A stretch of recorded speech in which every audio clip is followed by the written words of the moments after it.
And we're back Tuesday, June 17th. Welcome. Good morning, Frank. How are you? I'm going pretty steady here on Tuesday, synthetic Thursday before synthetic Sunday. I'm glad I don't have to deal with this calculation. What are we calling Thursday of this week synthetically? We're getting a synthetic Saturday. You're calling it synthetic Saturday. That is what Thursday is, correct. Well, so because tomorrow would be Friday. and then you get another Friday. It goes synthetic Friday, Saturday, synthetic Saturday, real Friday, real Saturday. Okay. All right. Because I only ask because it's a big point of contention for traders. I feel like around like 4th of July obviously is always a random day. Juneteenth is always a random day. And it begs the question of just like Memorial Day or Labor Day. You know what you're getting. You know what you're getting. A short week, Monday off. With this, I'm trying to just navigate where my head should be at. It doesn't feel like synthetic Thursday. I'll say that. Not at all. And you are on some kind of synthetic.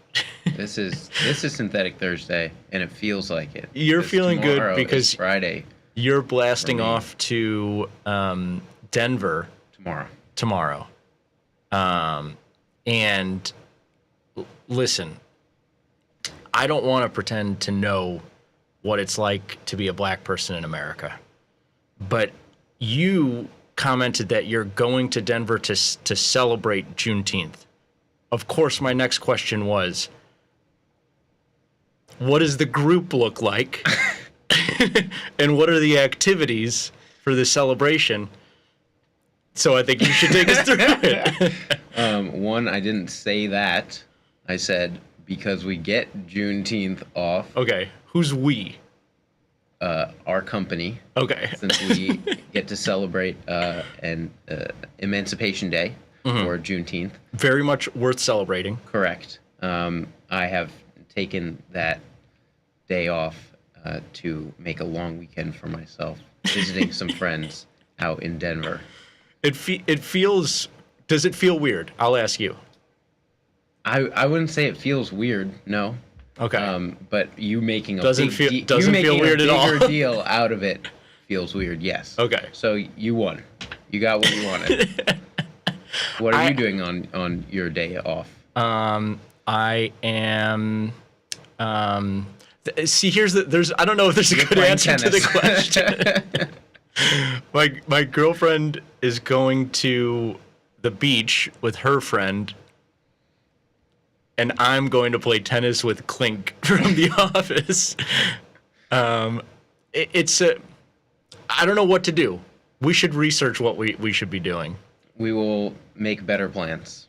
Because I can't help but feel last year over Juneteenth, I did have the feeling after the fact, like, oh man, this would have been a nice little time to like rent a house up in Wisconsin or Michigan or something like that and have, like a long Midwestern weekend or something.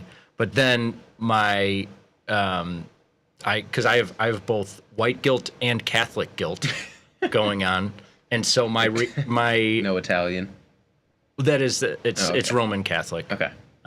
Most Christians, not a lot of guilt, I think, going on, but the Roman Catholics strong. And that kicked in and was like, no, actually, I don't think it makes sense for me to plan a vacation for next June. There's something weird about being a white dude and being like, ooh, like, when's the next Juneteenth coming up? I'm gonna jump on Airbnb. But you'll jump on the rental website for a tennis court. That's better. In my mind, it is. I don't know because I'm not going anywhere. But anyways, all right. Well, I'm glad we got that out of the way. Let's get into the platform because it's not getting any better than that. I mean, a lot of zeros. What is going on with the zeros? An interesting point. With the zeros on the swap bid and the swap offer, we've got, because of the holiday on Thursday, we had a funky two-day roll yesterday in most U.S. dollar pairs. So your indicative swap bid and offer giving you kind of an approximation of what the overnight funding charge would be if you're holding a position overnight. Yesterday, you had 2 days of roll in there to account for this Thursday. Gotcha. U.S. dollar, Canadian dollar, because of our close proximity as one of the factors, is able to operate on a T+1 instead of all of these other pairs are T+2. Interesting. So USD CAD is actually showing that's 2-day roll. This is 2-day roll for Wednesday, Thursday. Correct. Gotcha. Whereas all the other pairs, that was already priced in. And if you had checked yesterday, you would have seen all of these pairs showing 2-day roll. Correct. For Wednesday, Thursday, but yesterday. But since USD CAD is T+1, it's showing that 2-day roll now. And this is, some interesting stuff that you do have to. I know are joking about. That sounds bad. Not joking about Juneteenth, but are joking about the holiday is obviously meaningless. But what is meaningful is around these holidays, the overnight funding can get kind of wonky, and especially if you're looking at sometimes there will be like Japanese holidays that are like those dudes are like taking off like 5 days in a row. Right. And you can see some crazy rolls in there. Again, nothing is like free or riskless, but people will jump into a position and take it overnight, maybe try to scratch the position later on that night or the next morning, or at least use that edge in their favor if they are getting 4 or 5 points because it's a 3-day roll or whatever. Something interesting to watch, but yeah, the unusual Monday night juiced swap bid and offer because of the Thursday holiday. But that's why you're seeing the zeros there. You're also seeing a handful of unchanged, although we're starting to see some stuff shift around. I want to go to the commodity currencies, but let's start actually at euro dollar because I want to cover yesterday's action all the way up above 116. Very briefly. And for a second there, though, I mean, that was a hell of a rally in the U.S. morning. You go from, the first handful of green bars are European session kicking in, and then you extend through to the U.S. morning there right as U.S. equities are opening, and we rallied all the way up to 116.10 and then change actually above there. And for a second there, Glenn, it looked like they were going to put in 100+ points on this market to start the week. Took it all the way back to 115.50 by last night. And now we're kind of surfing around there. Another nice, I know that this is an extreme here, 116 for the last year or so of trading. But if you're willing to step in front of some of these, 50, 60, 70 point moves, really in either direction, the pullbacks as well, you've gotten some nice reversion around the 115 to 116 range.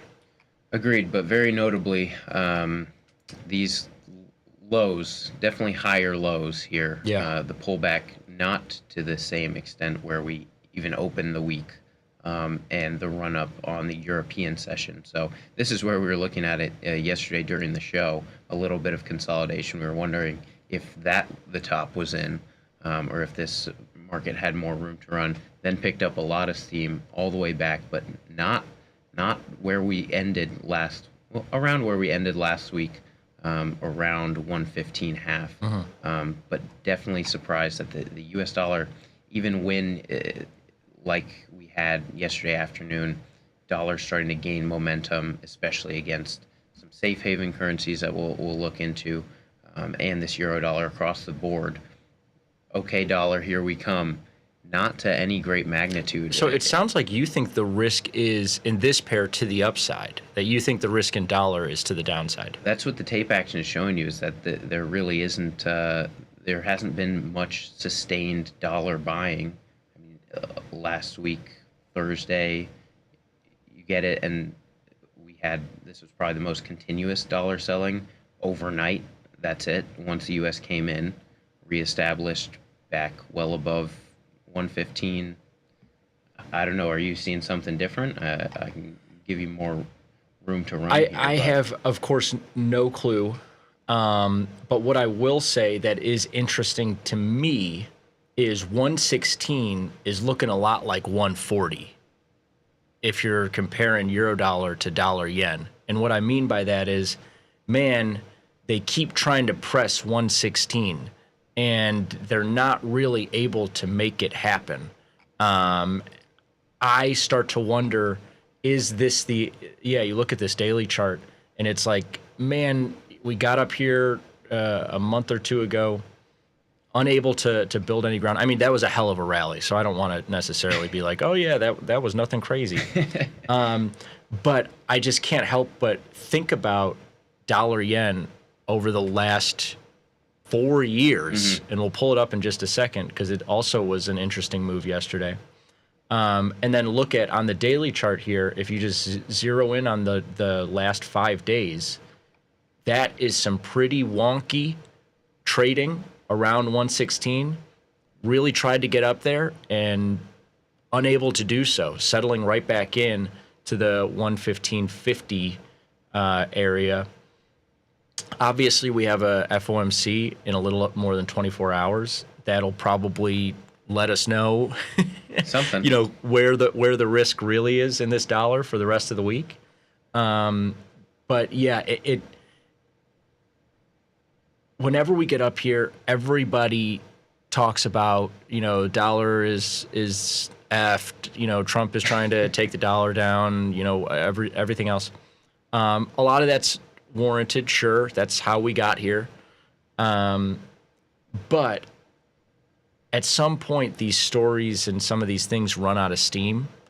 And if you're looking at the last 5 years of trading, you can't really make a case for this market extending much further than where we are now. And let's jump over to that dollar yen just because, one, this was an interesting one that they really tried to rally yesterday afternoon and night and got all the way up above 145 again, and bounced right off of it. We're trading 144.50, so not super far off there, but you can see dollar getting some pressure going into today's U.S. Open, just like yesterday. But Glenn, if you go to the weekly on this and we get some data in here, I think the peeps might see what I'm talking about. So especially the last 2 years, let's call it, 2 solid years, where we have turned on 140 like a dime. And every time that we've gotten down to 140, the story has been, the dollar, the carry trade's unraveling, all of this stuff, the dollar is over with. And I'm not necessarily trying to build a bull case for the dollar. Right. But in my mind, if I'm going to really just focus on the numbers, I'm not the news guy, I'm the numbers guy, there's not a lot of data points to support this dollar market completely falling apart. It's already bounced off of 140 here against the yen. And so you already have a little bit of like dollar firming up in this market. That euro dollar market, again, printing 116 yesterday might not feel like, oh man, like the dollar's finally rebounding here. We're still a little bit in no man's land. There in the pound market, we're absolutely in a little bit of no man's land. Still testing those levels. But again, this is a scenario of like this market has to show me that we're getting into a new area before I say like, oh yeah, the next print is 120, which I think a lot of people are thinking. Sure. This is just a way station, so to speak, on the way to 120. So yeah, it'll be interesting to see the reaction around the FOMC, to see if there's any kind of like thin market big moves before there. Maybe they try to get up to 116 again today or tomorrow morning. But also wouldn't be surprised if there was some consolidation.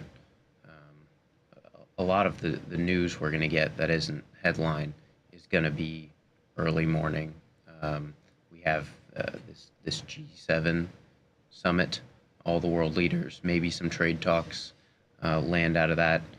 I know Trump does not hesitate to steal Jerome Powell's spotlight, so wouldn't be surprised if he doesn't care about the timing around an FOMC decision. We had a Bank of Japan interest meeting last night, so totally forgot about it. Right, right here. As looks like the market forgot about it as well. I think so. But, we had some consolidation into the meeting, and then some back and forth. But I imagine we had a rate hold at 0.5%. So the first major central bank meeting of the week. Today we've got retail sales coming up in about 42 minutes here. That'll probably be interesting. I think it will Some be of interesting. these Maybe U.S. for the numbers equity have been side. sneaky. Yeah, Yeah. More so than the dollar side, but it is the last data point we're going to get before this FOMC meeting tomorrow. We also have UK inflation, which aligns with Bank of England on Bank of Thursday. England on Thursday. Also have the Swiss National Bank, which usually isn't a headline story, but they are the only one of the 4 banks this week looking to cut. Oh, Clink's gonna love this. 0. So we've been looking at dollar Swiss franc for The carry past trade there's couple been weeks. interesting. It's been interesting given the actual product details and how much of a position you can control with the same amount of capital. This dollar Swiss franc carry outweighing dollar yen carry, positive carry that is, if you were long either of those markets. So this is definitely one to watch. But as we set upon a heavy slate of economic events for the week, wanted to jump over to the slides. We've got some interesting, more of an evergreen concept here. Sure. As to just get your gears turning as to what really to consider, how to trade economic events using FX, because the main reason we look more heavily around macroeconomic data points is when you're trading FX markets, you're trading a country's or a region's currency, and you have a lot more of these data points, these central bank meetings, inflation reports, employment data, all of these things on both sides of a currency pair. Every currency pair you're trading 2 distinct regions, Sure. each of which have their own economic dynamic. And so you're getting a lot more opportunity in these FX markets to speculate and take advantage of volatility. Well, the correlation is pretty direct between major economic data points and the currencies of those regions, the Forex pairs that incorporate the currencies of those regions, as opposed to, what does the interest rate decision mean for Apple stock? Right. It's like, well, Apple has a bunch of different stuff going on that diversifies them away from interest rate action, whereas the U.S. dollar supply and demand dynamics largely dictated by U.S. interest rates. And then if it's U.S. dollar against the euro, yen, Swiss franc, whatever, of course, their interest rates come into play, their employment data comes into play, their inflation data comes into play. So it can make for a very, like I say, direct correlation. No longer is it like when you're trading S&Ps around some of these events, it can feel like, okay, well, what is the context of the stock market going into this event?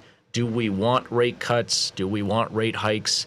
Is it bullish, news, bearish? It can be murkier, whereas in FX it can be a lot more direct. And yeah, as you see, usually the Fed meets around the same time as other major central banks, which is in the mode that we're in currently, can be a really interesting time to be opening, closing positions, doing whatever you're doing. Absolutely, and that begs the question, we see these events, what do we do beforehand? Load up. No? That is absolutely a possibility. I'm you are joking. Free to speculate on in your account, but you have a ton of options. But regardless, it's worth noting, little X on your calendar, little reminder that this more than likely will be a volatility event. Could fundamentally change the dynamics of a product that you're trading, and so it's worth considering all of these, your existing positions. If you want to retain your bias in existing positions, if you want to shave some off, and asking yourself if you can withstand, if the market moves completely against you, worst case scenario, are you still comfortable going into a volatility like event like this? You can close everything to maintain flexibility. I think our good friend Peter, who's on the show with us a lot, he is a big proponent of trading the reaction and not the headline number, Sure. not speculating going into it. But you absolutely can speculate on the event itself if there are, you feel an appropriate entry pre-event, good prices for what you think will be the outcome of any of these data releases or events to get in, but with perhaps a smaller position size because of the increased volatility. Of course, I'm being facetious about loading up before the event. Or are you? Absolutely, because and Pete was taught the same way 50 years ago or whenever the hell it was, and I was taught the same way 10 or so years ago at the Board of Trade, which was that, like, going into an event like this, you have no clue necessarily what's going to happen. The one thing that you can bank on is there's probably going to be increased volatility. There's probably going to be a big move one way or the other, or hopefully a lot of people hope that there's big moves in both directions. Sure. And so with that in mind, we were always conditioned to maybe flatten most of your positions, if not all of them, going into something like this, and actually not necessarily use stop. Of course, you could do whatever you want, but I wouldn't necessarily hold a position going into an event like this and put like a tight stop loss on it. Sure. Just because the increased volatility reduced liquidity. You could get whipsawed. Two, you could see a large move and reduced liquidity and end up getting out of a position at a worse level than anticipated. So with all that being said, what we would do a lot of times is go in with maybe less risk. If you do have a lean one way or the other, of course you can have a position going into an event, like to your point, speculate on it. But we would a lot of times look to enter positions far away from the market. Look for that like whipsaw move to be an advantageous move for getting into a position.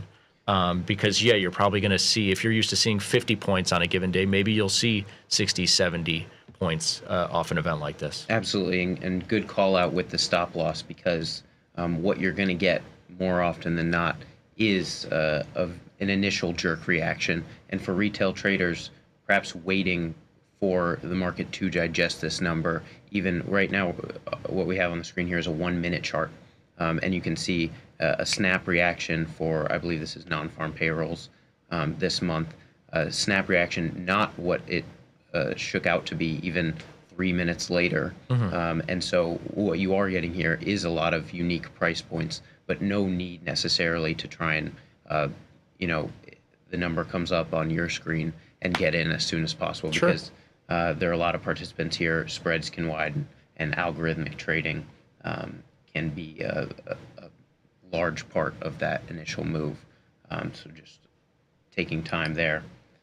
And then after the market has digested it, a lot of post-event entry strategies, to your point, that might be even more advantageous than holding a position going into the event, can really do whatever you want here, based on your thesis or your bias. Breakout continuation, following trends, fading the overreaction, which can happen very quickly, or within 30 minutes we can see things turn around. And then range trading, if there is a lot of back and forth throughout the rest of the session, like FOMC happening in the afternoon, you have probably two hours about of equity trading there after the event. So whatever you want to do there, right? Absolutely. Yeah. I mean, it really comes down to what your normal strategy is or what your gut reaction is or whatever you would normally do. This is just like that. It's just going to be a little bit more volatile and maybe have, a little bit more of a last. Another big thing was that we would always think about, especially with a Fed event, always on a Wednesday afternoon, right? Would not only be, okay, we only have a couple hours of increased liquidity before the U.S. participants leave the market, but there usually is either a furthering of that move in the overnight and into Thursday's U.S. session, or a reversal of that move in that that volatility isn't just with a Fed event, a big event like that, just like 5-10 minutes and then it's over with. It can shift a lot of global dynamics and have some lasting effects the next 24, even 48 hours. So yeah, a lot to consider. And that key point there on the third bullet point is determining your time horizon. Yeah. Don't want to be stuck in anything that you didn't anticipate being stuck in for a longer time than you expected, but might be worth holding overnight for something. Whatever you normally would do. Yeah, the last thing you want to do is say, I'm trading this as a day trader or even a swing trader for 24, 48 hours. And then it's like next FOMC and it's like, oh man, I'm still short Eurodollar. And it's like, why? Well, I didn't get out last FOMC. And it's like, that's not usually how we manage positions. Right. So there you have it for how to trade economic events using FX. And that'll do it for us today on Forex Focus. A lot of trading ahead.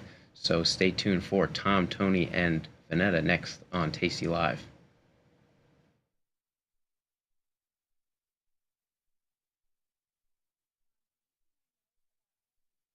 Global markets never sleep. Explore them with Forex, now available on tastytrade. Get in on over 80 Forex pairs, 24 hours a day, 5 days a week, with the Forex platform that adapts to your style and speed. FX marks the spot. Trade it on tastytrade.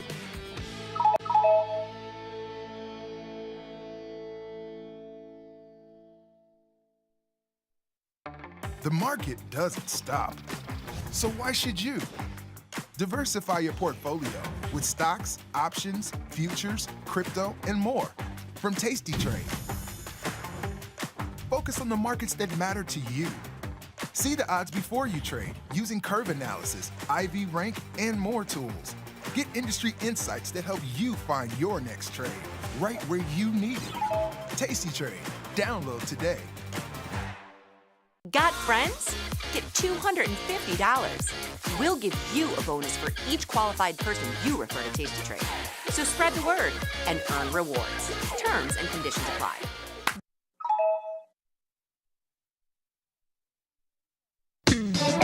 Woo! Get tasty, pre-market. Come on, you know it, can you feel it? We got some things to talk about. Pre-market, it's early, but not too early. Come on, wake up now.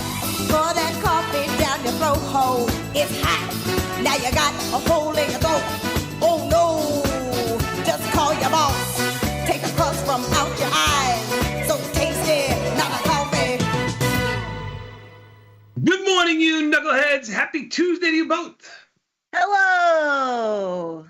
Hola. Look at you guys looking like spy versus spy.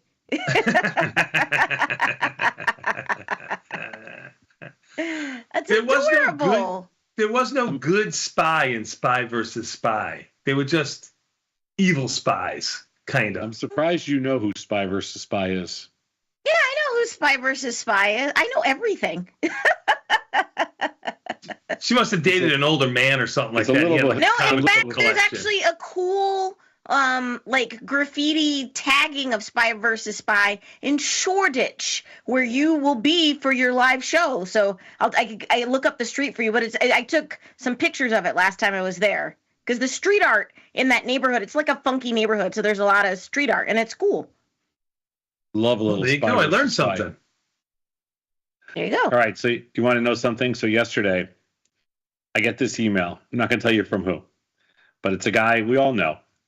And he's a collector. Did I tell you the story? Of humans? You Is this told like me a menu? you didn't tell Oh, you didn't okay, tell I'll tell Vanetta, Vanetta. but let her know. She'll like it. It's the 40-year anniversary, or right around the 40-year anniversary of Ferris Bueller's Day Off. Yeah. And so they auctioned off his vest. Darren Ravel had the vest, and he sent it to Sotheby's. Oh, you know all this. Unbelievable. Well, I'm a journalist. So you were doing your job? So in the morning, I get an email from Darren, and he goes, "Hey, Tom, would you like to buy this vest?"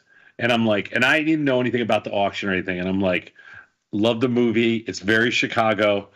Yeah, I'd love to buy that vest. That'd be the coolest, that'd be cool. I thought it'd be cool. Wait, you bought it? No. No, you're kidding me? This cheap SOB? I was going to say, that would be the coolest thing that you've ever done. He ain't going for that kind of coin. So anyway, I'm figuring. He offered Darren $350 in dinner. So what do you think that thing would cost? Oh, I think I saw it. It didn't go for like $45,000 or something. No. I thought it would be between $25,000 and $50,000. Yeah. He asked me. I said $55,000. That's what I said. Okay. Yeah, I said 45. Okay. I said I thought between 25 and 50 or something around there. So we're all in the same ballpark. Okay. So I emailed back Darren. I go, "Hey, how much is this thing going to go for at Sotheby's?" And he's like, "I don't know, somewhere between 500,000 and 1.5 million." And I'm like, "Are you kidding me?" Are you kidding me? I mean, I would love a piece of Chicago history, but not that bad. That's I know amazing. Yeah, I've been sort of following it on Twitter. I wonder how he got his hands on it. No idea. That's remarkable. Good job, Ferris. Life moves pretty fast. How old do you think he is right now? Ferris Bueller or Darren Ravel? No, Ferris Bueller. Oh, right now? Yeah. Oh, wouldn't he be like 57 or something? Like if it was 1985 and he was 16, I don't know. I can't quite do that. It's a good guess. Yeah. 57, I don't know. Yeah. I'm a market maker. I'm going to say 63. I think you're right. I know I am because James just tweeted it into me. Oh, okay. Oh, okay. Which meant so I was sitting here, I'm like, he was my age when he was making that movie. No, wait, are you talking about the character or the actor Matthew Broderick? Because those are two different Matthew Broderick. He's talking about the actor. So, no, but you said how I hate it here. So Matthew Don't Broderick, listen to what he's saying, listen to what he's thinking. I knew what he was thinking. So this is what threw me off, Bat. So Matthew Broderick is 63. Yeah. The movie was, I think it was 1986. Yeah. And he was a high schooler. Yeah, he was like a senior in high school, right? Or whatever. Right. Junior or senior in high school. Right. And in 86, the day before the crash, I was out there, working my tuchus off. Nobody wants to hear your little banging cocktail waitresses 2 at a time. I wasn't in high school. My point is you subtract 40 from 63, all right? It's actually 39 from 63. And he was like 24 years old. Yeah, it's crazy. So you're confounded by the idea that actors sometimes play an age that they're not? This is just new to you? Well, I think I've seen that movie like probably 10, 20 times. And I never thought, I thought he was like 16 or 17 years old. Yeah, I thought he was much younger for sure. Yeah, not he 24. has a baby face, but like... Yeah, I didn't think he was... You never saw 90210 when those kids were literally in their 40s playing high schoolers? This is true. I'm just saying, like... It's a little piece of Chicago history, but it's not going to be in my living room. That is a very cool story. I can't believe that he reached out. Come on, Tom, you cheap SOB.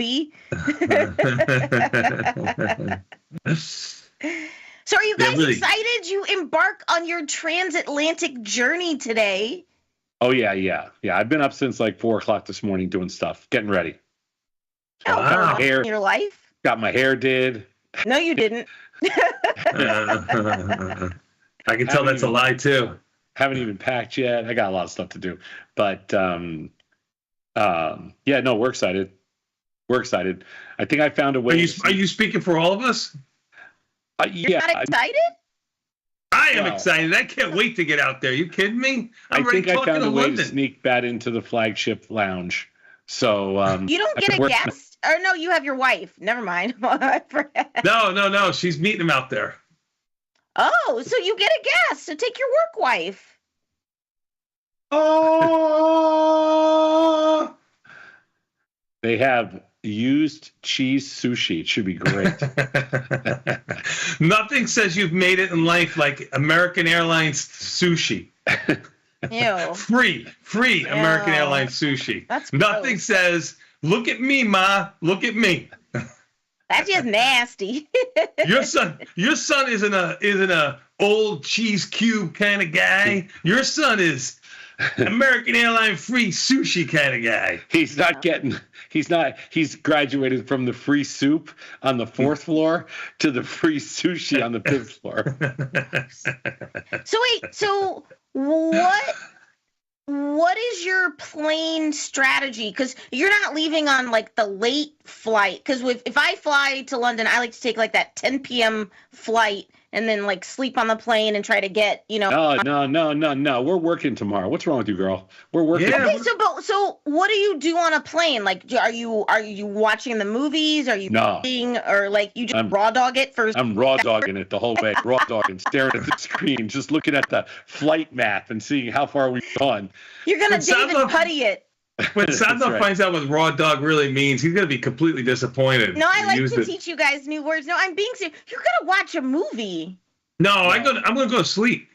I'm going to have my dinner. I ordered the filet.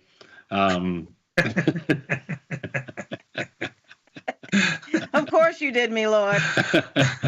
And I ordered some leftover warm nuts and maybe a slightly used hand towel to be brought back to me. So And I'm good too. if it's cooked anything greater than medium rare, I'm going to send it back to the bat. Okay, we've agreed.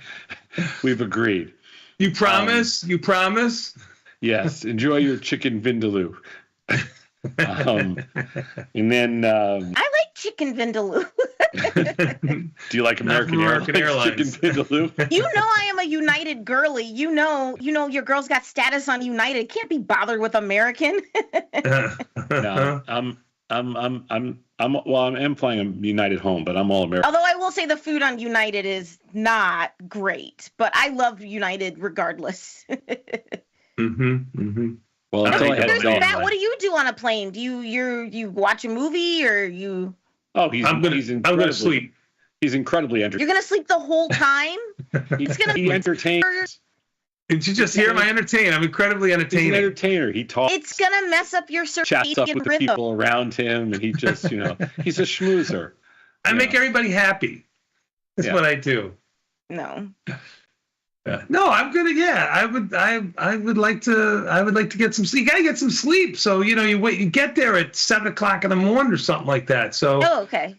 yeah, And we have a packed day. We're working all day tomorrow, so we're doing the show. We got a bunch of other things going on, so yeah. it's gonna be a rough one tomorrow. Got a meet and greet, kiss the ring. There's a lot of things that people have to do. Can I preemptively call in sick? Sure. Ah, man. I don't like but taking- yeah, this is exciting. Not only is it like the first time in a long time that you guys are back on the road together, but I don't know if you've ever traveled internationally together before. Ooh, that's a good one. We've been to Canada. Okay, yeah, that counts. Yeah, we've been to Canada. Yeah, I together. don't think we've been to London together. I don't know. I don't think so. Okay. And then there was that one crazy summer that you guys had in Cancun. And hedonism. You got secrets, can't leave Cancun. We got some ganja in Cancun we can't remember now. That's No, all. I'm just kidding. Yikes. All right, well, good times and exciting stuff. We will try our darndest to hold down the fort for you guys. But speaking of traveling, I think we have some videos from our intrepid traveler, Mr. Scott Sheridan. He is still my #1 seed for rich guys. Beth has a selection of videos from his Asian adventures. Ooh. Okay, so we are in a 3rd generation kimono studio. It takes approximately 3 months once they have This the could be, design. Takes Beth, this isn't over to make 15 minutes kimono. long, is it? Now, No, no Tom, it's artistic not. ability, so I'm going to attempt to paint within one of the lines. And this is what Oh, that's that- beautiful. He's painting? Was he painting by numbers? Shut up, nerds. painting by numbers in Japan. Oh my That ain't God, painting, that's coloring. He's coloring in Japan. Look at how talented he is. Shut up. You guys are just jealous. Oh my God, we get to watch him color. This is good. I gotta admit, he's got my 19-month-old Tristan beat. He's pretty good. He stays inside the lines. Yeah, he's I'm getting applause from Oh, the he's got an instructor. He has an instructor. And now you have to do It's the different. gradation. Yeah, gradation. Now I do the gradation. Oh, Beth, I've seen enough. Okay. This is amazing. Oh my God. Cool. You guys are so jelly. We're not Do you wanna jealous. see We're the trying to do food a show ones? here. We don't want the whole audience to drop off. Yeah. Ooh, what's this? Okay. This container of grapes is 4,000 yen. Here's proof, 4,000 yen. That's $28. Now, you might say you have to be completely insane to spend $28 on grapes. I agree with that statement. But me being me, I had to try it. Lila loves grapes. I said, I need to see what a $28 I have heard about clump these. of They're like grapes perfectly tastes like. So round. we will report back. All right. They're firm. They're firm. Like it. Good texture. Hold on. Ready?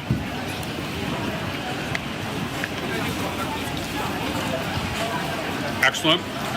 But we got completely scammed. Yeah. Because at home, We got this would be completely like scammed. $1 or What is he $2. writing off this But it was trip worth the sauce? They experience. taste really like they really Beth, taste like grapes. Beth, next do time taste you like tell me grapes. you've got Like great the videos nothing of different. Scott, could you please watch them first?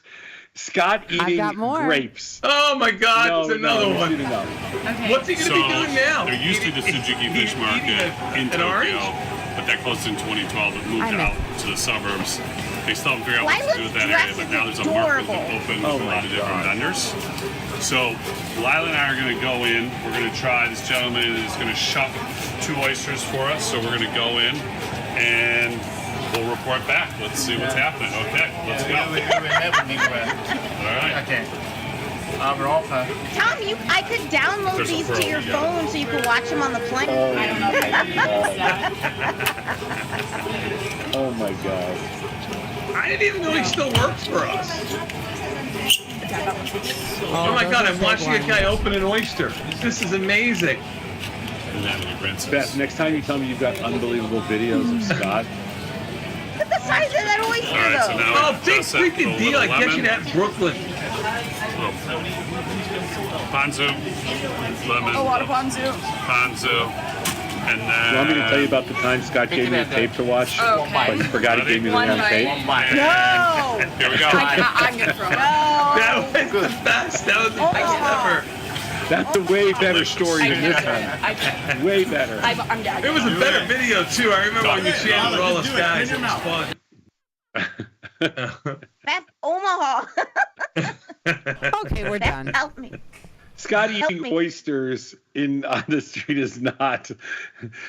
No, coloring by numbers. That was the best one for me. Yeah. That did it. That did Yeah, it. that's I've that pushed us seen over the everything top. now. Oh my God, Beth, the bar is set so high. How will we ever do any social media that can top that? I'm gonna send in videos of me drinking a beer. You guys are gonna be amazed in London. You'll see.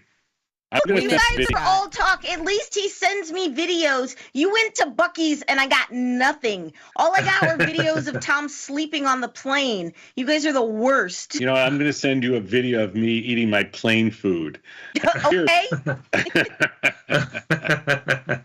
Don't threaten threaten me with a good time.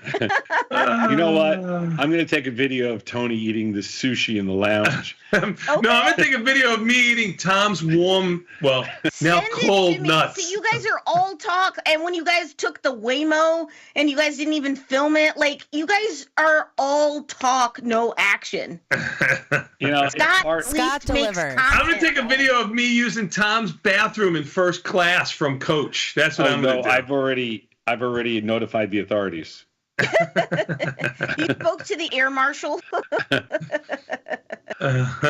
Oh, man. All right. We got a great show for you today. It is still well, it's not starting real great. Or it's a Tuesday.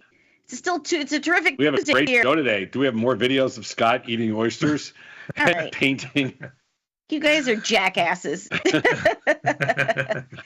got a great show for today. It's a terrific Tuesday here Eating on grapes Tasty Live. on the sidewalk. Oof. Hey, shut up. Pipe down over there. We got a great show for you today. You know, if he was eating like a spider or something like interesting, you know, like Yeah, you can't get right, here, right. You know, I what, can watch that. a grape? But those, I've seen those though. Like he's right. They're like 28, but I think they're like perfectly round. Like Japanese grapes there's a lot of lore there. Oh my God. Can I read the schedule or not, you yentas? I guess so. If you All right. to. The top of the 8 o'clock hour, you got. More videos of Scott at 8 o'clock. Oh, you got Pete. At 8:15, we have videos of Scott going back to the hotel. All right. So 8:30, more videos of Scott having dinner. are you guys sure you have to be on the show tomorrow? Scott, make me a reservation. So 8 o'clock, we got Pete in the house. He's going to talk about Tasty FX and Forex Focus. Tom, you're starting to really use that side of the platform a little bit more. Pete is going to be in with his insights. Forex marks the spot. That's the top of the 8 o'clock hour. Then 8:40, we got Chris Vecchio in the house. Let me explain. What are you talking about with Chris? With a sneeze. Yeah, I got one of those Get Fixed t-shirts yesterday. Get FX'd. Or get fixed. Well, I like them because I trap and neuter cats, so I like getting fixed. Those are great for trapping and neutering cats. Yeah, get fixed. Chris Vecchio is coming in at 8:40, and then 9 o'clock you have a market measures. The subject, investigating pairs signals. What does that mean? I didn't think you guys believed in technical signals. They're not technical signals. They're smoke signals. They're degrees of they're magnitudes of extreme. Okay. With respect to indexes, you know, like S&Ps versus NASDAQ, Russell versus S&Ps.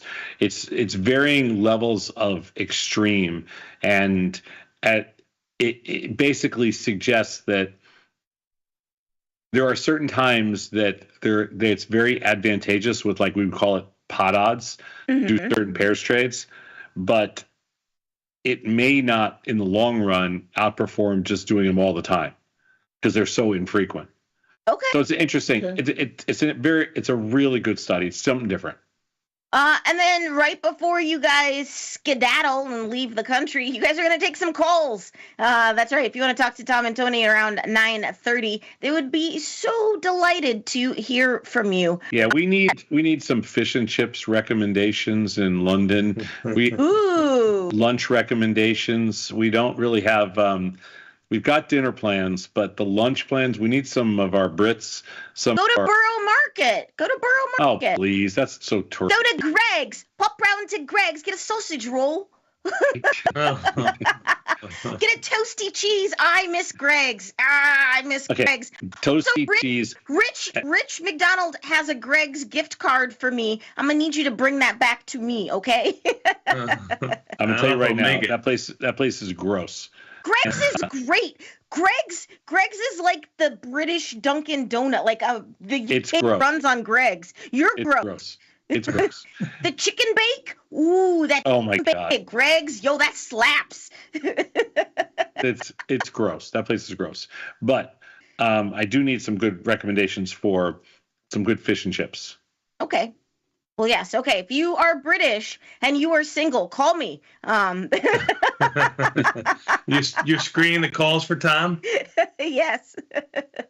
Okay, we need fish and chip recommendations, and we need boyfriend recommendations. Yay! Take me away from all of this. Tony Hooker. Anyways, that is our run-up show for today. You guys want your daily dose? We got a great show. Hit me with my theme music. Sure. Let's go. Let's go. Our leading story. Breaking news. Coming across the wire. Our leading story. Top story. Just in. In today's headlines. This just in. Breaking news. All right, everybody. Today is a terrific Tuesday. It's June the 17th. It's part of the show we like to call the Daily Dose, where we talk about today's financial news and headlines. My name's Vanetta. Are you ready for the news? Ready for the news. I will also say I own a Triumph motorcycle, so I'm very comfortable having something British between my thighs. Although my motorcycle's way more dependent and reliable. You just had to. I'm just saying. Mr. Bat, any earnings for today?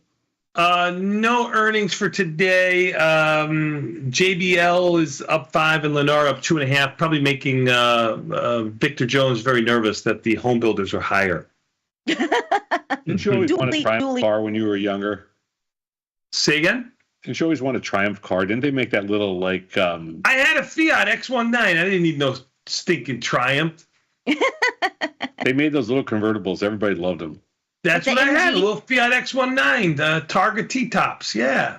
Like an MG? I liked that Fiat. Yeah, yellow and black with the mid-engine. That was mine. What a piece of crap that was. Fix it again, Tony. I think I bought it for $650. I replaced the engine one time. But that was the first car I ever did my delivery of sheets, Sosnoff. You want me to tell that story? No. No, we have to go. I'm already That was behind. the seed money. That was the seed money for my trading, Sosnoff. My first business I ever created. I'm gonna get to my first headline. Hey, gold pushes higher as it sparks haven. You may have to tell the Jules. You may have to tell the Jules story someday. Nope, gold push higher in early Asian trading after Trump called for the immediate evacuation of Tehran, boosting demand for havens as investors track hostilities between Israel and Iran. Let's talk about gold for the love of God, please. Gold down again today, $12. Yeah. Okay. Hanging out at 3,400, 3,405 right now. Yeah, it really didn't move all night. It's been sitting around 3,400 all night. A little. What are you doing in gold? Your gold silver ratio? Silver, we have nothing on. Silver's up big today, but gold we're short, and we're staying short. Yeah, silver's up over 1.5%. That's a 62-cent move with gold basically unchanged. So that's narrowing that spread. Yeah. The country's biggest bank has applied for a trademark related to digital currency with the U.S. Patent and Trademark Office. The move has led some to speculate that the application for JPMD reflects the bank's growing interest in stablecoins. That's a type of cryptocurrency designed to maintain a value in line with the U.S. dollar. What do you think of JPMD? WWJD, what would Jamie Dimon do? So funny from the guy that absolutely hated digital assets for so long, said they were a scam. Now they're embracing the stable. Yeah, but don't you want like that kind of 180 when it comes to people in your face, like regardless of the hypocrisy? Like, hey, come on aboard, come on in, the water's fine. Yeah, let's go. Said sure, 100%. Right, let's go. What are you doing in JP Morgan, or what's JP Morgan doing in you? I have no JP Morgan position. Down about $1.50, but even the S&Ps are down 21, so things are slightly weaker after a strong day yesterday. Amazon and Walmart may issue their own company crypto. What? Retailers like Amazon and Walmart pay fees to credit card companies every time a customer uses their Visa or MasterCard, and retailers aren't happy. So what if Amazon and Walmart develop their own stable coins, and then boom, bada bing, they can circumnavigate the whole Visa, MasterCard duopoly? What do you think of Amazon and Walmart getting into crypto? Well, I think they're both tech firms, and I think crypto is a tech space. So it does not surprise me, and B, I would say it's probably a good diversification for both of them. Be so for real. People have a hard time figuring out the self-checkout at Walmart, but now all of a sudden they're going to load crypto into their cold wallets. And Walmart is a digital company, did you say? I said they're becoming a tech firm. There's no question about it. Same with Amazon. They're both becoming like very aggressive tech firms. Like if you from what I hear, like if you know, techies everywhere, those are like two of the biggest people hiring. Walmart's basically unchanged and Amazon down $1. Yeah. What's crypto doing this morning? Crypto's a little bit lower also. Go ahead, Saz. Kind of gave up yesterday's move, most of it, but who knows where it'll close. Yeah, down about 3,000, trading just under 106. Tom is right. It's been going back and forth, a pretty tight range, pretty violent tight range. I mean, that's almost 3% move. Yeah. What about Coinbase? Ooh, you got me again. Coin, COIN is trading on the bid, 256.5, let's call it. That's down around $5. What are you doing in Coinbase, Tom? Anything? Nothing. The IV rank last time I looked was like in single digits. It's 9. You are correct. Almost to double digits. Hey, congratulations again, because Palantir has set a new all-time high yesterday.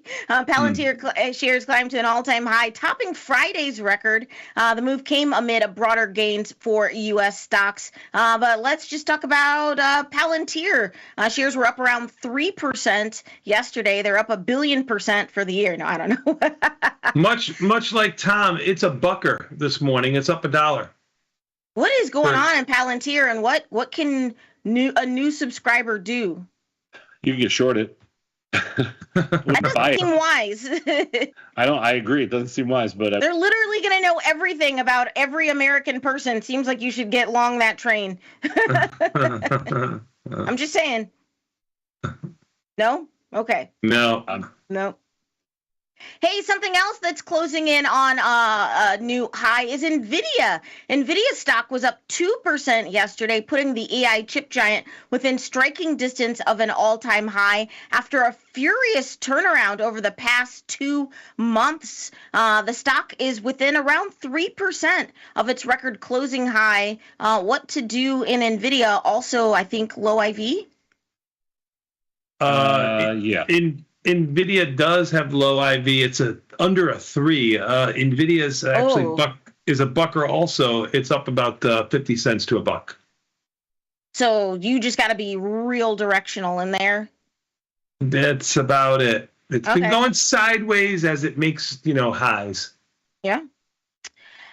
Meta CEO Mark Zuckerberg plans to make WhatsApp a big business to involve online ads, marking a major change for the communications app whose previous owners shunned advertising. The debut of ads on the app represents a step in Zuckerberg's intentions to make WhatsApp the next chapter in his company's history.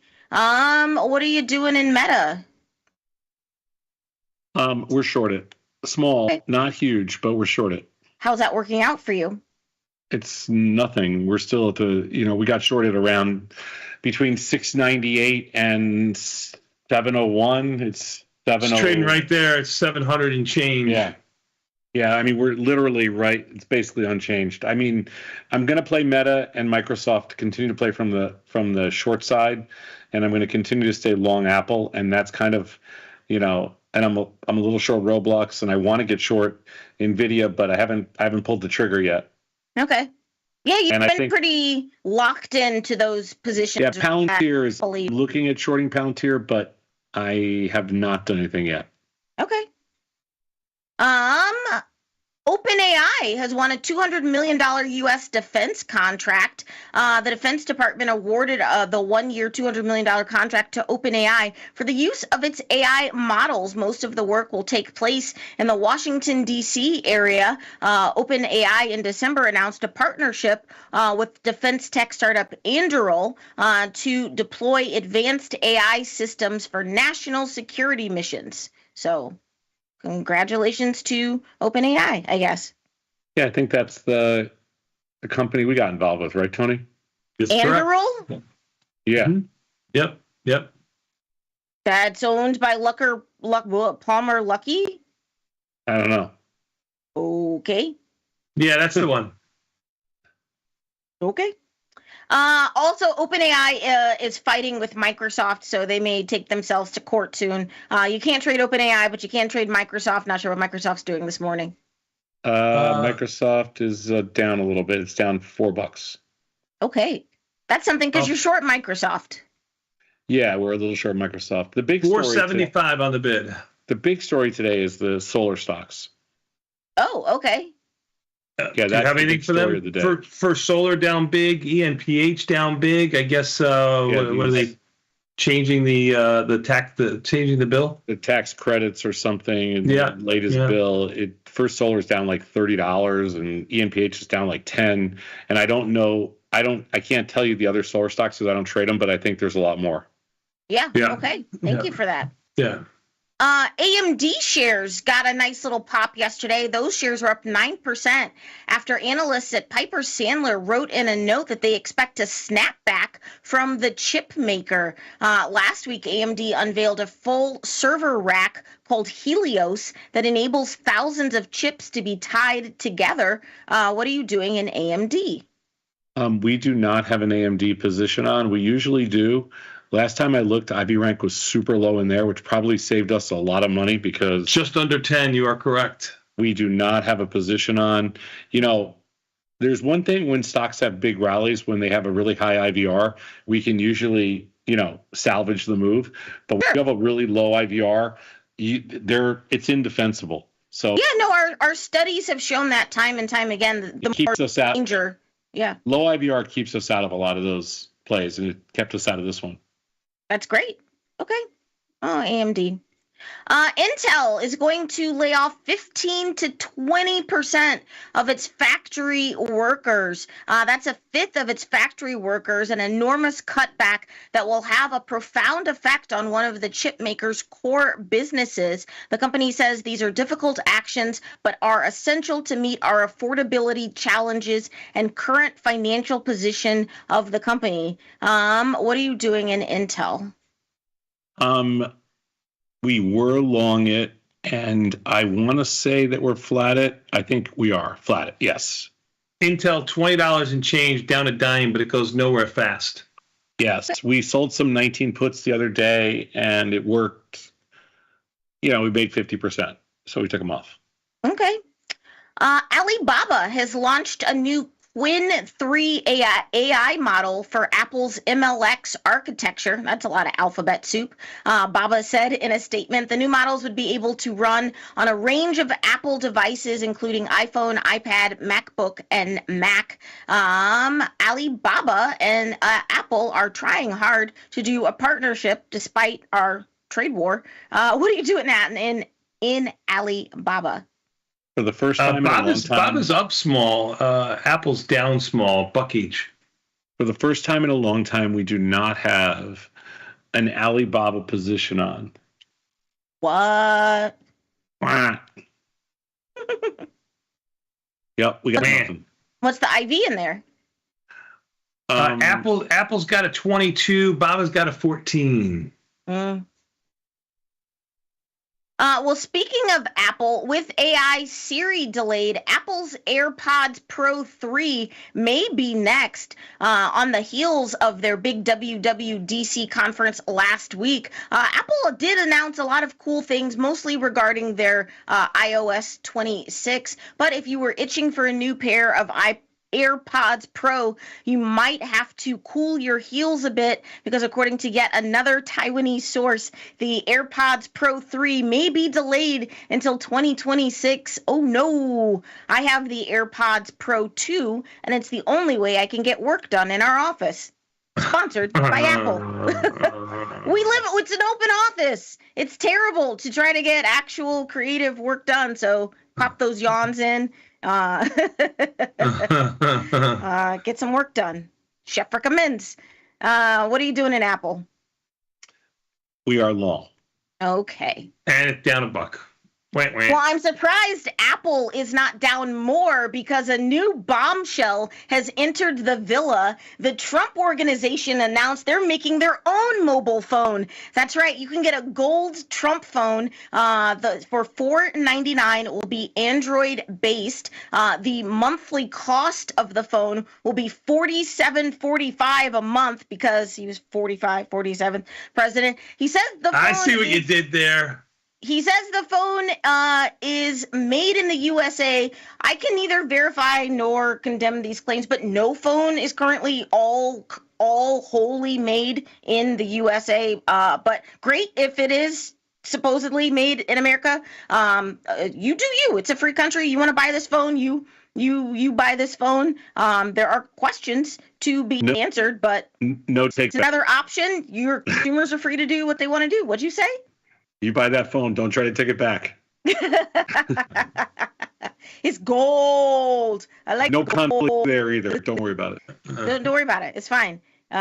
So you can reserve it now, only $100 down. And so not only is this going to roll out fast, they say it's going to be here in September. I have concerns, but again, $100 down. You do you. Will the Chinese still have my information, or will it block that? Worse, Elon will have it. Peter Thiel has it. Peter Thiel and Elon will have it. It's way worse. Got it. And my ex-wife. Got it. You would much rather have your ex-wife. It's the latest example of President Trump's business empire capitalizing on its association with the sitting president. So you do what you want to do. Hey, in other news, Tom, I don't know if you know about this, but TikTok will go dark on June 19th unless Trump gives it another lifeline. ByteDance has until June 19th to reach a deal or sell off the short-form video app or shut it down, once again leaving its 170 million users in the mark. The app did shut down briefly at the end of last year, and for around 14 hours, people were very distraught, and then it came back. But what are your thoughts on it maybe going away again? Or TikTok, it's okay? TikTok has got this all settled. They bought 2 phones. They're going to be fine. But did they buy the gold card too?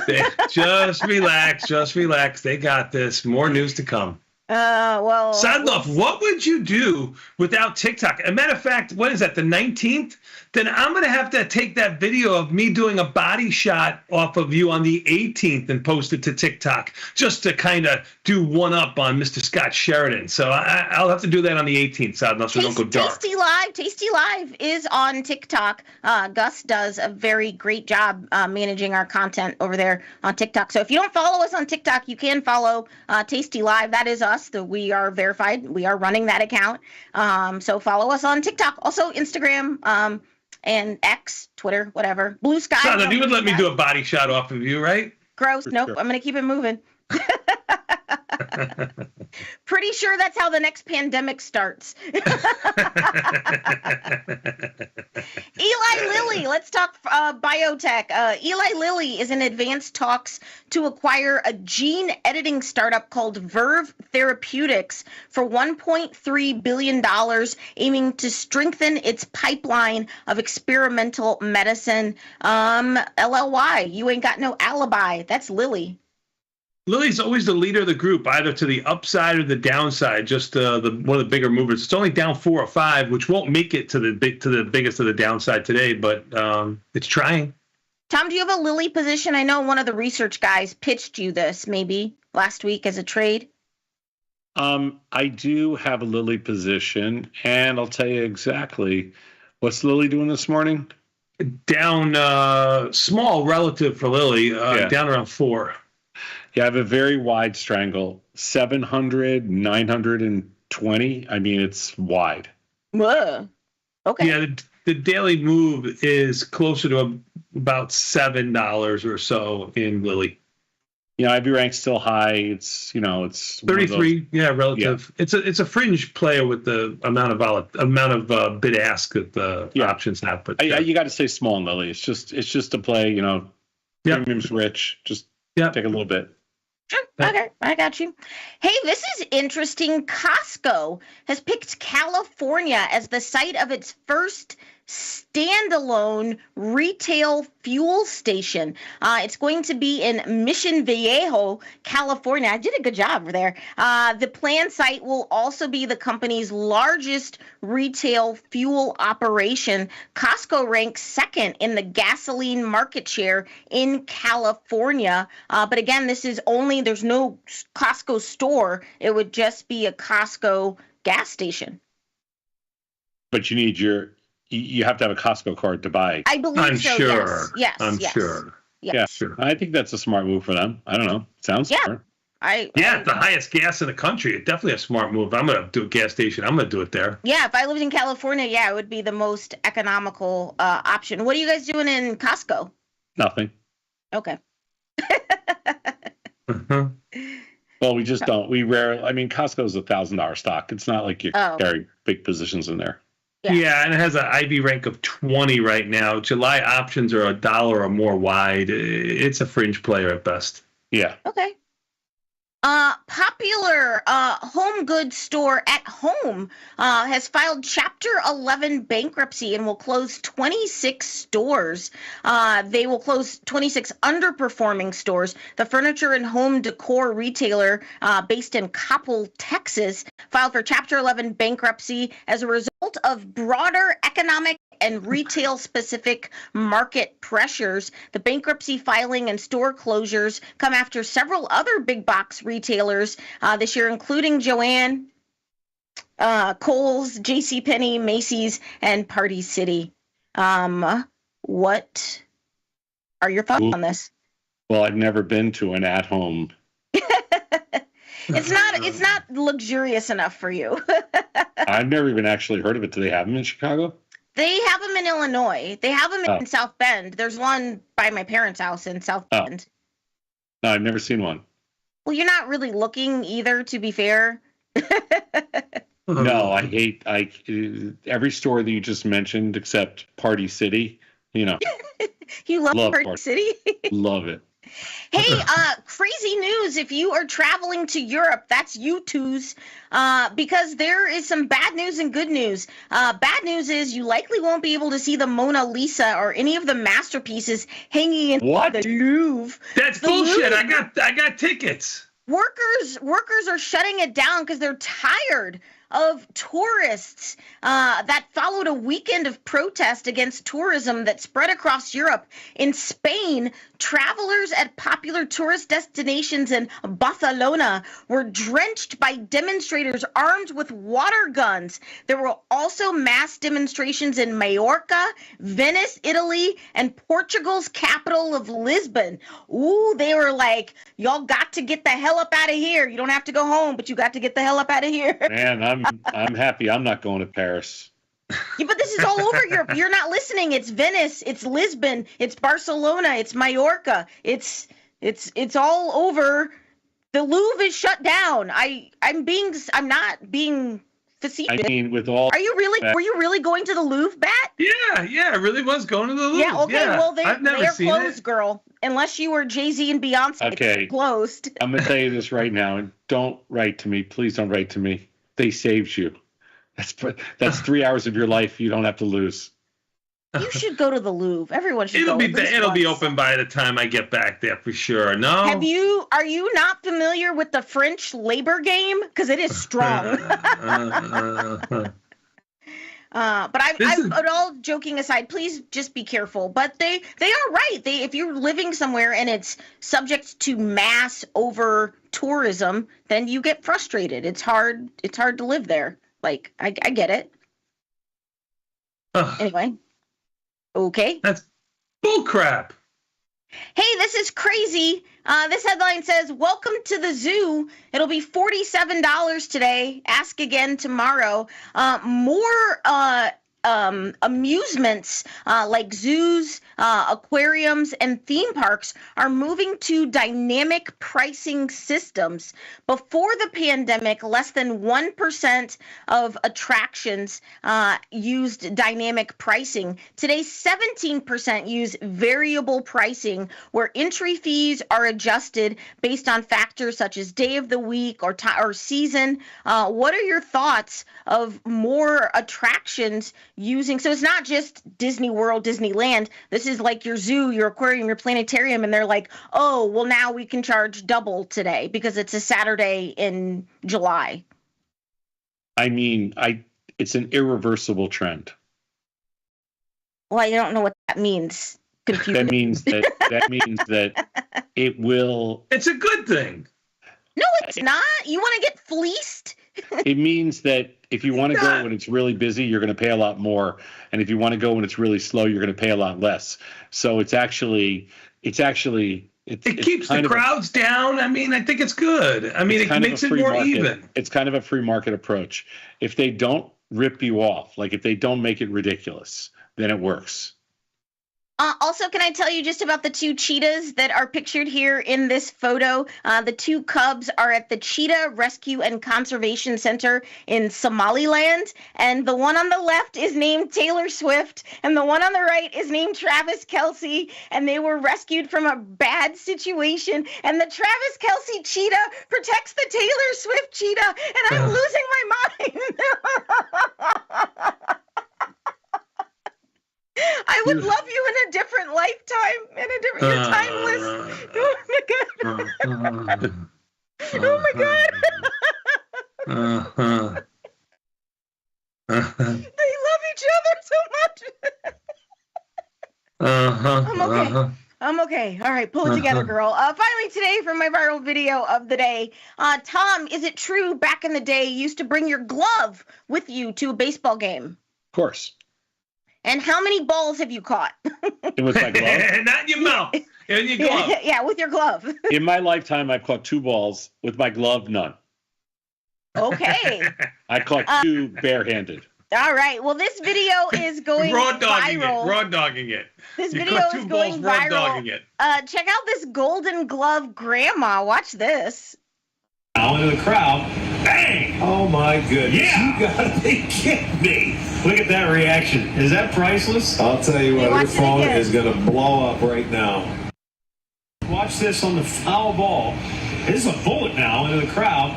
Bang! Oh my goodness. Yeah! Look at her with the backhand. Look at that reaction. Is that priceless? I'll tell you what, your phone is gonna blow up right now. Someone in the comments say Granny Ramirez.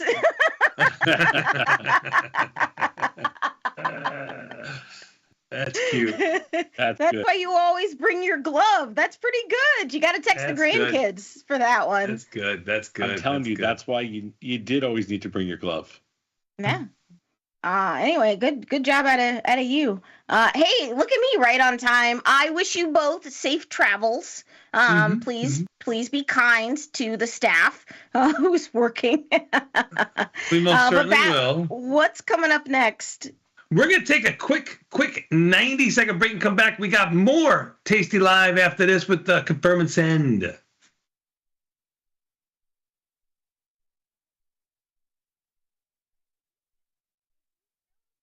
You can get up to $4,000 when you open and fund a new account with Tasty Trade. That's 4,000 buckaroos, 4,000 bills, 4 large, 4K, 4 grand. Get on the platform for traders who just want to trade. Tasty Trade. Make your move. Feel like your wardrobe is missing something? Like style, purpose, and maybe a dancing dog? Can I pet that dog? The new Tasty Trade and Tasty Live web store is now live. New merch, bold designs.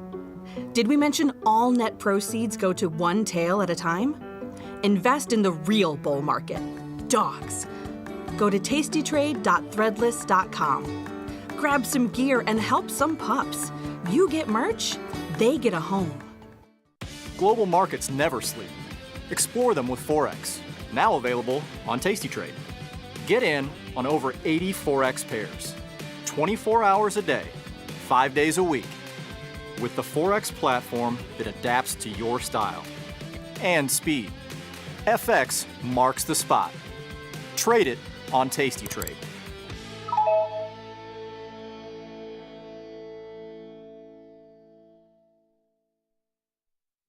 The market doesn't stop. So why should you? Diversify your portfolio with stocks, options, futures, crypto, and more from Tasty Trade. Focus on the markets that matter to you. See the odds before you trade using curve analysis, IV rank, and more tools. Get industry insights that help you find your next trade right where you need it. Tasty Trade. Download today. Got friends? Get $250. We'll give you a bonus for each qualified person you refer to Tasty Trade. So spread the word and earn rewards. Terms and conditions apply.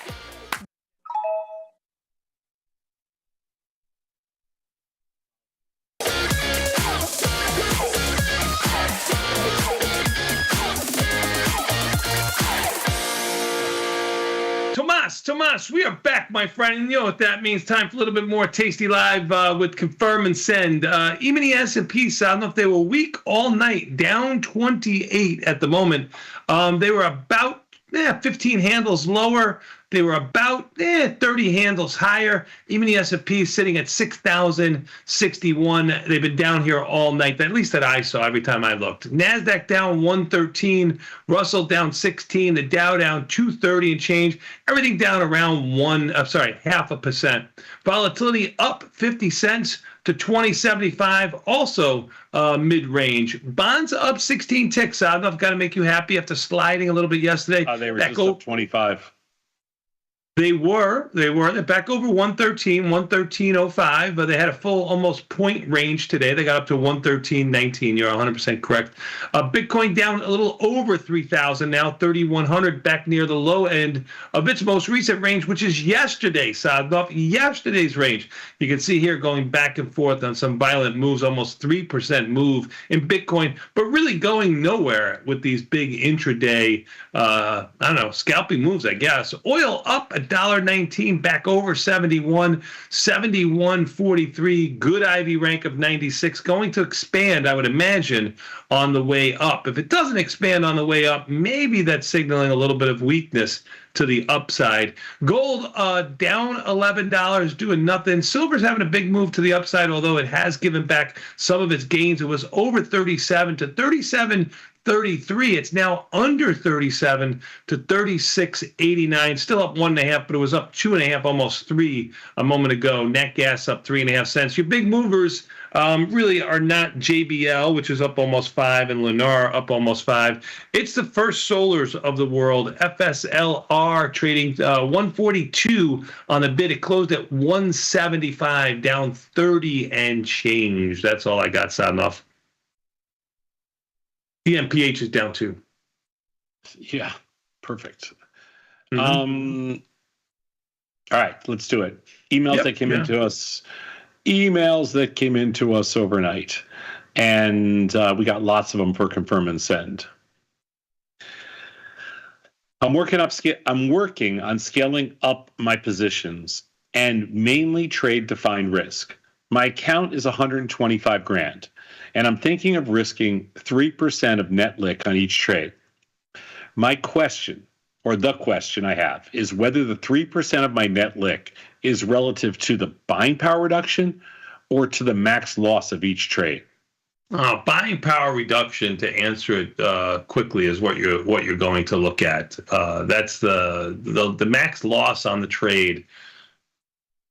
It's infinite, so you don't have enough money. You know, if you sell something sell a call, theoretically it can go to infinity. So nobody has enough money for 3% of infinity. So it's the buying power reduction. It's always everything we do is based on buying power reduction. Buying power reduction is essentially the back of the envelope way how we measure risk. It's that simple. And I might default to a little bit lower than 3% if you're using all defined risk, but that's just me. Yeah, but I'm just saying that it's it doesn't matter what you're doing. Buying power reduction for us is how we basically look at the risk on every trade we make. Yep. I mean, it's how the risk teams. It's how the risk teams manage positions. It's how the industry manages positions. It's how the brokerage firm manages positions. It's how the regulators manage positions. It's how we manage positions or manage risk. Yeah. Let's go to the next slide. On Confirm and Send Monday, you said in a $100,000 account about 600 to 800 deltas would be your limit. But in earlier videos, you said the delta should not be over 0.002% of net lick, which on a $100,000 account would only be 200 deltas. Can you please clarify?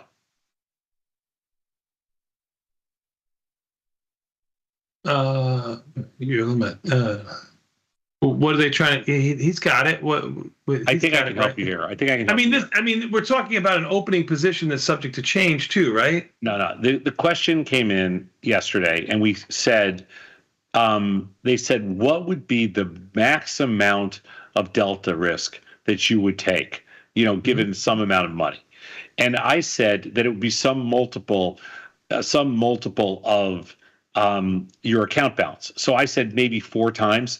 So if you took 600, let's just say 700 SPY deltas, that's about $400,000. And with a $100,000 account, that'd be pretty much my max. That's what I said. It was just the question was, what would be your max? Okay. When you're looking at it's not 0.002, but when you're looking at 0.2% of net lick, that was what we refer to as our theta number. So that was kind of like an average theta number. So if you're looking at theta, it's about 0.2. If you're looking at delta, that's a different story. We would go, we'd like to say anywhere between up to whatever the notional amount is, it would be fairly delta neutral. So if you have a $100,000 account and you're short 200 shares of SPY, you're a little bit short, but it's not like massively short. But if you're short 700 shares of SPY, that's pretty much your limit. 800 shares, that's kind of your limit. The 0.2 of net lick, that's your theta number. That we try to keep it there. We're a little under that number right now. Let's go next slide. I'm finding it is so much harder to make money in 0DT trades when the VIX 1 day is this low. I'm not sure where the VIX 1 day is today. Let me take a quick look. The VIX 1 day is closed last night at 1278. I can't get very wide, and it seems that the VIX 1 day fails to price in the daily potential of things like tariffs, the situation in the Middle East, or more political turmoil. How do you handle this to stay engaged? If you're finding it hard to make money in 0 days, stop trading the 0 days. I mean, that's the easiest thing for me to say. Now, I know I've seen on Twitter and other places that other people have had a lot of success doing it. It takes a certain, it's almost like scalping. It takes a certain mentality of risk and absorbing risk to trade those. And the wider you can go, the better off you could be. I would say less contracts, the wider you can go. That's the first you say. How do you handle it? I mean, to us, it's all baked into the numbers. So if VIX 1 day is low, maybe it's not time to put those on. I don't do anything different. I mean, I don't like when the VIX 1 day is very low too. And our research shows that when the VIX, 1 day is down in this area, 10, 12, even under 15, it's really hard to make money. We agree. Although 1 day implied volatility on the 0 days is not really indicative of whether or not you're going to be successful. At least our research has shown that pretty conclusively.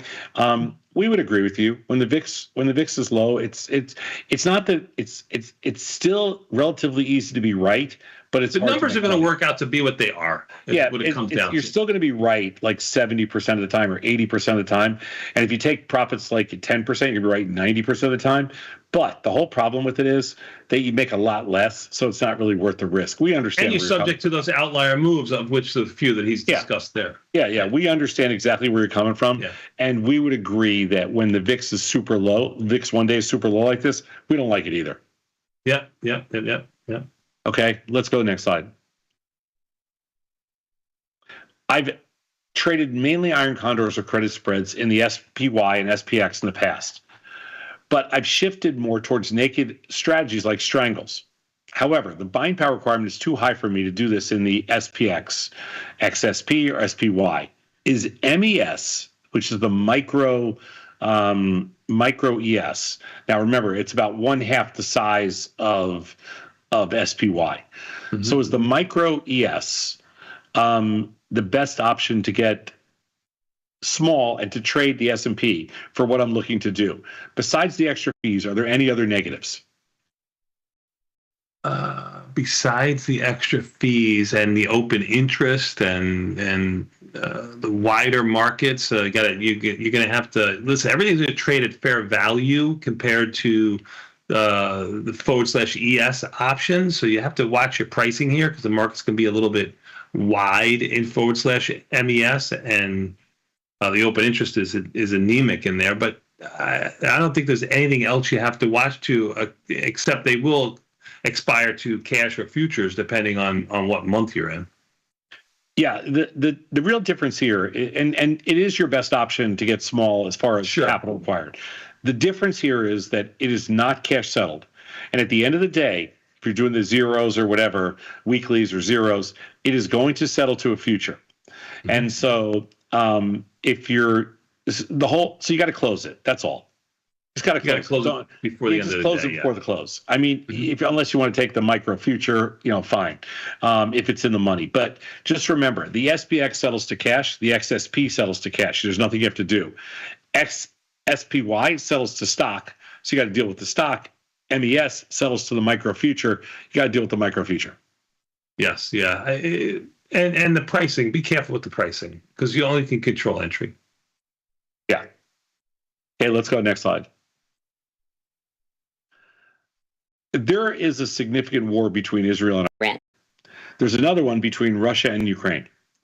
Domestic unrest is the worst I've seen, and we're just 3 weeks away from tariffs kicking in. That could be that could cause significant inflation. But the market is on the cusp of all-time highs. What am I missing? Because there seems to be a massive disconnect.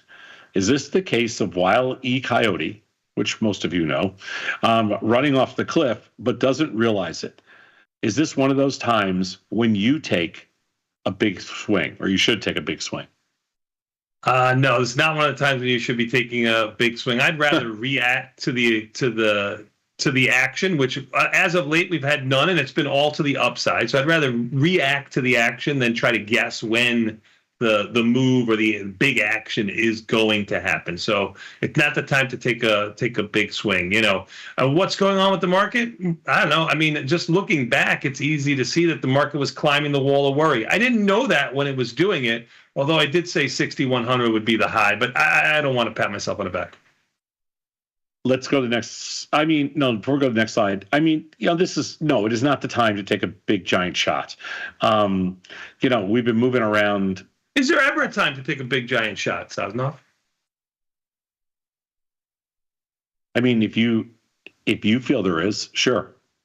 I mean, if that's what you want to do. I mean, it's not the way we trade necessarily, but I've done it plenty of times. Well, it's America. You can do whatever you want, but of course. I mean, like if you feel we're at a crazy extreme, sure. I would say that I would say that just the smart thing to do in general is not try to figure out, okay, all this stuff's going on, and not trying to figure out like kind of why is the market reacting the way it is. The smart thing to do is just look for opportunity where you feel there is opportunity in whatever you think is priced a little weird. Like just look for the opportunity. Don't worry about don't really worry about what else is going on. I mean, you can worry about what else is going on for personal reasons. But when it comes to trading, just think of it objectively. You got to. Yep. You'll drive yourself nuts trying to figure out the macro picture. It just doesn't work. Yep. And what you've learned here is news means nothing. Let's go. But we have rallied in past wars.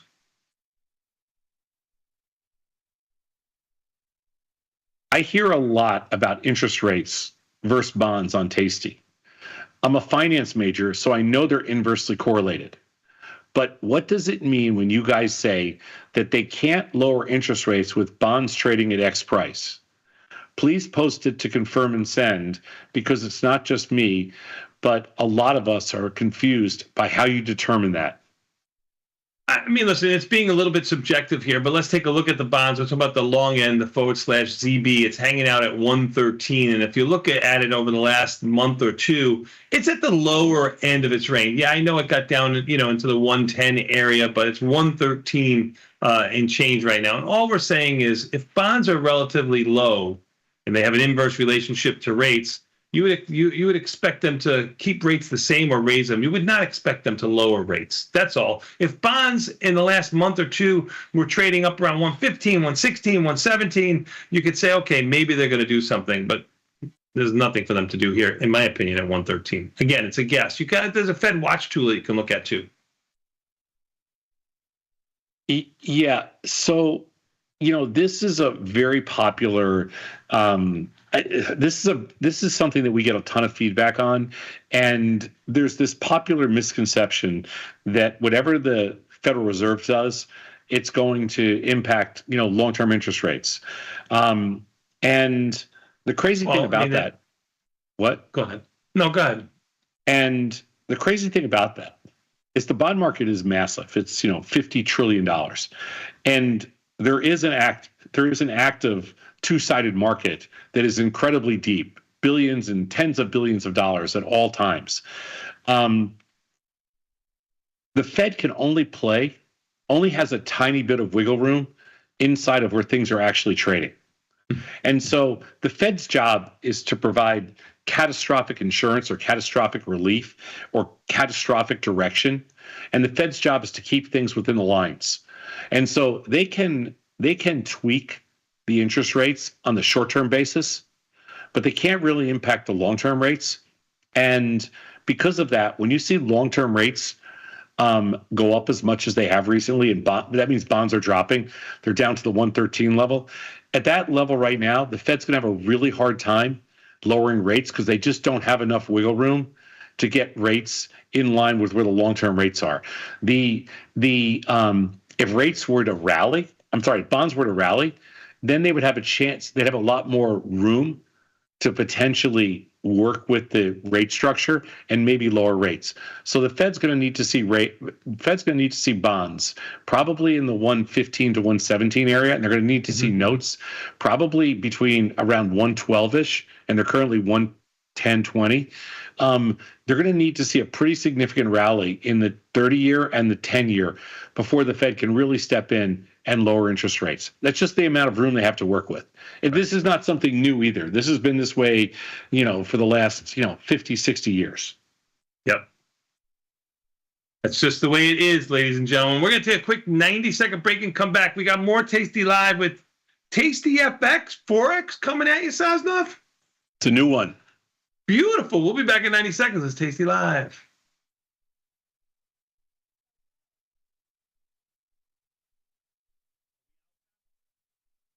Forbes called us best online for options trading.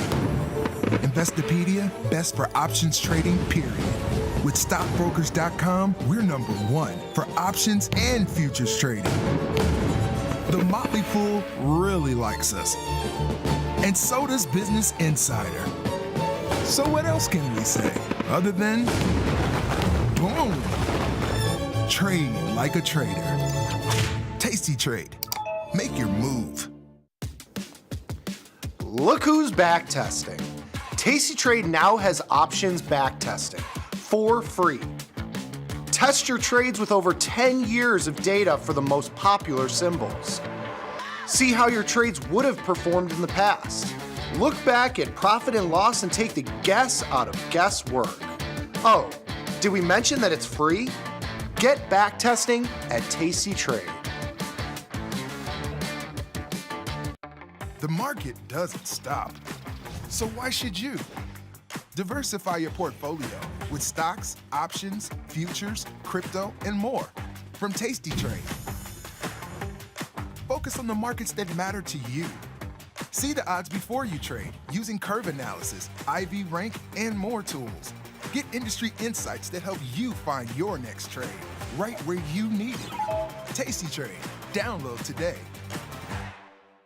The future of trading is here. Join Mike and his whiteboard, plus the Tasty 2 live crew for 90 minutes of probabilities, punchy portfolio mechanics, and trade tactics. It's totally free and unreasonably fun. Come early to enjoy a drink with the crew and stay for a Q&A after the show. Space is limited, so register today at tastylive.com/events.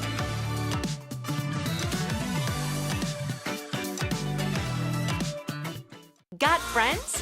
Get $250. We'll give you a bonus for each qualified person you refer to Tasty Trade.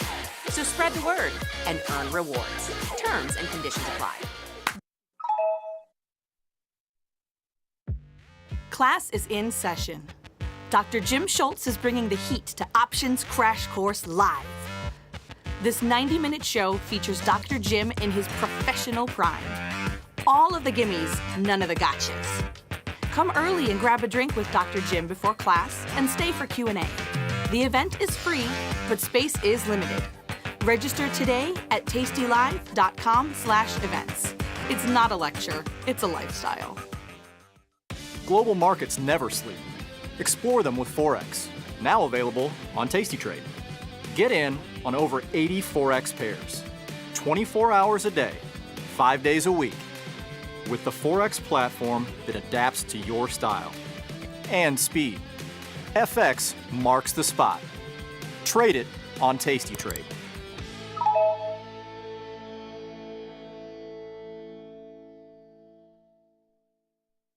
In the world of investing, a beast lurks between the numbers, ready to pounce. Some traders hide from it, some ride it. If that's you, join us on Tasty Trade. Genius loves company.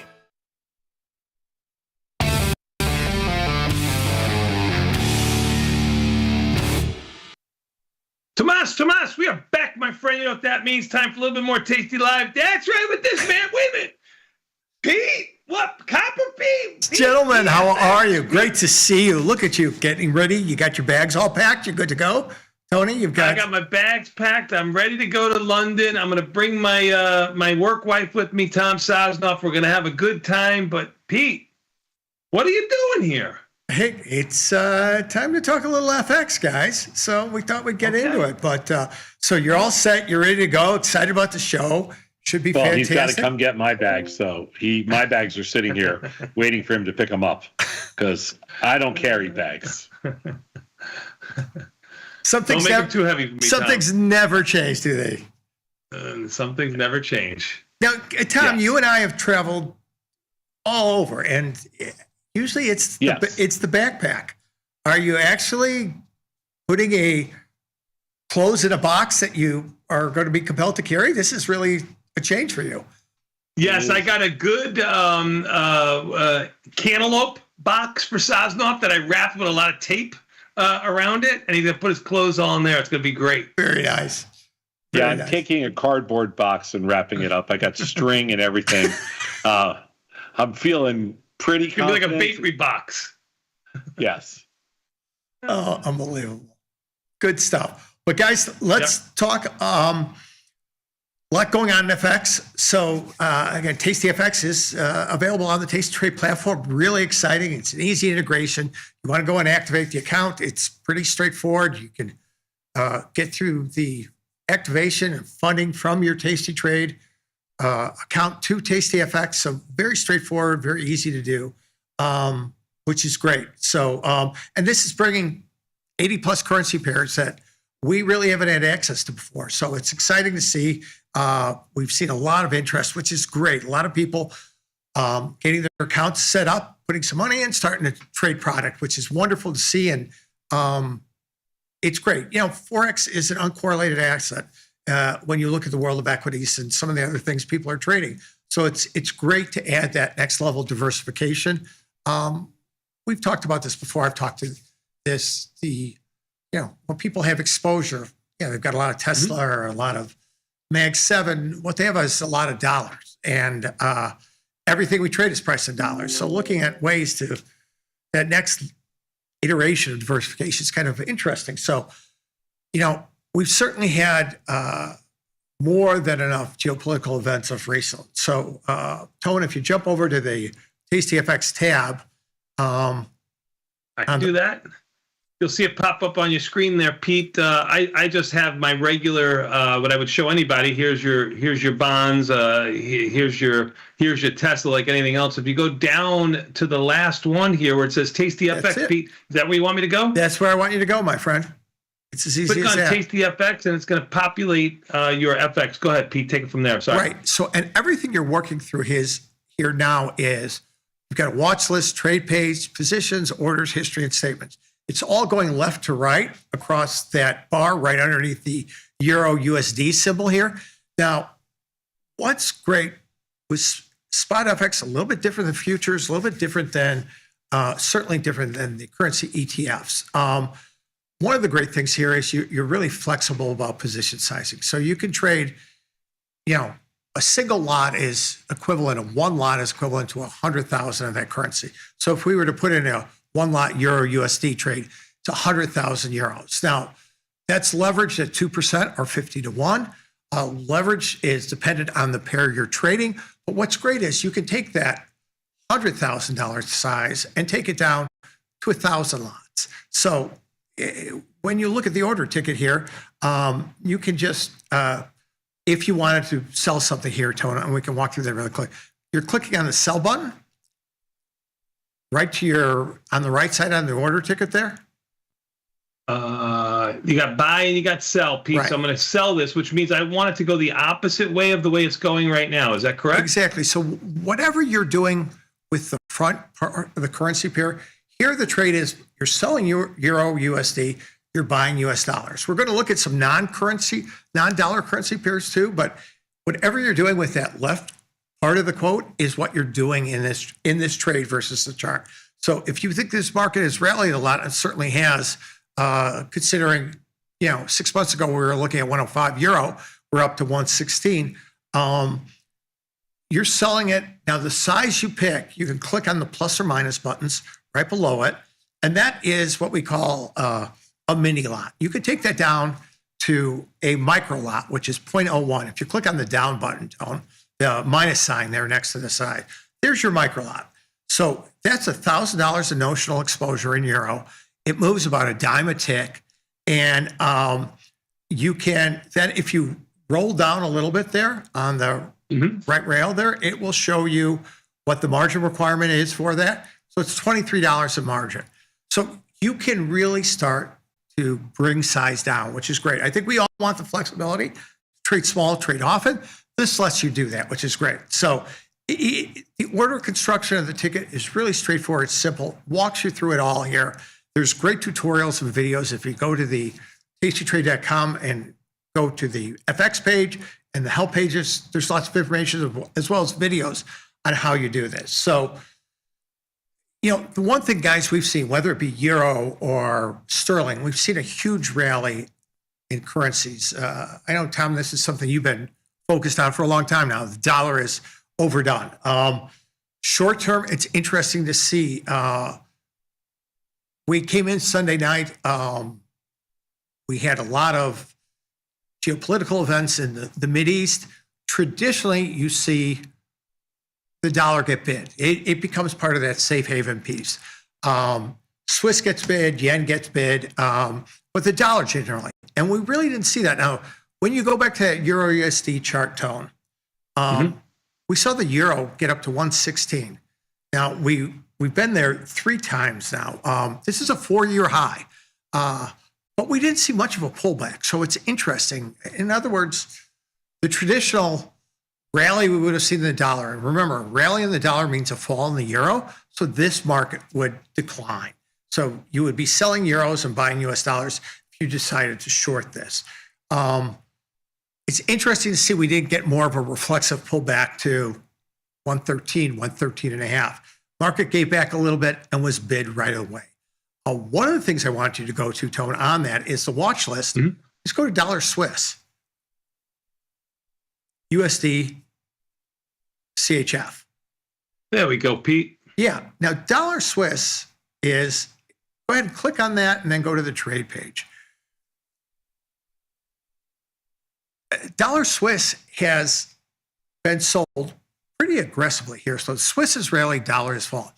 no bounce really whatsoever here. Now, Swiss have a central bank meeting on Thursday. They're going to lower their rates back to 0. So they continue to lower rates. Swiss rates at one point were negative 2.5%. So we're not there yet, but they're certainly back down to that 0 bound. What that presents is an opportunity for some people who look at carry trades or the ability to, depending on the currency pair you have, if you're long or short it, one of the things with SpotFX is you get paid or get charged to carry that position overnight. It's basically the difference between the two countries' interest rates. This right now, traditionally, dollar yen has a carry component to it because US rates are higher than Japanese rates. Obviously, with Swiss rates moving to 0 and our rates still mid 4%, we're seeing a big interest rate difference there. If you're looking for something that's at an extreme, where the carry works in your favor, buying some dollar Swiss right here, probably one of the more interesting trades on the board. It hasn't had much of a bounce to it. Sorry to interrupt you, Pete. I like the way it has, like, it tells you what a one lot is, $10 per pip here. You can get lower, it's 10 cents per pip. I mean, like, it really kind of shows you exactly what you're doing as you put your size up here. Right. What's the stop loss? Do you have to have that in there when you place a trade? Great question. No. So you can set up a limit order, you can set up a market order, and then you can put conditional orders around it. If you want a stop loss, take profit, you can certainly set that up very easily. It's very intuitive in the process and a little bit different than construction of an order ticket and say futures, but it's really, what do you want to do? If I want to buy or sell, you start the order creation process by choosing a side, putting in your side, deciding if you want to have conditional orders around it. In other words, you want to use a stop loss or a take profit. You can use one or either or both. So order construction is pretty straightforward, and then you shift it off. Pete, can I go one step further with you here, Pete, for a quick second? So on the watch list, it has popular USD, and then it has popular non-USD. So you don't have to trade just a U.S. currency versus something, although that's one of the most popular ways of trading futures. Right. Trading FX. You can also trade the currencies versus the currencies themselves, right? Absolutely, and that's one of the really interesting pieces is that you can. Not everything has to be in relationship to the dollar, and sometimes there's more interesting extremes. Or if you're, contra-trending trader or somebody looking for extremes, there's more extremes in the non-dollar pairs. Now, when you go through that list, Tony, if you can pop it back up for a sec. Sure. Things like euro yen, probably it's the number one non-dollar traded cross in the world. Huge amounts. Sterling yen, same thing. You've got things like Aussie yen, Aussie Canada, something that we've traded in futures terms. What's nice with this is you can create something like a euro yen trade without having to leg into it.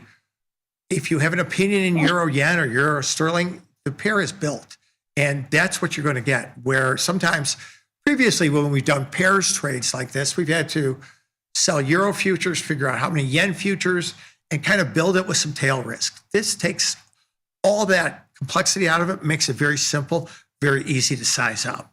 Pete, do I have to stay can I stay into this trade into perpetuity, or is there something I have to do to keep it on? Like, is there a 3-day rule, 7-day rule, no day rule? What's the deal? Right. So these are perpetual contracts. So what they do is automatically roll every night. So if you hold a position, you day trade the position and you take it off, there's no carry involved in that. If at 4:00 Chicago time, you have an open position, then that position is automatically rolled forward for you. And then you are either collecting or paying on that difference in interest rates between the two currency pairs. And those swap rates are posted right on that trade page. So you know what you're making or getting right now. Like with Swiss right now, the Swiss carry trade is a positive carry trade. So if you were to buy dollar Swiss, you're getting paid almost a pip every day for holding it. So if you were short, you would be paying a pip to hold it every day.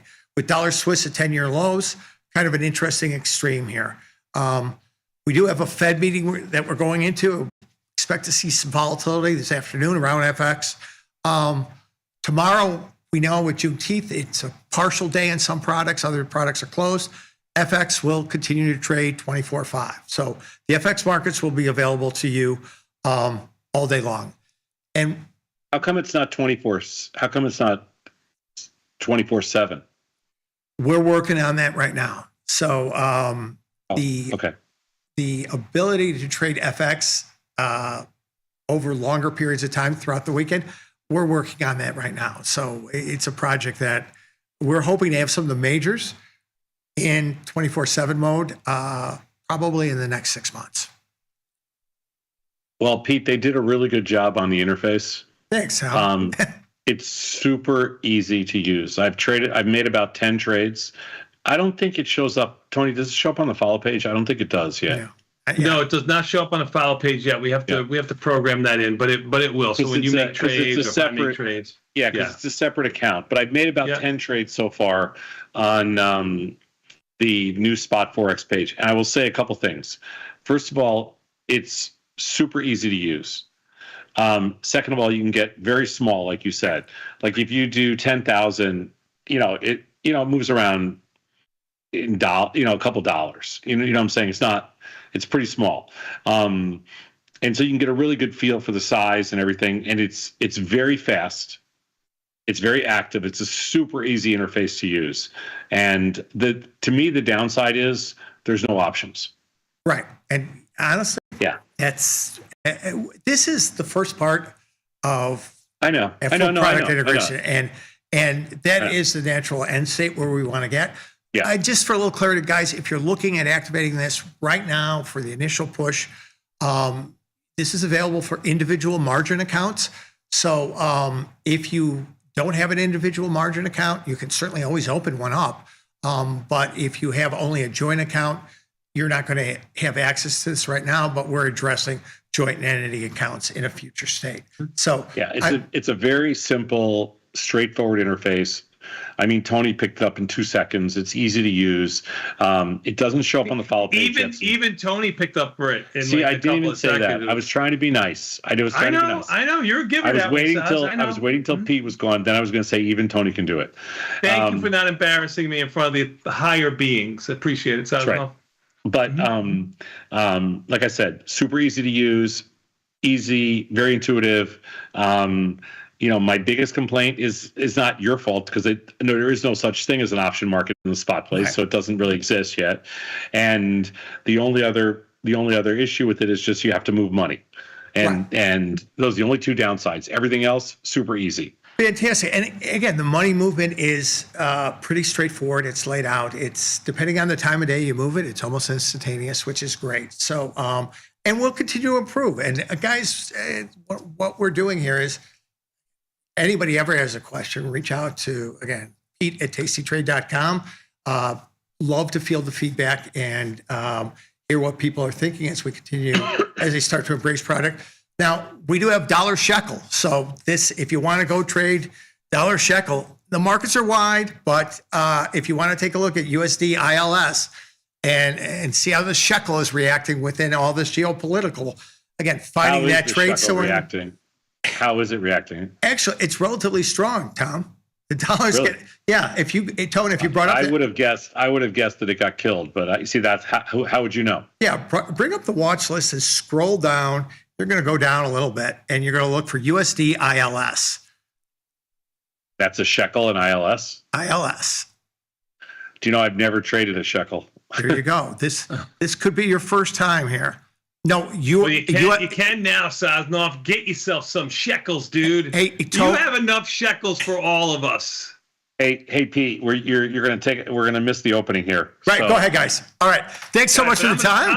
I'm gonna. So if Euro ILS, I got to click on sell it, right? If you want to buy, whatever you do first, Tony, is what you're doing. Right. We'll take a quick 90-second break and come back. We got more Tasty Live after this with the opening bell. Sorry, Pete. Time waits for no man. Thanks, guys. In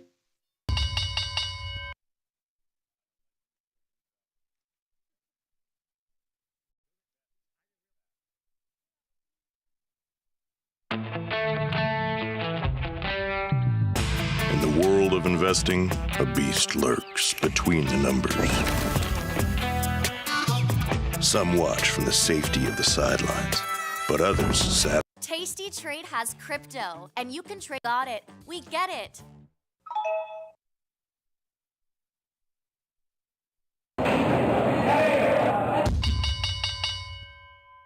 Tomas, in what has now been the quickest commercial in Tasty Live history, we are back. Even the S&P is just open. They opened down around 25. They're down 20 right now. NASDAQ down 72. It's a little bit of a rally from where we were for most of the evening. Russell down 14. Dow down 174. Russell, the weakest of the group. Volatility up by 31 cents. Mid-range at 20.55. Bonds up 15 ticks, just about where I quoted them the last time. Bitcoin down 3,000, just about where I quoted the last time.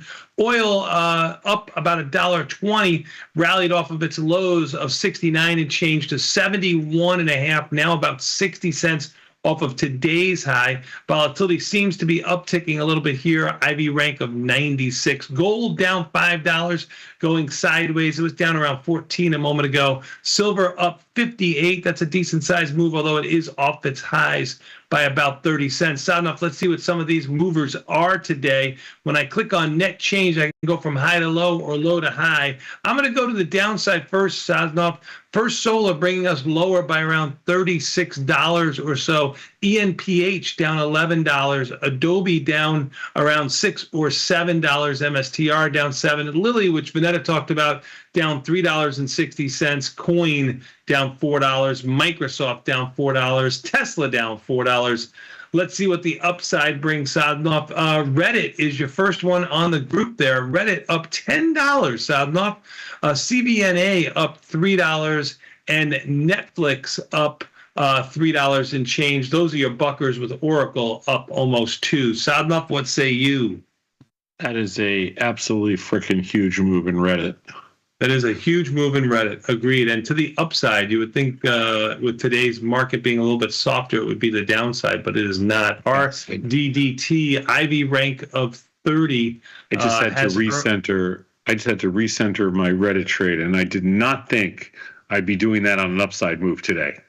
Earnings coming August 5th. You can see it is having a very good upside move here for the last 2 days to 137, but significantly off its highs of 220. Yeah, I did not see that Reddit move coming. The other problem child for me. You didn't get the memo? No. So ENPH, what does a new subscriber do? Ooh, ENPH. Let's take a look. What's the IV rank in there, Tom? 73. It's good. ENPH going low and now going lower, making new lows, as Vanetta would say. Take a look here. It's got earnings July 22nd. I would typically default to August options with 59 days to go, but I might stay in July just to avoid that earnings. Oof. You really only have $5 wide. You do only have $5 wide strikes here. I know you got 2.5 down here at 22. You really have no choice here, Sadnoff. If you're limited on the amount of options you can trade here, option strikes you can trade here. I would say it's markets are wide too. The markets stink. Yeah, so unless you have a directional bias in here, I would probably abstain, even though it has a good IV rank. We got an ENPH dilemma. Oh, do you? Yeah. Uh-huh. No, it's not that bad, but we have an ENPH dilemma for sure. Yeah, no doubt about it. We have a Reddit dilemma, an ENPH dilemma. Reddit, we've already adjusted. ENPH, I'm reluctant. This has got to be a new low. In ENPH, yes, it is, my friend. You can take a look at this chart here. It has not had an uptick in your lifetime. Yeah, this has got to be a July low. The July, where are the July 30 puts? July 30 puts, they were $1.65 bid at 198. Yeah, that's not exactly a good market, is it? That's not exactly a good market. You really only have them to trade to the downside. The 25 puts are trading around, I don't know, mid-price around 47, 48 cents, something like that. Just put a 190 offer in and somebody put a 180 offer in. Yeah. So I'm not, well, let's see. And markets are a little wider on the opening, so you. Yeah. Yeah, we got a little work to do in there. That's about it. Everything else is surprisingly. Oh man, they are pumping premium into crude oil today. /CL. Yes, Let's take a big vol jump. Oh my God, yeah, IV rank 109. It just jumped by 10.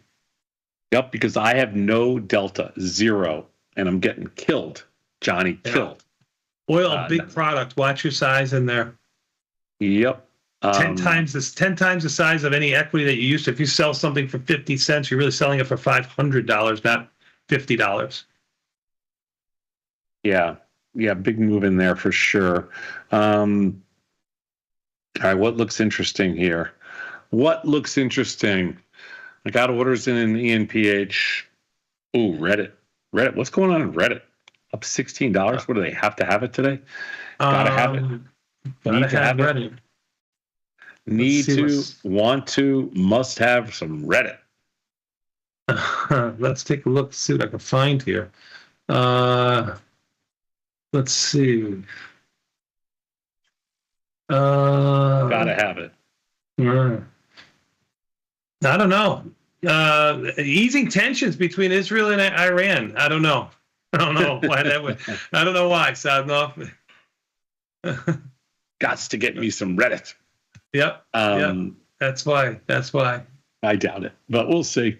That's about it. I mean, of all the positions we have on, those are the only 2 problem children. Oh my God, you cut Copper Pete short so you could make 3 trades. I mean, I thought you were gonna have a flurry of trades. I did too, but don't you ever do that to Pete again. You understand me? Just because Pete can't protect himself doesn't mean that I'm not gonna stand up for Pete. I mean, I had my fill of Forex. I mean, you can do that 24/5. I got how it works.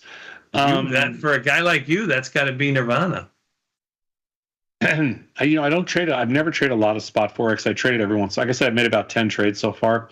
I got to have a pretty strong opinion because it's pure directional. Even the S&Ps are down 26. Yeah. Got filled on my puts at 190. You did get filled at 190. Look at you staying strong. They couldn't make you go down by a dime. Not you, Sadnov. That's right. Paper hands that you got. You're so good. That's right, Johnny. All right, listen, let's take a quick 90-second break. You want to? Because we can take a break and we can come back. We got, Chris, let me explain next. We're back with more Tasty Live.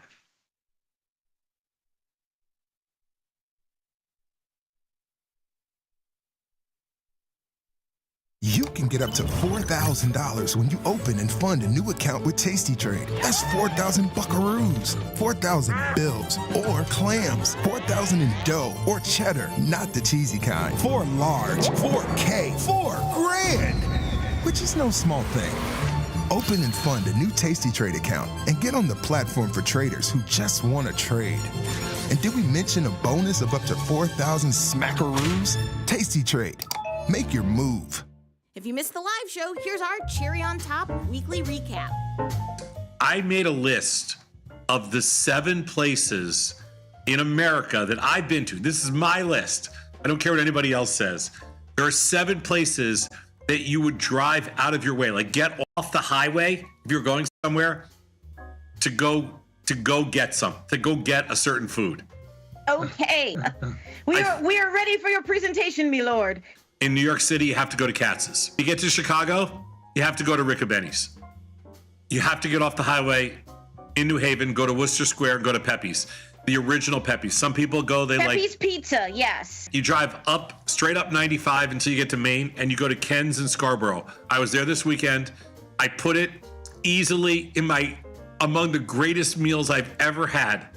Then my 2 final stops are actually both in Texas. Pecan Lodge in Dallas, and then you go to Austin, and I'm a Terry Black's beef rib person. It's the best I've ever tried.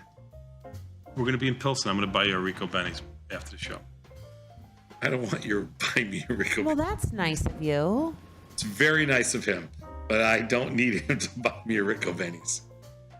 I was going there when you were pooping yellow. Oh my God. I introduced you to it. The first time you saw it, you were buying it from the truck outside the CBOE. God. Sorry, SIBO. You gotta stop. No, you know that's true. Sadlov, you know that's true. God. There's not a chance. My guys, that's the reason why you did what you did in the restaurants that you made, was because I showed it to you. You know that's true. Do you know that I brought the chicken parmesan sandwich to Chicago? What side of the aisle is Tom on? Is Tom stay in school kids, or is he more towards Peter Thiel? I'll pay you $100,000 to go start your own business, scrape your own knees. I would chop my own off before I would say that I'm on the same side of Peter Thiel of anything in the whole world. I hate that more than anybody. Absolutely on cloud nine. I was walking around the city yesterday, right? 3 different locations. What 3 city? different people all commented about how luscious and beautiful my hair was. You're walking around St. Petersburg and a random person would ask you about your luscious hair. They really just wanted to admire it. I was at church, I was at the gym, and I was at Publix. And so at all 3 different locations, had 3 individuals, 2 older gentlemen and 1 young woman, said, "Man, you've got some beautiful hair." Now I understand the older men, they had, their great hair days were behind them. So I understand that.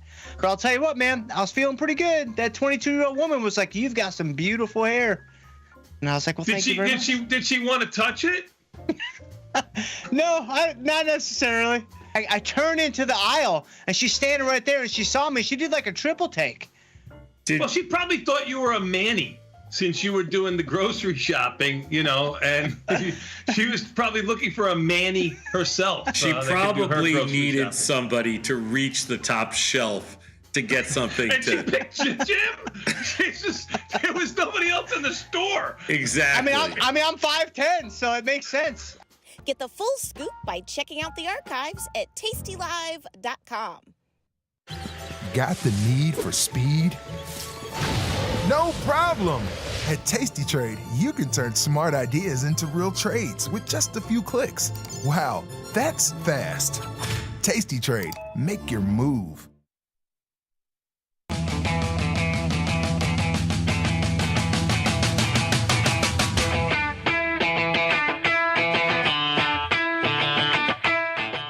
Tomas, we are back, my friend. You know what that means. Time for a little bit more Tasty Live. That's right. With this, man, let me explain. Chris is in the house. How are you, Chris? I'm doing so much better that the Pacers lost today, let me tell you. Really? So much. Ugh. I couldn't keep my eyes open for that game last night. It wasn't that good a game. Watching Tyrese Halliburton only score 6 points was just He was hurt. Is he? I thought he was hurt last night. Yeah. He looked terrible. And by the end of the game, the Thunder weren't really even guarding him because they knew he just wasn't going to shoot. Yeah, he had no push in his leg. See, he hurt his leg in the first half. He was done. Yeah, it's too bad. Pacers look cooked. I don't know what the heck Carlisle was doing taking out Siakam when they cut the lead to 2. Anyway, hopefully the Thunder close it out. Yeah, I need the Thunder to win. I can't give Sadnov money. I got to collect money from Sadnov. That's all I need. I didn't know there was a thing here. Yeah. But I didn't mention it all morning. I was just going to stay very cool, act like you've been there kind of thing. I used to tell that to my football friends when I was coaching football. I would say, just put the ball down, tap your buddy on the butt, and get back into play. Let's get the 2-point conversion. I mean, That's he had what I to would lay say. 6-1 odds, so I kind of liked my chances.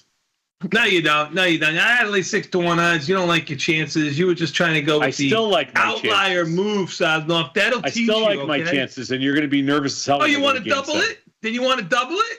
I might. You let me know. I'm available. Pick a number you're comfortable with, then double it, big boy. Tony, this is the conversation later on overtime when you're like, okay, Elias, stocks are 2% from highs. And he's like, I got them right where I want them. That's right. I'm comfortable with my shorts, far out of the money. There's a big difference between an even money bet and 6-1 odds. Uh-huh. Yeah. Mm-hmm. Yeah. The 6-1 odds shot doesn't have a shot in hell. That's right. Oh, they got a shot. They're going to win at home, and then they go to Game 7. Anybody can win a Game 7. Oh, and then I'll cry, and I'll be speaking a different tune. But right now, I'm like, you want to double it, big boy? I'm ready to go. Listen, mouthy. Okay. Hey, put your money where your mouth is if you think that's the way it is. Come on. We'll see. How, you going to wait? Yeah, we're going to wait. Sissy Mary. You'll get a phone call with like 3 minutes left in the fourth in a few days. No, I like, won't. I'm ready to bet. He won't be up to watch it. Oh my God, he was crying like a baby yesterday. He wanted to bust the whole bet. He wanted to frish. Yeah. So they Halliburton might even play in the next game, Sadnoff. You're done. Put a fork in you, Sadnoff. How about this? I'll let you out for half right now because we're friends. Nope. No. All right. Want to double it? No, I got Sheridan money. It's okay. All right, let's go. What do you got Chris, for us today, Chris? Well, obviously, the big point of interest in the news right now is what's going on between Israel and Iran. I was hoping to have a little bit of an intro here because, as the folks on Overtime know, I've been trying to stoke a pen pal relationship with the Ayatollah. He really shouldn't have left his direct messages open. One of his accounts followed me a while back, so I figured maybe I'll be the person to stoke peace. I would say that my efforts recently have not worked out well because peace seems further away than ever. Is he the most famous person in your contact list? No, you are, Tom. Okay. That's called job security. I was thinking, we have a rising star certificate. Our next guest oversees 150 billion gallons of oil. He has an $11.5 trillion sovereign wealth fund. Okay, so what's interesting about this particular round, this time around, is that the markets are behaving very differently than they did during the previous two flare-ups. In April 2024, you have the usual oil price spike, but stocks really take it on the chin, and it's about a month from when the incident occurs to when the markets recover back to their pre-Israel-Iran missiles flying highs. And we have another incident in October 2024, which people may not remember so well, but oil prices spike. This time around, stocks 6 days before they recover to their pre-news highs. This time around, it was only a day. It didn't matter that oil prices shot up by 7, 10, 15% in the span of 2 or 3 trading sessions. Stocks yesterday had erased all those losses, basically got back to where we were on Wednesday last week before the news hit. So I'm curious as to why you guys think this is occurring. Do you think that markets have become desensitized to this particular flavor of geopolitical risk, or we saw with India and Pakistan, or Russia, Ukraine still going on? These things aren't moving the markets anymore. Are we complacent? Why are we so desensitized right now to what are some alarming headlines? First of all, how could you define it any other way? I mean, I think it's because I think it's just because that's over time the market. There's been no reward for liquidating. Like you haven't gotten rewarded. Like the whole macro argument, which is, know what's going on, kind of, read the room type thing. It hasn't worked. Mm-hmm. So if you've watched something happen, like, Russia invades Ukraine or whatever it is, and you liquidate it because you thought something was going to, there was this geopolitical crisis, it hasn't worked. So, I mean, you can basically, how many times can you do that to investors? Eventually they go, you know what? Just keep me in. I don't care. And that's what you're seeing now. We have become desensitized to certain bits of news because it hasn't paid to try to game the news. Maybe it's not desensitization, Tony. Maybe it's because we have faster information dissemination. I recall you making a comment in the past week or two how you would have loved to have something like Twitter on the floor in your pocket when you were a trader, because if you had that information edge above everyone else, you'd be able to react much faster. It wouldn't have made one damn bit of difference. Sure, fine. But just the point is, because I'm not a good trader. But if I was a good trader, it has nothing to do with him. There's nothing to do with him. There's no such thing. There's never been an advantage. There never will be. The markets move. You think he could have got something on Twitter that he could have traded off of? Not a chance. Even 20 or 30 or 40 years ago, not a chance. That's my point. Isn't that if he had the news first, he'd know how the prices react. It's more of because everyone is getting this information disseminated much quicker through all layers of the market. Does that nip any story really in the bud? We've seen this time and again over recent months, and it just. Yeah, but I don't think that's the story. What's the story? I think the story is since the beginning of time. As soon as there's a bit of information, it makes its way into the most liquid marketplace, and it impacts price. No matter what, go back 40 years ago, 1985, and you would have the exact same thing, although it would be reflected in the S&P price instantaneously, and you wouldn't even know how. So that doesn't matter. The story here is that the market has essentially learned to. It doesn't. You do not get rewarded for trying to time macro events. That's the whole issue. That very well may be the takeaway here. What's the options market telling us on the other side of what's been the past week of these headlines? Are we treating the tensions as transitory or permanent headline risk? I only ask because what you're seeing in stocks is very different than what you're seeing in oil right now, where IVRs in oil are still sticking around 100. Actually, volatility in oil has exploded this morning. It's the high. It's my oil position is my worst performing position. I have no deltas, so oil is the most outrageous. It's the only thing where volatility is truly impacting, impacting P&L, impacting price. Option prices have just exploded in oil. If you look at the, I'll show you right now. It's crazy. But if you look, sad enough, you go to a full standard deviation or more, up to 94 or so on oil. Oil's 72, with really only a under $10 expected move in the next 30 days. You're going $30 out of the money. I'm sorry, $20 out of the money, and you're getting options that are $1,400. The change in the straddle today, it's up, almost $1, and that's a crazy, that's $1,000. Yeah, it's $1,000. So, which means that the expected move has jumped in crude oil. The expected move in July, which is 30 days away, has already jumped, about a full $1 today, which is really big.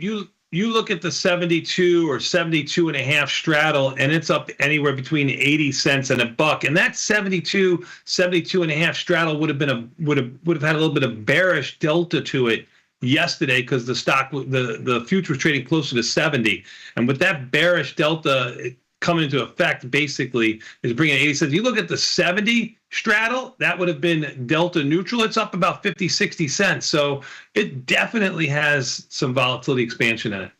Yeah, the 16 delta wings are up almost 80 cents. It's a huge move today. So crude oil has been impacted by what's going on in the Middle East. That I would say is the one marketplace where you're feeling it. That I don't think it's anywhere else. Wouldn't you say that commodities have that kind of effect to news a lot more than equities? Yeah, but yeah, fair. I mean, for like natural gas, even everyone's saying, why is natural gas moving? Iran produces about 6% of the world's gas supply. They don't export it. It's consumed domestically. But if you're destroying all their gas facilities and they're going to keep the economy up and running, they're going to have to import this gas now. So it's more demand on top of unchanged global supply. And so there, you say the commodity pass through. Obviously, we can talk about gold and silver. That's not so direct. But the energy commodities right now, it's ground zero for everything that you're seeing in the news. And it's a place where if we're going to see sustained volatility in the market, it's more likely to be here than equities, for sure. Yeah, except natural gas, the volatility hasn't moved, and it's not this natural gas has jumped a little bit, but that's about it. It's really the whole play is in crude oil of all the different commodities. Fair enough. And you can go to the XOPs of the world too if you want to get smaller, right? I mean, you're going to get the same kind of reaction. Yeah. Well, good luck trying to get something done in there. Well, that's kind of it. The energy companies really haven't done a ton of anything interesting here the past week. Oil's up, natural gas is up a bit. The energy companies are higher, but you're not even seeing a big move in bonds here on the other side of this. You're not seeing that kind of safe haven move that you would expect to see if this was a permanent type of event for the market. So Are you guys surprised by the lack of significant sectoral shift towards a bond, towards the energy companies and XLE and XOP, OIH, what have you? Sadnov? Are we surprised? Yeah, you were a long bond guy. When you're looking at the news over the weekend, you're not like, oh, this is probably good for bonds. I don't know if I thought that, Chris. You mean you thought there'd be a flight to quality? Yeah, probably a flight to quality. No, I didn't think about it that way. I thought bonds were cheap relative, but I didn't think about it as a flight to quality. Okay. Yeah. No, it wasn't a flight to quality for me. Well, there really hasn't been. If you're looking at Lockheed Martin or any of the defense companies, it's not like they've seen a huge surge to the upside the past few days. They've moved higher, they've outperformed the market, but today they're all trading in a little bit weaker. In any event, if we could shift the conversation here to talk about a piece of information that maybe is something that would interest the folks who typically tune in for the Tasty Crypto segments. There obviously has been news about stablecoins recently. Tom, you mentioned that Vanetta's covered what's going on with JP Morgan. I want to take a different approach to this because there's been some talk of Walmart implementing a Walmart stablecoin, a Walmart coin, if you will, where you would need something like a digital wallet, not dissimilar from what you see with like the PayPal USD stablecoin. For those that are unaware, the way stablecoins work, these are digital assets that are used for payment or settlement pegged to a fixed monetary value. And there's currently legislation making its way through Congress, the Genius Act, that would set up the guardrails for such an industry to develop a little bit more, well, out of the fog, out of the dark over the next several years. But to that point, I can't help but wonder if Walmart is having digital wallets for its customers, which tend to be on the middle or lower income side when you look at their financials. This could be something that poses a problem for financial intermediaries like a Visa or a MasterCard, or even community banks, regional banks that service a lot of lower income consumer debt. I'm just wondering how you guys feel about the stablecoin conversation. It's not something that we've ever talked about. Do you find it having utility in the economy? Do you think this is something that people should be paying more attention to? Or is this just a new technology that's part of payments and who cares? No, I don't think it's a who cares thing. I think I think from talking to the various crypto firms, and not various, but a few crypto firms, and talking to people in the industry, there is definitely a decent percentage of money flowing through stablecoins. Tasty's about to accept stablecoins for funding, and we've been working on it with Zero Hash. So, I mean, there's definitely demand for it. I've seen a lot of event-based sites, accepting stablecoins. There's obviously crypto gambling sites around the world and things like that accept stablecoins. I think when JP Morgan and Walmart and everybody else get in, it's real. Has it gone mainstream, or has it jumped the shark when Walmart? No. Mainstream,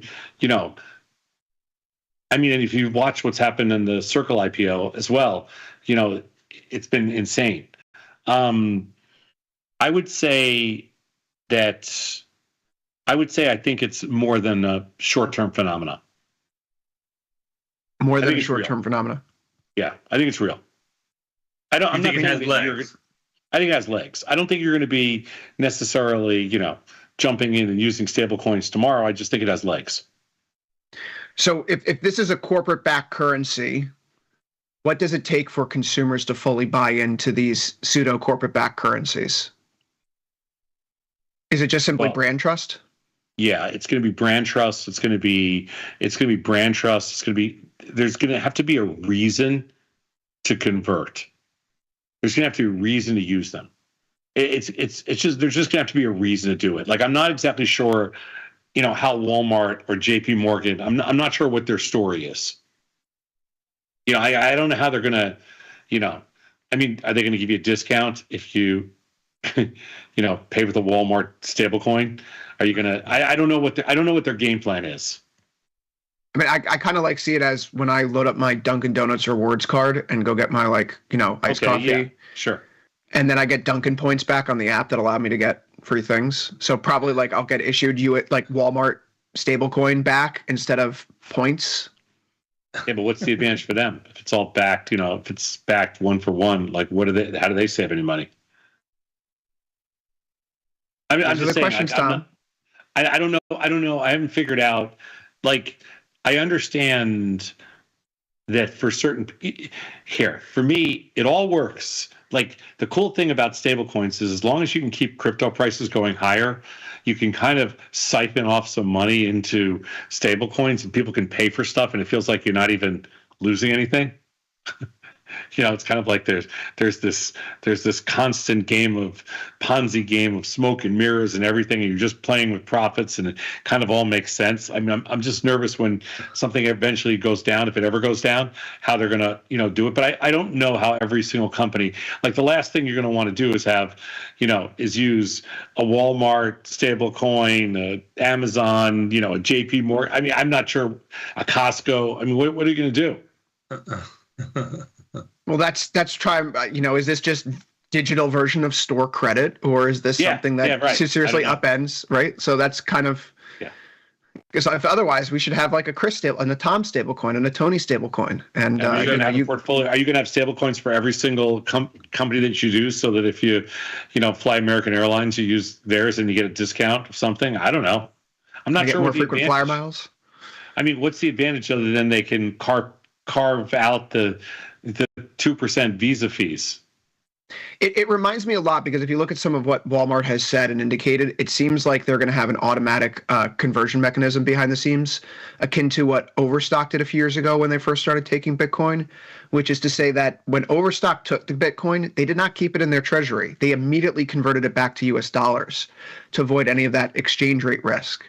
And Walmart seems like their intent is if they accept their, the Walmart stablecoin, whatever we're going to call it, they would convert it back to US dollars immediately. So it's a payment system. You're going to go to checkout. Yeah, I understand it's a payment system, but do you think it's just are the companies that are going to lose out Visa and MasterCard? Maybe. I mean, are they all doing this for the 2%, just to carve them out? I mean, that could be it. I mean, if you're Walmart, that might be it. I don't know. Like the credit card fees, killing the credit card fees is probably the only reason to do this. Yeah, like right. Like, American Express charges what, 3% or something? So like if I use my credit card, places are marking it up by 3% now, does this kill Venmo and whoever marks it up by 3%? Like the whole thing is this is just clean. So, everybody, I mean, maybe a 2% is a massive number if you're Walmart. Probably is. I'm sure it is. Yeah. I mean, I don't know. It's so funny that you mentioned that. It was in some because nobody pays with cash anymore, so everything is everything is card related. So I mean, that might be the whole story here. I don't know. Yeah. So in 1976, the government put a temporary ban on credit card surcharges, and then there was cash discount acts. So instead of going to a cash register and being like, cash is this amount, and if you pay with credit card, it's plus 3%, it changed the language so that credit cards would be seen as the neutral default choice. And if you paid with cash, you'd get a discount. And that's what changed people's psychology about why they should start using credit cards.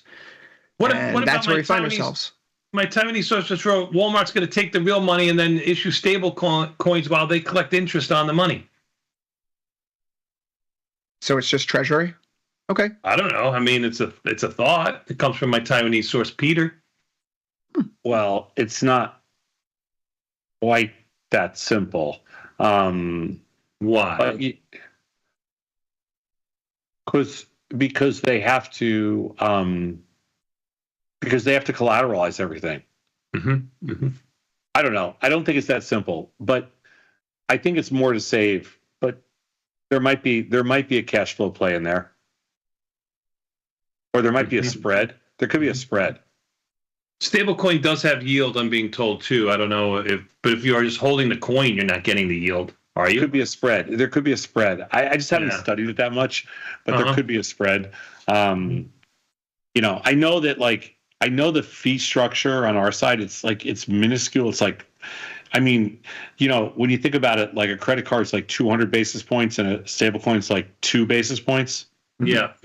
So it's like 100, and it's you save 198 basis points.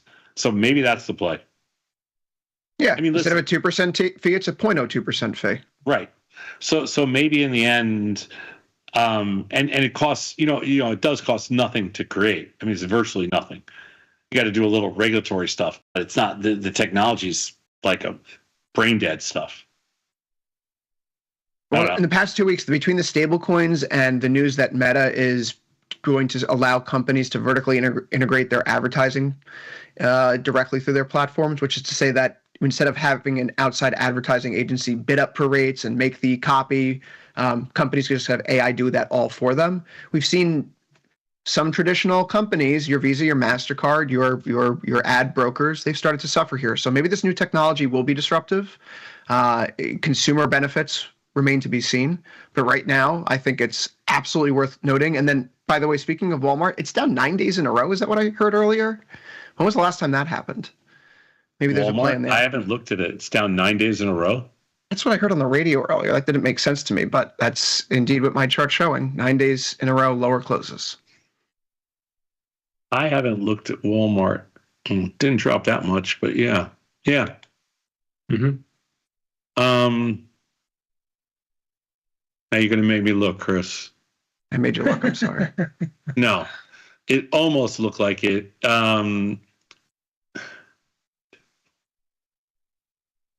Yeah, well, it's down 8 out of 10 days. That's it. And the market's been up 8 out of 10 days. Just down 8 out of 10 days, and the 2 days it wasn't down; it was flat. So, yeah, sure. You want to get along Walmart here? IV ranks okay. The 90 puts are cheap.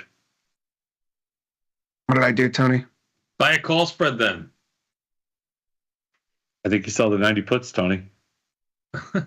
Be half a man. Step in there and sell the 90 puts. Sell the in the money put. We talked about it yesterday. I like the 90 puts. You can sell the 92 puts. Yeah, yeah. Actually, I'm going to look at Walmart. But you know what's weird is why is there no July volume in there? It's really light. I guess there's some 85 puts trading. Okay. All right. What else you got, Chris? Nothing. We're far over. Okay. Perfect. Gentlemen, I hope you have a great trip abroad. Safe flight. Thank you, my friend. Appreciate your time. We're going to take a quick 90-second break and come back. We got more Tasty Live sounding off. That's right. More to come with a market measure. Immediately following these messages. We'll be back in 90 seconds. Thanks, Chris.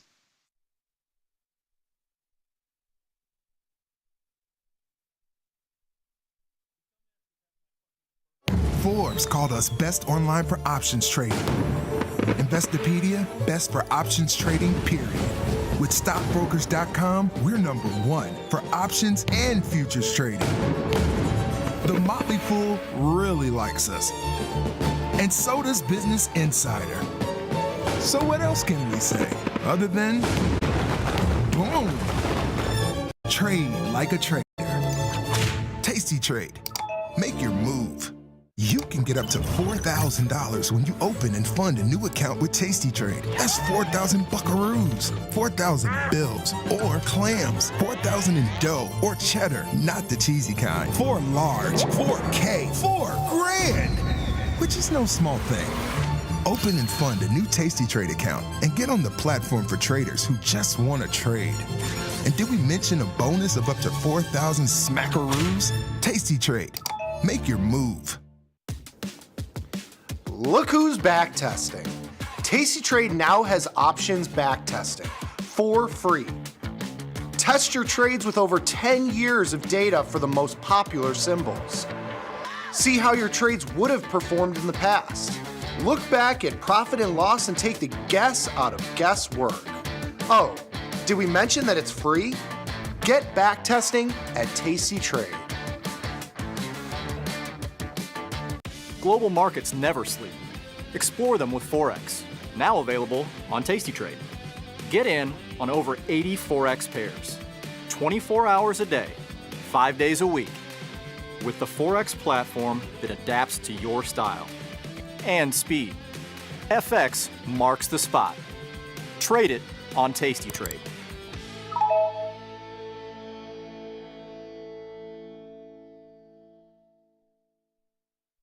Dear Kaylee, hats off to you for being such a culinary genius. I don't think it has ever dawned on our kitchen staff to serve gazpacho hot. Sincerely, Bob. Sometimes it feels good to get smart. Get even smarter with live trading insights and some live taunting. I don't want to fact check you with my vagina, but I will. From the smart mouths at Tasty Live. Wolf! The first half of this year's market has been giving the good guys the business. It's certainly been back and forth for sure, Pete, and I'm getting whiplash over here. With good mechanics, we can see Team Tasty stay strong in the second half. Absolutely. Let's check out our starting lineup. Tony Bat Batista, the John Jay College of Criminal Justice. Number 69, because it's one standard deviation plus one. And you know, I'm the Bat.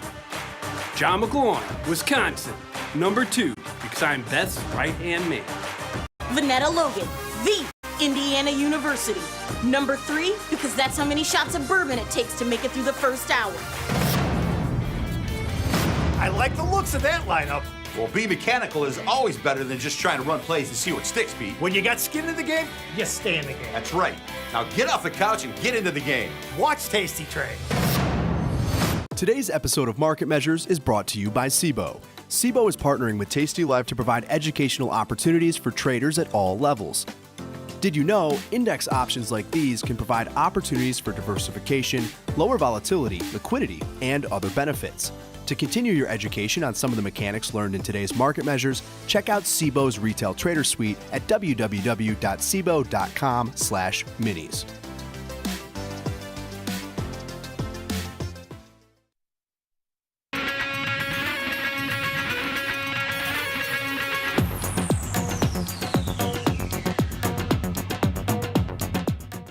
Tomas, we are back, my friend. You know what that means. Time for a little bit more Tasty Live. But a market measure, even the S&P's down 11, sounding off 1175.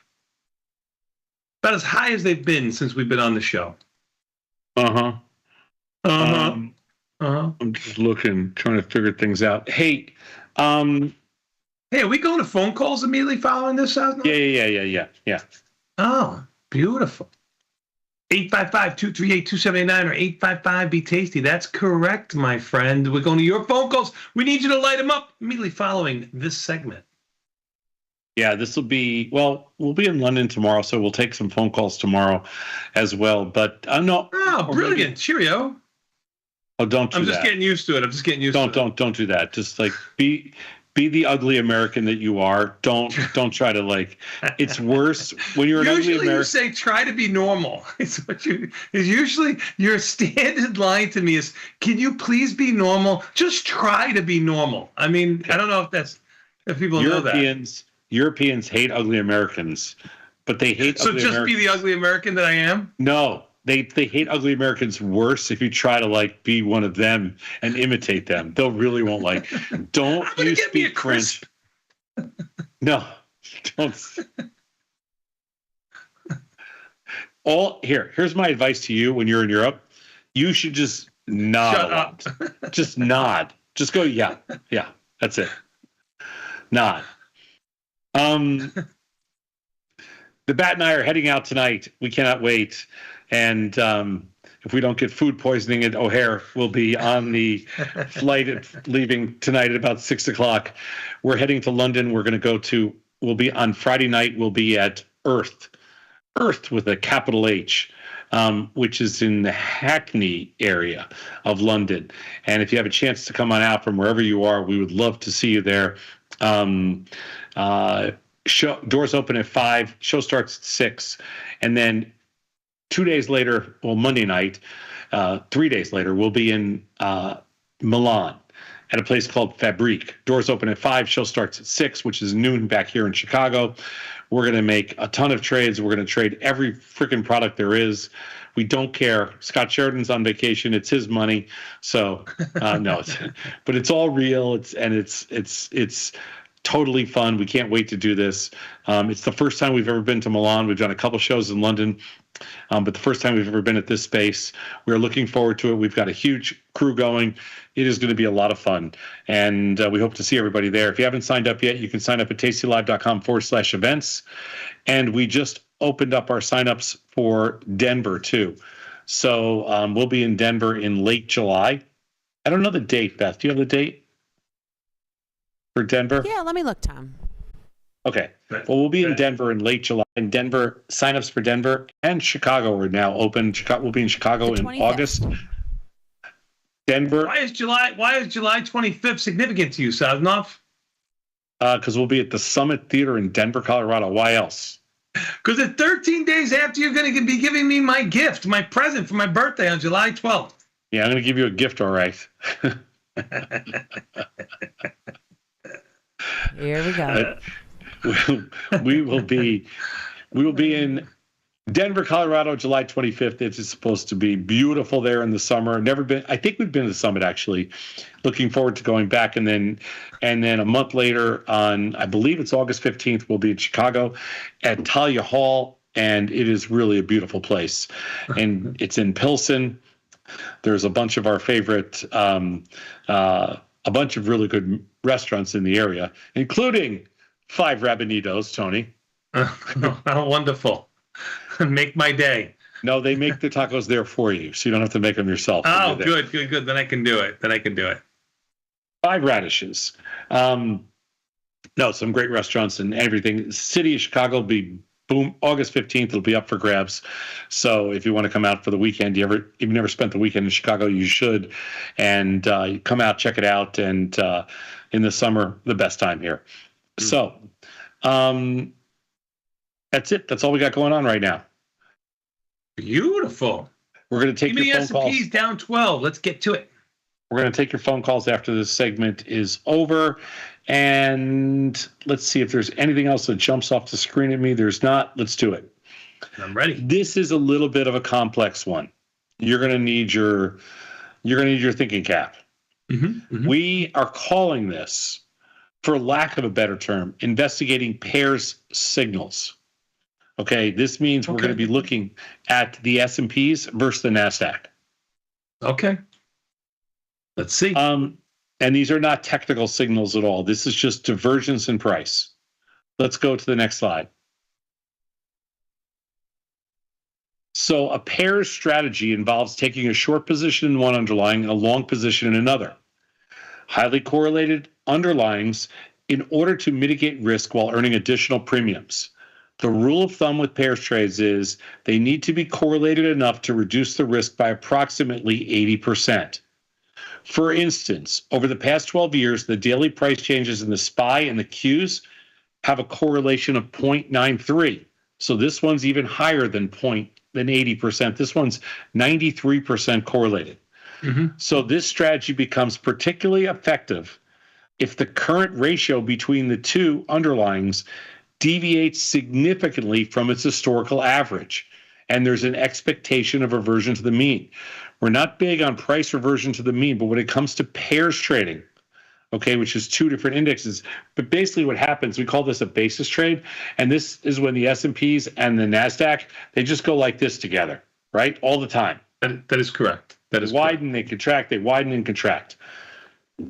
The question arises, how far back should one look to determine the average ratio, and what degree of deviation from the average should trigger action? Now, Tony and I don't really look much at this, so this is something kind of that's a fun piece for us because it's a little bit new. We don't really look at the long-term average between how far back we should look, and we don't really look at what degree of deviation. Like I've seen where, like maybe it goes down to, I don't know, from 93 to 80 to 70. I think once I saw it in the 60s, but it's not something that I look at, or any of us look at, that often. This is correct. All right, let's go to the next slide. So we looked at 12 years of data, taking us back to about 2013. 45 days prior to each major expiration for 12 straight years, we sold the 20 delta calls and the 20 delta puts, 20 delta calls in the SPY and 20 delta puts in the Qs. If the ratio was above its average, or sold the 20 delta calls in the Qs and the 20 delta puts in the SPY if the ratio was below its average. That's confusing enough as it is. By allowing fractional contracts, which is just because we could do the math that way, These were sold at a ratio to bounce the premium received from the two sides, typically around 3.2 calls, 3 to 2 calls to puts. I'm sorry, 3 to 2 calls to puts. But in reality, bouncing pairs is kind of an art, and we've talked about this a million times. The P&L results were viewed as percentages of the initial credit. We consider different time spans to look back at for determining the average SPY-Q ratio, 30 days, 1 year, 3 years, or 5 years, and considered skipping an expiration cycle if the current ratio was too close to the historical average. All the trades were closed at 21 days. This is our geeks going geeky. Geeky, yes. So again, we're going to look at 30 days, 1 year, 3 years, and 5 years. There's going to be 4 different charts. And we're going to look at this ratio when it gets too cheap or too expensive to determine, is there a reason to wait for an extreme? Is there not? What do you think? Ooh, I would think there is, but again, not something I look at. Okay, now let's go. What would you say? Yeah, I would agree with. Of course, there's going to be there when things go to extremes. We call those kind of like pot odds. The question is it worth waiting for? So worth waiting for it? So you're only going to make 5 trades or something like that? I mean, I know you just put it up there, but I don't know if that's going to be beneficial. Yeah. So if you do every expiration, the frequency of expiration skip to 0. If you waited for at least a 5% deviation from the average, you never made a trade. Right. Okay. This is with 30 days. Right. There's a very big takeaway from this slide. And the slide shows that the P&Ls were positive when there's a deviation. Okay, this is what's interesting. Mm-hmm. The average P&L per trade as a percent of the credit, the win percentage is pretty high. Now, again, you are selling junk. You're selling 20 delta options, right?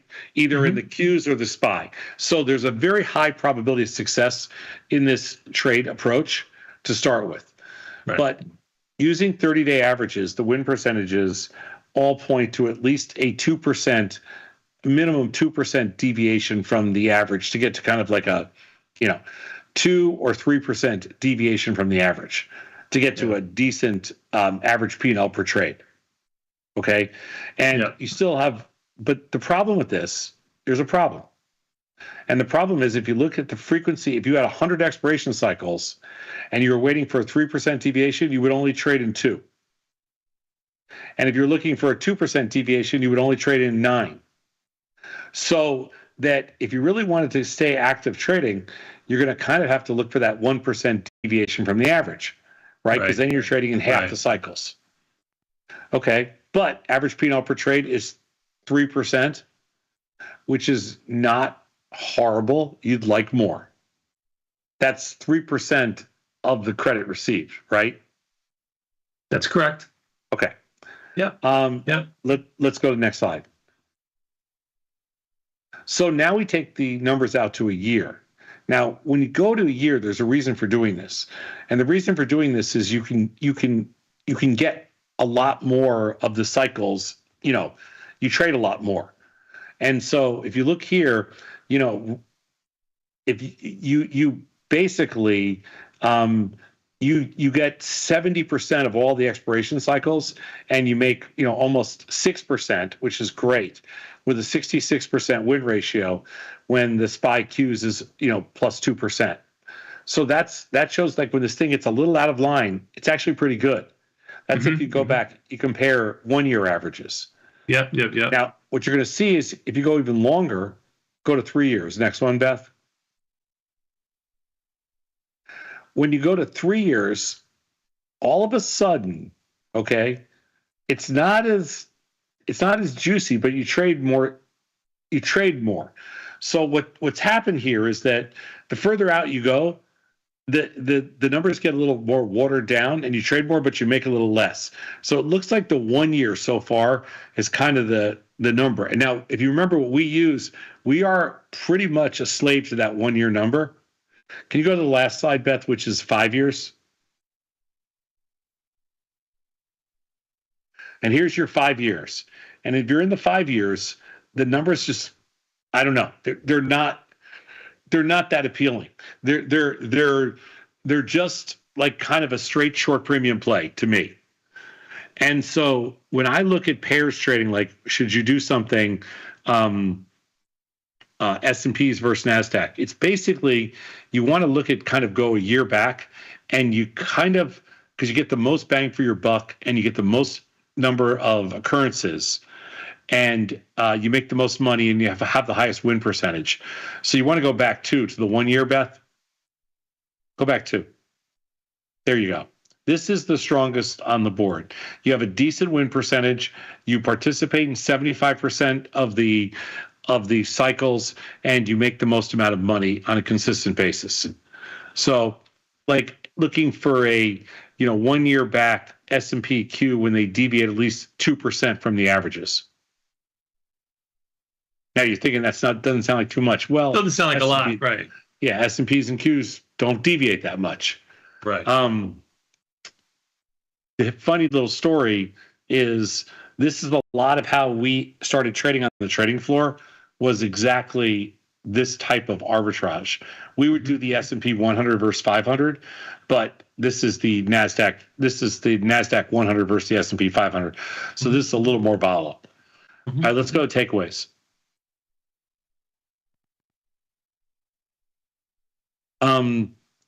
Using the historical average between the S&P and the Qs to guide pairs trading has generally been effective over the last 12 years. The choice of cutoff of a trading signal depends on individual investment goals, and waiting for a larger divergence yielded better per trade performance, but fewer trades. Comparing the current ratio of longer historical averages means looking for more significant deviations. And just like we said, the 2% divergence,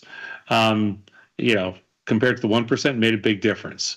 And ultimately determining the optimal timing and ratios for pairs is more than a science, but greater deviations from historical norms tend to be more appealing. When you can find crazy deviations, you got to try them. Yeah, it goes back to the confirm and send that we had earlier. Like, are we going to look for event-based things happening, or are we going to react to the things that do happen? And I think that kind of gives a little weight to our answer of acting after something does happen than prior to trying to figure it all out. Make sense? Sure. I sound like Julia. We're going to take a quick 90-second break. We're going to come back with your phone calls, 855-238-2789. Just I don't want to burst your bubble, but you don't sound like her or look like her. I don't look like her either. 855-238, but I could with some surgery. 855-238-2789 or 855-BE-TASTY. Side enough. That's the phone number to call. We're going to your phone calls right now. That's right. My team just put the number right there. It's below. 855-238-2789 or 855-BE-TASTY. I got 4 or 5 lines open. Light them up so I can make Tom be quiet. We can get right to your questions. We'll be back in 90 seconds at Tasty Live.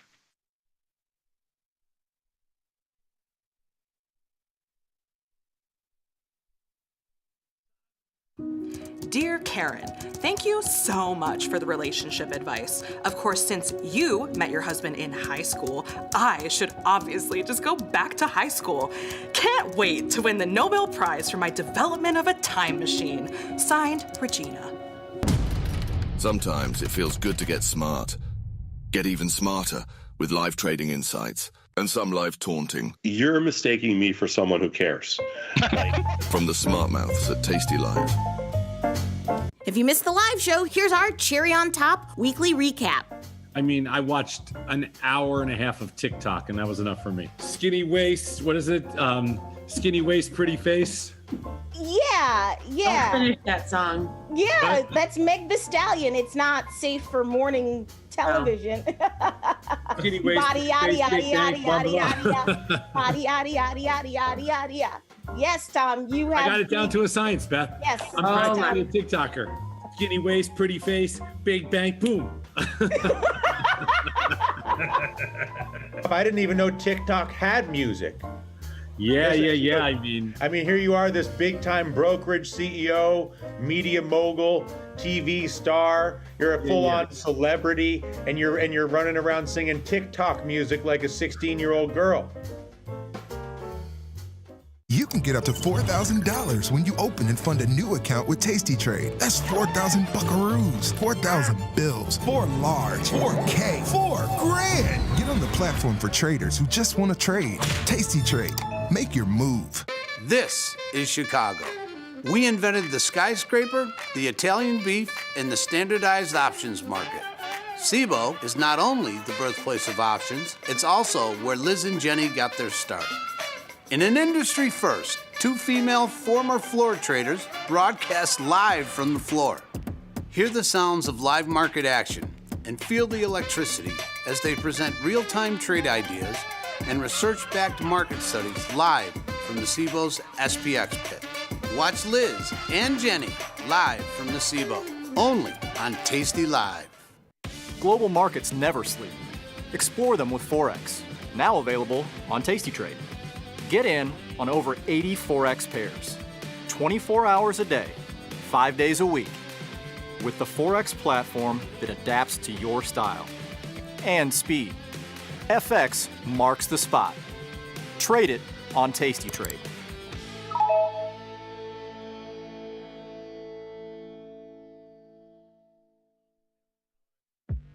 Class is in session. Dr. Jim Schultz is bringing the heat to Options Crash Course Live.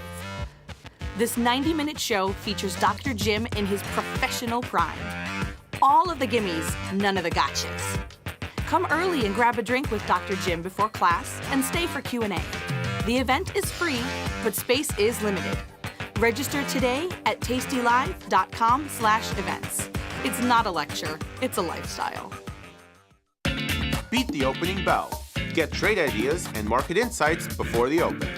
From the creator, Tom Sosnoff, and our chief market strategist, Tom Preston. Every weekday. Sign up at tastylive.com/newsletters. Damn. Wow. Long live the trader nerd. Man, you're a turd. Trade junkie. Hey, it's fun, see? Tom and Tony in the morning. Tomas, we are back, my friend. You know what that means. Time for a little bit more Tasty Live. That's right, with your phone calls, 855-238-2789 or 855-BE-TASTY. Sodnoff, it's right there down below. Give us a buzz. I got 4 or 5 lines open. I made our team do a short break so we can get right to your phone calls. Or we I need phone calls. Videos. Oh, no more Scott videos. No more Scott videos, please. I'm actually gonna send Scott videos tomorrow when we're in London of Tom and I. I think he misses us. I mean, if he's eating $28 grapes and oysters in the hot sun, he must definitely miss us. I'm gonna tell you this right now. He's been on the road with his family for 2 weeks. I don't care who your family is. Okay, that's a long time. He needs like in wrestling. He needs to come out of the ring for a little bit. I mean, my family has a rule. Okay, we cannot do it longer than a long weekend. 48 hours. 48 hours. You guys are the diehards of Thursday to Sunday. Thursday night to Sunday afternoon is the longest we can do. The best for my family is probably, an afternoon. Friday afternoon to Sunday afternoon. No. The best is like Sunday afternoon to Sunday afternoon. But if we that's not a week. If we have to, we can do a Thursday night travel to Sunday travel, but that's about it. That's when all the stuff starts to fall apart. Scott's trying to do 2 weeks on the road with his family. Godspeed. It's not easy. I will say that. Sodnoff, something else that's not easy. Even the S&Ps are down 15, hanging steady, not doing much. Volatility actually kind of creeping up here, up 44 cents. Seems like volatility is hanging in there a little bit more than what the market should be, what the market's reflecting. We are up near recent highs on the E-mini S&Ps and the NASDAQ, so maybe that's given a little bit of jitters to the market. Oil up $1.95 to $72.20. Sadnov, what do you make of that? IV rank of 116 means volatility continues to expand in oil. I think you really have to wait for, really, if you see oil volatility contract, you'll get a little bit of movement to the downside in oil. But right now, it looks like oil's got full steam ahead. Well, what I would say is they're not crashing. No, they're not. No, they're not. Absolutely not. The lows were made overnight last night. We've continually talked about having the market open higher to go lower, and we really haven't gotten that too much this week. Yeah, no, this has been very orderly today. I'm a little confused. Yeah, I'm not necessarily having a good day today because I think that the volatility expansion sounding off with very little movement in the market is what's your problem. Yeah, volatility expansion, the crazy move in ENPH, and Reddit was up it was up 16. Now it's only up 7. I mean, these things are moving all over the place. Markets are dynamic, Sosnoff. Really? I need to spend more time learning from you. Yeah, you'll do that when we're in London. I'm gonna do my best to help you. 855-238-2789 or 855-BTAs. I got 4 or 5 lines open. Give us a buzz. Love to hear from you. I'm going to go to Dallas. Not going to keep you waiting, Jay. Jay in Dallas, thank you so much for calling in. Hey, good morning, guys. Good to talk to you. I don't know if you remember last time we talked about Ovechkin breaking the Gretzky's goalie record. So figured we might as well talk about hockey again today. What do you guys think about the game tonight? Do you guys think Edmonton can tie the series up and take it to 7? No. Panthers in 5 is what I said. I know it's going to take 6 games, but Panthers in 5 is what I said. There's no way. If I'm Florida, I am not packing a suitcase. There's no freaking way. It's over tonight. Man, I don't know. I just remember seeing McDavid last time he lost, and I just feel like he's just going to come out with some energy tonight. So I think he can extend it. I'm going to believe in McDavid tonight.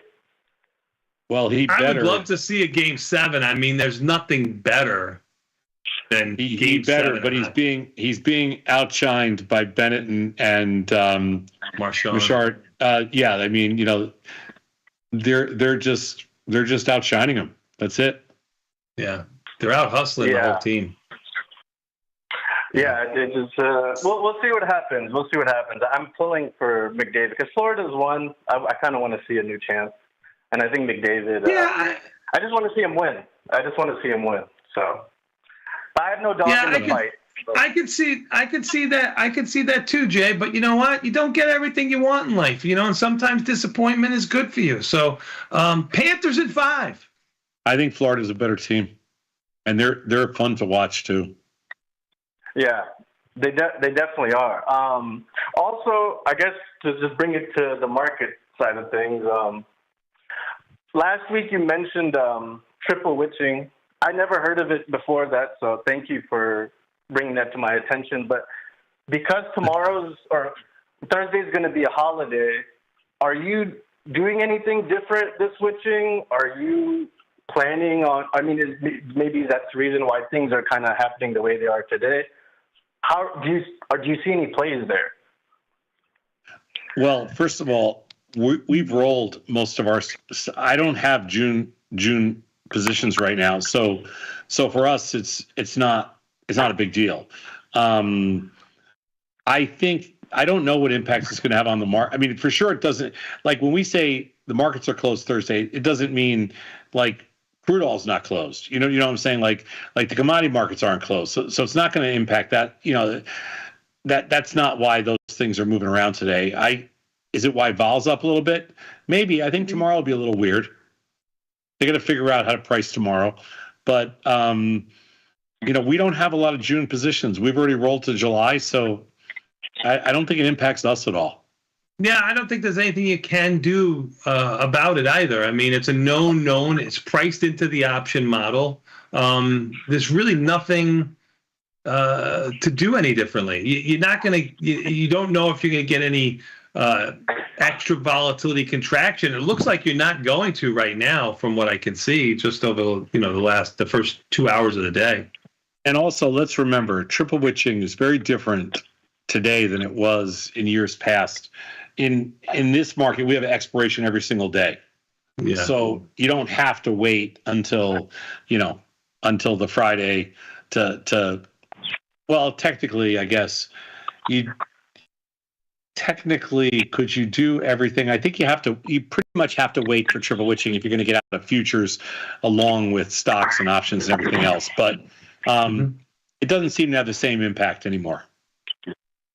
Okay, that makes sense. One last thing, and I'll let you get to the other callers. I just wanted to make a quick observation. I know in Tasty you guys promote not being a quote-unquote directional trader. And as a directional trader, I feel like you guys are actually directional traders. You're just trading the direction of premium.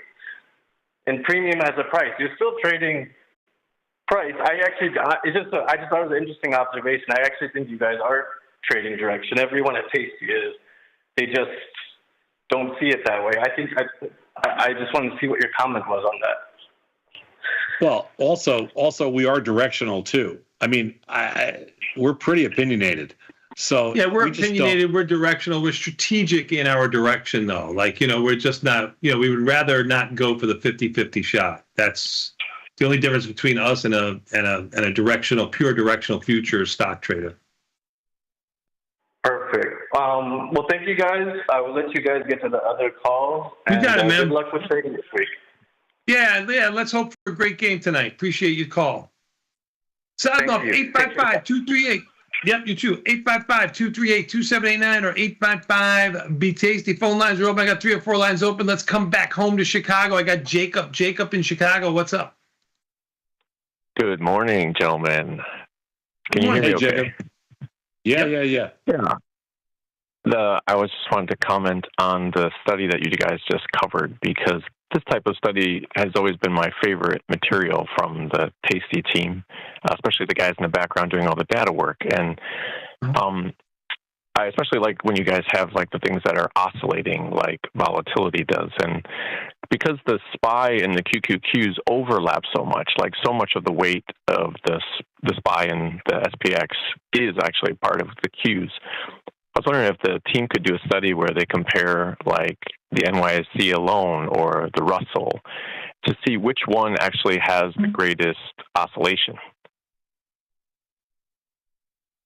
Greatest oscillation. How are you defining? You mean oscillation of volatility?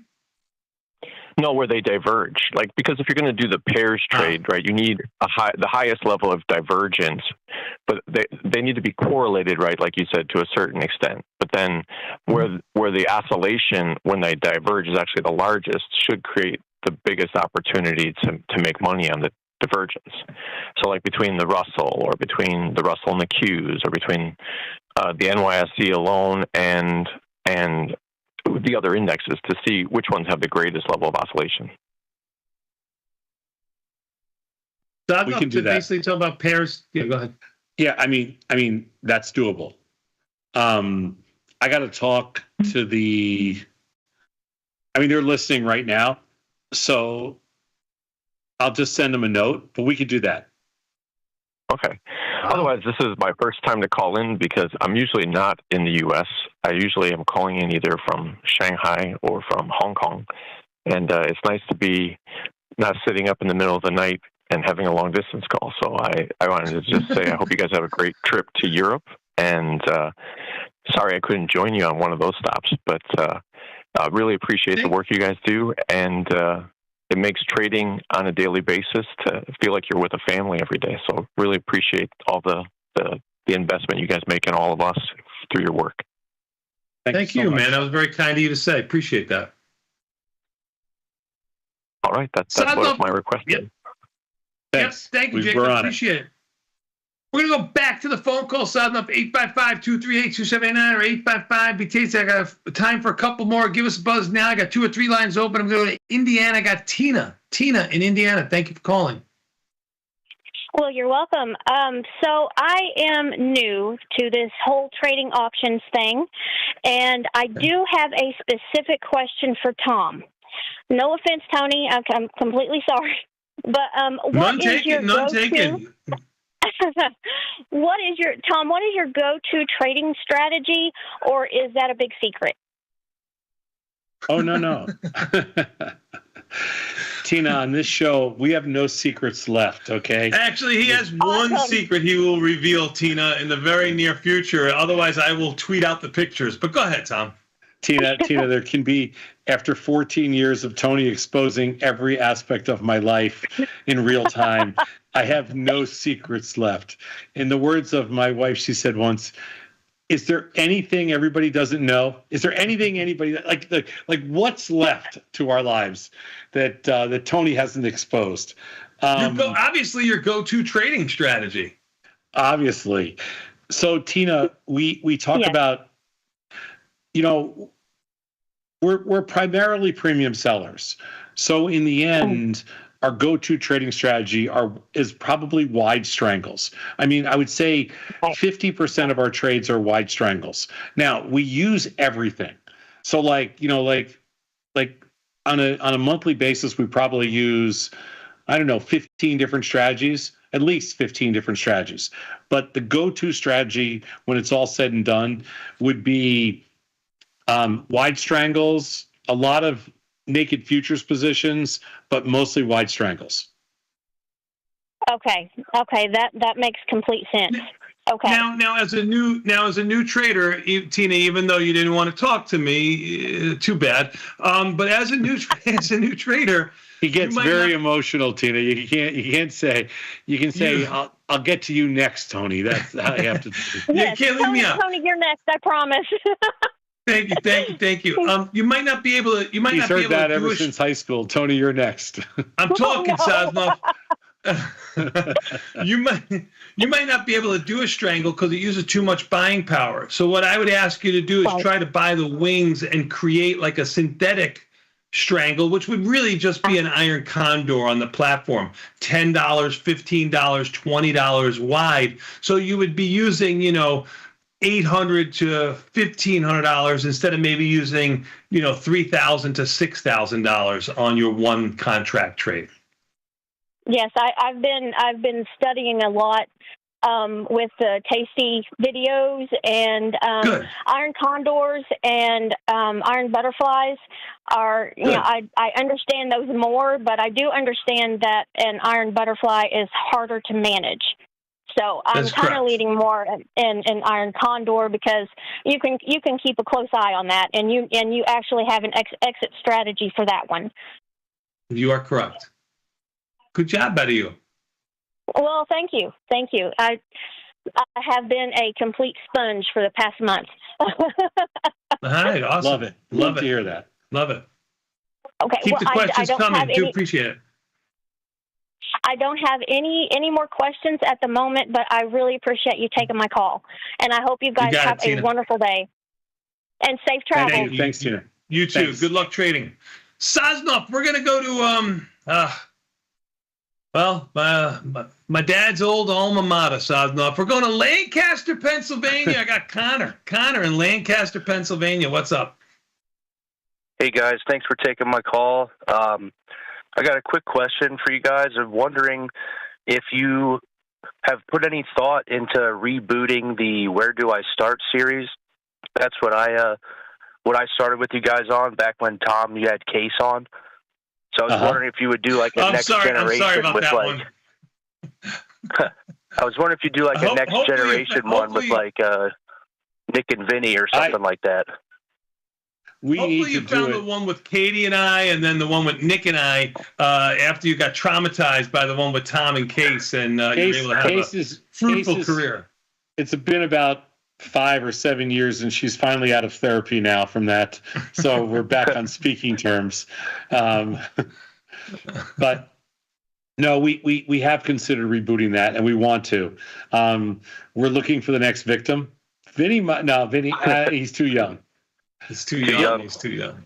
No, we've got a couple of young people that have joined Tasty, and I think there's a few really good candidates. So we got to find somebody. I agree. Yeah, I agree. Cool. I agree. It's about time. Yeah. Yeah. Awesome. Thank you. And then my other question is, do you fade this move and oil right now, or is it still a little hot? It still seems hot, but I think you got to sell premium in there. I sold it too early. I sold it yesterday, and I sold it way too early. Yeah, I did this morning, and I'm thinking the same thing, but I'll hold on to it. Yeah. Yeah, the problem with this is volatility is going to contract first. If you're trying to wait, you're never going to hit the top mark here. So it might be like something like for me, I would play it for the contrarian roll to the downside. Maybe something like with a call broken wing butterfly, and then if volatility contracts enough, try to take that wing off on the side and make it a 1-by-2 ratio spread. That might be the way that I try to play oil. Okay, yeah, I'll try that out and see how it goes. You got it, man. You got it. Awesome. Sadnov, my son was listening. I'm talking about my son. My son Vinny was listening. He says internship 2030. It's all his. Thank you, Beth. I appreciate it. Saznov hesitated. He's going to have to go somewhere else. Thanks, Saznov. I didn't hesitate. I mean, no, he's in 2030. He's done. Thank you. Appreciate it. But when he finds out it's a non-paying internship and he's got to go to actually work every day, I don't know. He's a good worker. Thank you, Connor, for your call, man. Appreciate it. Appreciate your time. Sadnov, we'll go to, I think we'll go to last call. We'll go to Nashville. I got Oliver. Oliver in Nashville. Thank you so much for calling in. Hey there. I have a question about calendar spreads. I really like, I've used your platform for years, and I like how I can visualize with the analyze and curve buttons. Okay. And see any number of results and potential outcomes, theoretical, et cetera. With calendar spreads, I fail to see that, and maybe it's me, or maybe the fact that the different expirations make it impossible to display it in that way. But is just any advice you could give me in order to see what the potential outcome of calendar spreads are?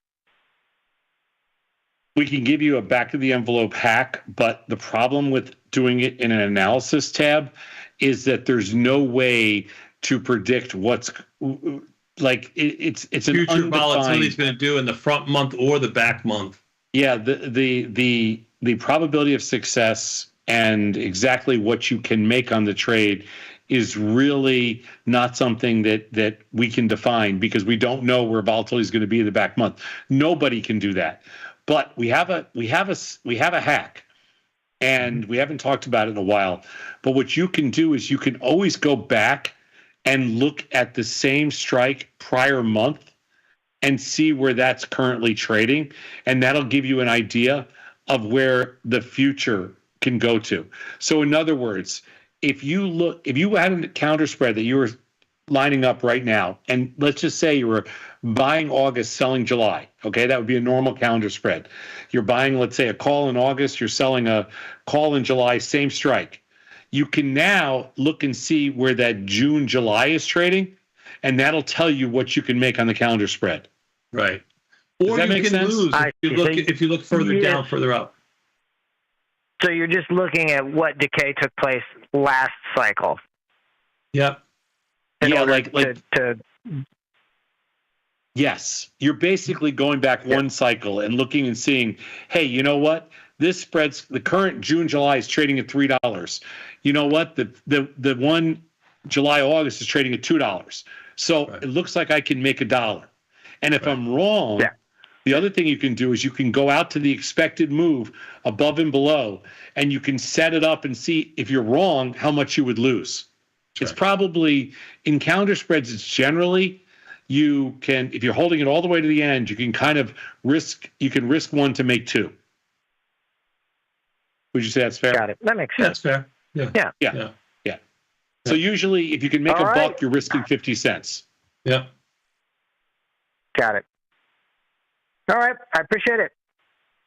All right, you got it. Perfect. Sadnov, I've got one more phone call if you want to do it. I don't have a name quite yet, but they know they're on the line. Mystery caller. You're on the line. We got to move. So just. I got it. Mystery caller? Do we have mystery caller? No mystery caller, Sadnov. I'm sorry, Sadnov. I know you wanted that. I apologize. We'll take a quick 90-second break. We'll come back. I think we got TP and Jenny. Or do we? Yeah, but Tony and I are not doing last call today. Beth, who's doing last call? Mike and Nick. Oh, that sounds like that's you. Beth's voice deepened.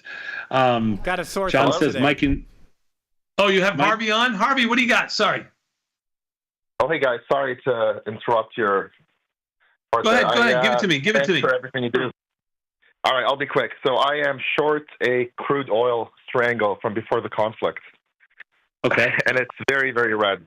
So it is a 62.68 in July. And I've already rolled the puts up, but because the IVs increased, the puts are still in the red. You got to roll it up significantly. Yeah, but 62.68, you're still way under your you're underwater on your calls are in the money. At the very least, I would be bringing that up to 68. At the very least, that would reduce the original delta that you have now. I would also consider if you wanted to buying the guts and selling the wings, meaning buying back the original spread that you have right now, and then selling maybe a more neutral spread with some short delta, like maybe the 74.67. Again, I'm just picking numbers to give you a little bit of delta. I'm sorry, a little bit of short delta still, but again, less delta than you have right now. You've got you're down a lot on this trade because you're obviously pretty deep in the money on the call side. And the puts, you're too far out of the money on the put side. I would do exactly what Tony just said. Buy the guts. You buy the 62.60 in a single trade. You don't have to do this 2 trades, 1 trade. You buy the 62 puts, you buy the 68 calls, and then simultaneously, I would be doing something like selling the 74 calls and the 64 puts. It still gives you some downside room to operate, and you still gets you short a bunch of premium, but it takes about half your risk off the table. Yeah, directional risk. Got it. I appreciate it. And I've been selling 100 calls just on a daily basis, just sell them and close them off, just to make a few bucks here and there, but not holding those overnight. Those have been helping. That's fine. That's just a shot. You can get away with it intraday. But I would recenter that strangle and just keep it with some downside skew, recenter the strangle, and then, and then hope you get lucky. Yeah. And are you at all worried that if the conflict ends, hopefully soon, whatever puts you have, then you're going to have the opposite. They're going to be deep in the money because it's going to go back to 60, 59, 58. Is that a concern? Well, it could, but you deal with what you got to deal with? Everybody's looking at the same movie, so you just deal with what you got to deal with. I think in your situation, you don't worry about that right now. You got bigger problems. Yeah. Exactly. All right, guys, really appreciate it. Thank you so much. Love Tasty. Awesome, man. Good luck. Bye-bye. Good luck. You got to trade what's here in front of you, right? Sounds enough. I mean, now you got a predicament. Let's take a quick 90-second break. We'll come back. I believe we got Jenny and TP immediately following these messages. Peace. See you tomorrow.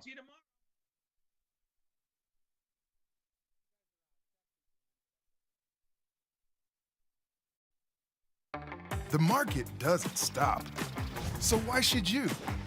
Diversify your portfolio with stocks, options, futures, crypto, and more from Tasty Trade. Focus on the markets that matter to you. See the odds before you trade using curve analysis, IV rank, and more tools. Get industry insights that help you find your next trade right where you need it. Tasty Trade. Download today. This is Chicago. We invented the skyscraper, the Italian beef, and the standardized options market. Cboe is not only the birthplace of options, it's also where Liz and Jenny got their start. In an industry first, 2 female former floor traders broadcast live from the floor. Hear the sounds of live market action and feel the electricity as they present real-time trade ideas and research-backed market studies live from the Cboe's SPX pit. Watch Liz and Jenny live from the Cboe, only on Tasty Live. If you missed the live show, here's our cherry on top weekly recap. I made a list of the 7 places in America that I've been to, this is my list. I don't care what anybody else says. There are 7 places that you would drive out of your way, like get off the highway if you're going somewhere to go get a certain food. Okay. We are ready for your presentation, my lord. In New York City, you have to go to Katz's. You get to Chicago, you have to go to Riccobenni's. You have to get off the highway in New Haven, go to Worcester Square, go to Pepe's. The original Pepe's. Some people go, Pepe's Pizza, yes. You drive straight up 95 until you get to Maine, and you go to Ken's in Scarborough. I was there this weekend. I put it easily among the greatest meals I've ever had. Then my 2 final stops are actually both in Texas. Pecan Lodge in Dallas, and then you go to Austin. And I'm a Terry Black's beef rib person. It's the best I've ever tried. We're going to be in Pilsen. I'm going to buy you a Rico Benny's after the show. I don't want you to buy me a Rico. Well, that's nice of you. It's very nice of him, but I don't need him to buy me a Rico Benny's. I was going there when you were pooping yellow. Oh my God. I introduced you to it. The first time you saw it, you were buying it from the truck outside the CBOE. God, sorry, SIBO. You got to stop. No, you know that's true, Sadlov. You know that's true. My God. There's not a chance. My guys, that's the reason why you did what you did in the restaurants that you made, was because I showed it to you.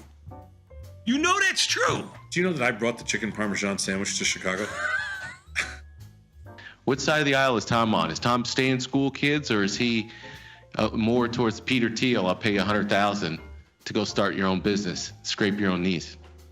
I would chop my own off before I would say that I'm on the same side of Peter Thiel of anything in the whole world. I hate that more than anybody. I absolutely on cloud nine. I was walking around the city yesterday, right? 3 different locations. What 3 city? different people all commented about how luscious and beautiful my hair was. You're walking around St. Petersburg and a random person would ask you about your luscious hair. They really just wanted to admire it. I was at church, I was at the gym, and I was at Publix. And so at all 3 different locations, had 3 individuals, 2 older gentlemen and 1 young woman said, man, you've got some beautiful hair. Now I understand the older men, they had, their great hair days were behind them. So I understand that. But I'll tell you what, man, I was feeling pretty good. That 22-year-old woman was like, you've got some beautiful hair. And I was like, well, thank you very much. Did she want to touch it? No, not necessarily. I turned into the aisle, and she's standing right there, and she saw me. She did like a triple take. Well, she probably thought you were a Manny, since you were doing the grocery shopping, and she was probably looking for a Manny herself. She probably needed somebody to reach the top shelf to get something and she picked Jim. There was nobody else in the store. Exactly. I'm 5'10", so it makes sense. Get the full scoop by checking out the archives at tastylive.com. The future of trading is here. Join Mike and his whiteboard, plus the Tasty 2 live crew for 90 minutes of probabilities, punchy portfolio mechanics, and trade tactics. It's totally free and unreasonably fun. Come early to enjoy a drink with the crew and stay for a Q&A after the show. Space is limited, so register today at tastylive.com/events.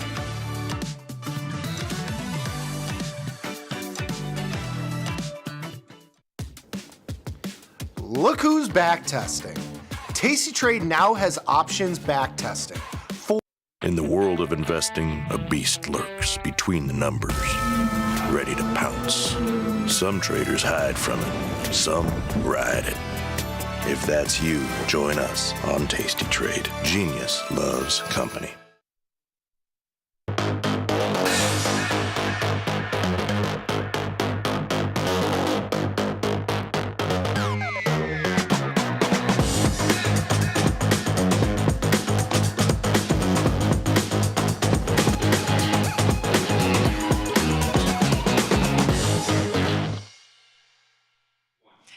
Everybody, and welcome to the Glenn and Jenny Show. Thank you so much for joining me, Glenn.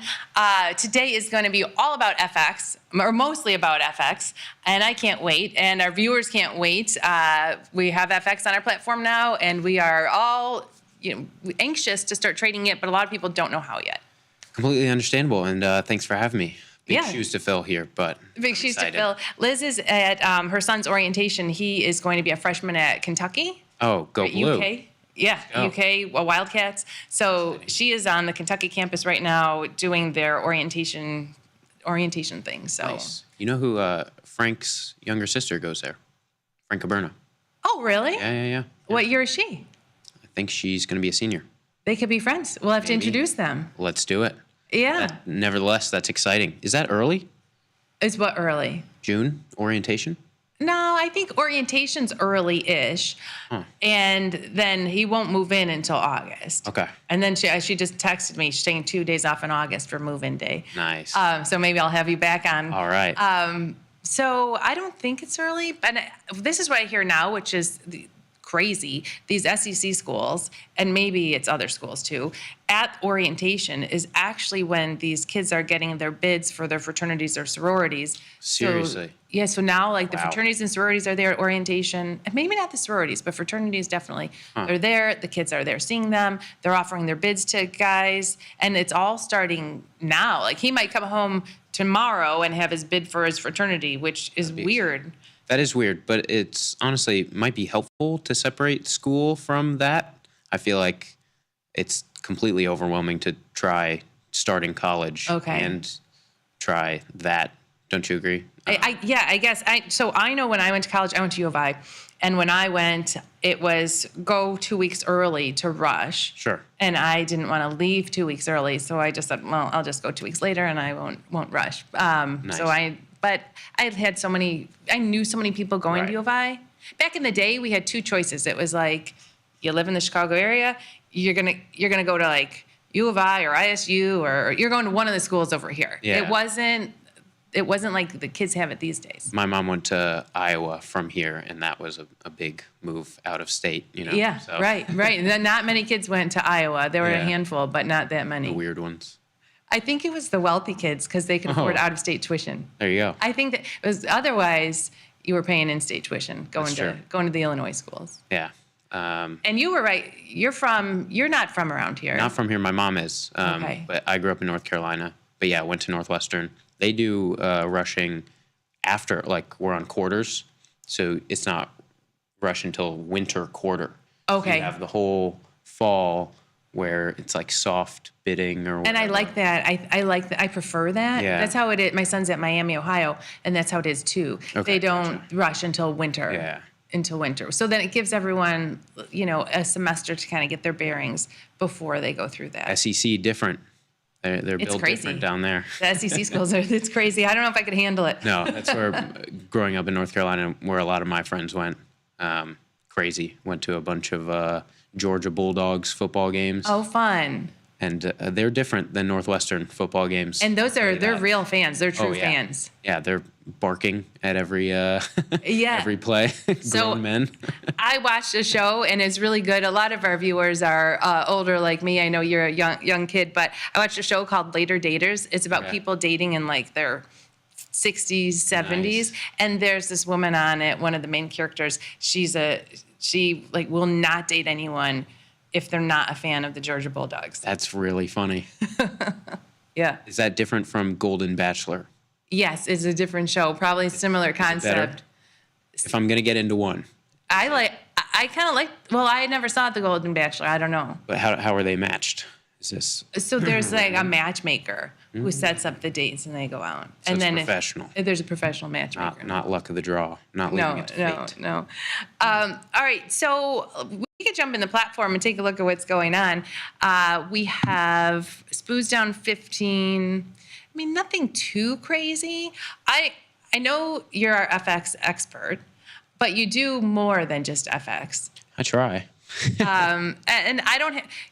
When we look at our account, we mostly see losers because we close our winners, right? We have winners, we close them, we let the losers go until hopefully they turn to winners. There's nothing I have to manage in our account.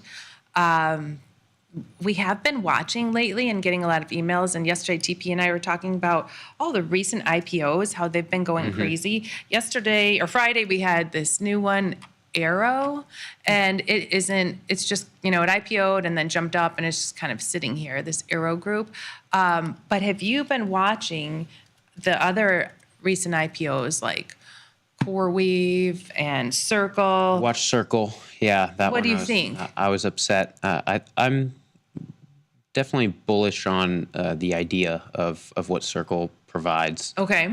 I think when you look at the whole crypto ecosystem, it's still super early to decide what actual company will emerge as the Google or the Amazon in terms of provider. Okay. But they've definitely gotten an early start in the stablecoin ecosystem. Okay, maybe you can explain, and I know this isn't like a crypto show, but maybe you can explain to the viewers or to me, like, what does Circle do? We just know, it IPO'd, let's get in. And I don't even really know exactly what they do. I know they're in the crypto space or the stablecoin space. Right. And so Ryan Grace can definitely give you a much better answer. But as I understand it, they provide the infrastructure for one of the second largest stablecoins. Okay. And what that does is it just kind of, it's tied to the US dollar or tied to a fiat currency. And so relatively stable in value. Okay. And when people talk about crypto and don't really see the use cases of it, what this could do is really change kind of how we pay for things. Okay. And a big thing is kind of credit cards and actual retailers. So retailers like Walmart. And Amazon. Did you hear Vanetta's news this morning? Talk about Walmart and Amazon are going to try to start their own currency. I didn't, but exactly right, because what they're doing is they're paying credit card fees. Right. They're paying all these fees to actually process these transactions. If you can offload that to a blockchain and actually own more of that that transaction, then you're paying less, more profitable. So we'll definitely see the stablecoin ecosystem grow, especially as it's adopted from a regulatory perspective. Once federal regulators believe that it's actually pegged to something and not as volatile. But it still is, in my mind, tough to know if Circle will be the outperformer in that space. Sure. But I'd expect the whole overall space to grow because it is cool technology. Yeah, and it's been fun watching these. But they just it's crazy how they come out and they double in price in 2 weeks. Yeah, and I had my roommate's girlfriend come over say, "Oh, my mom's best friend is throwing a party in Lake Forest for some new stock that she has or something." We're like, "Oh, really? What is?" She's like, "It's called like Circle or something." I was like, "You're kidding." Oh, so funny. Yeah. So someone, one of the founders in Lake Forest, just made a lot of money. So they're throwing parties, rightly so. We had my husband and a friend over the other day, and he's like, "Oh yeah, my neighbor," because when he sees me, he'll ask me about trading different things, and he's like, "Oh yeah, do you ever hear of this company Snow? My neighbor made it," and I was like, "Yeah." Tell me earlier. But I mean, you went to Northwestern. You were here in the Chicago area. Yeah. Did you ever have an interest in getting involved in the startups or any of the incubator programs here? Well, it's funny you say that because my internship in college, one of them was at the Small Exchange here. Oh. So that's how I was introduced to Frank Caberna, the great Pete Molmat. They were on that team at the time. Donnie Roberts. So that was a fun project. That's nice. So that's how you started an internship at the Small Exchange. Yep. And all of our interns, you see, we've got a whole batch of interns that are here today. A whole lot of them, all summer long. So hopefully they have a fun time. It's a really fun office. It is a nice office, right? Great food. We got fried chicken today. Oh, it's fried chicken? Oh, yeah. That's the best news I've ever heard. Usually it's Taco Tuesday. I know. I am not a fan of Taco Tuesday. I'm happy to have fried chicken today. Sentiment around Taco Tuesday is waning. Yeah. Taco Tuesday, great concept, but every Tuesday. It gets old. And you know what I love? Our drink machine. What do you got? Half vitamin water, half water. That's very good, very healthy. Dr. Data makes me cringe every time because he does like the ginger lime Diet Coke and something else. He makes the weirdest drink possible. Dr. I'm so Data. glad you're keeping it. No, the vitamin water and water. So at the SIBO, Liz and I are at the SIBO a couple of days a week. they have this drink machine called Bevy, and I wonder if it's a public company, BEVI, Bevy. No, nothing. But I love that too, and I kind of want to get one of those for my house. Is it more? And it's just more options? all flavored. You can add, it's basically water or sparkling water. You can choose any temperature, ambient, cold, colder, sparkling. You can choose your level of sparkle. You can choose your temperature, and then you choose whatever flavor you want to add to your water. Is that the one where you can add caffeine too? I don't know. I wouldn't look for that feature, so I don't know. One of my roommates, his office just has caffeine water machine. He's like, that's the most dangerous thing because you think you're just drinking water. Yeah. And all of a sudden you're shaking. I don't think that's a good idea to have in an Not office. at all. No. For productivity, maybe, but overall. All right. Well, okay. We have the full hour, but maybe we get into FX, and if we finish our FX discussion, then we can get into some other trades too. I'm probably not going to be going to Twitter today just because we have a lot to cover. If we go back to the platform, please. Right here, we have this tab, Tasty FX. And this is the desktop platform, right? Okay. I don't know. Yeah, so this People always talk about the different platforms. Yeah, so this is the desktop platform. The one that is downloaded from if you go to Tasty Trade and you download. Yeah. And why wouldn't everyone use that? Isn't that what most people use? Historically, it's what most people use. More people, I think, now are using the web platform. So that's just a website ID. So you can have it in your tabs with all your other browsers. So tell me, at home, so I have this downloaded to my computer, but do you think I'm better off having the web platform?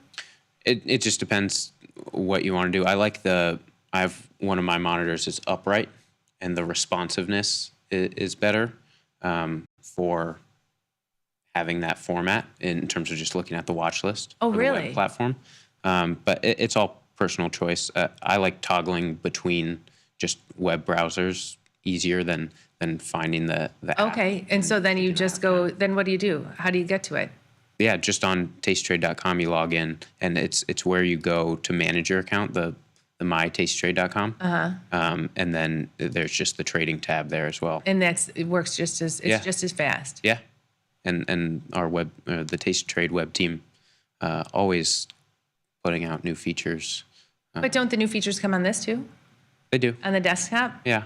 I don't know if there's an engineer war on the between the Tasty two Trade developer side. Well, look, I didn't. I knew I was going to learn about FX today. I didn't know I was going to learn about our web platform. I might try that tomorrow. It's worth poking around. But yeah, if you're in the desktop platform, you'll have that TastyFX tab, and if you don't yet have a TastyFX account, clicking the open button will take you to the web platform, because the web platform is where you do all of your money management, right? Right. And that's where you can open accounts, do all your account management. So it'll take you there to add an account. So if you don't, so if I didn't have money in here and set up yet, if I click this Tasty FX, it would hit. You would see open an account, and it would take you right to there to open the account, and it's pretty straightforward. Yeah. It's pretty straightforward. I mean, it's a handful of questions. Right. So it'll use, if you agree to the data sharing to open a TastyFX account, it'll use the data you've already supplied to Tasty Trade to expedite that application. A couple additional questions and disclosures to review. But usually you can get approved pretty instantaneously. And then just to add funds, you could transfer funds from your current account into the FX, but it's not all one. Like, let's say you have $10,000 in your account, you would have to move some to FX in order to use that in FX. Yeah, so the funding rails at the moment is you can transfer you have to have an individual margin account to open an account. Okay. You can transfer funds from your individual cash or margin account to your TastyFX account. And unlike futures or crypto, where that money is swept back and forth on the back end, this one you do have to manually allocate funds to your Forex account. And that's just a regulatory thing. Okay. For spot Forex, you have to have the funds in your account before you place a trade. whereas futures can be aggregated daily. That's why I was a little confused because it's like, we want to trade Bitcoin, Ethereum, even though they're going through another, another, what would you call it? Partner, right. counterparty, You still, it's all coming from that one chunk of money, but here you physically have to move that money before you could start trading for it. Yeah, and for a new asset class like FX, I think it could actually be an advantage because you know how much you're allocating to this account type, and you'll be margined separately. And so while your losses, if you are margin called, it could be more than you deposit, at least that way. It won't trickle into your existing account balance without you knowing about it. Okay. Right? So you can have a specific spot FX allocation. And what do you think is the smallest amount to have to be able to start trading FX? Yeah, so there's no minimum funding amount. Okay. And a very interesting exercise that I think is cool is your lowest margined pairs. Every pair is margined differently. Your lowest margin pairs are your Euro USD and your USD CAD. So here we have Euro USD, this one, and you see it up here. Yeah, and this is the lowest margined. Yeah, and so that's at 2%. And so you're getting leverage of 50 to 1 on those. Okay, so let's just kind of slow down and walk people through what that means. So if I click buy here, and so when you go in the you can walk me through putting this in and walk people through exactly like how much what this would use, what that would be at risk. Yeah, so the really nice part is that the trade ticket will give you all the information you need to know, but first you'll have to select a direction. So if you click on either the sell or buy price, doesn't matter which, but on the trade ticket on the right. Okay, trade ticket on the right. Yeah, so we're looking at the standard trade ticket. Oh, I see, sell or buy. Yeah, so if you click one of those prices. And so if I buy it, I think this is going to continue to go up. Correct. And if I sell it, I think this will go down. Correct, but just for the sake of getting all the information you need to place this trade, clicking buy or sell won't confirm this trade. So click either of them. Okay. Okay, so you've clicked on sell, and now the next data field below it, the size, just go ahead and hit the minus button, and that'll populate the lowest possible trade increment. And that would be $1,152. Of notional. So now if you scroll down. Okay. If you scroll all the way down in that trade ticket, it shows you what your margin will be. $23. And that'll be $23. Okay, because at first when I saw $1,152, I was going to say, Glenn, I only have $1,500 in my account. But you swore. You said that'd be enough. Yeah. So no, that is the notional that this position controls. Okay. And it also tells you your per pip movement. So this position, micro lot, controls 1,000 euros.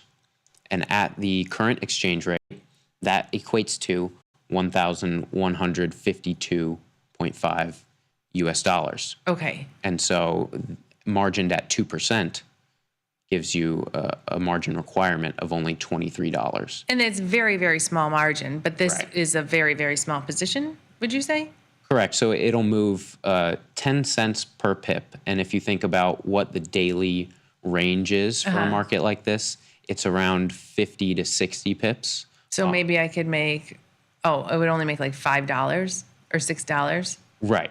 And if I want something that I could get out of for $50, then I'd have to do 10 times this size. Right. And the nice part about this sizing is it's pretty bespoke because you can scale up in increments of this $23 of margin. Okay. So you could add, your size could be 0.02. So let's say I go, that turned it to 12,000 instead of 1,200 or instead of 1,100. Yeah. So if you keep clicking the plus sign, it'll show you kind of it'll go in increments of 0.1. Okay. But if you can type in any trade size. You can type in anything. And yeah, I would suggest just to make the platform do all the math.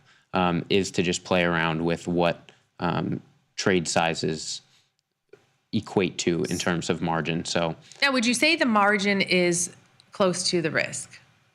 So it's undefined, the risk Right. of this position, but it would require a move of more than what you'd typically see in a day for it to go against your position greater than the margin. So you're saying if it had, so this right here, where I'm using $253, this says 110 per pip.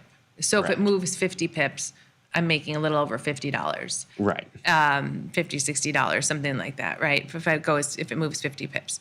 So in order to lose the $253, it would have to move 250 pips. Correct. Yes. Which is unusual.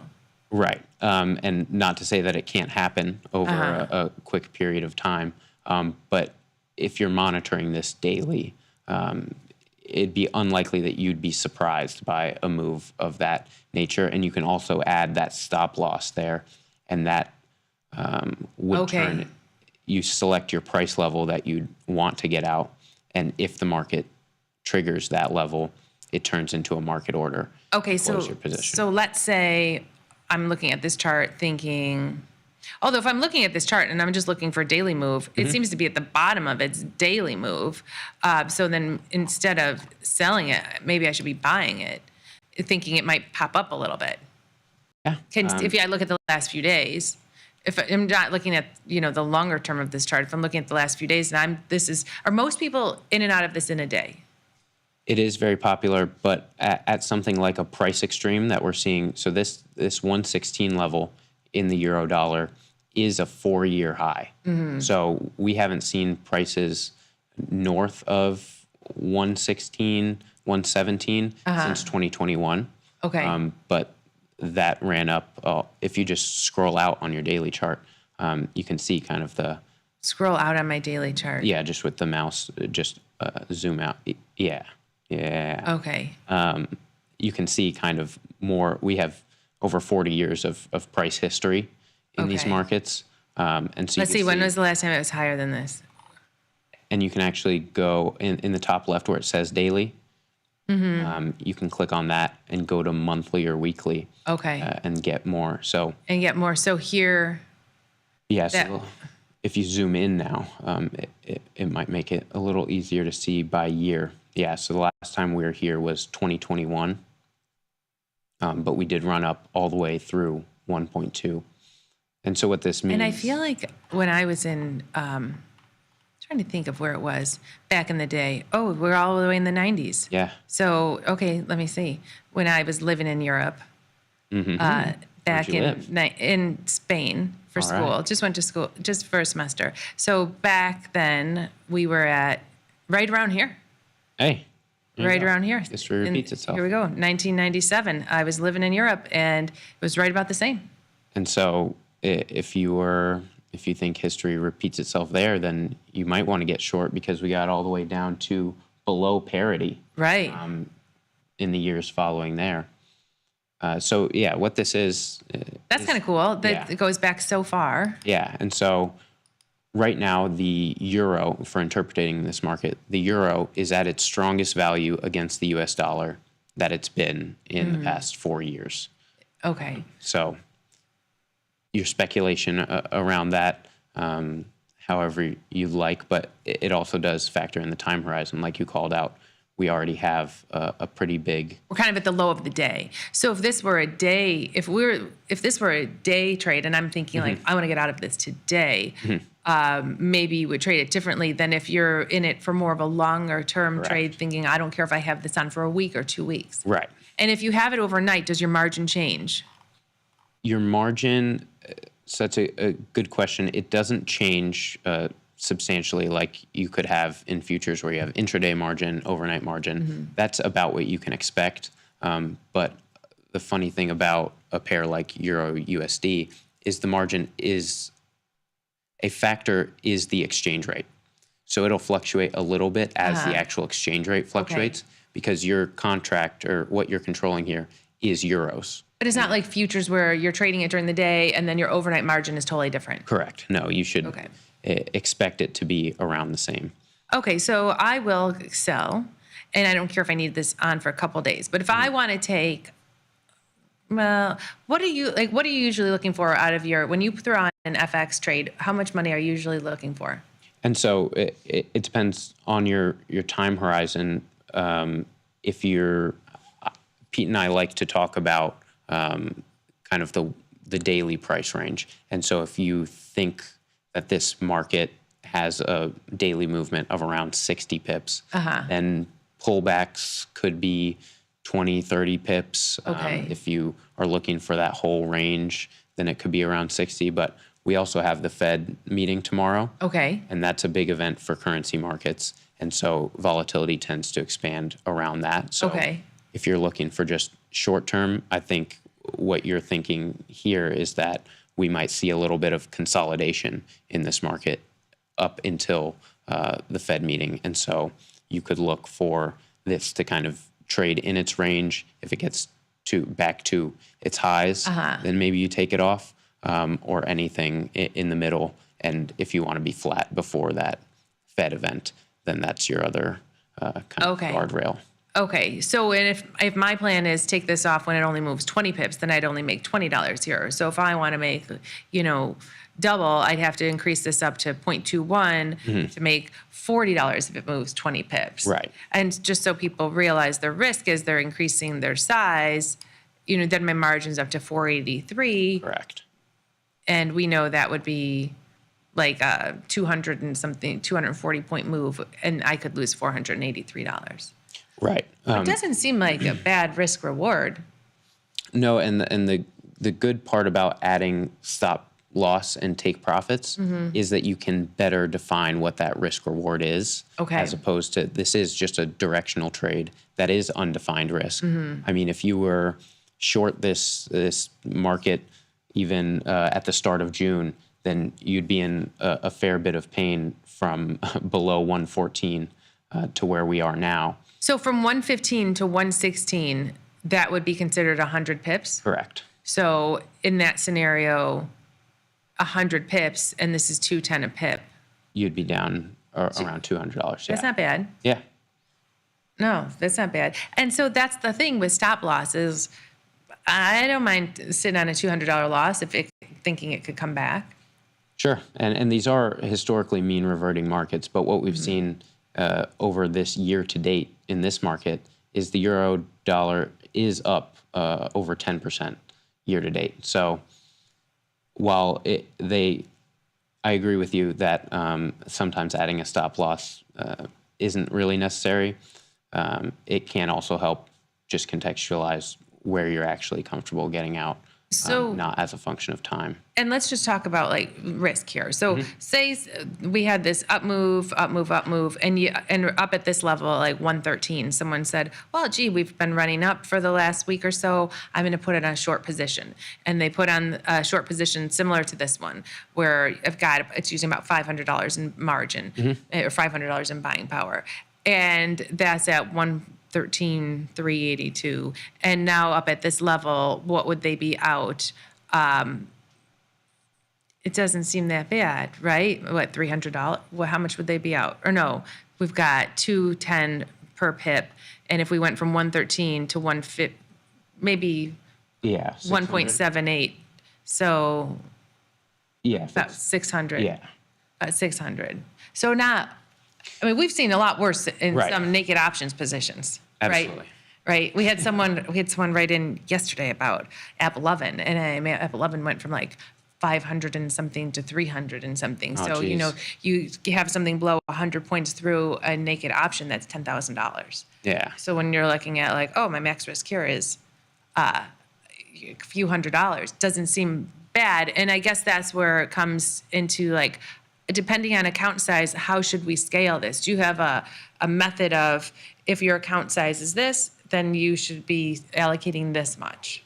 I mean, if you're dabbling in a few of these markets, I think it's standard practice, as it is across other asset classes, of not wanting to get too exposed in one market. So You could start with 1 to 2% per position. Okay. But then. But 1 to 2%. 1 to 2% when you're looking at your margin, or 1 to 2%. Like if my account is $1,500, 2% would be $300. Right. And so I'd think about it in the margin sense, just because that is your actual capital allocation. And while it is undefined, when you think about risk reward, you could. So I've got to scale this down a little bit. So if I do 15, what does this say? Deal confirmed?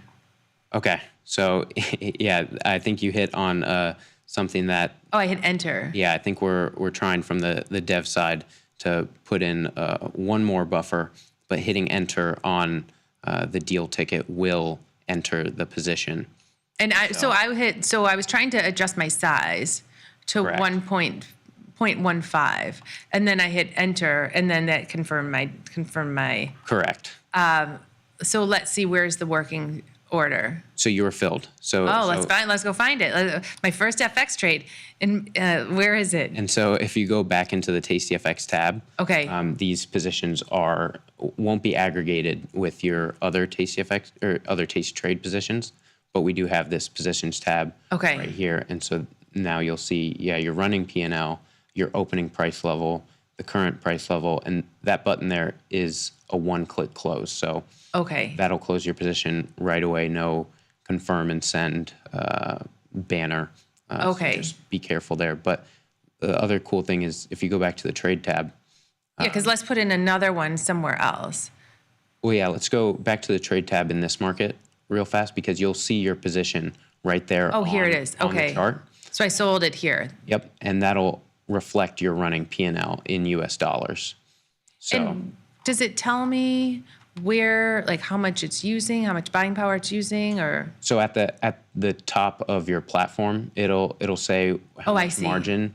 345. Yep, and how much you have available. Okay. And aggregated is your total equity. Okay. As well as your running P&L. I see. Got it. Cool. So let's do another one. Here's another question. Mm-hmm. Is there a way, because if the normal person is looking at this and they're like, gee, I don't know what's at the top of its range, what's at the bottom of its range, what's historically high or historically low. Is there something that tells us these are historically high, these are historically low, just so you know something's at an extreme? Yeah, so right now you can look at the daily change percentage. That'll give you just at least over. Where's that? The net change percentage. So that's refreshed daily. Okay. So right now that's your best indicator for what markets are moving. And what if you're not familiar with currency pairs and their typical movement, over 0.5% is usually what we would call like a major move, because on an annualized basis, these have a volatility of around major US dollar pairs around 5 to 10%. And so a 1% move is a big move. And then clicking into any of these pairs, you'll get all of that 40 years of historical price data on your chart. And that's very easy to contextualize. Like if you go to, if you scroll all the way up again and see that USD CHF. Okay. So that's your dollar Swiss franc. Oh. So if you click. Now who would? I didn't know. What's the Swiss franc? What's the name of it? Why is it CHF? Or what's the C? So yeah, every currency is a 3-letter code. There's not like stocks where there's like 1 to 4. But like this makes sense. Canadian dollar, Aussie dollar. And so how do you get Swiss franc out of CHF? It's actually funny. That is the most random one, and it has some Latin name. Okay. But every country, every currency is 2 letters for the country code, and then 1 for the actual currency. Okay. But let's see what this says. Confederatio Helvetica franc. Okay, there we go. Confederatio Helvetica franc. Latin name for the Swiss Confederation. Got it. Now we know. We won't forget that. When Liz asks me, what's CHF? But yeah, we are working on adding a description column that lists all the countries, all the currencies' names. A description column and then something that, because there are people who watch these all the time and know, okay, this is at an extreme, that's at an extreme. So kind of like our, highly active. Right. What's highly active? Okay, gotcha. Which ones are busy right now? What's everyone trading? Kind of like seeing the open interest of the day. Like not necessarily seeing the open interest, but like what are people trading right now? 100%. We're absolutely working to add more and more data into this platform. But what I can tell you from a historic context is the way we've built this watch list out, first looking at popular USD, is those pairs will tend to be historically the most liquid pairs and the most traded across the globe. Okay. So we're fortunate enough to where our US dollar is one of the most traded, is the most traded currency around the world. And so you really don't need to necessarily look any further than that to get a kind of the most liquid proxies for any region across the globe. Okay. And then when you're looking at popular non-US dollar, this helps kind of aggregate when we're not looking at US dollar, what actually are traded markets and what are, very illiquid, because we do offer 80 plus. And I see. You can get very in the weeds here. But I see. Unless you're looking for a specific country, just for that country or region, just for that exposure. Like if you scroll all the way down, scroll up a little to the emerging US dollar. US dollar, scroll up a little more. Yeah, if you see USD ILS, that is the Israeli shekel. So if you wanted to speculate on the actual, any of the And how do I get to the chart again? You can click on either the bid or ask price or just go to the trade tab. Okay, so some big swings in USD ILS.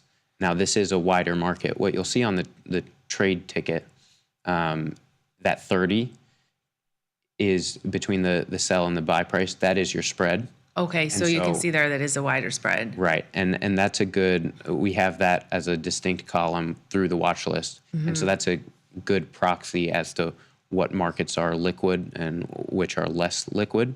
And so this definitely a less traded market, a wider spread. And are people speculating and buying this? Yeah, as you can see over the past few days, the exchange rate has fluctuated greatly. Right. But Israeli shekel right back where it started mid last week. So Israeli shekel stronger than you might expect given all of the conflict in the Middle East, but a big run up and run down if you were able to capitalize on that. And so and I'm asking this because I'm sure we've got people, we've got viewers who've never traded FX before. So when you say it's stronger, so when this was going up, the Israeli shekel was getting weaker. Correct. So if you think about the two, every pair has two currencies listed. The front one, the first one, can be thought of. The numerator? Yeah, the numerator as what you're doing to the pair. So when you buy or sell, you're performing that action to the first pair and simultaneously the opposite to the second. So when this price goes up, that is the US dollar appreciating. Okay, so if I bought this, if I said, if I bought it, clicked on the buy side, I'm betting on the U.S. dollar getting stronger and the Israeli shekel getting weaker. Correct. Okay. Yeah, and so right now what the trade appears to be is that the U.S. dollar appreciated considerably on the uncertainty, but all that uncertainty, at least in this market, appears to be contained from the Israeli side in terms of economic indication. But if you scroll out... and it's the same, 10 cents per pip. Do you have them all, are they all kind of the same, 10 cents per pip? So for this one, it matters which currency is first or second. So if you actually look closely, this is 10.10 shekels per pip. Okay. So the second currency will be what it's quoted in. And so this position controls 1,000 US dollars, but its movement is quoted in the shekel price. What if I wanted it quoted in the dollars? So it's auto converted, but just the way that the actual contract is configured, you're controlling a set amount of dollars in this contract. Whereas in the euro dollar, you're controlling a set amount of euros that fluctuates is quoted in US dollars. But if this says 10 shekels per pip, how do I know how much I'm making if it goes up 10 pips? It's a little harder to see. It will be in your positions tab. It'll be converted to US dollars. Okay. And if you scroll down here, you can see how much your margin is in US dollars. And so there is a little conversion there. If you so you can see $50 US is 175 shekels. Correct. So I really needed to move a lot. I needed to make $50. I needed to move 157 pips. Right, but if you just hover over one of those big red candles, yeah, you'll see that how much is it's very tiny for me. Oh, what do you want me to read? The highest and lowest? Just the change. So change. That's what 600. 0.0862. 0.082. Yeah. 0.08. So that's moved 800 pips. Okay. Oh, so that's 800 pips. Right, and so. The 800 price, pips would be like $200. Right. And so the price swings here are greater as it's more. Glenn, you're going to have to come on every day before we get this. Well, you went straight for it with this shekel, but I promise if you stick to more of the major traded markets, especially the ones quoted in US dollar, it's a lot less to interpret. Okay, but I want to watch this. So I want to watch this. So if I buy 0.01, it's using $50. Mm-hmm. Now tell me, if I don't want as much as 0.11, which is $550, but I want more than 0.01, which is $50, I have to be ready to ship this order if I'm going to go in here and make my adjustment. So you can, right? Absolutely, but you can also click your number and click out of it instead of pressing enter. Okay. So, 0.0. 0.0. 0.05. Yep. And then click out of it. Okay, so then I don't even need to hit enter. Okay, so it was my error, user error the first time. Perhaps, but we'll work on making that clear. So there is less confusion there. So now I see 800 pips or $250 is equal to 877 shekels. Right. Can we get a printout? Can we get a printout of like shekel to dollar? Or that's what this chart is telling us. Exactly. This chart is telling us, so we don't need a printout. That's exactly what you're speculating on. This is like FX for dummies because I'm like, it's tricky. No, yeah, there are definitely a lot of moving parts, but at least everything is relatively practical. It's not as obscure as what a call is or a put is. It all boils down to the exchange rate that you would have if you were traveling to a foreign country or anything. Okay, can I ship this? You absolutely can. Now, would you recommend deal confirmed? Love that it's a deal. Deal confirmed. It's like a game show. In all caps. Okay, I have $1,500 and I use $300 on one and $300, three something on one and almost $300 on another. So I have $600 at use of my $1,500. Is there an amount that you recommend? Like, hey, maybe don't use more than half your buying power. Right. I think that's it's a good point because what you don't want to do is get margin called. Margin call. Yeah. If you're margin call, who dis? Exactly. Have you ever seen the? There was a guy from a band who used to watch our shows. Richie Lay. He had a band called Those Kinky Boys, and he would make songs like for Tasty. And one of them was like margin call. Who dis? I always wanted 5,000 shares of Zynga. Like he would make these funny songs. That's awesome. So I have personally never had margin call, but my son, who is 21, has had margin calls. Yeah, yikes. So Because smaller accounts are more likely to have margin calls. 100%. Right? I have too. Yeah. and so you'll have around 24 hours to close out. Just close or Right, before they're closed automatically. And they'll be automatically closed at 50%. So if your total equity or available funds dips below 50% of the margin required, you're auto licked. Okay. And so, but you'll get margin auto licked, auto liquidated. If you're, tell me that again. So what's the number? 50%. So if it goes to 100% of your total. So if my margin becomes $1,500, which is what I have here, $1,500. Yeah. Then, So if it becomes greater than that, then you're on margin call. And then if that deteriorates to, or I guess doubles to 3,000, then you can get. they would let my margin go to 3,000 even though I only have 1,500, and then I get auto licked, auto Correct. liquidated. Yeah.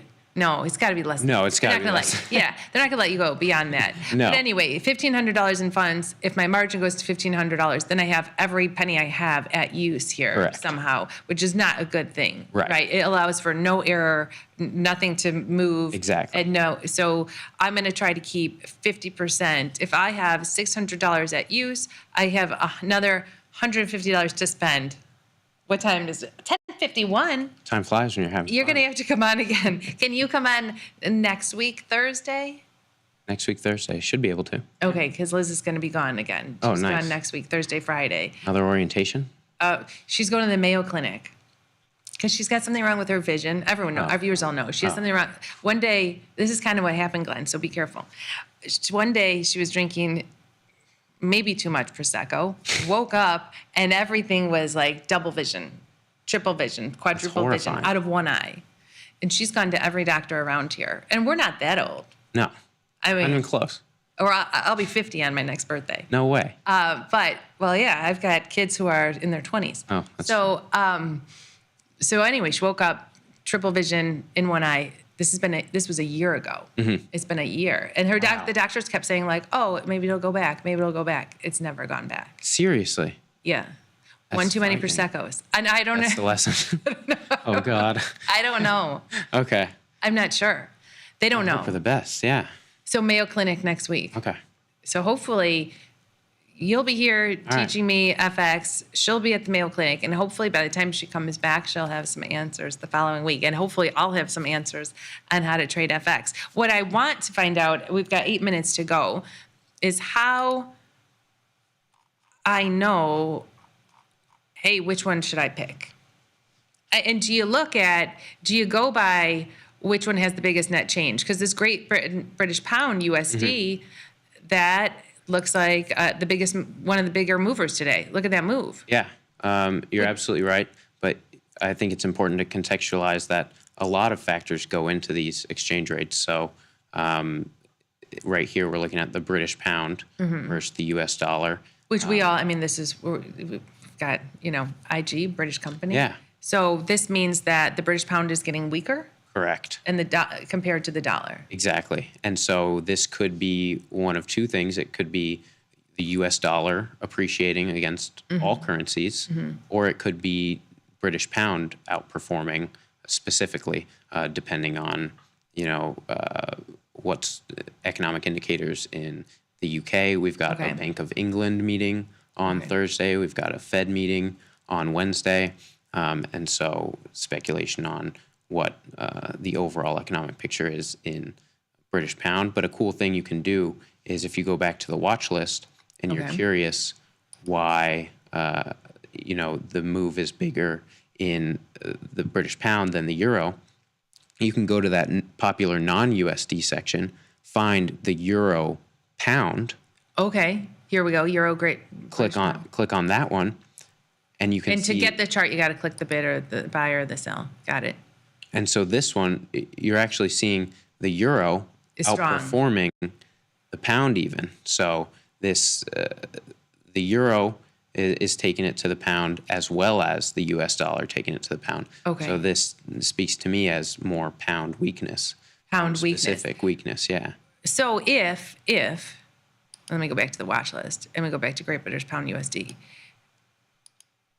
If like people around here have stock in IG because it's a company there. Priced in pounds. Right. And so with the pound weakening, the value of our stock is less to us.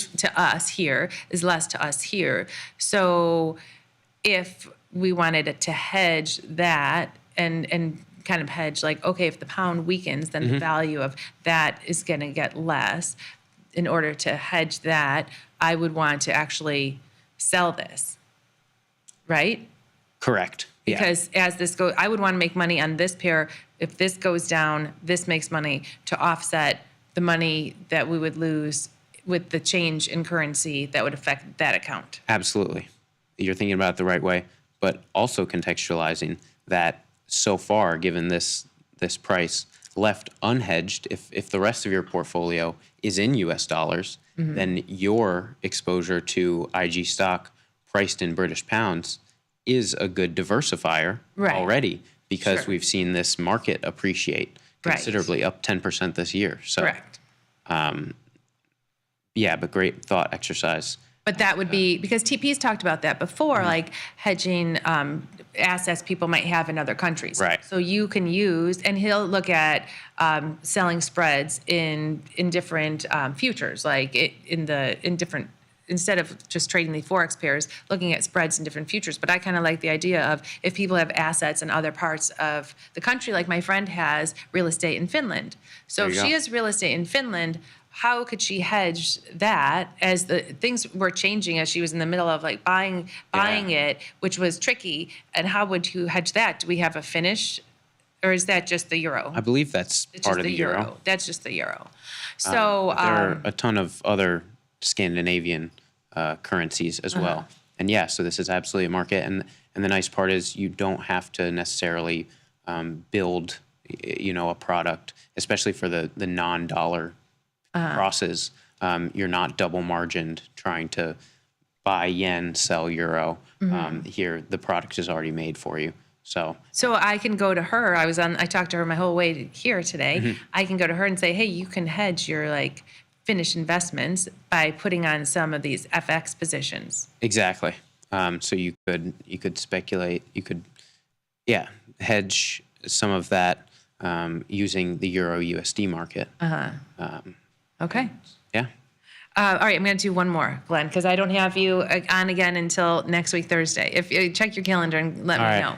So let's do the Euro Great British Pound, because that looked crazy, didn't it? Didn't the chart look crazy? Very crazy chart. It's been a runaway for Euro.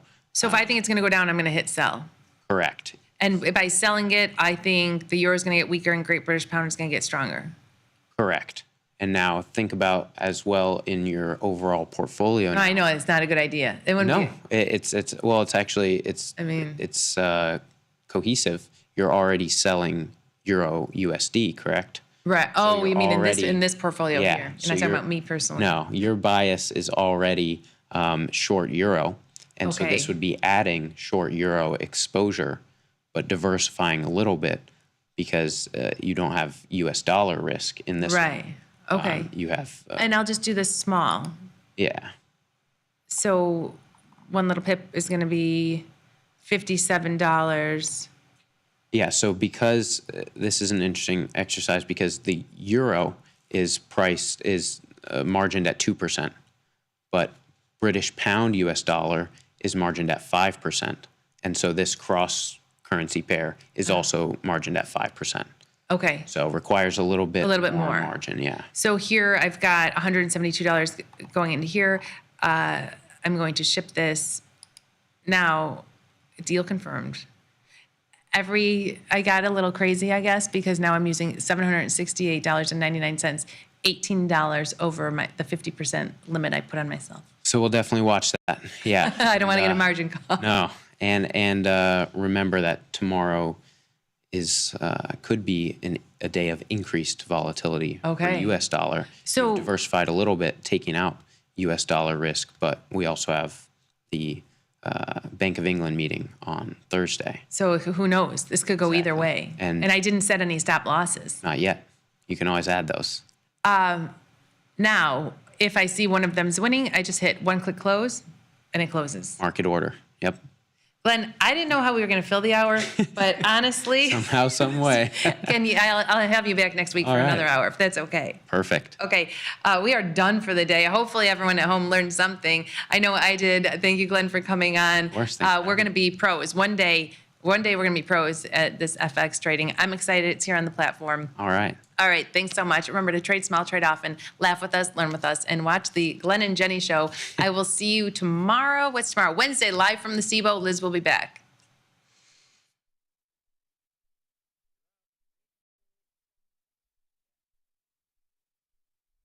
Forbes called us best online for options trading. Investopedia, best for options trading, period. With stockbrokers.com, we're number one for options and futures trading. The Motley Fool really likes us. And so does Business Insider. So what else can we say other than boom? Trade like a trader. Tasty Trade. Make your move. Global markets never sleep. Explore them with Forex, now available on Tasty Trade. Get in on over 80 Forex pairs, 24 hours a day, 5 days a week, with the Forex platform that adapts to your style and speed. FX marks the spot. Trade it on Tasty Trade.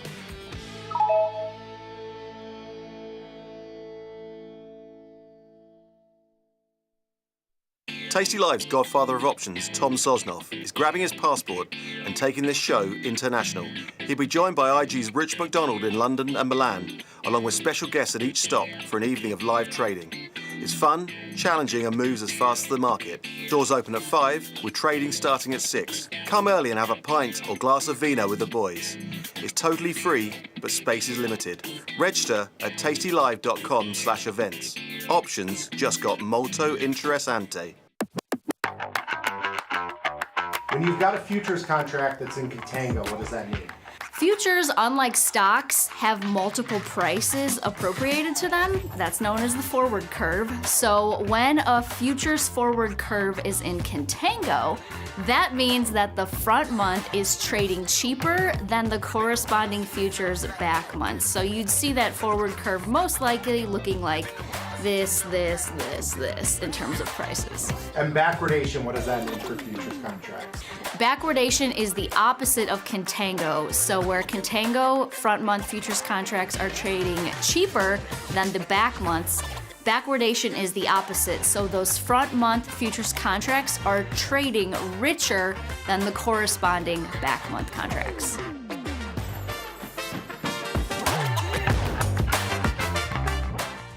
What's up, everybody? Check out my new series, Life Cycle of a Trade, where I show you my real-time trades with insights into strategy selection, adjustment mechanics, all the way to the closing order for all of the Tasty Live core strategies.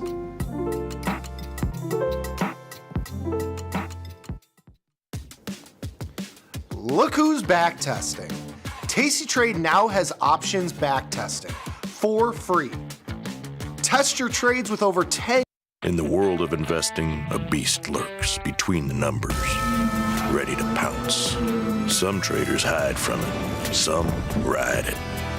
If that's you, join us on Tasty Trade. Genius loves company.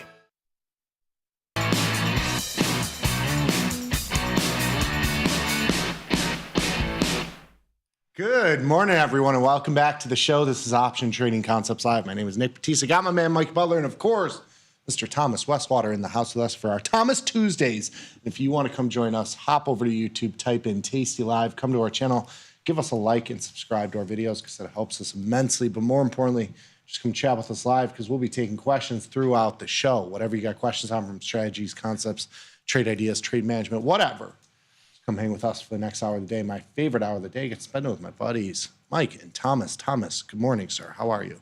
Doing good. You know, last week we talked about oil, the Iran thing potentially blowing off. And, you here we are. So it's Caught that perfectly too. I don't want to say exciting times, but No. definitely interesting. So Yeah, Jenny and Glenn were just talking about profiting from the war. I mean, we're profiteering. That's you can't be more American than that. yeah, I feel like that's markets, man. You gotta, gotta take what it gives you. Things do be moving.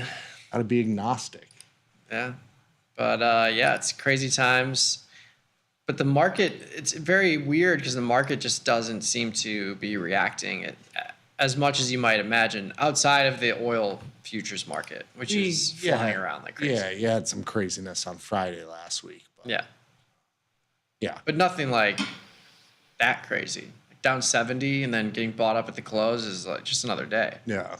I think it was down like 100-ish in the overnight session, but the same story we've seen. It's just the buy the dip in furious fashion. Yeah. Bitcoin's selling off a little bit today though. But some things are moving and volatility is kind of kicking up a little bit. Yeah. Futures in the 21 range, kind of flat across the board, across all the expirations. So a lot of uncertainty. Yes. Tomorrow you got FOMC, J-Pow coming out. Friday, expiration, triple witching. I think volatility expires tomorrow as well. Holiday on Thursday. A lot of those things are somewhat bullish.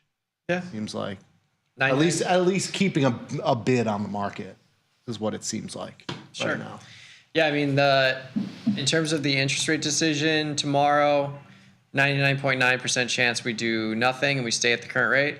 0.1% chance that we cut 25 basis points. So you're saying there's a chance. There's a chance. Saying there's a chance. No. But yeah, I think the market, when you look at that data and then you look at the E-mini futures or SPX expected move for the rest of the week, there's a little bit of volatility being priced in tomorrow, 46 points, but that's really not anything to really write home about. But even if they don't cut, which they're likely not going to cut, they are going to have, of course, questions and commentary about the future landscape of the rest of the year. There's a cut projected in September. July, high probability that we do nothing. October, December. December is where we have another probability of a cut. So it looks like September and December could give us a 25 basis point cut in each of those cycles, but we will see. You think this move in oil is a topic of conversation tomorrow? Yeah, I mean, in some regard. There's the risk premium in there, even though we haven't seen like real disruptions, the Strait of Hormuz and things like that. It's just baked in $10, probably $5 to $10 easy. Yeah. So, a resolution, whatever that looks like, it could come out right away. But for now, it's in. Who's to tell when it's going to come off? You don't know. If there isn't anything overnight and into tomorrow, you would think that this would be an add to inflation projections. Oh, yeah. I mean, like this is, so that it's going to have to be said in some regard. It's inflationary, for sure. Yeah. It's kind of a crazy move. If you've been looking at oil volatility, which you can look at OVX, CGI, that's the oil volatility, VIX style oil volatility, 66.32, up 17% today. It's at the highs. That's why you see in crude oil itself, oil futures /CL, you can see 120 IV rank, 121 here. Volatility off the charts here. When you look at the skew on the upside, it's bananas. I mean, even if you look at let's see a $1 option, just to give you guys an idea, 100 on the upside. On the downside, you're looking at, 63. So when you see, and obviously there's going to be upside skew in oil just because it's probably not going to zero anytime in our lifetime, or maybe in our lifetime. We have a lot of years left. There's a lot of things that can happen. Yeah, it could happen. but you have, a baked in price floor because it will probably be worth something. But when you look at this skew and you look at these options that are trading at basically the same value, and something's going down here because these are getting all wonky, but $63 to the downside. So, 8 or 9 points to the downside is your dollar option. Your dollar option, and that's $1,000 because it's a 10 multiplier. Your dollar option on the upside is $30 out of the money at the 100 strike. So there is a lot of upside volatility priced into oil futures, which makes it very hard to kind of play for the continued move in terms of like buying premium on the upside. Buying call spreads, you could do call spreads, wide call spreads. You have to sell something. It's hard to buy calls here after the fact because of this volatility move. Definitely. So, our crystal ball here, Thomas, got us in early, so that was nice. But it's very hard to play it now because of that, that skew there. Yeah, I would sit on my hands right now, which is what I'm doing with oil. Yeah. It makes it hard. Crazy little move. The rest of the market, E-minis are down 14 here. They've had a little bit of a chop for the session today. About a 50-point intraday range. Most of the downside happening in the pre-market here. It's been kind of a choppy 10, 20, 30-point range here since the start of the session. NASDAQ down just under 50. You got the Dow down 36 and the Russell down 6. So very muted day here. As we were just mentioning, oil up $1.63. Yesterday we got into like the 76 handle. So it's off the highs, but volatility exploding there. Volatility futures themselves up 46 ticks. I think they were up 21-ish was the high. 21.15 was the high of the session. The VIX itself at 1981. Bonds are up 21 ticks. We were talking about that kind of as a weird kind of non-correlation. When you have geopolitical events, you usually think you see a bid in bonds, and we really didn't see that yet last week, which was kind of a contrary indicator in some regards, as well as gold, which had a nice move into the initial events, but has given up some of that. It's down 19 here. Silver up 83 cents, the high of the session. We took a look at the gold silver ratio. The cherry picks back in line or more in a normal range here with the move that you've seen in silver, really outpacing what has happened in gold. As Mike was mentioning, Bitcoin taking it on the chin today.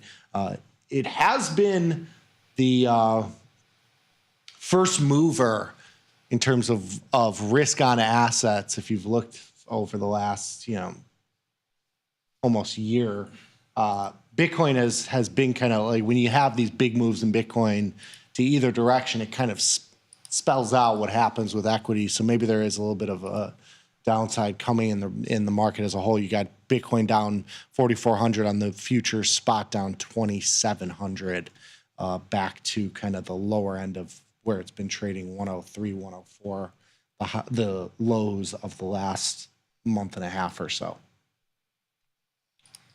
Yeah, and really, we talked about IBIT yesterday and looking at those out-of-the-money leaps. Even into a move like today, you still have that upside call risk premium being priced in.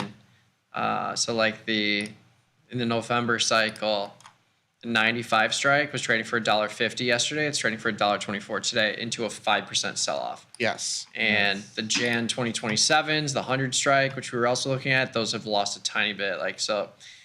The IV, if you're trading those out of the money options that are significantly higher than the market price, you're trading IV, and IV is already so low that it's not really reacting to this 5% sell-off. So that's good to see if you're looking for those kind of strategies. But yeah, chopping around Bitcoin for sure. But yeah, we've got that year-long strangle on, looking good, even though we're taking some downside heat with the 60 put.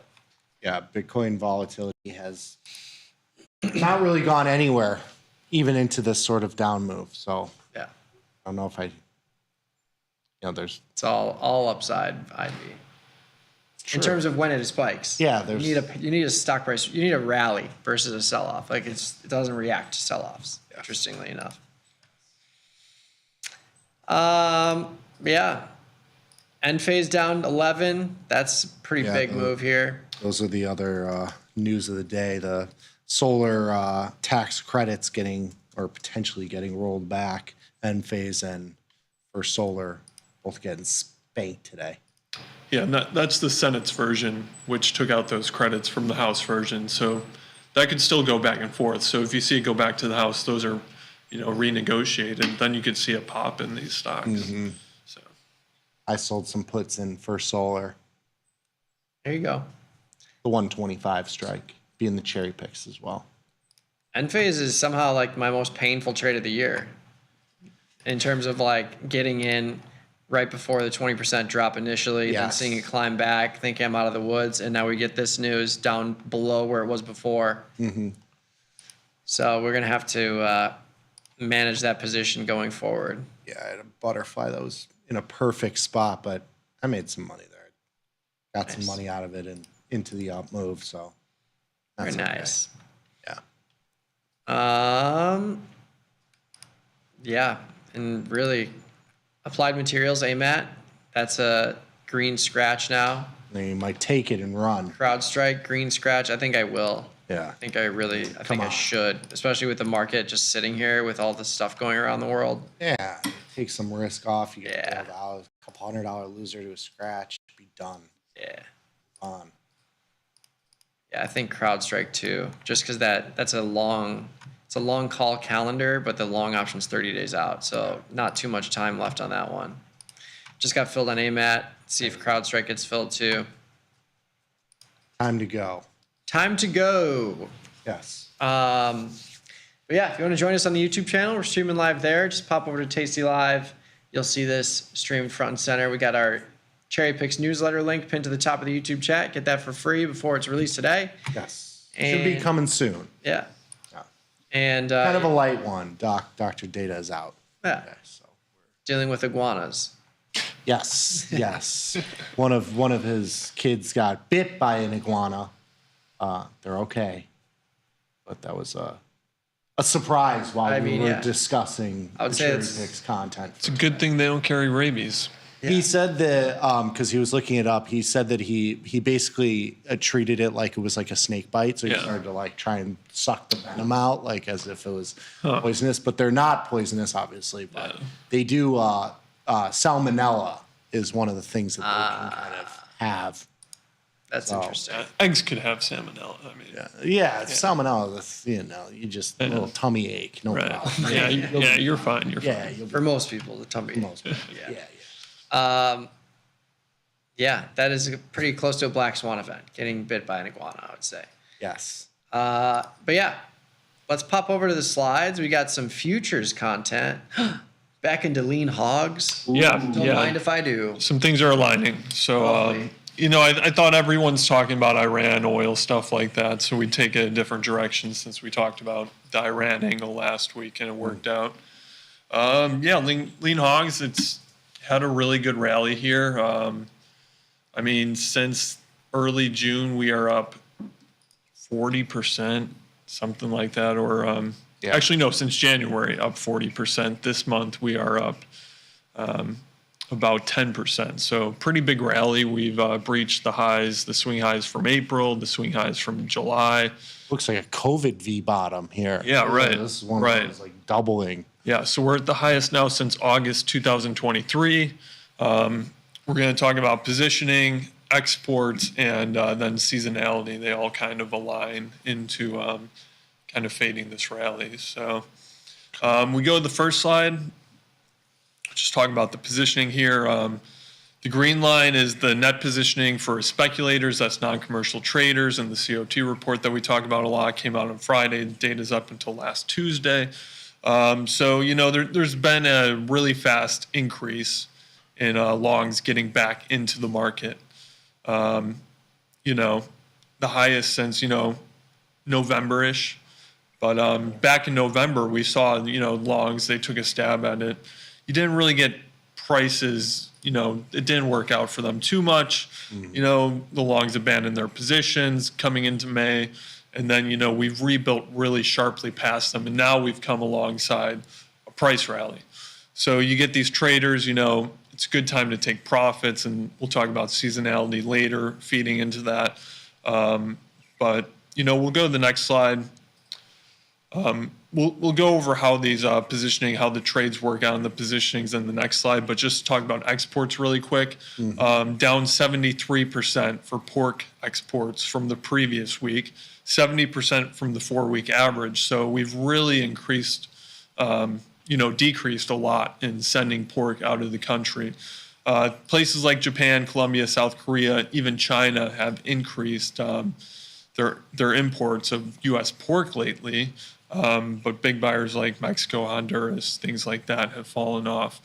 So one thing China's done lately, they've allowed a lot of their meat facilitators to now buy U.S. pork. So it's kind of fed into this bullish narrative. But if you look at, the past 3-4 years, China has not really bought a lot of pork anyways from the U.S., even when they could. And now we're coming to the point in time where the seasonality for exports and domestic demand is starting to drop off here. So exports are weak. They haven't really materialized into, how they usually are this time of year in June, summer months coming. It's not just the U.S. eating more pork. It's abroad as well. But yeah, exports are down. That's not good for prices. So today, lean hogs, yesterday was a really good day. Today we're kind of, we're up 0.25%, not really that much. Yesterday, a 2% gain, so really strong there. But it looks like we're starting to get some, people probably taking profits and stuff here. We'll go to the next slide. 73%, that's a huge. Yeah, that's big. And part of that is the trade war. A lot of countries, trade is being broadly impacted for a lot of things right now. It's pork too. So this is anytime net positioning crosses above 100,000. And there's been 45 going back like 10 years instances of that. So a decent sample size, but it's also not that common of an occurrence. So, longs are pretty extended here like we saw in the chart. Immediately the week after, you still get a little upside. But if you go out to 30, 45 days where this trade is really going to come into the seasonal weakness that we're going to look at in the next slide, you're getting a really good, it's lining up pretty well with that back testing of the trades here. So that's if you took a pork position anytime it crosses above 100,000, 30 days, 45 days after, you're down 1% on average. Let's go into the next slide. This is really probably the best one to put on this trade. This is showing all the way back to 2011. Each line is showing how the prices have gone throughout the year. And you see, focus on July. This black line is the average of those past 14 years. But every year almost, except for maybe 1 year, you get a big increase or decrease in July. So demand tops in the U.S. domestically with the 4th of July weekend. Everyone's going out buying those pork shoulders, bacon, all that stuff for their parties, etc. And then after that, it drops off a lot. So, last year, 2025, we got a little decrease, but most years, and the average shows it, you start to decrease. And then August, you get even more weakness. September, it's also coming down. October, it's coming down. So, we're going into this time of structural seasonality weakness. So I think, you see exports are dropping. You see, positioning is overextended. You see the seasonality factor in here where you're weakening. So if you put a trade on 45 days out or around there, from June 17th, that puts you right into, early August. Yeah. Where this big drop in July to August occurs on average. So I think it's a really good time to, call a top here. And, also given this run up, it's kind of a big rally. So, I don't expect much more upside. There's going to be a lot of people taking their profits all the way from May, April, prices that went sideways. You get this big jump over the past week, and then, it's time to take it off. So, yeah, I like the story. There's not a bullish anecdote in any of what you put in there. I mean, like you have the supply side seems to be staying where it is, and the demand side decreasing 70% in exports. That's a huge part. And then this looks like free money. Yeah, what gives? Right. And the one thing holding up the market right now is high wholesale prices. So downstream from the futures market, they're still really strong, but that's expected in June, right before the 4th of July, because wholesalers and stuff, you're not going to cut your prices right before your strongest selling part of the season. So, you see that 4th of July demand come in, and then you get the price drop. So if you're putting this trade on right now, maybe you get a little more upside. But after that 4th of July, maybe even coming into 4th of July, the end of June, you start getting the selling, because traders are going to, see this as well. That, hey, demand is going to drop off naturally, supply, even if it remains the same, you're going down. That's like, I can't avoid this one. Yeah. You know how I do it. I mean, I've been working in order since slide 1. Like, I'm all in here. You don't even need the explanation. No, I was. Thomas says jump. You say how high. Yeah. Right. I'm with you. Yeah, I was looking at a diagonal at first, but it's off the table because each of the expirations, the 90-day, the 58-day, and 28-day, are all different contracts. Yeah. So I went to the 58-day, and I just bought an at the money put spread. So I bought the 112, and I sold the 105 right at the expected move, and that's about $900 of risk, exactly, actually, with like $1,800 max profit. So if you get a sell-off of 2-3%, it'll be a $200-$300 winner. I'm with you. I did just a short call spread, the 115, 120. A little bit out of the money, same sort of risk, about $500 profit potential. Lovely. I'm with you. Lovely. Good stuff. I sold the call spread. I did the 58 days out, the 114, 116. So see. Look at that. Mike, you're too bearish. I like to have that delta. That's okay. That's fair. That was one of the number one questions we got in DC was, how do you choose? Like, why would you sell what's with the diagonal spreads versus a short put or blah, blah, blah. And it's like, yeah. More directional. Things have been moving, so it's helped. Yeah. And it's a way to just get the gamma, get the delta without putting up a ton of risk. Mm-hmm. Like shorting a contract straight up here is $2,000 buying power, but it's much more in notional risk. The HE contract is about a 45K product, we'll say, 44K. So, yeah, pretty large risk there. Corn having a little tiny bit of a. Is it corn? What do I have a position on it? Yeah, I do have corn. Oh, I'm in the front with this contract. Oh no, I'm in the back contract. 423. Having a little bit of a move there. Are any of the ags sticking out to you? No, I haven't really been trading them too much. WASD tomorrow, right? Or no, that was last week. Yeah, WASD came in June 12th, I want to say. There wasn't really too much there. The thing is, corn. There's a lot of farmers planting corn this year. So supply estimates have gone up, and the weather has been pretty favorable. Even though it's going to get really hot across the Corn Belt next week or coming into this weekend, you get some chance for rain and stuff, which helps it, avoid that heat stress and stuff. So the outlook for corn crops is still it's looking good in the U.S. So okay, pretty much reflected in the price right now. There's nothing really on the horizon that screams a bullish catalyst here. Yeah. But again, then prices are really low. So if you try to short it here, you're like, I don't know. It's not too interesting to me right now. Yeah, I'm sitting with an at the money short put spread. I think I'll just hold it and see what happens because we're sitting at lows. So maybe get a little tiny bounce and close it out for a small profit. How about wheat? Chris in the chat looking for a trade idea. Long, short, or neutral? Wheat moving a little bit today. Oh.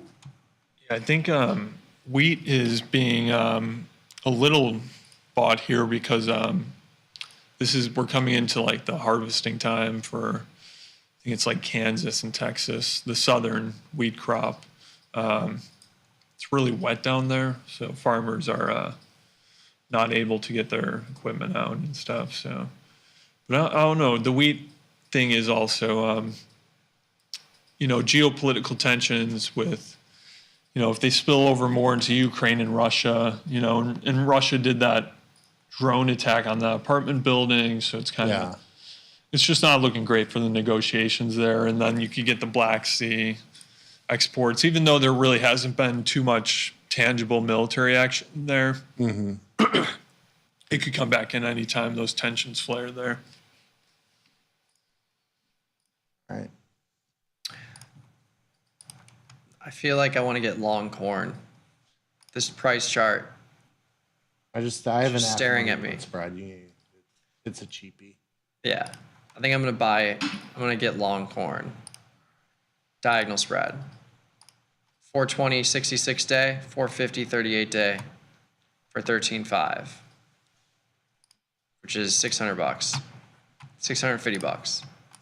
Just play for a little pop. The natty gas move, oil proxy as well. Do you have a natty gas position? No, absolutely not. Yeah. Having a little bit of a move higher. Yeah, so there was a Israeli attack on a gas field in Iran. They say it's like partially offline now. And then you also get this heat wave coming into the eastern U.S. this weekend into next week.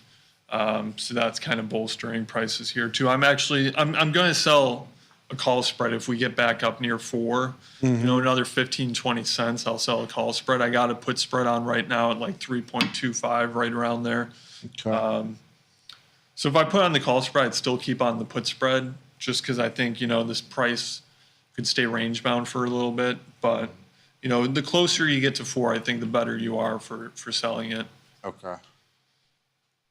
Keep that on our radar, Mikey. Certainly will. Crude oil, micro crude, doing anything with the huge IVR?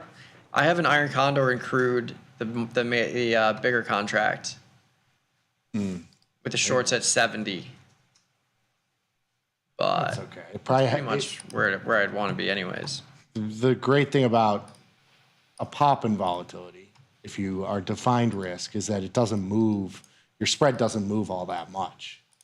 Yeah. Because those options they become so close on the curve. When we were talking about skew, you have the 100 strike is in play right now to the upside. So if you have the 69.70 or the 70.71, they're basically the same option. Those spreads don't move all that much. So you're probably out a couple bucks, if that. Yeah. Yeah, I think the interesting way to play it is with like broker wing butterflies. I know ratios are a little bit risky right now. I don't know if I would go that route. You just don't want that. You do get that crazy move to the upside. You probably see buying power requirements, margin requirements expand, or you certainly will see that because volatility will expand and you're closer at the money. All those things will influence span margin. So I would be careful with being naked, but doing broker wing butterflies, like the one that I have going in the cherry picks is the 80, 83, 88. So you're doing a $3 by $5 on the upside. So you have $2,000 of max risk. That's kind of like your limit, which is a lot, of course, but it only uses a couple $100 in buying power to put this trade on. I did it at an 11-cent credit. You could widen this out if you have a little bit more of a risk tolerance here. But this sort of trade is kind of the way that I think you can play into this upside skew, but not have that risk of them kissing and making up, and you see oil at 60 again. This trade, you make a couple bucks, but it plays into kind of a grind higher, or, volatility contracts. That would be a help to this position. Right. That sort of thing kind of. Yeah. I mean, if you look at Polymarket, the bet for U.S. military action against Iran before July is 60%. That's up from a week, 2 days ago, just actually, it was at 25%. So Trump coming back to the U.S. saying the Situation Room, National Security Council, Israel now pushing, it seems publicly, for the U.S. to get involved because they need the U.S. the B-2s to hit Fort Dow enrichment facility because it's pretty much into a mountain. So it seems like the market's baking in more of a chance for it to escalate now. Yeah. The U.S. gets involved, limited action, probably to use those B-2s. Then does Iran retaliate against, using proxy forces to hit U.S. forces in Syria, Iraq? Then do you get more of, this supply disruptions and these straits, these cutoff points for the Red Sea and stuff? And tanker and insurance freight rates have already gone up pretty substantially for crude, even though, it looks like the proxy groups aren't attacking those shipments yet. The insurance rates, the insurers are already saying you have to pay us more to ship this product through there. So there's an impact without even the tangible action happening yet. Almost like it being priced in to some degree. I mean, that's kind of what it feels like. And you see the uncertainty. Like the poly market obviously is reflecting what we're seeing in crude oil itself, with volatility exploding. You have prices, moving pretty quickly. Right. Yeah. So I mean, if it's going to happen, it's probably going to happen pretty soon, within the next week. Yeah. I mean, one thing I will say, if you look at some of the defense stocks like LMT or NOC, which is Northrop Grumman, some of the stocks that make weaponry, they had the initial pop, they've kind of come down. Is that kind of the tell as to this being somewhat over, or at least near? I don't think so. I mean, RTX as well, Raytheon. And they've gone up a lot. I mean, Lockheed Martin stock, they make the THAAD missiles that, are going to have to be increased on production. Israel's already saying it's 24/7. They're working in 3 shifts around the clock to make these Arrow 2 and Arrow 3 missiles. So Israel uses Arrow 2s, Arrow 3s, and THAADs for these ballistic missiles. Those stockpiles get drawn down. You got to ramp up production, or you get these backlogs where they're restocking. So, I mean, Lockheed up 2.3% today. Over the past 5 days, up about a little more, 3%. But, these stocks that are more direct to Israel are, doing a little better than the broader defense industry. Lots of movement. For sure. I think oil is your biggest tell, though. If you're watching for something happening, you watch oil. Yeah. So the move today, though, is just is trade. Yeah. If you're watching a 1 minute on oil, you'll see the price reflected in anything going on over there faster than the headlines come out. So, you keep a screen up, you see a big pop on the 1 minute, 5 minute chart. Something's happening. Someone thinks something's going to happen. Yeah. What do you think are like the bounds of where, like, if things get worse, like, what do you think are oil prices? If this kind of gets resolved, what do you think oil's response is in the near term? Like, if it gets resolved, I think you're down 5, maybe 10, back into the range 60 to 68, around there. If it escalates and U.S. gets involved, that gives an excuse for the proxy groups to start actually attacking shipments on the Red Sea, Strait of Hormuz. Yeah. So then you'd probably see up around 80 plus. Yeah. Not playing for the 100. Yeah. No, I don't think you'll get up to 100 that quick. Yeah. I mean, if you do, the U.S. President Trump, he's going to want to get it over with pretty quick because he doesn't want oil, to stay that high because of all Right. the other metrics Yeah. that pull from it. Right. Yeah. I'm sorry. I've seen the rumblings of 100. You know, like you start getting the peak fear, like the what was That's like World War III scenario. yeah. But you get that every time you have any sort of event like Ackman, you know, hell is coming type thing, like at the lows. Right. You're getting the we're gonna see oil at 100 and inflation at 4%. You know, like those are starting to get like drummed up.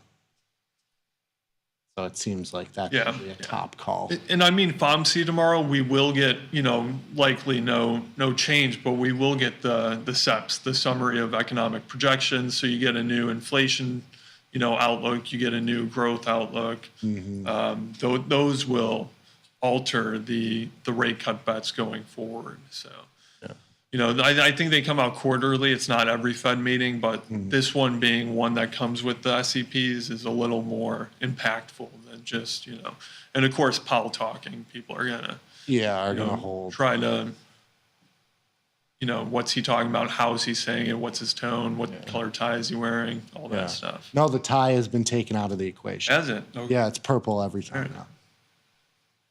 So he's taken that. He was on to us. Yeah, he needs to have some other marker, maybe like high clip or pen or something, or first word or something like that. We'll have to draw on that. Red and blue together is purple. You ever think about that? That could be something. You were paying attention in first grade. Yeah. Primary colors. It's good. That's good. So do you think we see any change in the rate projection tomorrow? And do you think that moves markets in one way or the other? I don't think you see a big change. I think Powell's going to be asked about the price of energy, and if this persists for a while, they're going to see more inflation. I don't think the SEPs are going to move up the inflation target just because of this conflict, because it's expected to be short-lived and they don't want to, change their projections just on, one geopolitical event. But you need to factor that in if it escalates or continues for more than Israel said they want it over in like 2 weeks, everything will be done with. So if that turns out to be the case, then we get back to normal. A brief increase in oil, it's not going to do that much to overall inflation. Maybe a month or two, you get a little spike there, but when it comes out, you're going to be looking at things like core readings and stuff, excluding energy and food prices anyways. So lovely. I see the new trade alert tech we've got. Yes. Bought a vertical in HE. Yes, I did. Yes. By golly, yes, I did. Shout out the team that's working tirelessly on improving the stream and putting all that cool stuff together. It is. We are nothing compared to their talents. No. Yes. Not even close. All right, couple more here. Let's see. Is there a vol index for natty gas? I don't think so. I mean, you have like OVX for oil. Yeah. NGVX exists, but we don't have NGVX. Yeah, NGVX is a CME product. But probably look it up if you Google it. Google that. Yeah, it's not something we look at really at all, but you can see the implied volatility, but for an IV rank, I don't think you maybe use like a UNG or something like that. Yeah, because USO is also reflecting 120 IV rank. Yeah. So UNG can be a proxy for your volatility, which is at a 62. Let's see. Boeing calendar. Long the 220 call, short the 220 in July. Long August, short July. On the upside? On the upside. So nice thing about August long is it's in the earning cycle, so that'll help you maintain some premium. The short in July is a pretty decent cost basis reduction. So yeah, I don't mind it. Mm-hmm. Yeah, I rode this to the downside to the last 10 or 20 points. Somebody in the chat gave me that, so shout out to whoever gave me that. Thank you for the couple $100. Love it. Which volatility? I'm shocked the volatility isn't higher given what's happening or what has happened. Yeah, it is weird. It would have been nice to be able to put on like an iron condor or something like that. I don't know if I can get long into this move, but if you're still bullish, I mean you're got a little bit of a pullback here. I don't mind that. Mm-hmm. Thoughts on an end phase strangle management? 35.60 strikes for July. So getting a big move to the downside today. You're right at the money now in the 35 strike. You're down about $230 today. Yeah. But yeah, I mean, it's hard to bring that call down. Call's worthless, so I think you buy that back or just let it go. But it's hard to argue bringing that 60 down to like the 45 for 50 cents. And maybe you lean a little bit directional into this move. You just buy back the call. Yeah, but that's what I would do. I think it has to be said. If you had this on prior to yesterday, you had to be up a lot of money. I mean, the put was trading at 70 cents yesterday. The call was at like 50, 60 cents. And this was trading at $1 and change yesterday. So if you had this on and you had it on for $2 or $3 or $4, let it be a lesson in managing winning trades, because, you know, sometimes shit happens and you get the big move. Mm-hmm. You know, I wouldn't have been holding a 60-cent put yesterday or a 60-cent call. Like I try to, if I'm selling it, I look to sell everything at $1. This would be at a 50% profit if you did that. Yeah. I'm in the same boat. I had a 45.50 strangle that I had managed from the initial drop when I sold the 45 put, and it dropped 20% overnight. Yeah. But that's trading at $5. That was at $5 yesterday. Yeah. Or more. You know, you had some juice in that. Yeah. You're not just tail risk.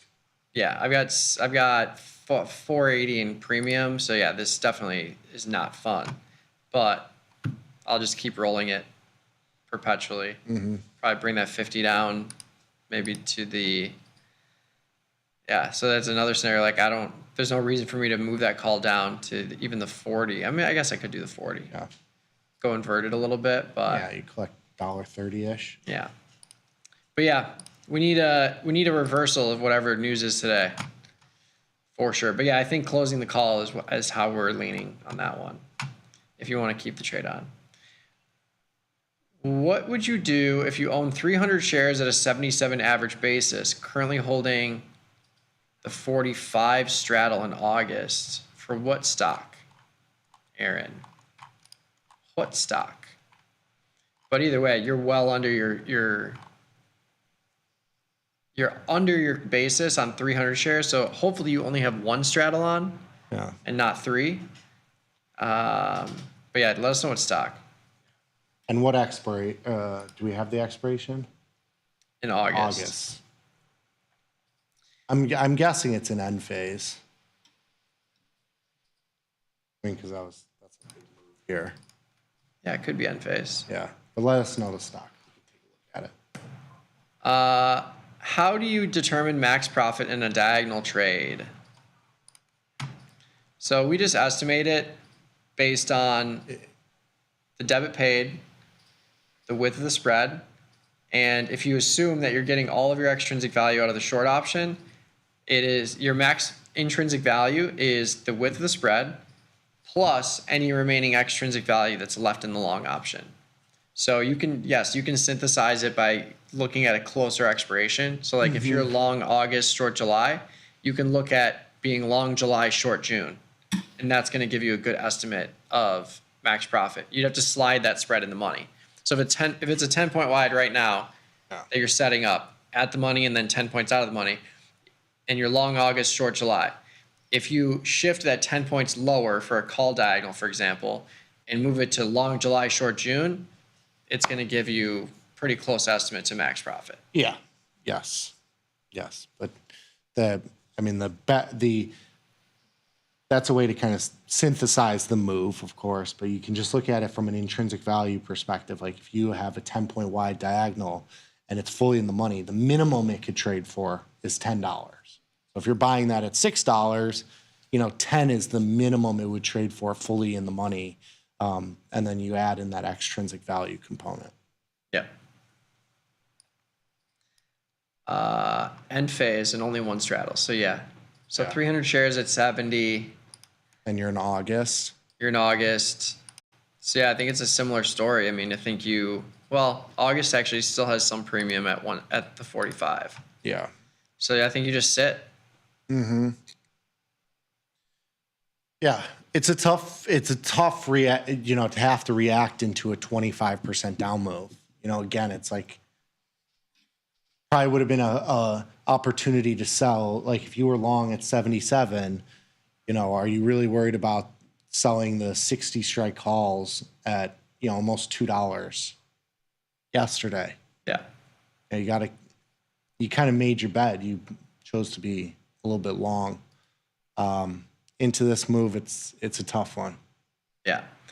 But if you end up taking more shares at 45, you would have 400 shares at a basis of whatever that math is, 77 with another 100 shares at 45, averaging. Yeah, and the position gets bigger. Yeah, of course. It's not a positive, but it lowers the basis. Yeah. But yeah, it's tough. You need this to reverse, just like we do, and hopefully it does. When do Johnny trades come out? Usually on Wednesdays, but I will not be doing Johnny trades tomorrow. Unfortunately, the boys will be in London hosting from London, Tom and Tony. It'll be an interesting situation. We'll see if they're jet lagged, if they're a little like, ugh. So we'll see if that happens. But I'm going to do some Johnny trades in the afternoon today, so I'll have some come out for you today. It's been a little while. Did we miss last week? Yeah, we missed last because we were in DC. Yeah. So the Johnny trades are light right now. The portfolio is very light. Yeah. So we'll get some on today. And speaking of Tom and Tony being abroad, yes, we're doing last call today. Yes. We're doing the live show on Friday morning. Yes. We're doing the live show next. Which is expiration and the holiday. We have holiday Thursday, so it's going to be wild. Yeah. Could be wild. Who knows? And then we've got next Tuesday, we're doing the live show in the morning. Yep. Next Thursday. Live show in the morning. And next Friday. Yes. Show in the morning. Liz and Jenny are doing Monday and Wednesday, and we have a special little something on Tuesday, live from the CBOE. Wednesday. Is that Wednesday? We're doing next week. We're doing Tuesday, Thursday, Friday. Yeah, no, I know. Yeah, Liz and Jenny, we're gonna have them live from the CBOE on Tuesday. On Tuesday we're gonna go to them live. Yes, that'll be fun. Yes. So yeah, we're taking over. Is basically what we're trying to say. I might have screwed all of that up, so I will get back to you on Friday with the actual situation. Yeah. Maybe Liz and Jenny are. I don't think they're hosting from CBO. I think it's just the opening bell. Just the opening bell, yeah. Yes. That was what I wanted to do. I want to see the opening bell at the CBO. That'd be fun. Yeah, you see everybody just start going nuts all the time. One of my favorite things is when they ring the bell, like a new company rings the bell, and then they're clapping, and then they think that they should stop clapping, but they can't. They have to keep clapping. Yeah. It's one of the best things ever. When they tweet those things out, the NASDAQ tweets it out. It's really the best. All right. At the bottom of the chat, if anyone has any further inquiries, let us know. But yeah, I was filled on a bunch of stuff. Yeah. I got to do something. I have a UNH position I got assigned on. So we'll walk through this real quick. Everybody, I'm sure there's a lot of people in a similar position in UNH with the trading basically at the lows. I sold into the first part of the bad news. I forgot which one this was. Because there was like multiple points. There was the, the whole lawsuit thing, and then there's another thing. There was another, like, you know, using money to pay for XYZ. Yes, exactly. So I got assigned on this position. It was originally a short put spread, the 360, 350 short put spread. I did it at $2.72. Of course, I got assigned on this position. Nothing changes about this position other than the buying power requirement is far too large for my position. I think I'll use a couple grand here. You can see $3,400, $3,500. But when you sell, when you're closing out of this position, the way you have to do this, or you should do this, sell the stock, sell the put all in one single transaction so that you don't have any stock risk. If I was to come in and sell this put and the stock rallies or drops, let's say the stock drops $1, I would lose $100 more than what I'm going to lose right now with my position as a whole. So you have to do this as one trade. Now, the trade is going to trade around parity of whatever your long option strike is. So this will trade for around $350. If you have more duration left, or if this long option is closer at the money, if I had an option that was closer to, you know, 315, this will you have a little bit of extrinsic value there. You can price this and say that this is actually going to probably trade a nickel higher because this has at least 35 cents of extrinsic value. So the option that I have has no extrinsic value, or very little. So it's going to trade really towards parity. And we could try and get below that and just work our way up. And you'll see this releases $7 grand of buying power a lot. I'm sorry, I will start at 350, which I'm not going to get filled at. I'll have to be at a lower price, but we can try it here. Maybe if we work this down like 2 or 3 pennies. Nope. Oh, they're trying to gouge you. Yeah, well, they know I got to get out. You know, they're like. So I got filled at 95 cents. So I had to give up a nickel here on this trade. And you could see with all the transactions, it's the same amount of risk that I had on the original trade. So we sold the 360, 350. I did it at 272. That gives you a risk of 728. You have the assignment here, closing it out. Same risk as we had originally, but with the stock position. So stinks, but you know, you don't really play for a 50% drop in the stock. Correct. Last one here. Can you show me where I see deltas for my positions on the platform? Your positions? Yeah. So you can have delta or beta weighted delta or both. ETF delta for futures. Yes, so that you can enable on the settings. So if you have the ETF delta, it only changes it for the futures. Yeah, and to get that, just go to the gear in the upper right corner. Yes. It'll bring you to the tab that allows you to drag and drop displayed versus not displayed. You're in the, if you go to accounts. Yeah. Or show positions, futures yeah. delta. Positions, yeah. But yeah, there you go. And that's it. But yeah, from the tab, you can drag and drop what is and what is not displayed. Yes. That's it. I think we'll get out of here now. Yes. Thanks for tuning in. If you got any questions, you can reach us on Twitter. I'm at Trader Mikey B. Nick's a Trader Nicky Bat. Thomas is at FX Westwater. Stay tuned, though. We got plenty more content coming your way on the YouTube channel as well as tastylive.com. And yeah, we're going to be taking over a lot of the live show stuff starting today with Last Call. So we will see you then. And we'll be back same time, same place, 11 a.m. Central tomorrow for this show. Peace. Peace.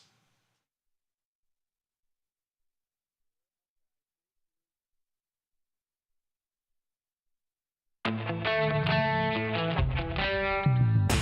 the world of investing, a beast lurks between the numbers. Some watch from the safety of the sidelines, but others saddle up and ride that 1-ton rowdy ribeye for all he's got. If that's you, join us on Tasty Trade, named best online broker for options trading. Genius loves company. My dad, who was trading options in retirement, introduced me to options trading. He said, you have to check out this tastylive site. The way they taught options was very accessible and easy to pick up. I think a lot of people think that options trading is gambling, but it's not. It is simply probability and taking an educated guess. It's more like insurance. People should watch tastylive because you can pick up a lot of information in a short amount of time, and it's actually practical. You can use it to make money, most important part.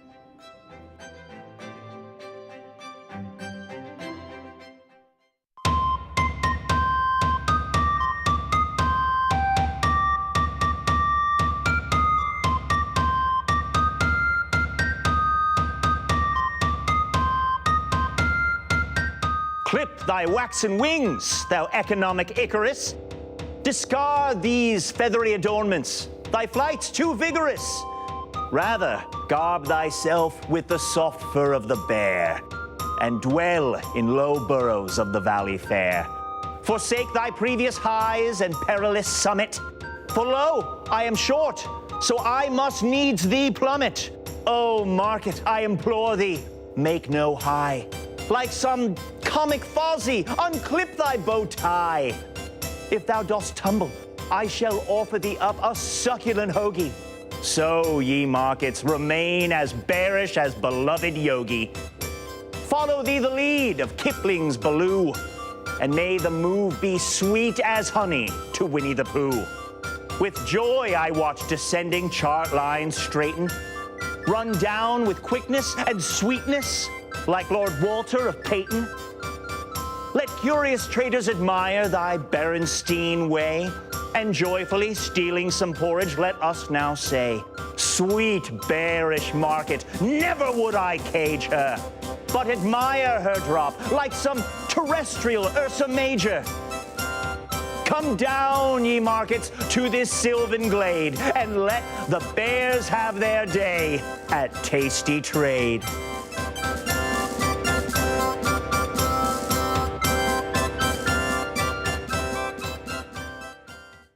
Calling all traders. Are you using tastylive mechanics and enjoying awesome results? Are you an up-and-coming options savant? We're looking for you. For over a decade, tastylive has shared the most inspiring stories of traders teaching themselves a new skill, using probabilities and experiencing new levels of success. If you think your trading journey should be shared with Tasty Nation, we'd love to hear from you. We are always on the lookout for the next class of rising stars.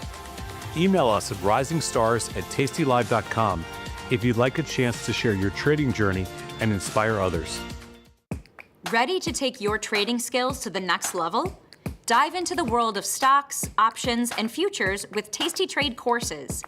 Whether you're a beginner or more advanced trader, our courses can empower you with the knowledge to succeed. Watch as our team in Chicago shows you how to use the Tasty Trade platform and go over the basics of trading. Perhaps you'll learn about a new strategy or a potential product for your portfolio. To find our courses, go to the Manage section of our web platform or head to courses.tastytrade.com.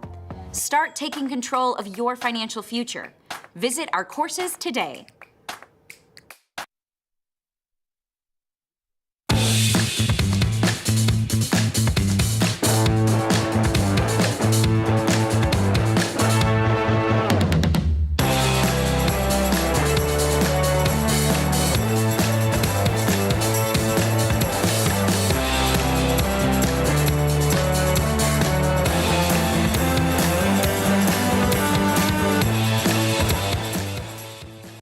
We are back. It's still Tuesday, June 17th, 2025. This is Futures Power Hour, sponsored by CME Group. I'm your host, Chris Vecchio. Thomas Westwater's back for round two. Thomas, thanks for stepping in today. Of course, yeah. It's a serendipitous day. Today's a day where we're going to be talking a lot about geopolitics here, and you're someone who I bounce things off of all the time. For those that don't know, sorry to embarrass you. You have served the nation, and we thank you for that. So as a resident vet and expert, it seems appropriate that as we get ready to go to war with Iran, we have your insight here on Futures Power Hour. So with that said, let's talk about the mobilization and escalation path that we are on. For those that don't subscribe to President Trump's Truth Social and fire hose all of his tweets and posts down their throat and into their eyes like I do, let me share some of those with you. John, we can go to the slides here today as we break into this important episode of Futures Power Hour. Thomas, I'll tell you that we get a report from Axios just a few minutes ago that President Trump here at the top of the hour is in a meeting with his national security team.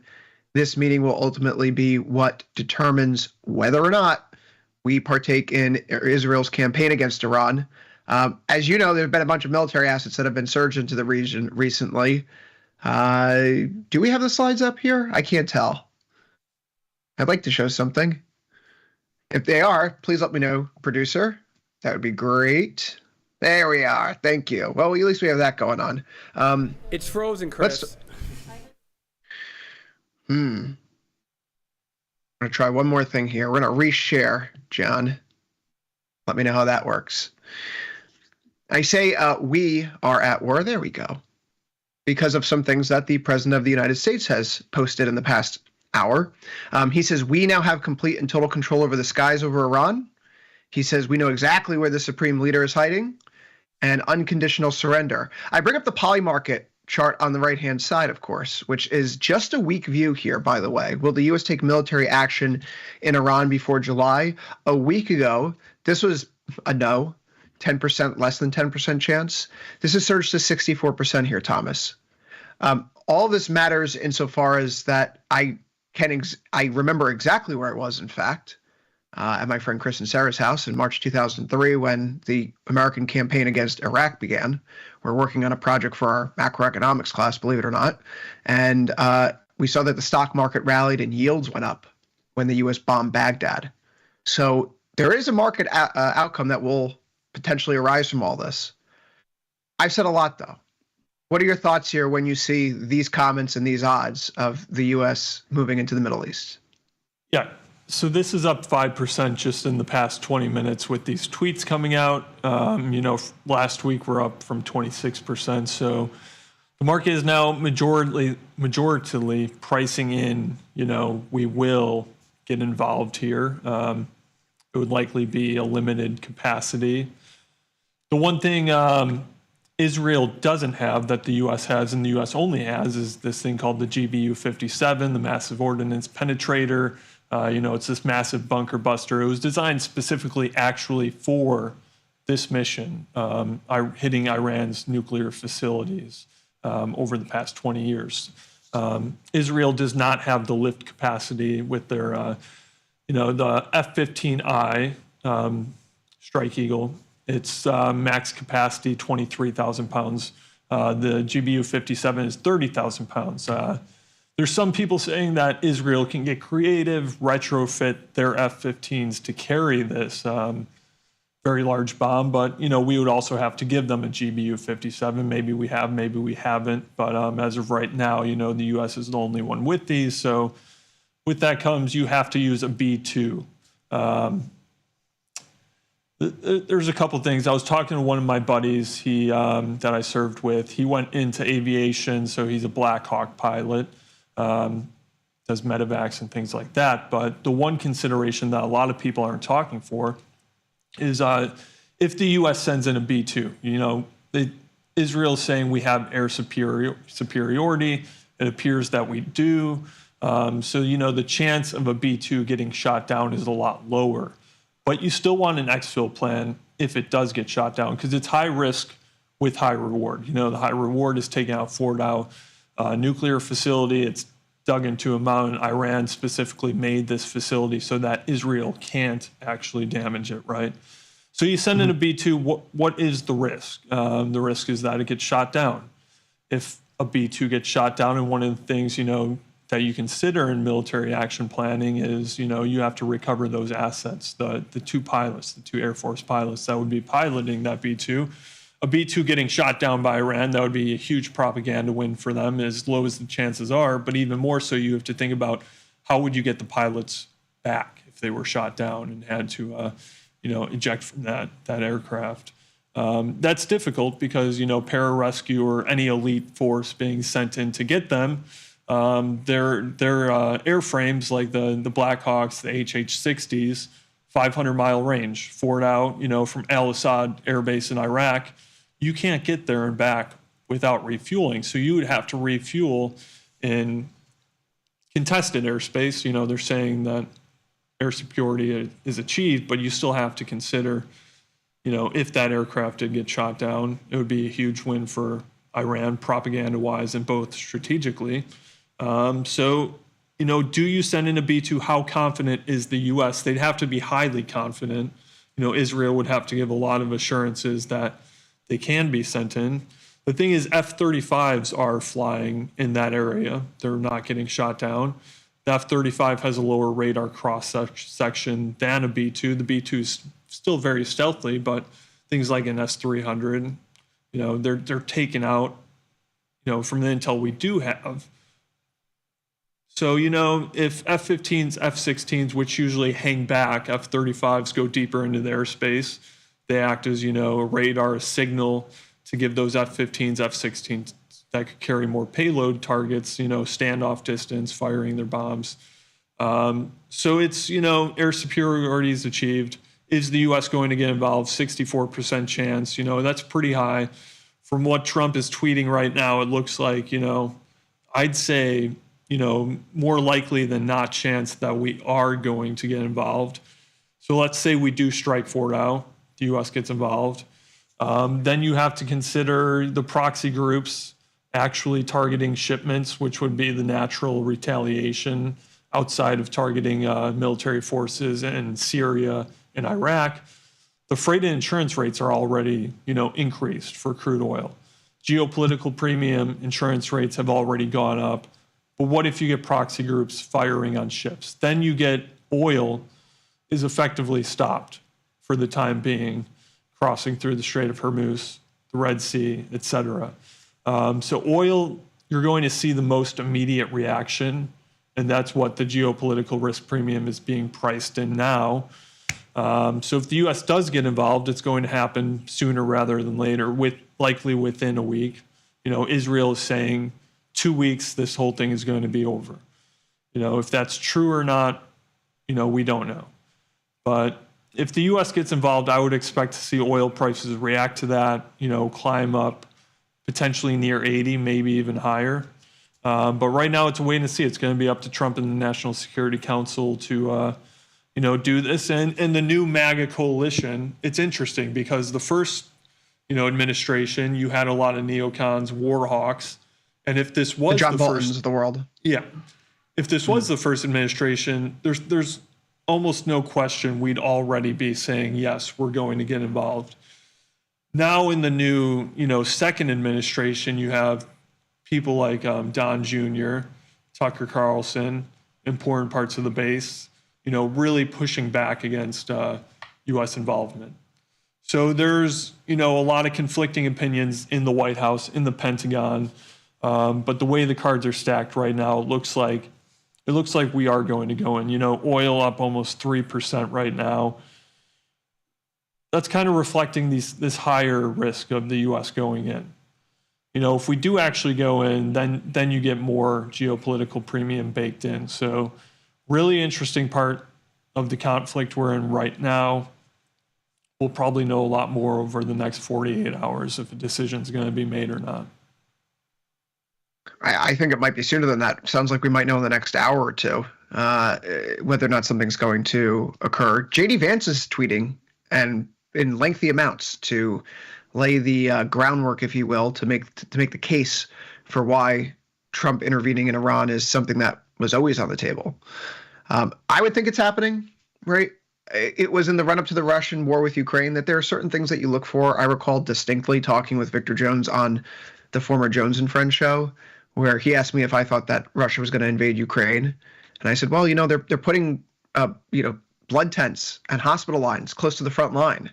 If you're doing a military exercise, why are you worried about soldiers getting blood infusions? Right. Right. And so, this isn't just the U.S. saber rattling. We've moved all these stratotankers, the refueling ships for our Air Force into the region over the past 2 days. We've deployed the Nimitz out of the South China Sea now into the Middle Eastern theater, as well as an extra destroyer. So we've surged our military assets here. And the point of all this is, quite frankly, if things go off, people need to be prepared.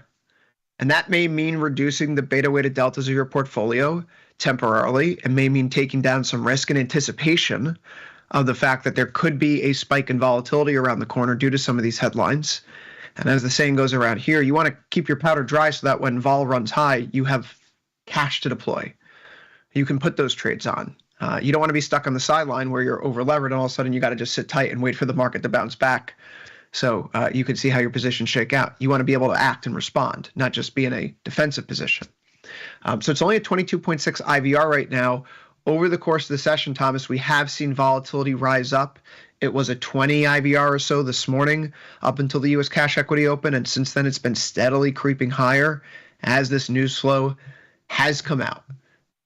Overall, though, the market's perception, right? I think this is crucial. You look at how the market reacts in 2003 to the U.S. bombing Iraq versus to how the market reacts to Ukraine and Russia going to war in 2022. The market responded a little bit more positively and less safe haveny, in part because in 2003 it was expected to be a quick operation. That was the judgment, right?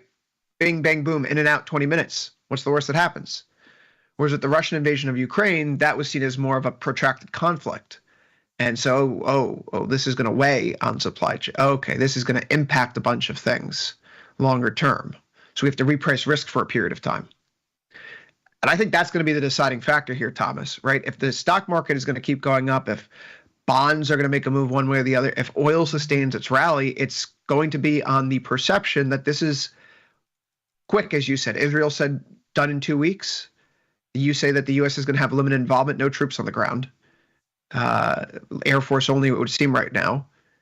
Then maybe this is just, despite the suffering, maybe the market here is ultimately not going to care. Yeah, and I mean, ultimately, these geopolitical conflicts, the equity market takes a little dip, but usually, you keep going up after that. But military conflicts, once you're in them, it's a lot harder to get out. And that's kind of how it's been for the U.S. since Vietnam. You saw Johnson, even though wanting to get out of the war, he had to, he was forced, to say it one way, to stay in. That's the same thing that happened with Iraq. There's a lot less political appetite for a sustained nation building type conflict now.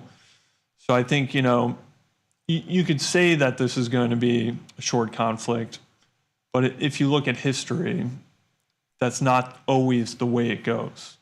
So, that's yet to be seen. I think the likelihood is still low at this point.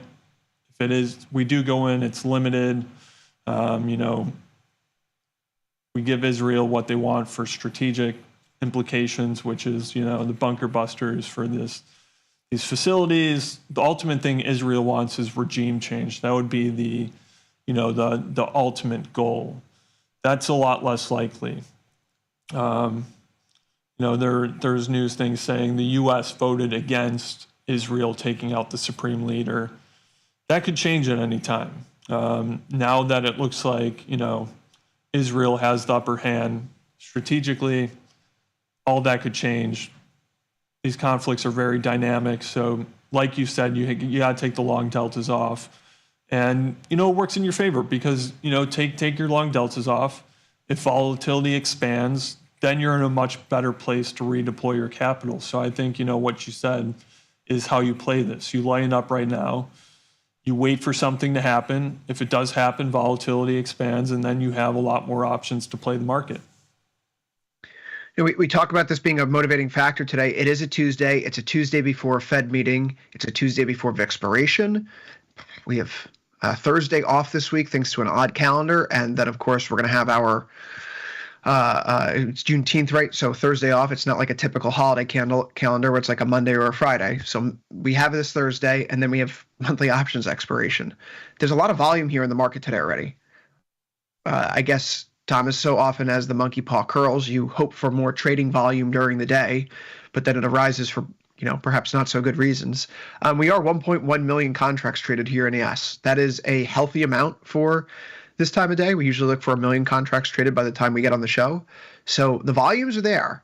And that's atypical because, as mentioned, the day before expiration / a FOMC meeting, maybe some vol from the options expiry, but there is usually that pre-FOMC drift where things just dry out and just steady out for the 24 hours running into the Fed. And we're basically into that window right now. The Fed, of course, will give us their decision tomorrow at 2 p.m. We'll get Powell's press conference at 2:30 p.m. Eastern time. Until then, I suppose we're tethered to the headlines otherwise because we don't have that much significant economic data due out before now and again. There's some building permits, housing starts, UK inflation, but I don't think the people, you, me, anyone else here is looking to any of that here to make a decision on how to trade. So vol's creeping up again, right? 23.1. We can see it in the VIX here, spot VIX. We can look to volatility futures right now. The term structure is still in contango, but the front end is creeping up a little bit more. So it's kind of flattening out. I don't think that's necessarily a bad thing, more of a recognition that the conditions in the short term are becoming a little bit more uncertain. But by no means is this a level of fear in the market that we're expecting to be, say, a dislocating type of event. A lot more fear baked in at the start of April, Thomas, than anything we're seeing in this prelude mobilization escalation phase prior to any formal, declaration of war against Iran. But we are coming off of relatively low levels. So another pop here into 22, 23, maybe a little higher for the front month VIX futures. We can't rule it out right now. So is today the day where we want to sell vol? If you're doing it with a long enough duration, sure. If I'm thinking about 0 DTE, 1 DTE, 2 DTE, like the rest of this week, I have a very difficult time subscribing to the idea that that's worthwhile right now, given the headline risk that's currently in front of us. Yeah, I agree. It doesn't make sense for me to really put on equity positions right now. It's a lot of waiting and seeing. Like you mentioned, we're getting tweets, we're getting statements that are laying the groundwork for kind of the pre-justification of this. It's looking more and more likely that, something's going to happen. I think you just got to wait right now. So volatility here is rounding out in terms of the action. We were looking yesterday at this range that's been carved out here at NQ. We'll call it 21,700 up to 22,350. That has not broken. Maybe it's a left shoulder, head, right shoulder type of setup, carving out a top. You can see something similar in ES, not quite in the Russell. But if it's going to come together, there still needs to be more time. And certainly this is a market that doesn't seem to want to care about some of the horrible news that we're seeing. So in light of that, if it looks like it's going to be 20 minutes in, 20 minutes out, Thomas, it's going to be a quick operation, limited U.S. engagement, just the Air Force, no troops on the ground. The market probably moves past it quicker than I think most of us would feel comfortable with realizing.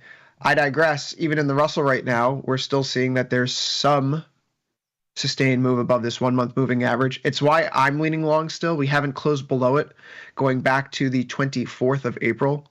Thomas, all those tests have held up so far.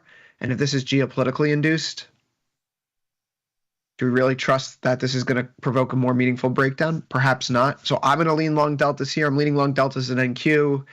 I'm comfortable with that. I'm looking to buy a dip should it arise. We'll have to stay tuned to the news, though, to see how this transpires. Because, again, if the Houthis get involved, Hamas starts going off, Hezbollah gets involved, right? Let's say Russia decides to throw its hat in the ring, despite what Putin said recently. We have to reassess. But right now, we're going to escalate. There's something's going to happen, and then it's over. Yeah, that's what the market's telling us. A conflict in Iran, it's not going to affect the earnings outlook or things like that for stocks.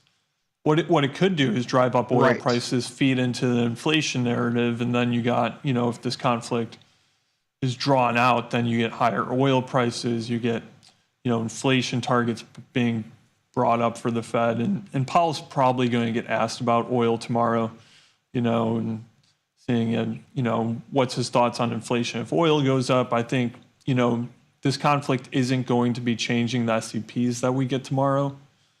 Now, Powell could say something. He'll probably say, he'll probably write it off. It's a conflict. It's a temporary spike in oil prices. It's going to be transitory, and then we get back on the path, that we were on before for it.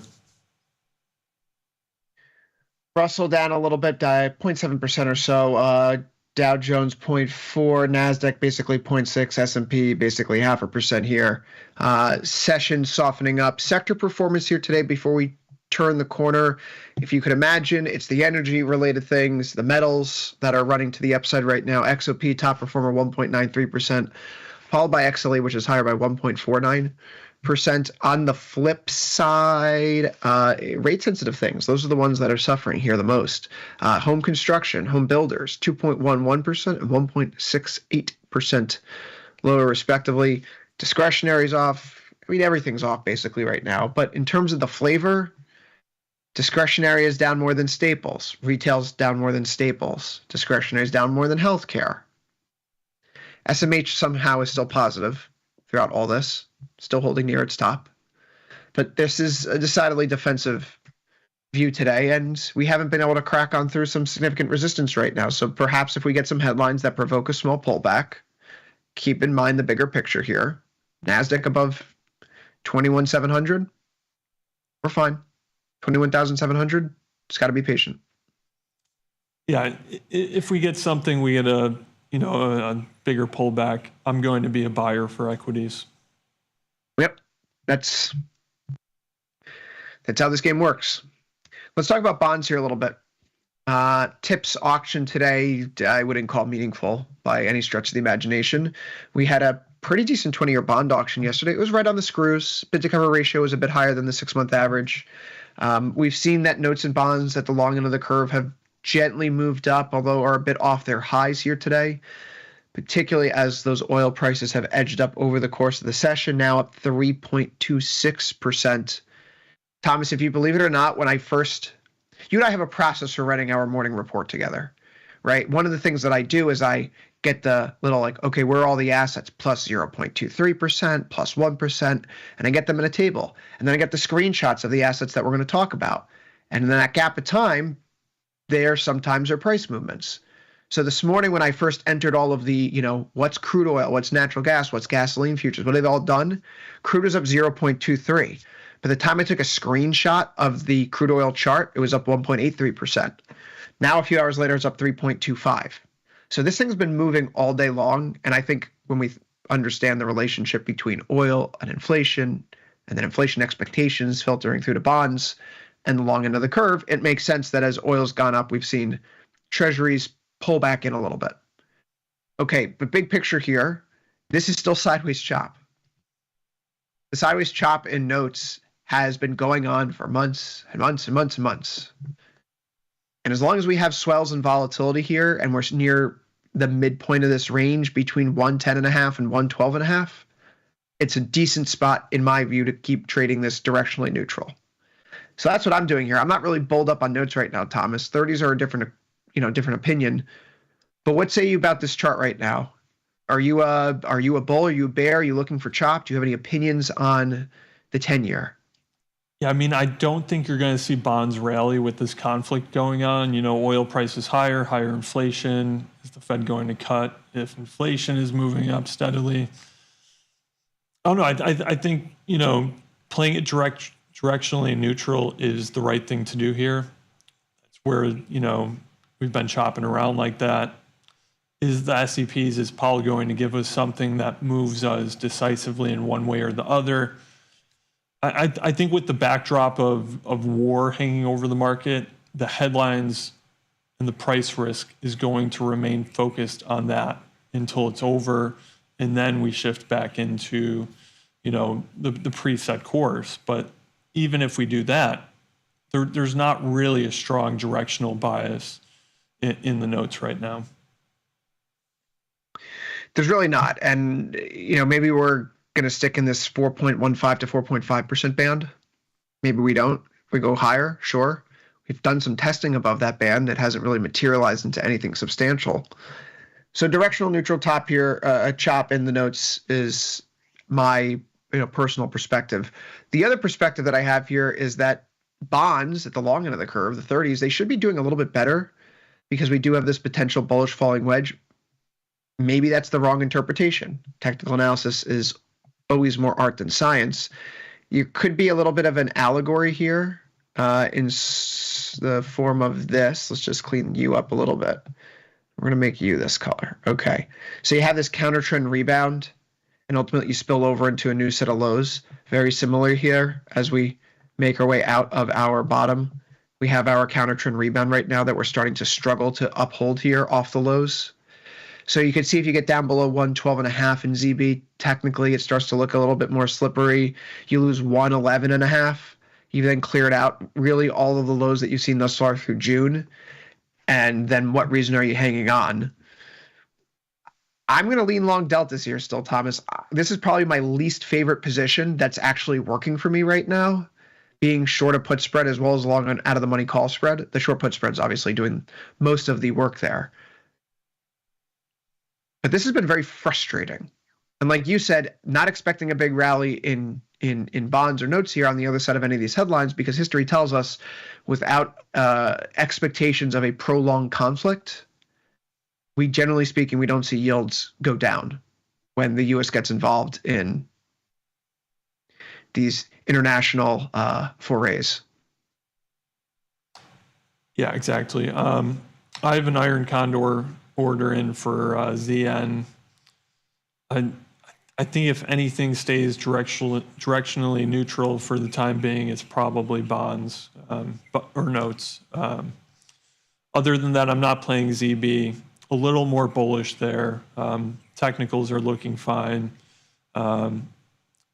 Just going to wait on ZB for a bit here, probably until next week, and then try to take a long stab. We see here this TIPS auction. It's for the 5-year TIPS, so not directly something related to ZF, but as it were. We do see here that the high yield is at 1.65% versus a previous of 1.702. The bid to cover ratio of 2.53% versus a previous of 2.28. So demand was pretty good, even though the yield required to fetch that demand level was lower. Probably a good thing, Thomas. Right? If you're thinking about inflation expectations, longer term, that could be growth negative. But also, if we're thinking that inflation is going to be a huge problem moving forward in the future, investors are going to require more compensation for it. And 5 years out, that's not what we're seeing right now. Although, again, maybe this is a haven bid, right? People are getting their hands on U.S. paper before some of these headlines arrive. In any event, we're halfway through, and I think that we should turn our attention to what's going on in the metals here, because the metals and the energy are by far, I think, the more interesting trade opportunities around some of the headlines that we're seeing come across our terminals these days.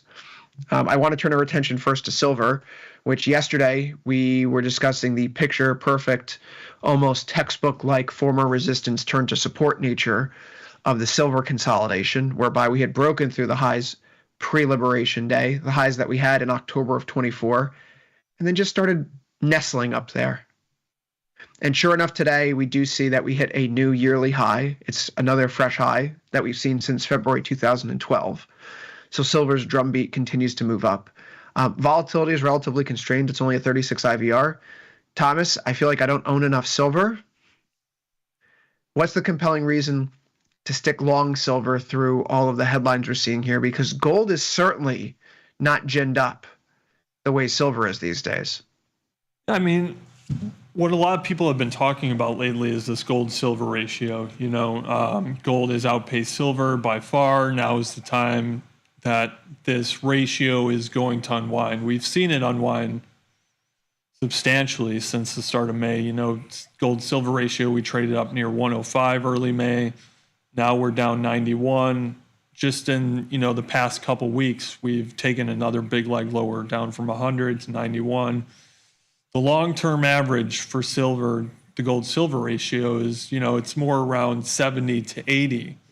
not up 90. So, the market is still saying gold technically is overpriced versus silver. Gold, it's been driven up a lot this year. The Fed rate cut bets have come in through the first half of the year. Safe haven amid the tariff scares and things like that. It's performed really well. And, I don't know if there's anything, silver has more of an industrial component to it. If trade deals are slowly getting worked out, we saw one with the UK. If they're getting worked out, the industrial component for silver can come back into play. And then the safe haven component of gold will fall out of favor. So, going into this environment, it looks like silver, has more upside potential than gold has. So I think it's kind of based largely around that. 37.15 here in silver. It's a 36 IVR. We continue to push up now into those new multi-year, decade highs. Not too terrible. Gold prices, on the other hand, they dinged the high that we saw back near the start of May, close to that 34.75 level yesterday, and since pulled back. We gap open lower. We have since settled in with basically a doji since the open, but it's still technically a loss on the session. One would surmise that if stocks are going up and treasury yields are going higher, lack of a haven bid in the market around these war headlines, gold is probably going to have its time in the barrel. And that could mean a swing down back towards 3,300 or, quite frankly, even deeper. So is this a double top is the question that I've been thinking about a lot recently. I don't know if we have enough evidence to treat it like such, but there may be enough to treat this like we're too close to resistance in order to justify taking fresh longs up here. In any event, consistent with what was said at the start, if you are looking for ways to capitalize on an environment where volatility may be on the way higher, if you are someone who's looking to sell vol, vol's marching up and we're heading into an event where vol may be moving up now. There's a lot here, Thomas. This Thursday day off kind of throws me for a loop, right? Because we could get some of these Israel-Iran headlines when markets are closed. And so that means tomorrow you have to make a lot of decisions about how you want to hedge or not hedge. And I think that's one thing that, gold traders need to think about a lot. Maybe that keeps us up this week, today, tomorrow. And if we have this military operation and the headlines come to cross, Friday could be a particularly bad day for gold if the market judges this is going to be limited in scope. Yeah. Which also, why would we think it's limited in scope? You just spent 20 years in Iraq and Afghanistan. I mean, why are we so blasé about this? It makes no sense to me. Yeah, I mean, 30 minutes ago, Netanyahu says he believes the U.S. will likely enter the war within days. You get the Trump tweets, so it's looking more and more like that. Gold not reacting here as the safe haven for this. Silver now reacting as perhaps the preferred safe haven. And it makes sense when we're talking about the relationship between gold and silver. If silver's lagged, now is the time for, it to have its time. Yeah, well, yeah. You mentioned Netanyahu saying that. I remember a month ago, Trump said to Axios that he wasn't going to let Netanyahu drag him into a war with Iran. But facts on the ground change. We see here that this may be an ascending triangle, so perhaps a pullback into, again, 3,300 before ultimately continuing up. We showed data last week, Thomas, here on Futures Power Hour. Central banks are buying more gold than ever before. Gold is now the second largest reserve on central banks' balance sheets behind the US dollar. It's overtaken the euro, and really you have to bucket every other currency but the euro into another basket, and gold's bigger than that basket too. So the demand hasn't gone away, right? There was a lot of gold selling in the 2000s, in the 90s and 2000s in particular, and then we get to the global financial crisis, and then things change. And it's really accelerated once again. So I'm not a bear long-term. Gold's not, in my eyes, has have a very difficult time getting significantly lower from here. Silver, catch-up possible, and I've been someone who thinks that $40 plus has been feasible for a while, so we'll keep that on our radar. Thomas, copper here, it is coming off of its recent range highs. I'm playing this through a short call spread up against the spike high that we saw in the first week of June near $5. Was there a copper angle throughout all of this? It should be noted that for all of its warts, for all of the noise in the commodity space, copper really hasn't done much of anything the past few days. It does enjoy a 60.1 IVR, though. Should maybe one of the trades on the board right now, Thomas, is directionally neutral in copper against the pre-Liberation Day, post-Liberation Day high-low range. Forget about all the noise in the Middle East. This thing has been mum. Yeah. But it has vol. Yeah, I think an iron condor here is probably the way to do it. You know, the chart's not giving us a lot of, showing intention of breaking out one way or the other. It hasn't really reacted to the war headlines. And yet you have pretty decent volatility there. So I think it's a perfect time for an iron condor.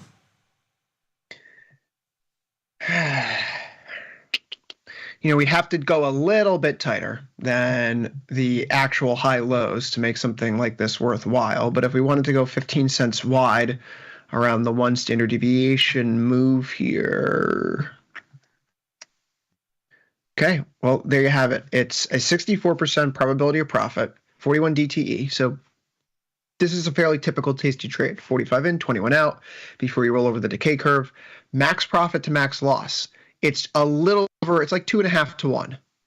That's not terrible for 64% probability of profit here. I already have a short put spread on, or excuse me, a short call spread on in copper. I may like this trade a little bit more. Or do we have to decide, can we just do both? Yeah, I think we're just going to do both. I think that copper has a ceiling over it, but I don't think it's going anywhere anytime soon.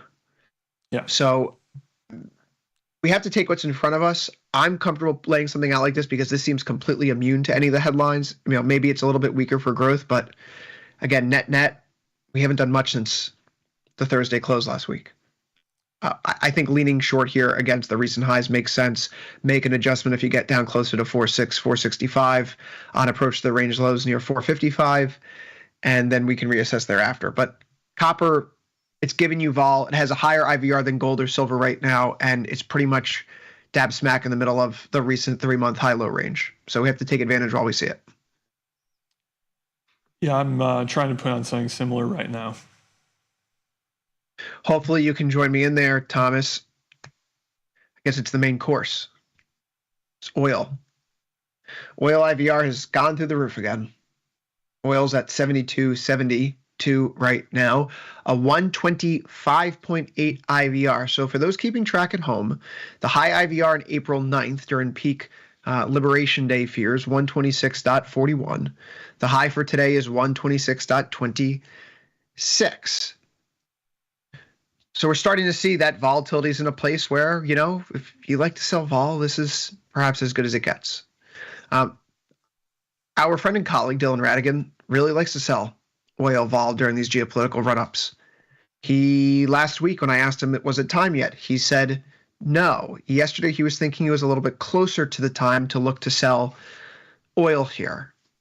And in fairness, it's been a pretty good trade over the past year plus. When oil spikes on geopolitics, wait a day or 2 or 3, and then sell the vol. So Thomas, is that what we should be doing here right now? I'm going to sell. This is the highest vol on the board. I'm going to sell it once the decision is made. So, go on. Explain more. Why? The U.S. announces, we're doing something. Traders anticipate that the proxy groups are going to attack shipping lanes. You get a spike, initial spike for a day. And then, that geopolitical risk premium, like you mentioned, quickly evaporates once you hit a crescendo. So, the U.S. getting involved would be that crescendo, and you get that amazing volatility in there. Why not take a stab? You're going to have a good risk to reward on the trade. So even if it works against you, worst case scenario, you're not really that skewed on your risk to the reward for the trade. So I'll wait. If it comes today, probably put it on tomorrow. If it comes tomorrow or Thursday, put it on Friday. I think that's the way to play it. Getting, selling it here though is a little concerning, because if we do, make that announcement, is oil going to react with a surge higher? Which would be the natural way of thinking about this. It's an escalation for the U.S. to get involved, so naturally oil would rise. I don't think it would be a sell the news event, but like you said, those geopolitical risk premiums don't really stay baked in for too long. And if the U.S. is getting involved, you're already pricing in those proxy groups, trying to shut down shipping lanes. So all that's going to be priced in very quickly. That's why you get the quick evaporations of that premium out of products like oil. You can go real wide right now. Yeah. You can go about $15 wide, Thomas, on either end. You're going about to 57 and 88 tier. It's about $15 wide on the guts for a short iron condor. If you go $2 wide out to 90 at 55, that gives you a 65% probability of profit. It's a little under a 4-to-1 risk to reward. It's not the greatest trade in the world. Is the market pricing in war risk right now with Iran? Yes, decidedly so. That's why the volatility is through the roof. That's why we see poly market at 64, 66. Last time I checked, and we're going to check right now, 66% chance. Okay. So this is by and large priced in. The question, of course, is whether or not the Iranian Navy blockades the Strait of Hormuz.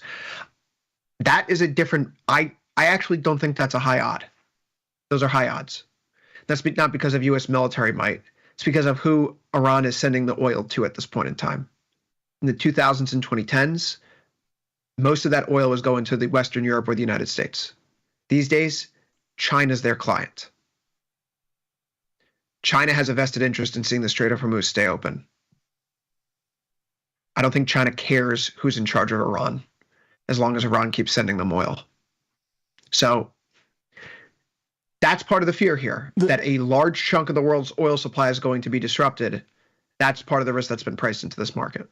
Does, Trump tweeted unconditional surrender. So is the goal now to dismantle the nuclear program, or is it to pound the Iranians into submission? And if it's the latter, it would come with decimating their economy. So would it come with targeting their export facilities? Would it come with more targeting of their oil and gas fields? That's another scenario. It's part of the reason why I think that we've seen natural gas prices jump here. Are you still in your short put spread from a few weeks back? I still have the short put spread on, and I'm looking at selling a call spread if we get up around 4. So you got back in at the end of May, if I recall correctly, because I was lamenting not being in there with you in the first week of June. Yeah. And then we had a pullback last week, and I was able to get in with you. So I am leaning short we're 41, so an NGQ5, short the 3433. So this is obviously working a little bit. We continue to play this range here when it's been about 342 up to 385 or so. Above 385, you break the downtrend. I'm not counting the March 10th candle here, Thomas, so forgive me. But if we take the high on March 4th, we take the one effectively on the 20th, we go here to May 15th, you can kind of see the contours of how this market has been in a fairly stable downtrend for a few weeks at this point in time, a few months now. And perhaps through 385, you begin to see that downtrend break. You see the sideways range that defined the past month break. It also means we're holding the uptrend off the November, April swing lows. It means this bounce area near 335, 34 is holding up, former resistance turn support. I would want to switch my position to something with a little bit more convexity than simply being now a deep out of the money put spread. In the money put spread. I'm just talking myself in circles. The point here, Thomas, is that I would want something more than just trying to squeeze blood from a stone. We're not there through that threshold yet. We haven't closed above 385, but we could be there soon. It's a 62.9 IVR, however, and that's what makes this more fascinating. directionally neutral vol selling may be the appropriate thing to do with a little bit more room on the top of this to run, given the disruption to potential energy supplies that could be around the corner. But I think this is a position both you and I should be comfortable with still. Long deltas is correct. It just may be a function of how we articulate that vision in the short term. Yeah, so the way I'm playing this, I have the short put spread on. That's almost at 60% of profit. So we move up a little bit more, not even getting near 4. I'll take that off. We get up near 4, even higher. I'll sell a call spread and play it back down into its range. I think that's fair. We have recent range highs, and actually, quite frankly, there's a big level here. Talk about another level in this market, right? Wrapped just above 4. Highs that you have in January, swing lows here in March, a bounce level in March. We break through in April, can't climb through 1, 2 different occasions. So you squeeze up into like 410. For me, got some things to work with. We have some things to work with. So we've gone through oil, we've gone through natural gas. We're not really trading gasoline futures or heating oil futures here. There's no listed options, right, when you go to RB. But the point is that you're seeing that gas prices have started to shoot up. So for those that just play this game at home, you take where you are today in the oil futures market, and depending upon where you live, 75 cents, $1, $1.25, tack that on. That's where your prices will be in about a month's time. For me, it's about $1.50. For Illinois, it should be about $1.60, what you see above the futures market. So I can say for a fact, where were we in the middle of May? We were trading right around 210. I just sold my car the other day for $3.59. Right, Oh, and what so it is here, yeah. right, and so now we see about 15 cents higher. So I'll be looking at like $3.75 a gallon gas sometime soon. Not huge surge. And it's quite frankly near levels that we've seen over the past year. So this, again, talking about this being I've seen a lot of bears there saying this is spiking oil prices, and oil prices are going through the roof, and, here comes the inflation, and, we're not going to get our rate cuts, and the economy's going to tank. Let's slow our roll. Oil prices at these levels are not alarming. They're not bothersome for the market. So let's just not get over our skis too much. And that's really all I feel about energy here today. Let's talk about this dollar haven bed. Something different than yesterday. Something different than what we're seeing in perhaps gold today even, though gold is certainly climbing back from its session lows. The dollar's higher everywhere. The euro is particularly lower here, Thomas, off by 0.84%. The British pound's down by 1.15%. Why do you think the European currencies are seeing this type of weakness, even though there's not necessarily a huge corresponding surge in vol? Yeah, I'm not too sure. We're back into the typical safe haven bid for the U.S. dollar. The euro's had a good run. I mean, do you keep buying when prices are up around here and the ECB is saying they're done cutting? We've known the ECB is likely done cutting for more than a few weeks now. I'm the only currency I'm long in is the yen. It was working out until the past few days. I just don't know. Is like the war kind of safe haven driving back into the U.S. dollar? It kind of appears to be the case right here. I think we watch the FOMC tomorrow, see how the dollar reacts to it. Right here, though, I'd be more inclined to sell non-U.S. dollars, even though that's not aligning with my broader strategy. It's interesting to see it go up. I mean, I think a lot of it has to do with bonds, but I'm not getting a clear read on the FX market right now. 40 IVR here in the euro, potentially coming off of a double top. If there is a US dollar resurgence, there is an interesting opportunity here. We go out to 52 days and we look to those highs, which are just north of 117 or so.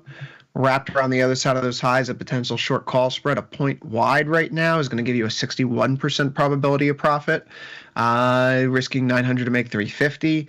It's a decent sized trade, Thomas. I actually kind of like this here. I think that the dollar is undervalued relative to its peers. I think that the positioning is actually worthwhile to talk about too. From the recent positioning data that we've seen, This is now the most bearish that people have been in the futures market, if I recall correctly, going back to the global financial crisis. Back to when people like Gisele Bündchen, yeah, that's the name I just dropped, were talking about receiving their salaries in euros instead of dollars because of how weak the US dollar was. I remember those days. That's how bad the US dollar was perceived for a while. People didn't want to hold it. And you're getting that now. There's a report in the Financial Times this week about how central banks and people on the other end of the phone line for trade are saying, no, we don't want dollars in trade. Just give us our euros or our Chilean peso. We're fine with that. We don't need greenbacks anymore. Either way, though, I have something going on here in the euro potentially. I would remind everyone for the Japanese yen, if you're operating on the long side, which I have not been, this is still right around the largest net long position in yen futures ever. This is an extremely crowded trade. It's an extremely crowded trade. It says 24.7 IVR. Currency futures are usually near the bottom of the totem pole for trades people consider, Thomas. I think the yen should literally be the last asset that people should be considering to trade long delta right now. That's how strongly I feel about this. Find any other ticker up here, literally on this list for this futures CME tickers. The yen is the one that I'm not going to touch with a 10-foot pole. I don't like extremes in positioning, and I don't think other people should either. So, FOMC tomorrow. Do you think it's going to be a big day for the dollar? Close us out with that thought. Even though, actually, I do have you tomorrow for Futures Power Hour, so, Yeah, I mean, what do you think about tomorrow? I think it's not going to be huge. I think the war is overshadowing everything right now. Of course, we get the SEPs. They'll be interesting. I'm going to be watching how it impacts the rate cut bets for later this year. Is the base case going to remain at September? I think it will. I think there's not going to be anything too cataclysmic in here. I think, we saw weak retail sales this morning. We'll talk about a little bit of the softening in consumer spending, but that's driven more on sentiment than it is on, something like losses in the job market. So I think the worries aren't going to be overblown there. I think it's going to be more of a nothing burger than something. And I think once the war headlines pass, I think then the equities futures, perk up more and we get back on a preset course. Tomorrow morning, we're going to talk about some of this British data. So if you're trading the pound, by the way, this may be positioning ahead of time. We do see that there's a UK inflation report due tomorrow morning. It's expected to come in a bit softer. Why do we care about a UK inflation report coming in a bit softer? Not just for the British pound, but because the context here is that there's a Bank of England rate decision coming up on Thursday morning. They're expected to keep rates on hold. We're expected to see 2 people expect or call for a rate cut down from 7 previously. So the composition of the MPC vote, it's not as uniform as whatever the FOMC does, and the pound really does react to when 1 or 2 or 3 more people vote for something than expected. The inflation report can help inform that. So if you're trading the British pound or any of the UK ETFs or any UK stocks that may be sensitive to something like a BOE rate decision, keep that in mind. Tomorrow morning, there is, I suppose, overnight risk. This is 2 Eastern, 1 Central time. That data will be out. And then in the U.S. morning, the initial jobless claims due out a day early because of the Juneteenth federal holiday. We have building permits, housing starts. All of that is, of course, the precursor to our Fed rate decision. A new summary of economic projections. And then, of course, Powell's press conference at 2:30. So it's going to be a lively 24 hours, not to mention Vixpiration and monthly OPEX right around the corner. But Thomas, that's it for you and me. You're actually going to be back for tomorrow's FOMC preview. I appreciate your expertise here on military matters as we watch the news unfold. I'll see everyone later on today for overtime. So good luck trading until then. For Thomas Westwater, I've been Chris Vecchio. Up next on Tasty Live after a brief break, Dr. Jim Schultz with From Theory to Practice. See you there.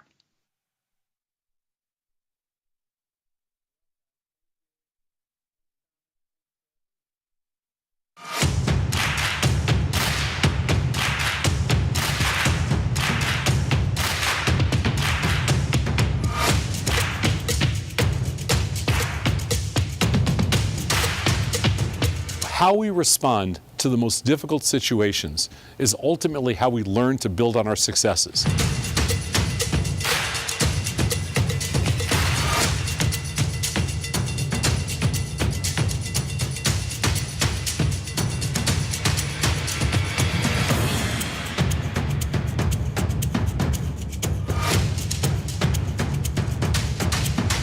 takes the guesswork out of retail trading.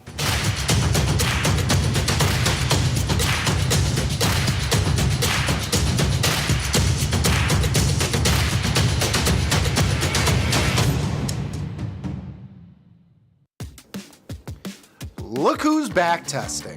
Tasty Trade now has options back testing for free. Test your trades with over 10 years of data for the most popular symbols. See how your trades would have performed in the past. Look back at profit and loss and take the guess out of guesswork.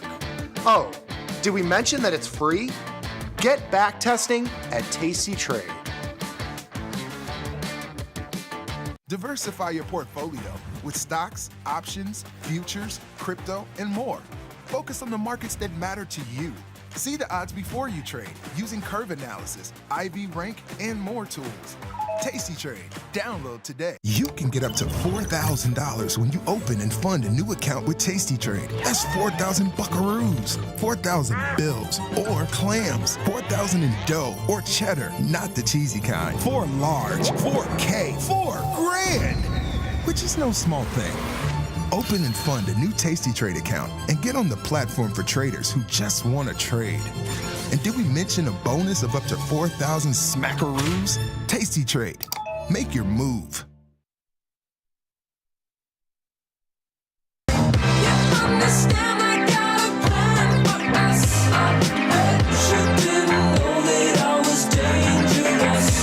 I'm Jim Schultz, and this is From Theory to Practice. Welcome to the show today. Welcome to the broadcast. Welcome to the Tuesday edition of what it is that we are trying to do. Man, I'm glad that you guys are here. I'm glad that you guys are a part of the team, and you are part of what it is that we are trying to do, or whatever that might be. I don't know that we're going to figure it out today, but man, we are going to give it the old college try, because a little housekeeping today. We are all the way to 3:15 Eastern, 2:15 Central. Extra long show today, extra wide lanes, Elaine Bennett style. So if you have a question for me, I would drop it in the chat box as early as you can, because I will try to get to as many as I can around the halfway mark of the show, or maybe about 30 minutes in or so. But still, guys, the expected move on the number of questions I get to, even in a 75-minute show, it's only 1.1 to 1.4. So I would drop it in the chat box early to increase the delta that I get to your questions. So, John, bring us into the market. Man, what is going on out there? Guys, look at this. The S&P is down 52. 53, risk-free instrument, not exactly risk-free in today. The NASDAQ futures, which again, very, very high-risk product, down 230. Got the boomers down 300. You got the Russell 2000 futures index down 19. Man, bonds are up 31. Man, the market is quite active right now. Maybe some news just hit. Maybe some more things are happening overseas in the Israel-Iran situation. I mean, there's lots and lots of things going on. Of course, we have FOMC tomorrow, and it's not just any old FOMC. I mean, it is the most important FOMC in the history of the markets. You got notes up 12 ticks. You got oil up about $2.50 today, so it seems like the oil trade is not quite done yet. UB40 up over a point, pretty impressive. Again, for a 1983 hit to still be going strong here in 2025. You got gold down 8 points. You got the British pound is down. You got the euro is down. Man, where's the Danish kroner?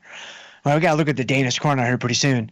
We're not going to do it today because I have some other things I want to do, but man, we're going to get to it here pretty soon. At some point between the next couple of days, next couple of weeks, and the next couple of quarters. You got volatility up $1.22 on the day, and then futures volatility, I should say, and the spot volatility, the old VIX, super Mr. Irrelevant. This is Mr. Irrelevant. Like, y'all might think that the last dude that's drafted in the NFL draft is Mr. Irrelevant. Not these days, man. VIX is Mr. Irrelevant, but it's still up 257 today as we continue to look at it to potentially extend its useful life. So, all right, so what I want to do, though, there's a couple things in the portfolio. Oh, by the way, look, check this out. So we got an extra long show today. So I've got my water, of course, which I'll take a swig of. But I brought one of my pre-workouts with me. So it's really funny because today's an off day for me. So I've been just hanging around, obviously, in the markets, answering emails, doing a bunch of work. But my caffeine intake has been lower than usual because on off days I don't drink my pre-workout because there was no workout to drink it for. But then I was like, I had this extra Ghost in the fridge, and this is not usually my go-to pre-workout. This is kind of like, This is like a backup. Like this is much, much milder than the other stuff that I typically take on like a real training day. But I'm like, today's not really a training day, obviously, because we're off. But man, I got the extra long show. Like we got to really bring it. Like we got to really, we got to show up when the lights turn on and the camera starts rolling. I mean, it's FOMC Eve. So I'm like, man, let me bring my ghost onto the show and let me show y'all. Now, to be really honest with you guys, I don't know if you guys can see this, but this is a cherry limeade. So this is, it's not bad. The can's already about half empty. It's not bad. The cherry limeade is okay for the ghost. The blue can, which I think it's like a blue raz or a blue raspberry or blue something, it's very, very good. But the best one, I mean, this is like the best tasting pre-workout I've ever tasted. It's the sour apple something. Sour apple something. It's a green can. It's sour apple. Man, it feels like you are just drinking a Jolly Rancher. Like, it is unbelievable. It's so good. I start drinking it now, like, just with meals. Like, I'm just drinking it with, like, dinner. Like, at night, like, Autumn makes us, some chicken, some daddy's chicken, of course. I guess that would be mommy's chicken because Autumn can't make daddy's chicken. But anyway, we're having dinner, and I'm like, man, I could do Diet Pepsi. I could do water. I could do, light blue Powerade, of course. But, man, let me just go with the sour apple ghost. I'm sure I'll be up till 2:30 a.m. But, man, I got to watch Roman Anthony highlights now. And so, there's no time for sleep. No time for sleep at all. But anyway, the ghost pre-workout is not too bad. So all right, let's get back into the market, though. This is what happens on the extra long shows, guys. I mean, this is it. If you've seen the show before, like, this is not a surprise to you. Like, this is pretty much what you come to expect. Whether you like it or not is a different discussion. If you're brand new to the show, welcome aboard. This is what you can generally expect, especially on an extra long show. On a regular show of 45 minutes, it's maybe not as bad. So all right, let's go in, though. So I want to do a couple things. So obviously we want to trade off OMC tomorrow because I can already smell the smoke in the air, man. There's a big stack of cash I'd like to light on fire, so let's make sure that we do that. But before we do that, I want to go to MCL. So oil obviously is still on a tear. Naturally. And so, is it going to cool off when things de-escalate? Like, it looked like things were de-escalating yesterday, but maybe they weren't. And then last night, I mean, is the U.S. getting involved? Is the U.S. already involved? I mean, I don't really know. I can't quite keep track, to be perfectly frank. And Frankie Walsh with you all. But either way, I don't love this MCL situation that we're in. So you've got the stock at 72.87. We have a 67 strangle. We just adjusted this the other day, but that was back when oil was at like 70. Now oil is almost 73. And so now I'm thinking, okay, I think the time has come for us to finally go inverted on this strangle. Like, let's go ahead and roll the put up. Let's roll it up above the call. Let's see what makes sense in terms of collecting enough credits to cover the width of the spread, but give ourselves as much of a neutral situation as we possibly can. And then we just kind of want oil to exist. We just kind of need oil to kind of chop around where it currently is. And, I have no idea what's going to happen. Oil could be 80, 85, 90. Oil might crash, boom, bam, back down to 60. But I kind of like my chances of oil just hanging around here in maybe like a $4 or $5 range, better than where I am currently, where I now need oil to drop $5 or $6 and then stay within a $2 range. Now, of course, for every gimme, there's a gotcha. If we do go inverted, we're essentially waving the white flag. Like, we're essentially waving the white flag, like this position is over. We're probably not going to be profitable on this trade, and we're just essentially going to try to minimize the loss and or scratch the position. Depending on how much we can collect, it's possible that we could become profitable on the trade, but I don't really think that's a good objective when you go inverted on a strangle. I think a much better objective is to just say, hey, this is the final stop on the train tracks. Let me try to minimize my losses. Let me try to stop the bleeding to some degree and just see what we can do as time goes by. So that's what we're going to do with MCL. And then there's a few other positions I want to talk about. And then, of course, we are going to trade FOMC tomorrow. And then I'm going to get to you guys. Man, I see you guys. Man, I see you guys in the chat already. Man, look at the overachievers already in there. Manchurian's in the house. Joel James in the house. Paul Heyman's in the house. Man, Sparky Dog in the house. Brian Dowdy's in the house. Sam L's in the house. Wanderer Dav's in the house. Man, I appreciate you guys. Let's go to MCL. So I think we're going to stay in the 30-day cycle for right now because I kind of want to be done with this sooner rather than later. I would rather not hold on to this trade forever. Maybe we can get lucky, get a little bit of a sell-off in oil, and or even just oil chopping around here again might be enough to bring this position back. So I'm going to roll my put up. So we have a 65 put. You can see that right here. Oh, actually, hold on. Before I go here, so if I go to my positions tab, you can see that, again, because I group by order chains, which you guys taught me this, I did not figure this out on my own, but because we group by order chains, one of the huge benefits is the trade price is our total credits collected. So this is going to show me, this is going to give me an accurate depiction of how much I've collected over the life of the trade. That's really, really nice. I mean, you could go into the chains, like if you've got a strong hankering for some rooster, which is going to be, most moments of the day, you could do that. That's not a problem. Of course, it's always open for you. Here's the original trade on 527. Here's the adjustment that we just made, on June 13th. So just a few days ago. And if you add these two numbers up, I'm no Julia Spina, but that looks like about 345. Again, we'll put the approximation symbol just to be safe. But this number, let me grab my Diet Strawberry, that number and that number are the same number, right? That's beautiful. It's almost like these things are connected. And so we've collected 345. That's a very important number for us to keep track of as we're trying to figure out what the right width of the inversion is going to be. So let's erase that. So we've got 345. We'll put that in the old back of the noggin there. And I go to the trade page. I'm not going to touch my call. I'm not going to touch the tested side. We don't typically move the tested side, at least not in the current cycle, when we adjust a strangle strategy. Now, if you're also rolling out in time and you're picking up extrinsic value in that way, could you also readjust the tested side? Of course, that is something we will also do from time to time, but it's not usually the go-to. It's not going to be the Betty Crocker recipe. Let's go to the put side, though. If I go to the 65 put, I'm going to roll this guy up. Now, how far up am I going to roll it? Well, we have to kind of explore together here. If I buy back my 65 put, what if I sell? If I sell like a 70 put. So what that would do is, then I would be inverted 67 on the call, 70 on the put. So you can clearly see, right, there's a $3 width of inversion right there, right? With the put on top of the call. That's what it means to be inverted, where a typical strangle, the put is on the bottom, the call is on the top. When you roll up the put over the call, it is now inverted. If the reverse were happening and the stock or the index was crashing and we wanted to roll the call down below the put, that would also be inverted. It would just look a little bit different, where the call would be below the put, which I guess is the same here technically because the call is above the put, but that's not typically how we think about it. Like if I'm rolling the put up, I'm thinking about the put being above the call. I'm not really thinking about the call being below the put, even though that's true, of course. That's not how I'm thinking about it. Whereas if I was rolling down, now I'm thinking about the call being below the put, not necessarily the put being above the call. But when you are inverted with a strangle, it's going to be the same. The put's going to be on the top, the call's going to be on the bottom. It's going to be the reverse of what it normally is. So the question becomes, is this the inversion that I want to go with? Well, let's take a look at a couple things. So number one, it's $3 wide. Number two, I can do this for, it looks like about $2.12. Let's just call it $2.10. I've already got $3.45 in my back pocket, which we just looked at. I could pick up another $2.12, it looks like. So that would bring me a total of $5.57.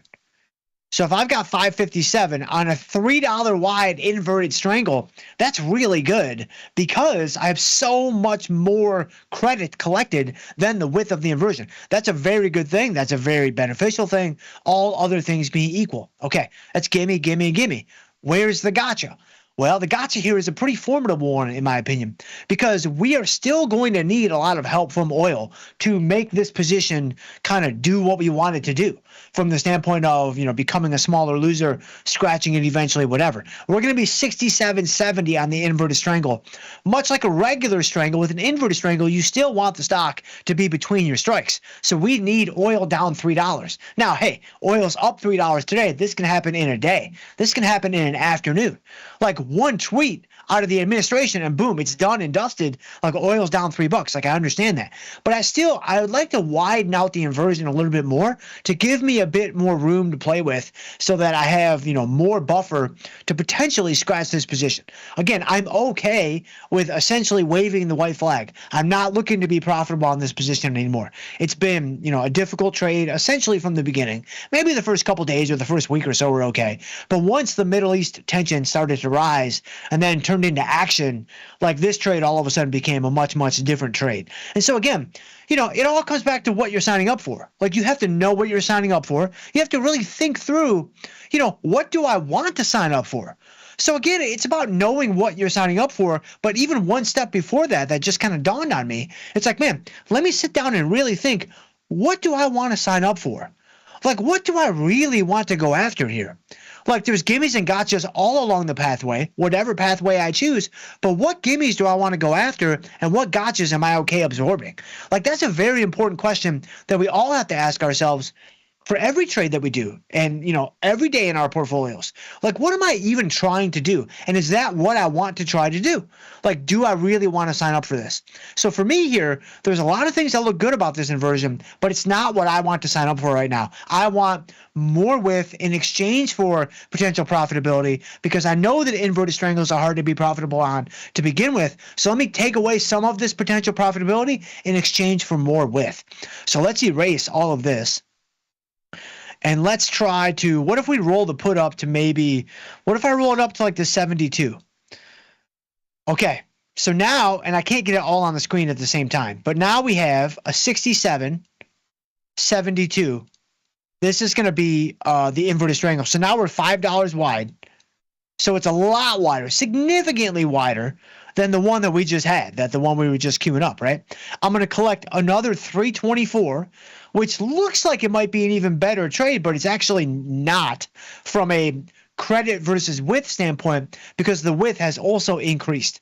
So now I've got my 345, plus 324 for a total of, what is that, 669, and I'm on a $5 wide inverted strangle. So I still have a little bit of buffer there. I have about $1.69 difference between the credit collected and the width of the inversion. This looks a lot better in my opinion, but I actually think let's try to push this just a wee little bit more. Let's try to push this guy just a titch, like nothing crazy. Again, guys, this is nothing crazy. This is mild pre-workout. You got some alpha GPC in there, you got some carnitine in there, you got some taurine, but I mean, that stuff might as well be, sleep medicine. Like, this is all to just calm you down. And by calm you down, I mean, you're going to be ready to go. So the 72 put, what if I go to the 73? So now this might be, and now we're rolling right to the at the money strike. So we're also maximizing the extrinsic value that we pick up on the roll. I'm going to get 384. Let me just do this quickly. I'm going to be $6 wide on the inversion, 67 to 73. And then I'm going to be 345 to, in fact, I'm doing it so quickly I didn't even change to the Diet Strawberry. That's what, 729? Wow, that's still really good. So this is going to be the one I'm going to do. I still have over $1 in terms of the buffer between credit collected and width of the inversion. And so I like it. So this is going to be the inverted strangle move for MCL. Let's see if we can get filled on that. A little more cherry limeade there. It's not bad, honestly. It's growing on me now that I've had a few extra sips. So let's see here. Let's go to we'll just do 380. That's fine. All right, so we got filled on the MCL roll. So now we are inverted on the MCL strangle. Again, I don't love this position. I would really love to just be done with this at some point. If I can get out for, right now you can see we're down like $7 on the trade, right? I mean, you can see that, the P&L Open Bros are going to come and get me. P&L Open Bros are like, yeah, look at that. It's right there. Yeah, look at that Oracle trade. This dude's getting smoked. And it's like, yeah, you are correct. But you are also incorrect, because P&L Open does not matter, which we've all talked about. And so P&L Open here, I think that's going to be correct, right? Total P&L. Yeah, why is that different? That's weird. P&L Open says I'm down $7.40, even if I group by the chains here. But the chains actually show me only being down about 7. And I mean, I don't really want to spend time trying to figure out what the discrepancy is there. It's not that different. It's not that different. It's really not that big of a deal. So we're down about $7 on the oil trade, give or take, a few beans either way. All right, so that's oil. I wanted to do that. So now let's talk about the Qs just quickly, because we only have 3 days left in this vertical spread, and you can see that the Qs. This guy is it's kind of lighting up a little bit right now. We got a little bit of life left in this strategy, but again, remember, guys, tomorrow is not any old day. Like, tomorrow is FOMC, and in the ranking of FOMC power rankings, tomorrow's FOMC is head and shoulders the most powerful FOMC meeting of all time. Like, I mean, we're going back decades. We're going back centuries at this point. Like 17th century, 16th century. Like when Magellan came over, I'm pretty sure he was the first Fed chair. Like Magellan came over, he discovered Mississippi, discovered the Mississippi River, and then said, okay, I guess I'm going to go ahead and ordain myself as the Fed chair. I mean, going all the way back to those times, man, tomorrow's meeting is not, it's not good, guys. It's not good at all. And just a quick reminder, let's all just recap, right? Our Fed strategy. If Powell comes out with a green tie, we know it's time to buy. If he goes with black, then you got to hang back. If he goes with gray, then it might be okay. But man, if he goes any shade of blue, we are going to step in some doo-doo. So remember that. That is the most important strategy for tomorrow going into FOMC. Although we all know, of course, he is going to he's going to go with purple, 1,000,000%. There's no question. There's no doubt he goes with something other than purple. Or that he doesn't go with something other than purple.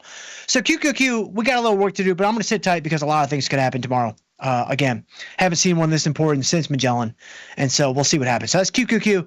And then if I go to, what's the other one I want to look at? Oh, yeah, let's take a look at our bazooka short in silver, which, man, look at silver. I'll tell you, man, the Hunt brothers, like, they're doing some things, man. They are doing some things. I mean, I thought that they had just relegated themselves to a little cheese and pepperoni, but I guess not, man. Silver up 67 cents today. You got silver futures, I believe, are also positive. I mean, that would make sense, of course.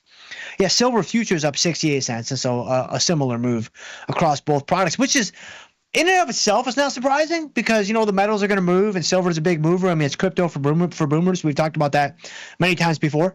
But the simple fact that gold is down on the day and silver is up, you don't see that very often. You normally see these two things moving together. Now, I would say that they have more independence than like S&P 500 and NASDAQ. Like S&P 500 and NASDAQ, like they're going to be correlated to each other. I think it's like 95% or more. Gold and silver are not necessarily going to be as tightly correlated. They're pretty positively correlated, but it may not be as significant as SPY and QQQ. In fact, I'm curious now, what is the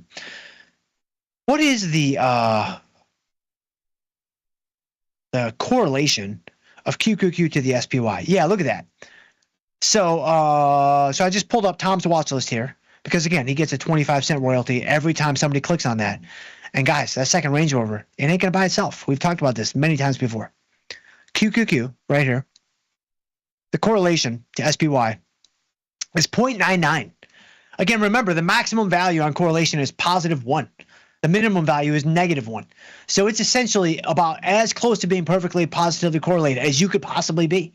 And so I can't quickly measure gold's correlation to silver, not on this watch list. I mean, I would need to download price data, build a little covariance matrix and whatever. But if we just look at gold, so gold's correlation to SPY is 0. So that's interesting. So it's pretty uncorrelated right now. And then if I go to SLV, what is SLV's correlation to SPY? It's not on Tom's watch list. Okay, so I have to navigate away from Tom's watch list. So every time you navigate away from Tom's watch list, the royalty gets cut in half. So keep that in mind. If I go to, is it going to be on the default? Yeah, there it is. Okay, interesting. So on the default, SLV is 30.38. Okay, so that tells me this is very much a back of the envelope, very much an informal like bro science way of looking at the correlation between two non-SPY assets. I mean, it would make more sense to actually measure the correlation against the two, which you could do by just downloading price data off of Yahoo Finance or whatever. And so so that tells me that gold and silver again, they're not as closely correlated to one another. By looking at how they both are correlated to the same common denominator, the SPY, it just gives me some insight into the simple fact that they are going to have a bit more independence than SPY and QQQ. But our bazooka short is not doing so well. It could be worse, but it was also doing much, much better just recently. But we're going to sit tight. We're going to do nothing on that. And then let's see, is there something else I want to do? No, I don't think so. So let's go in here. I think the time has come. For us to, let's see, if I go ahead and if I bring in SPX. All right, so when I think about tomorrow, and again, I don't think this takes too much. We don't have to overthink this, guys. I think we just need to read the tea leaves. We just have to read the tea leaves correctly. You're looking at the market action today. You're thinking about Powell's tie choice tomorrow, right? You're thinking, okay, it's 90-95 delta that he goes purple, obviously. 5 to 7 delta that he goes some type of pink, magenta, something like that. Although pink is awfully close to fighter engine red, so he may not do that. So it's probably going to be 90-93 delta he goes purple. But is there a chance that he walks out with like a lime green? Right? It doesn't have to be like a stock market green. He could come out with like a neon green just to make a statement, just to let everybody know who's in control in that room, right? It ain't you, it ain't me, it's him. So if he comes out with neon green, man, this market will be saved. So I think we play SPX to the upside tomorrow. Kind of banking on potentially, some de-escalation overseas, potentially Powell. I mean, who knows? I mean, if things escalate overseas, I mean, war can be bullish for the markets, which is so crazy, just so crazy. And so I think that I see positive things on the horizon for the stock market tomorrow, which again, remember, guys, that means this thing's going down a minimum of 100 points. Minimum of 100 points. If my track record is any indication of what's actually going to happen tomorrow, you should be buying puts hand over fist. With me about to do an expected move butterfly to the upside, you are open for business with any play to the downside. It will almost certainly make you some money. So let's see. Let's see what I want to do. Did I write it down? Did Amelia write it down? She's swimming in Anna's right now, so she just takes random days off. It's really it's not great for her work ethic. But if I go in here, what if I do like a 6,000, 60-40, and then a 60-80? This might be a little bit too expensive for what I want to do here. Ooh, $8, man. Now that is a stack of cash, and I can smell the smoke already. Yeah, that's a little bit too. Let's see here. But what if I like the width though? What if can I get this guy down to like 650? Hold on, let's do. So right now, if you're listening to the show, if you're doing the audio only version of the show, I appreciate you. I appreciate you so much. I'm doing a 6,000, 60-40, 60-80 SPX butterfly on the call side. The index is at 59.80 right now. I'm basically right on the edge of the expected move to the upside. And the cost of this butterfly is around $8, a little bit over $8, it looks like. I'd like to trim this guy closer to maybe 6 or 650. And so I think what I'm going to do, though, I don't really want to, because butterflies are tough, man. I mean, we've done okay with them, I think. I haven't kept track of like our record for butterflies, but I think we actually could be green on the butterflies for the year. We've had a decent little run on these butterflies, but they can still be difficult because you have to get the magnitude of the move right, and you also have to get the direction of the move right, which is no small feat, of course. And so I don't like to narrow out my butterflies too much because I feel like you're doing yourself a disservice in terms of giving yourself a chance to make money, to be perfectly frank with you all. So I want to leave it $40 wide, but if you like the width of a butterfly, but you don't like the pricing of the butterfly, then you have to do something to change the pricing. Well, one of the things you can do is you can move all the strikes away from the expected move them out a little bit more, because that's going to make it a lower probability play for you, because you're going to need a bigger move from the market to, kind of make this thing work. And so I think that's what we're going to do, because again, I see neon green in the future. Like I see neon green Powell tie tomorrow, and man, that would really... They'll be writing articles about that for months, for centuries to come. So what if I do 60-10, 60-50, 60-90 is still $7. And man, we are way up there now. Way up there. Yeah, $7. That's a little steep. But I feel so good about this, man. I haven't felt this good about a trade. It's been a while. It's been at least 36, 48 hours. I think we're going to do it. I think I'm going to do it. It's a little bit long in the teeth, just a little bit. I would love to see this thing at like 6.25, but I really don't want to go to $35 wide. I feel like it's going to be very difficult to thread the needle and make some money on this trade. And so, again, I'll put this trade on. If for some reason it's profitable in the morning, like significantly, like if I make like $3 or $4 in the morning, I might take it off. But that's not really the spirit of the trade. I will hold this thing through FOMC tomorrow. But then remember, on Wednesdays, I'm with Arrow for today's assignment. So You won't see me manage this trade on this show, of course, because there is no this show tomorrow. If this trade does work, though, it will show up on the follow page minutes after I close the trade. I'm sure I'll send a tweet about it to kind of get the victory lap started, and then we will continue the victory lap on Thursday. Of course, the more likely outcome is, E-mini S&P is down 85, and we don't have to worry about any of this. But in the event that it does go a wee little bit higher, that's the game plan for tomorrow. And so if I am able to manage this, you guys will not miss a beat. We'll talk about this for way too long of a time on Thursday. So, all right, let's try 690 and see if we can get filled here. Yeah, I don't know, man. This cherry limeade's kind of growing on me a little bit. It's not as good as the sour apple. The sour apple it's unbelievable. Like, I'm shocked that they were able to, make it taste so good. 695. Man, they're really coming to get me. Can't even get me filled at 695. That's brutal. All right, $7. I mean, you got to fill me at $7. No takers at $7. All right, so they're really coming after me now. It's because the market is rallying. Man, 705. Can we do it at 705? All right, I'm going to let this guy hang at 705 for a second. Let's see if we get filled. I'll check back in a few minutes, and we'll do some more discovery if we need to. But all right, let's go in here. I want to see where you guys are at, man. Look at you guys, man. I appreciate you guys so much. I appreciate you guys so much. All right, let me surprise and delay somebody. I think I forgot to do this yesterday, but let me grab somebody from the middle. So normally, if you're brand new to the show, I go right to the very beginning and I move through them sequentially. I typically get through in like a 25-minute Q&A session. I get to maybe 1 to 3 questions. And so I'm going to grab somebody from the middle and just kind of, just find them, man. Let's see what's going on. Let's see. Where are we at? Oh, here we go. Okay, this is kind of in the middle.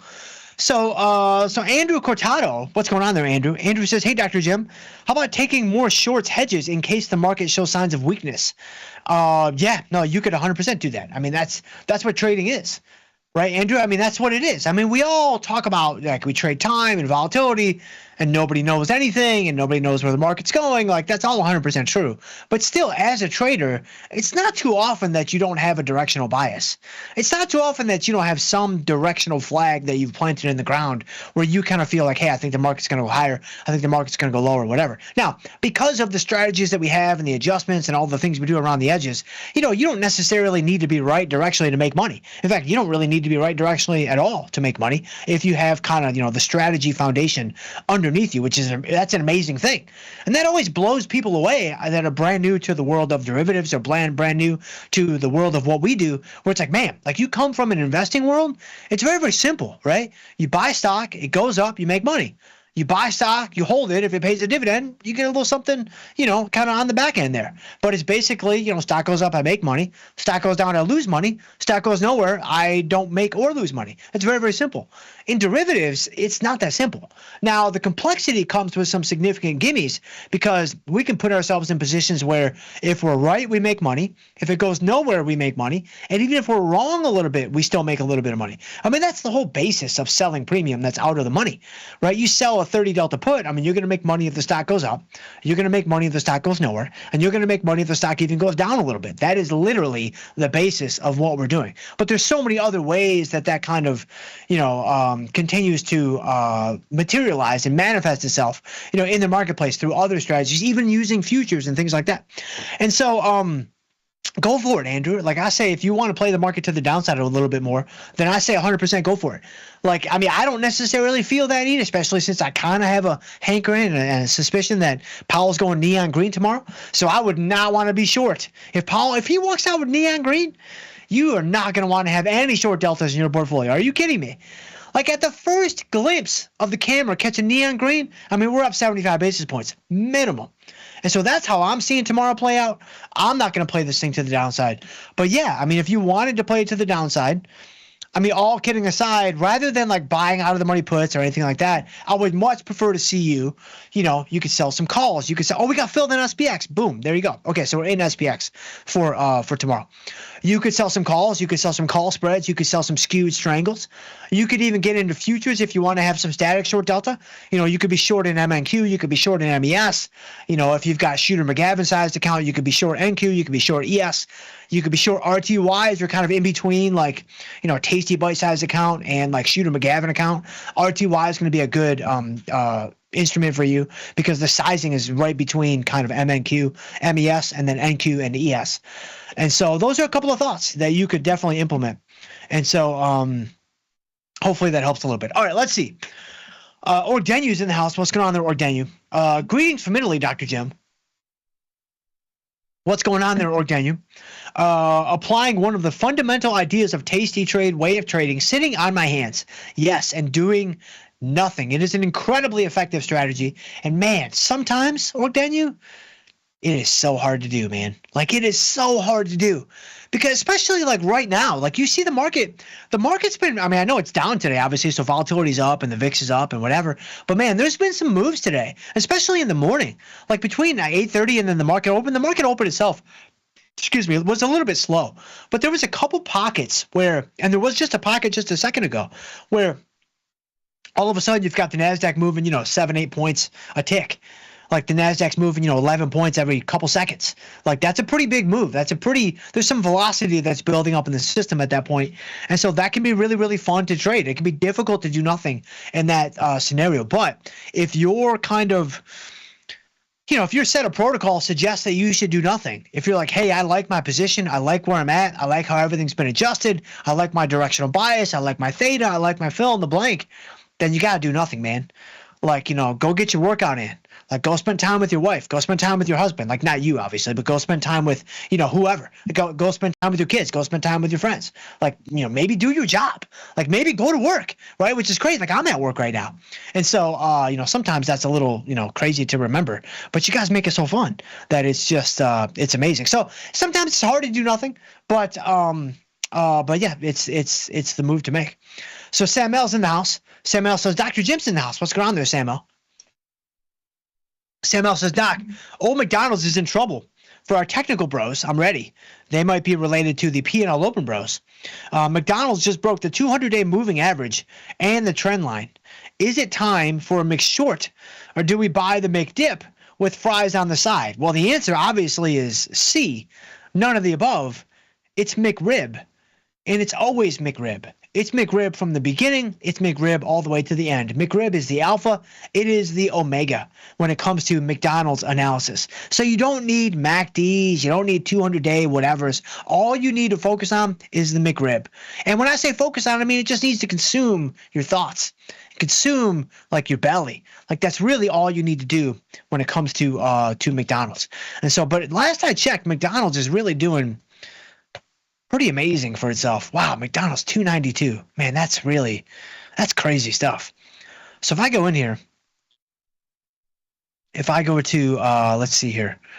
Let me do a daily chart. Let's go back. Yeah, we go back like 3 years. Yeah, I mean, it's, it looks like the all-time high of the stock was just a little while ago, a few months ago, at 326. And so now you've got the stock at 290. I mean, it's only 10% off of all-time highs from what I can gather. That's pretty impressive. I think that's right? Hold on. Let's do a monthly chart. Let's go back like 10 years. Yeah, look at that, man. That looks like some crypto stuff. I mean, look at that. Look at that trend line. That trend line's at like 75 degrees. Like, look at that thing, man. That's nuts. That actually says 75%, but same thing. And so that's a really crazy trend line for McDonald's there, man. Wild stuff indeed. But yeah, don't. Hopefully the technical bros don't get mad at us. But sometimes you just gotta step on some toes. Brian Doughty's in the house. What's going on there, Brian? Hello, Dr. J. What trade can we put on today? I'm in TLT again, and it's working ever so slightly. Yeah, you like to trade some TLT, and rightfully so. Just because bonds have been absolutely in play lately. Maybe we could do a little something in here. I've already done SPX for FOMC tomorrow, so I don't know if I want to do anything else like super crazy. What if we go to, I don't know, we go to July, go to August maybe? What if we do like a strangle in TLT in August? What if I do an expected move strangle, that'd be an 87 put. I'm sorry, an 83 put and like a 91 call, only $1.57. Wow, that's very, very low. I was hoping to get at least $2 off of this trade, and that is just not the case right now. So I don't know, Brian. I'm going to pass on TLT for now. I don't really love that. I was hoping to get a little bit more. The IV ranking here is only 25, so I guess it's come down a little bit. Let's actually take a look. We don't even have to guess. We can go TLT.IVR, and that's going to give you a chart of the IV rank. Yeah, wow, look at that. Okay, so, oh, wow, that's very significant. So the TLT IV rank just a couple days ago was, oh, that's a monthly chart. I was like, wait a minute, that's weird. Let's do a daily chart though. Yeah, so the IV rank for TLT, it's actually up a little bit today, but yesterday, I mean, we were over 30, and so it's obviously come down quite a bit. You can see just the last few days, quite a sell-off in IV rank right there. They were up, they had them up around 55, 57 IV rank at one point, and now you've got the IV rank is 25. So I'm going to sit tight on TLT. I kind of like the positions I have on for the most part. I mean, we just did an Oklo strangle. Yesterday. That's already working out pretty well. We're up over $1 on that trade. Oracle getting smacked around a little bit more today, which is nice. And so it's due for a few more smackings. I think they have their 4th earnings call. It could be tonight. If it's not tonight, it's tomorrow, though. And so be on the lookout for that. Oracle likes to do, kind of a shotgun approach with their earnings calls. Like, it's not just one. They give you like 6 or 7 over the course of a couple of weeks. And so Oracle, yeah, that's good. And then QQQ, we have already talked about that. Starbucks and obviously we got Wolf. I mean, everything is hinges on Wolf. Like everything with our portfolio, it all traces back to Wolf. Like this is the core portfolio. Like this is our core position. Like you've heard Tom talk about core positions before, right? And he's usually talking about ES, NQ, SPY, QQQ. But that's all wrong. That's 100% all wrong. If you really want to get serious and go to the next level, you need a core position in Wolf. This is a $1.25 stock, and you can get a 3 put right now. It looks like for what, $1.79. Like what's the worst that could happen? What could possibly go wrong in this Wolf short put? And so, man, I can't believe we still have that position on. That's crazy stuff. What a crap stock. And so, all right, so let's go ahead. So, Brian, I don't really see anything else I want to do right now. Something might jump off the page at me, but I don't love TLT, so I'm going to let that one slide. Sparky Dog's in the house. Says, how do I go long Bonefish? I don't know, but we need to figure it out because that's what I would be doing 100%. So Bonefish, let me think. Is it part of Darden Restaurants? I don't think so. I think it's in one of those families of restaurants, but it's not Darden. Darden is like Olive Garden and Red Lobster, and I want to say Bahama Breeze, and maybe Bonefish is number 4 in there. But I mean, the quality of Bonefish is so much above the other 3 that it wouldn't really make sense for them to be in the same category.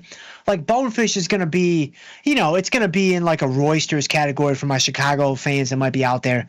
It's going to be, it's going to be Girl and the Goat would be another one. So I think it's like Girl and the Goat, Roysters, and Bonefish. I think they're all owned by the same kind of category. So let me know what the ticker is, and we'll definitely get some Bonefish stuff going on. So Paul Heyman says, do you believe that currencies trend more than stocks? Oh, Paul, that's a great question. I don't know. I think that – so I don't really know. I think if there's one thing that I do think has more of a trend-like characteristic than other things around it do, it's oil. So I do think that oil – trends more, at least in the short term. I can't speak for like the long term, like going out beyond a few weeks, but like day to day, oil seems to be a little bit more trendy than the equities, than even the metals, so gold, silver, platinum, etc. As far as the currencies, I don't really know. Now, I may have more to say about that in the coming weeks and coming months as we start scalping some Danish kroner and we get we get into the arena that is the currencies. But I haven't traded currencies in a very, very long time. And so we'll have to kind of learn together there, Paul. And so I don't know really, but like I said, I think that oil has more of a trend-like characteristic than a lot of its brethren in the markets, in my opinion at least. So Night Moves in the house says, Mr. Jim, would you buy a pair of Lulu pants? Yeah, I'll tell you what, I don't own a pair of Lulu pants. I don't own a pair of Lulu shorts, but obviously the Bat loves Lululemon. Like he loves Lululemon more than he loves Tom. just so you can kind of get a reference point that makes sense to you. I've heard, not from the bat, but from other people, that Lululemon, like the men's clothing there, is terrific. I've heard like the pants and the shorts and whatever are amazing. Like it's just very high quality stuff, and obviously it's extremely expensive, but it's you get what you pay for. Like it's kind of worth it. I've never tried one, but I'm open to it. I'm absolutely open to it. And I mean, I live in Florida, right? And so I mean, it's 137 degrees outside now, and so I mean, I haven't put on a pair of pants. It's been many years, and so I would probably go for the shorts, and that would be my go-to there at Lululemon. Dab's in the house. What's going on there, Dab? Wandera is in the house. Dr. Jim, very pleased to know that the last thing I see before my eyes melt into a nuclear hellstorm is your magnificent hair floof. So a floof. Yeah, I'm gonna say floof is the right word. This is a new word to me, but like when I look at this and I'm looking at it like in my extra monitor, so I'm only getting like that 45-degree angle. You guys are getting like the full floof. Like I'm getting like half a floof. When I look over there, you guys get full floof. And so I don't know if that makes me feel good or not there, Wandera. I mean, it makes me feel something. It makes me feel, a certain type of way to know that. But yes, I mean, the nuclear hell and the apocalypse, it's coming tomorrow. And I'm going to tell you exactly when it's going to happen. It's going to be 2:01 Eastern time. And so at 2:01 Eastern time, the apocalypse will be arriving. You will be able to see it in the distance on the horizon. And then when Powell comes out with a neon green tie, and then he changes to fire engine red at the podium, that's how you know it is indeed over. And so, Wandera, hopefully you spend your last 24 hours doing the things that you love to do and with the people that you love in your life. And that hopefully does not include my hair floof, because my hair floof should never be included in something like that. So Sam L, what's going on there, Sam L? Doc, the only right way, dry scooping that pre-workout with 400 milligrams of caffeine straight to the veins. No wonder the show is going extra long today. That's what I'm saying. And so, I mean, I'm feeling like the beta-alanine. Does this have beta-alanine in it? It's got a little neuro factor. I don't think it has beta-alanine. I can't see. Am I gonna Sosnoff this on the show? I don't see any. Yeah, there's no beta-alanine in here, and so I'm not feeling like the Dave Matthews Band ants marching on the skin, which is, I mean, once you have the ants marching, like you crave it, like you need it. And so my normal pre-workout, like the real good stuff, has that, of course. This does not have that. And so, but yes, so Manchurian's in the house. Says instead of Ghost, try Riot. I think I've tried Riot. Healthy, made from tea, and gives a good caffeine kick. Yeah, I think I drink Riot to go to sleep. Like if I need a nap in the middle of the day, I think I slam a Riot and that puts me to sleep. And so I appreciate you, Manchurian. Like that's, yes, if you're looking to calm down and just get a quick 2-3 hour nap under your belt, I think Riot's gonna be your jam. And so thank you there, Manchurian. So Joel James in the house says, Dr. Jim, man, the FOMC print. I wonder what it will feel like to be vaporized. Man, I don't know. But it's going to be Sean Connery in The Rock, because he was vaporized, like at the very end, right? And so he would be the one that would know. And so I have a feeling, though, when Thanos snaps his fingers tomorrow, we're all going to know what that feels like. And so Fearless Genius, Dr. Jim, I'm long oil, and I think it's going to explode up. I don't necessarily disagree. I wouldn't be surprised if MCL hits 80 in the near future. Very possible. And so, yeah, I mean, 100%. Like I think that's a very real possibility, of course. And so there's a number of different ways that you could obviously capitalize on that. You could just buy straight futures if you want to. If you want clean delta, like a one for one move to the upside where you have no buffer, no wiggle room, right? No increased probability of profit, but you get, essentially a 50-50 shot. You can play that hunch and you can play that whatever, and then buy some MCL or buy some CL if your account's, quite large. And you could definitely do that. You could sell puts, of course. You could sell puts. Now you are also playing the upside. You have a buffer built in. It's a higher probability play. In fact, here, I'll even show you. Like if I go to MCL really quick, let me just show you. Like if I go to buy MCL, you're going to see right here, the pop is 50%, right? I mean, that's Tasty Trades basically telling you that it's a 50-50 play. Like, it's a coin flip. Like nobody really knows what's going to happen. This thing's going to be, wow, oil's up to 73.45 though. It just rallied another, 50 cents while we've been on the show. And so, wow, that's crazy. I'm glad we went inverted when we did, because it would be even worse now if we had waited. And so, yeah, so oil, 50-50 shot. And you may feel differently. You may be thinking, nah, I think it's more like 60-40 based on my analysis, based on whatever. Then, hey, go for it, like 100%. Or you could go in here, though. You could sell a put if you wanted to. You could go into like August And you have to understand that August is I chose August because it has a few more days, 59 days to go. But you have to understand that this is now tracking to the U cycle for oil, whereas the current MCL front month is Q. So the current MCL front month is 73.65. But right here, it looks like the at-the-money price is right around 71.80 or 71.85 or thereabouts. And so just understand the pricing differential, between the month that the futures contract, or the option contract, I should say, is tracking to. Which futures contract is it pointing towards, so to speak? It's not pointing to Q, which is what the MCL contract is showing right now. It's actually pointing to U. So let me bring up U really quick just to show you. It's going to be MCL U5. Yeah, there you go, 71.87. So it's pretty much what we said there.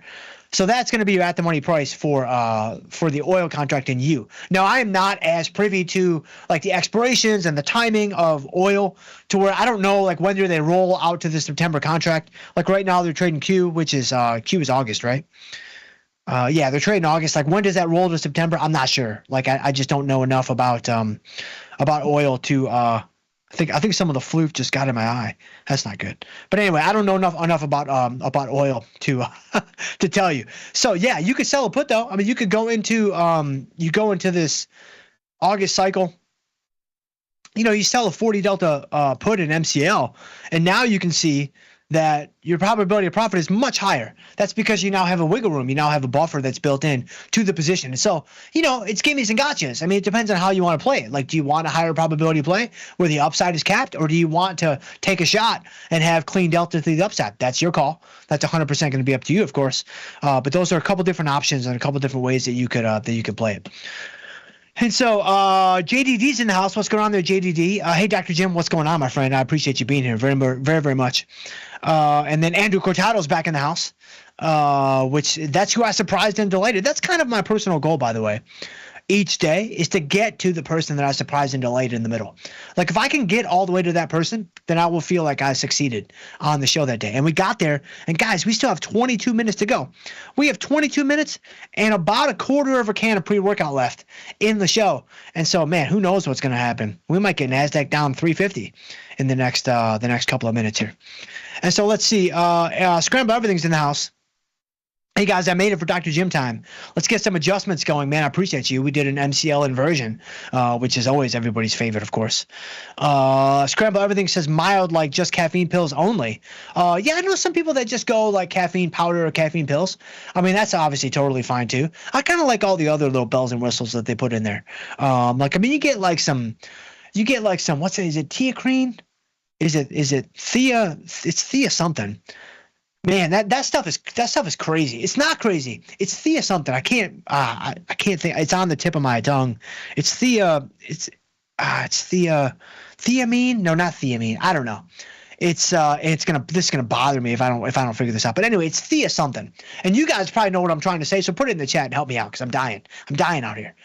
But the Thea, whatever it is, combined with like the uppers like caffeine and like the other stuff like alpha GPC and like taurine and whatever, beta alanine, antimarching, whatever, like that combination is such a weird combination, and not weird in a bad way. It's weird in like an awesome way, because it's kind of like, man, I'm just sitting here and I'm all chill, but I feel so good, and I'm like, I could run through that wall right now.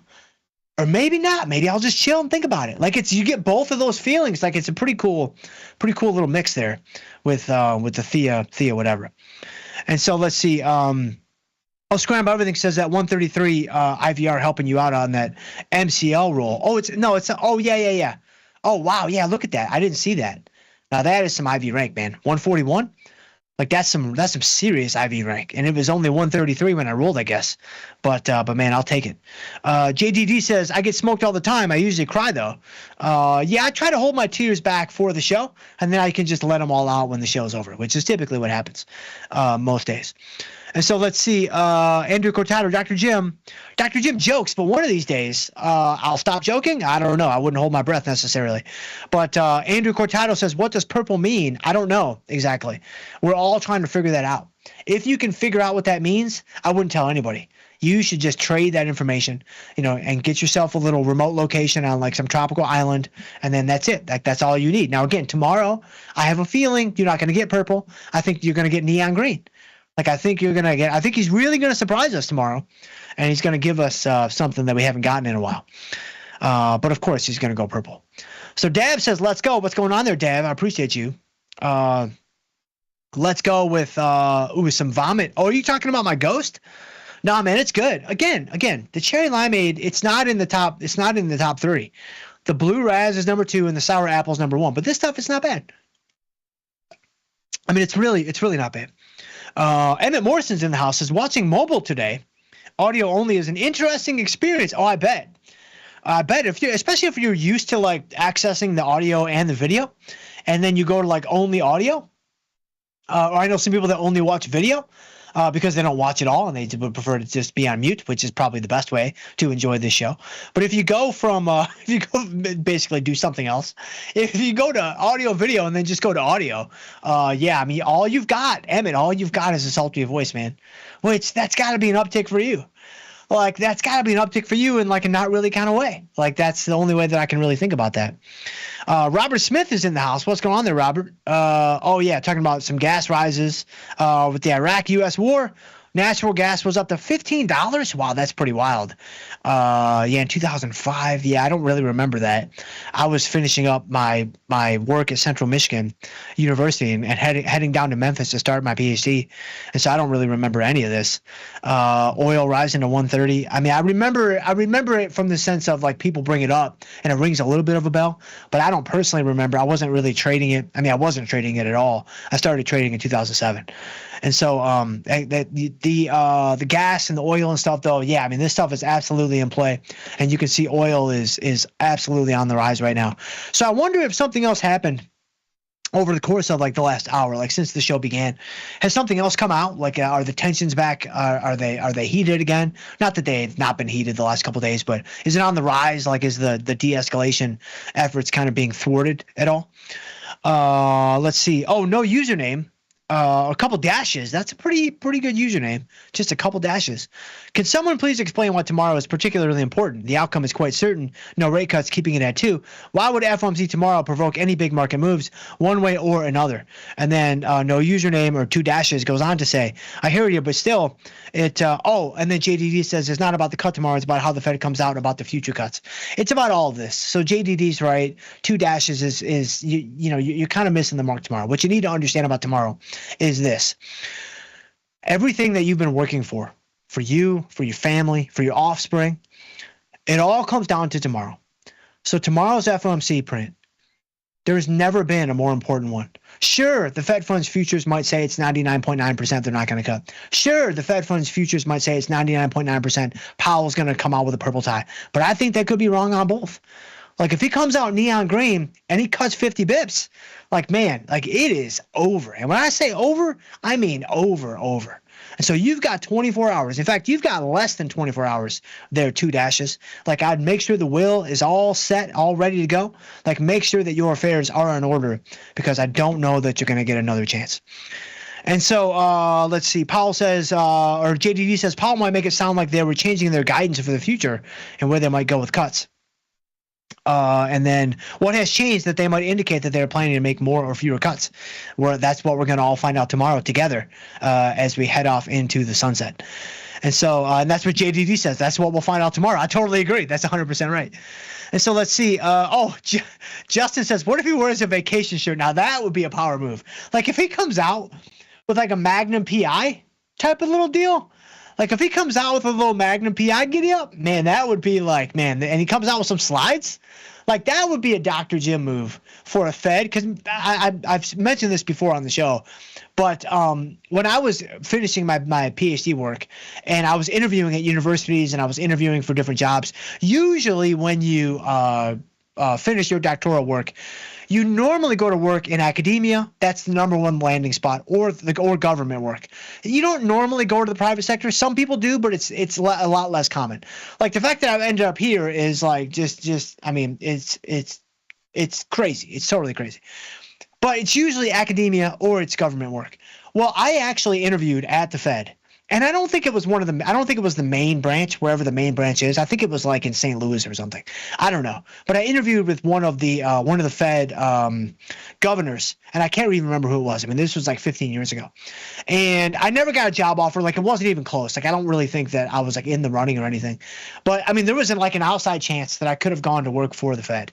And so if I had gone to work for the Fed, and if Powell would have tapped me for like a day, like, you know, tomorrow, I probably would go Hawaiian shirt, Magnum PI with some slides. And I mean, that's just the only way to do it. Like, if you think neon green would shock some people, I think a little Magnum PI deal would really kind of keep everybody guessing. And so, I see you guys at the bottom. Theanine, that's correct. Yes, it's theanine. It's L-theanine. It's the L-theanine. I was so close. I kept saying like theacrine, but theanine. Yes, that's correct. Thank you so much. Oh man, that really makes me feel I'm very satisfied with having figured that out. I mean, I didn't figure it out. You guys figured it out, but theanine, correct. Man, theanine on its own is really an amazing. What is it? Is it an herb? I don't even know what it is. A drug? I have no idea. Whatever it is, whatever category you want to put it in. Theanine's amazing. But the theanine plus caffeine combination is a very, very interesting mix. And in most of the pre-workouts that I personally like, they usually have that. They have that mix. And so let's see. Scramble Everything says Oracle into the 207 handle. Need this keep going down. You and me both, my friend. You and me both. Fearless Genius. Great advice, Dr. Jim. You have to know deeply what all the possible outcomes are of your position and accept it. That's correct. It has to be so internalized that it just becomes one with you. You're like, hey, this is what I've signed up for, right? I'm okay with that. This is what I wanted to sign up for. These are the gimmies. These are the gotchas. Like, these are the gimmies I'm going after. These are the gotchas I'm willing to absorb. You're never going to find a gotcha-less path. Like, you're never going to find a path that's just gimme left and gimme right. It's going to be, here are the gimmies on the left and here are the gotchas on the right. I'm going after the gimmies on the left, and I'm okay kind of thwarting off or absorbing or managing the gotchas on the right. That's all this is. That's all this ever is it's a balance between gimmies and gotchas. It's a balance between figuring out, you know, what am I trying to go after? That's the return side of this equation. And what am I willing to take on? That's the risk side of this equation. And that's all this is. That's all this game ever is. It just shows up in different ways. It just looks a little bit different depending on the specific context.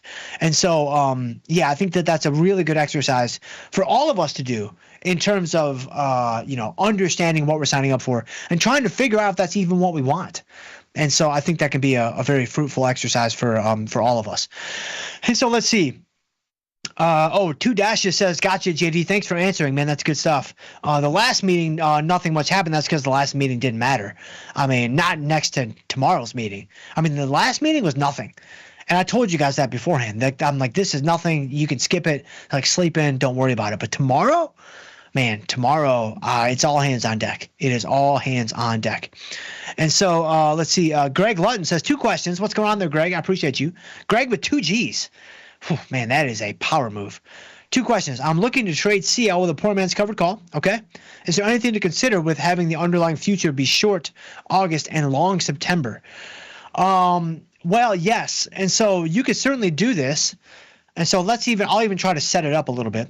And so to trade CL, so you can do CL or MCL. I mean, it's the same product essentially, just a sizing differential. MCL is going to be 1/10 the size of CL. And so I'm just going to go into MCL because that's what I typically trade. But it's the same thing. Like, you know, if you're looking at CL because you have a larger account size or whatever, you're going to see the same general prices as what I see. The bid-ask spread differentials might be a little bit different, but you're going to see the same general kind of setup as to what I'm going to look at right here. The main thing that you want to understand, Greg, is, and we just looked at this a few seconds ago, the different expiration months on the option chain are going to point to different futures. So you have to understand where, you know, what future expiration in CL is that option cycle pointing to, because that's going to determine the at-the-money strike, and that then is going to determine the corresponding deltas for the in-the-money options, the out-of-the-money options, etc. And then, of course, in the front month, the option that you're selling, same type of thing. It could be pointing to a different future. So, for example, you said you wanted to do short August and long September. Okay, let's take a look at that. So if I go to August, again, August is pointing to you. So August right here is U, which we just looked at U. U is right there, and U is 71.76. And so, oh, wait. No, hold on. Wait a second. That's not right. So August, see, I already got to confuse myself. So August is Q. So Q is August, U is September. So when you say, and this is why I think I started to get mixed up with my language there. You said you want to be short August and long September. So the way I'm reading that, which is not what I just said. So if you're listening, I'm going to try to clean up what I just said there. You said you want to be short August and long September. I'm assuming you mean short the August expiration cycle on the option chain, which is not necessarily short the August oil contract. Because again, look at the August expiration cycle on the option chain. It is pointing to the U expiration cycle for oil. I know this is confusing, but this is kind of one of the things you have to get comfortable with if you're going to trade, futures, especially with, oil or the metals or whatever. You have to get comfortable with, how they all kind of track to different expirations on the underlying future. So the August expiration cycle on the option chain points to the September oil future. Similarly, if I delete all that and I open up September in the option chain, so I open up September, this is 92 days away. If you just look very closely at that quote, you can see it's pointing to V.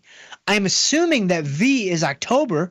I'm pretty sure that's right. So if I go MCL V5, that is October. So you can see that right here.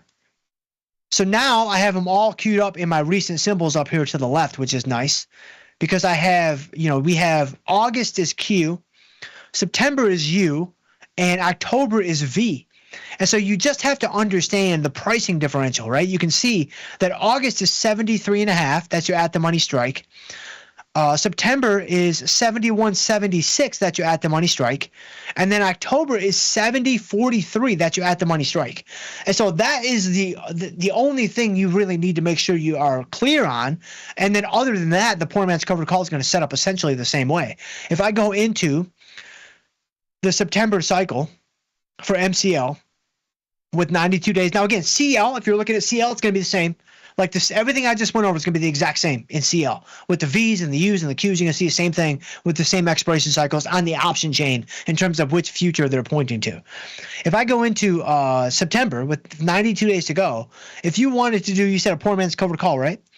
So you would probably want to buy maybe around like an 80 delta call.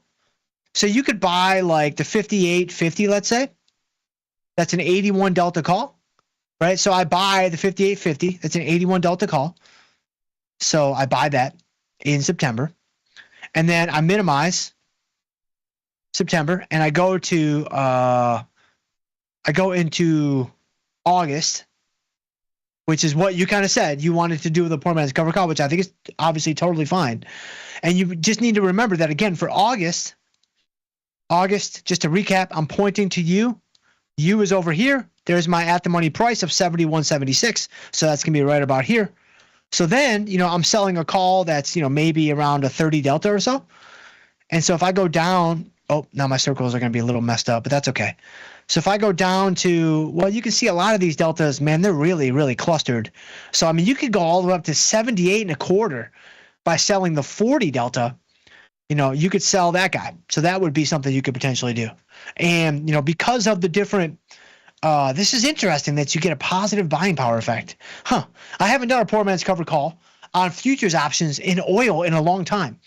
And so the fact that you're getting buying power relief from this is a little bit surprising, but there's probably a reason for that I can't quite see or recognize here in this moment. I don't necessarily think that we can just put on a whole bunch of poor man's covered calls and have a bunch of risk on and get a whole bunch of buying power back. That doesn't make a lot of sense to me. But hey, maybe we found the loophole. Like maybe we found the glitch in the matrix and it's actually right here in front of us. And so this would be one thing you could do there, Greg. And then you could obviously, tinker with it from here. But again, just be aware of the different futures expirations for the underlying oil contract that is relevant or pertinent for that options expiration that you choose. That's going to be the most important thing. So hopefully that helps a little bit. So let's see.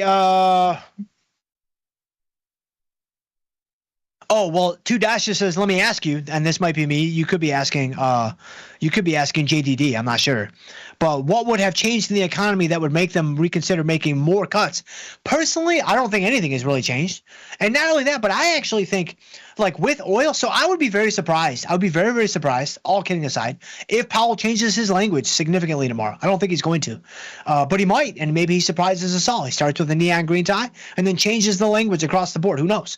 And so I think, though, that the oil having the bid that it's had, and it's having actually, I mean, it's happening right in front of us now.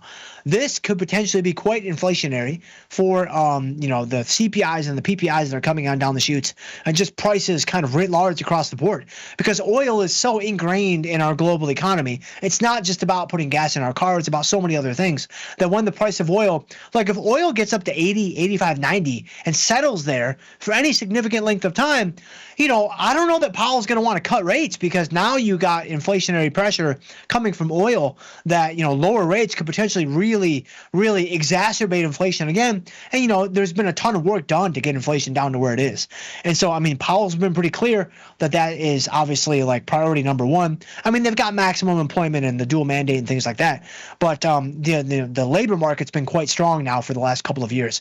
And so inflation has been the primary focus, and I think it's going to continue to be. So I would be surprised if anything really changes.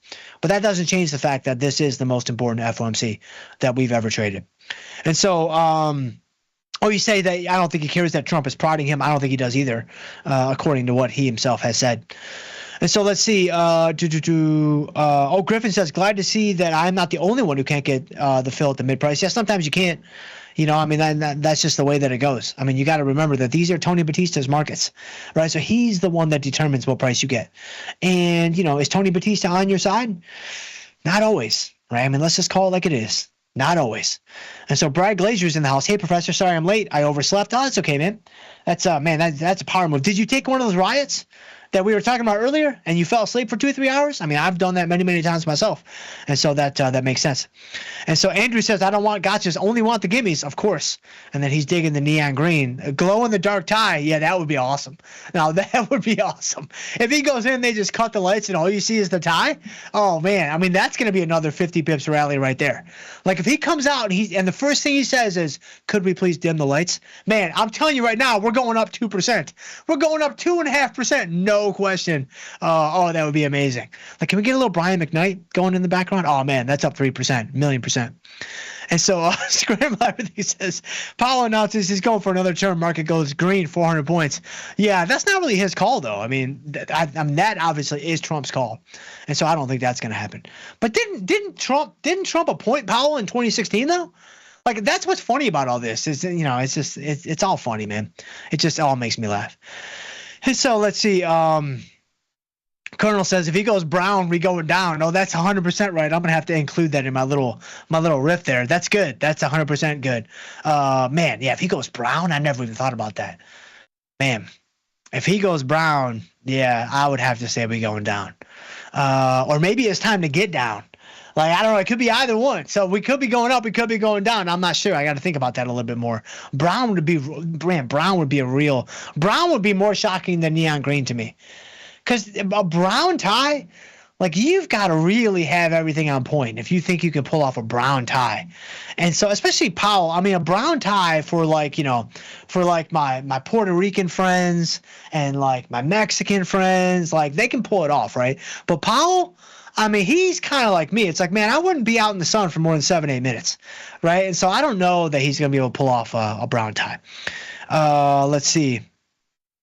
Oh, Griffin says it's hard for him to get filled at the mid-price. Sometimes it is. And it largely depends on the product that you're using, too, in the stock.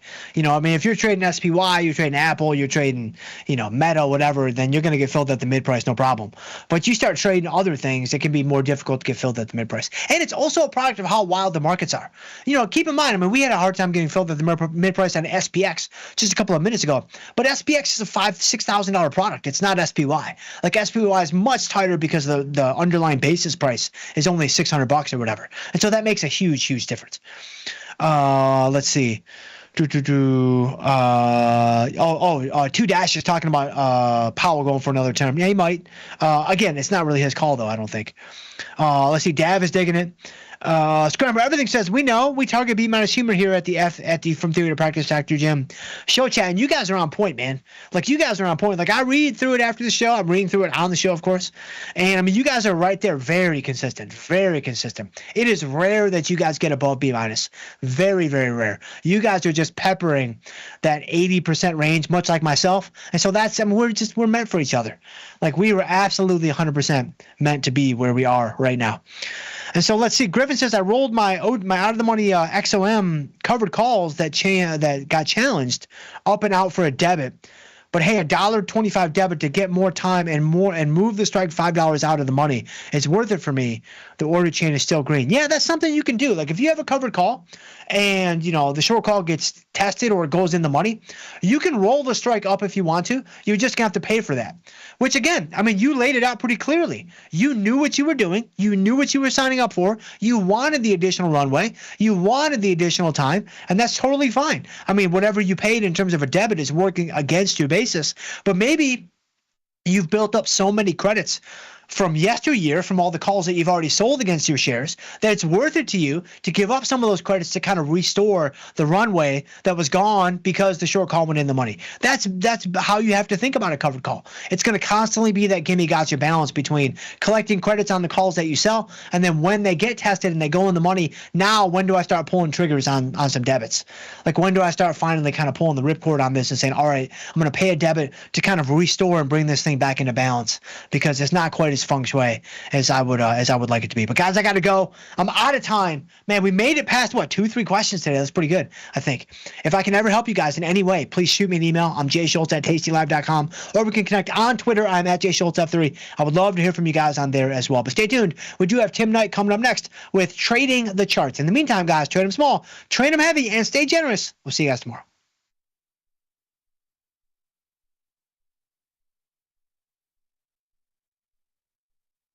Global markets never sleep. Explore them with Forex, now available on tastytrade.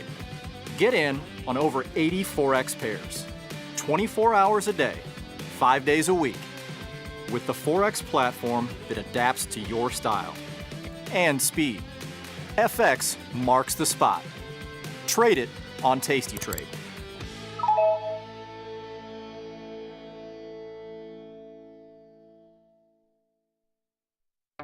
The market doesn't stop. So why should you? Diversify your portfolio with stocks, options, futures, crypto, and more from tastytrade. Focus on the markets that matter to you. See the odds before you trade using curve analysis, IV rank, and more tools. Get industry insights that help you find your next trade right where you need it. tastytrade. Download today. Diversify your portfolio with stocks, options, futures, crypto, and more. Focus on the markets that matter to you. See the odds before you trade using curve analysis, IV rank, and more tools. tastytrade. Download today. Ready to take your trading skills to the next level? Dive into the world of stocks, options, and futures with tastytrade courses. Whether you're a beginner or more advanced trader, our courses can empower you with the knowledge to succeed. Manage section of our web platform, or head to courses.tastytrade.com. Start taking control of your financial future. Visit our courses today.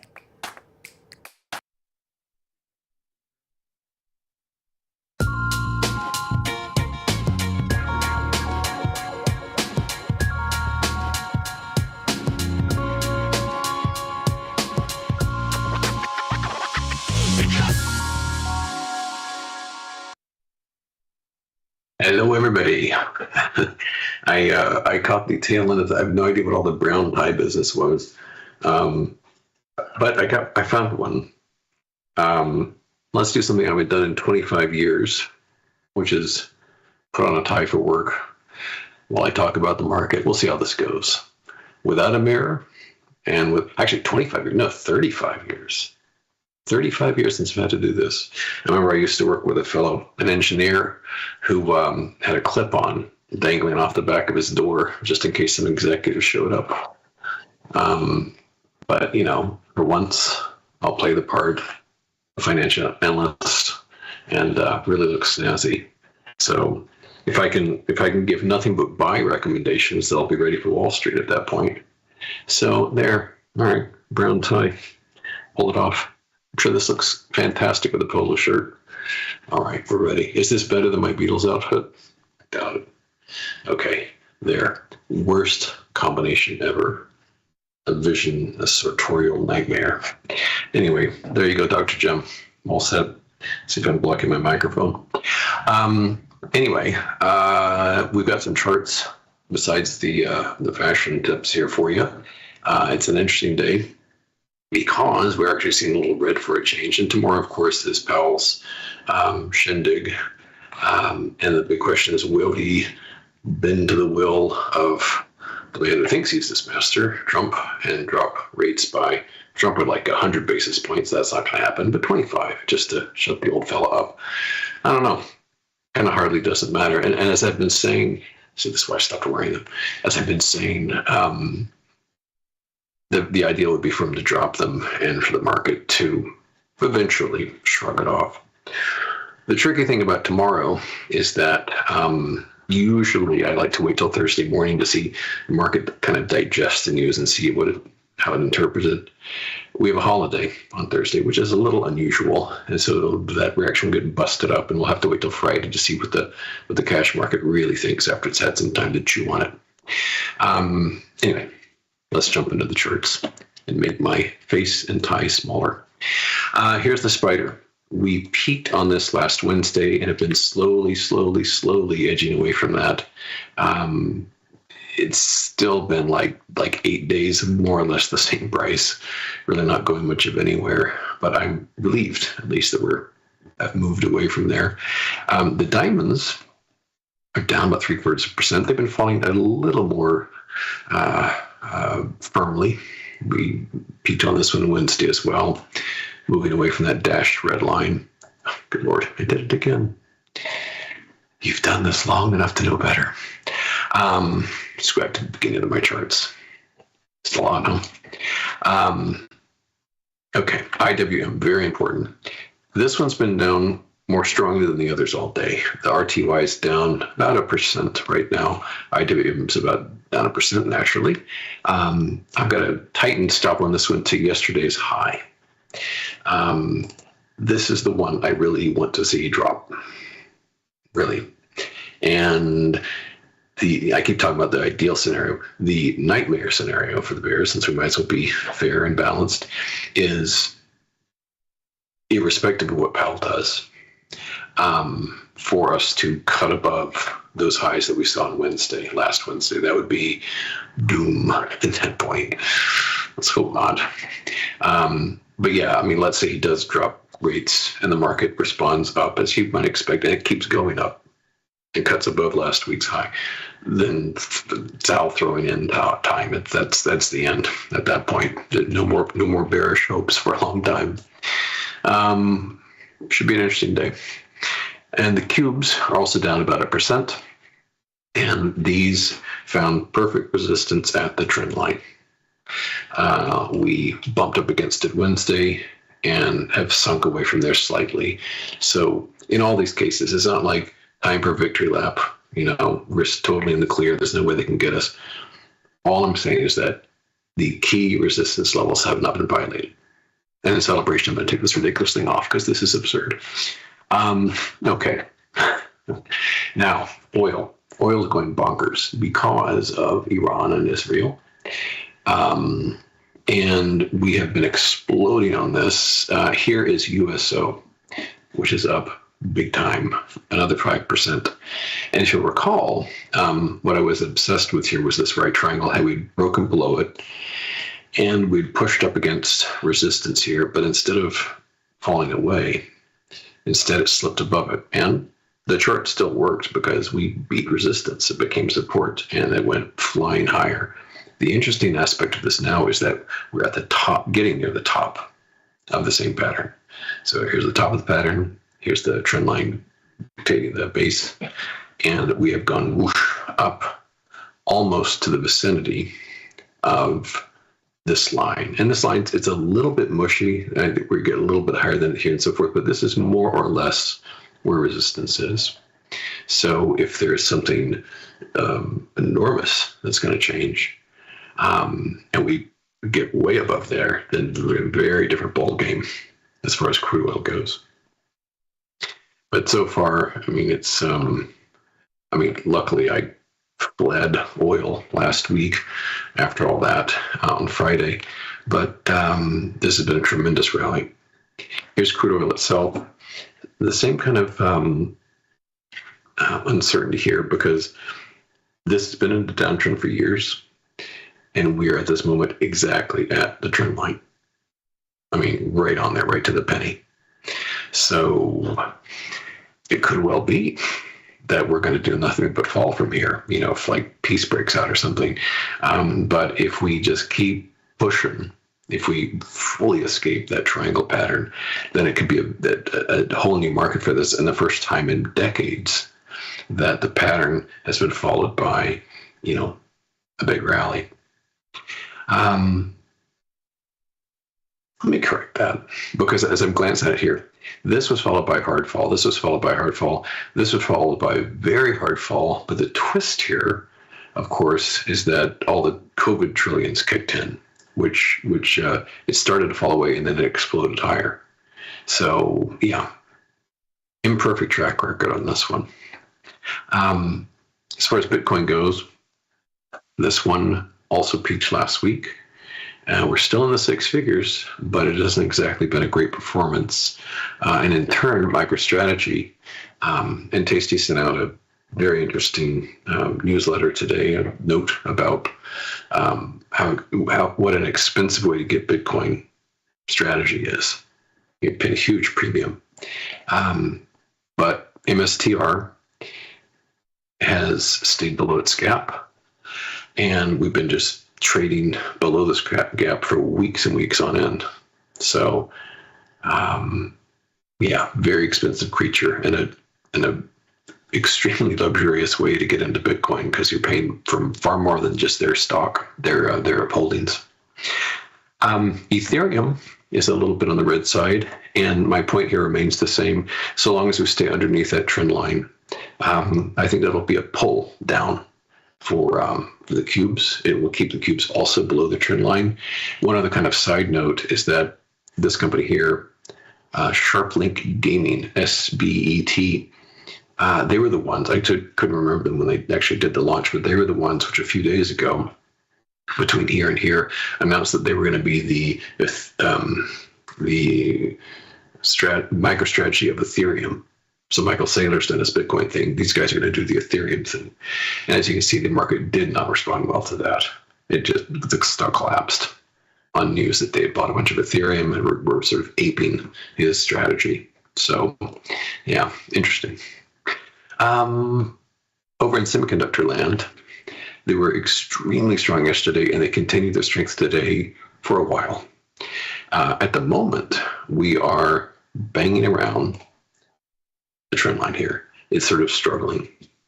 For the past 5 trading days, it doesn't quite know what to do with itself with respect to that line. It's not blasting above it. It's not collapsing below it. It's just kind of like indecisive, clinging to that and almost to the penny red line right now. So there's a lot of uncertainty there. If one were to make a bearish case for this, one would take note that NVIDIA still has a lower high here, basically as long as it's below that red line. And there are 4 that I found that I think are just straight up bearish looking. So I've shorted them all. AMD, Micron, ON Semiconductor, and Microchip. So I'm a lot more comfortable with those than I am with NVIDIA, because in all 4 of those cases, there's just a ton of overhead supply to suppress prices, whereas NVIDIA, there's not that much. So that'll be interesting by the end of tomorrow as well. IBM is still trucking. I can't imagine putting new money into IBM at these levels, but it is defying the red for the moment. I guess it still seems kind of a safe haven even on a day like this, but this is getting really rich with this very old, very mature blue chip. Few of the short positions that are clicking right along nicely. Adobe down almost another 5%. DuPont down a little more than 1% below that big pink top. Tech resources down about 1.6%. And Delta down almost 4.5%, which I suppose is at least partly due to the rapidly rising price of jet fuel, the biggest expense. I just mentioned Bank of America because it's looking kind of done too. Looks like a pretty clean short. The most liberal stop I can imagine would be above this high. That's about the loosest stop I can imagine. Whichever one of these is higher. This one might be a penny higher. So, utilities. Wanted to mention something about this. This has been a very hot sector, partly because of the whole AI nuclear bit. However, the index remains below this resistance line and is starting to curl lower, I would say. And so our main short XLU got stopped right above yesterday's high. And I imagine tomorrow's announcement will also help inform the direction of this because, interest rates. Adjunct to that, I would say that some of the super hot nuclear younger companies are starting to see a little profit taking. We've got Oklo, of course, and then New Scale Power, kind of similar charts. But just to wrap up with an eye toward the FOMC, because by the time you and I see each other tomorrow, the announcement will be done and Powell will be mostly done with this press conference. TLT is up today, but the larger pattern is still potentially a big reversal top. We're already seeing the concern about interest rates continue to drive down ITB, the real estate ETF, as well as XHB, which has been a long time short idea here on this segment. But when it's all over but the shouting, let's see where the ZB stands. A lot of tension tomorrow about what he's going to do. And as I say, more important, it's almost like the announcement itself is secondary to how the market reacts to that announcement. So we'll have a pretty good sense of that tomorrow by the time we visit again. So I say goodbye, and I will see you tomorrow post FOMC. Bye-bye.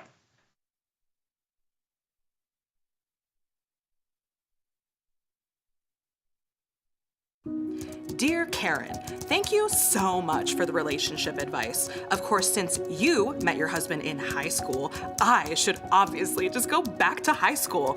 Can't wait to win the Nobel Prize for my development of a time machine. Signed, Regina. Sometimes it feels good to get smart. Get even smarter with live trading insights and some live taunting. You're mistaking me for someone who cares. From the smart mouths at tastylive. If you missed the live show, here's our cherry on top weekly recap. I made a list of the 7 places in America that I've been to. This is my list. I don't care what anybody else says. There are 7 places that you would drive out of your way, like get off the highway if you're going somewhere to go get a certain food. Okay. We are ready for your presentation, my lord. In New York City, you have to go to Katz's. You get to Chicago, you have to go to Riccobenni's. You have to get off the highway in New Haven, go to Worcester Square, go to Pepe's. The original Pepe's. Some people go, Pepe's Pizza, yes. You drive straight up 95 until you get to Maine, and you go to Ken's in Scarborough. I was there this weekend.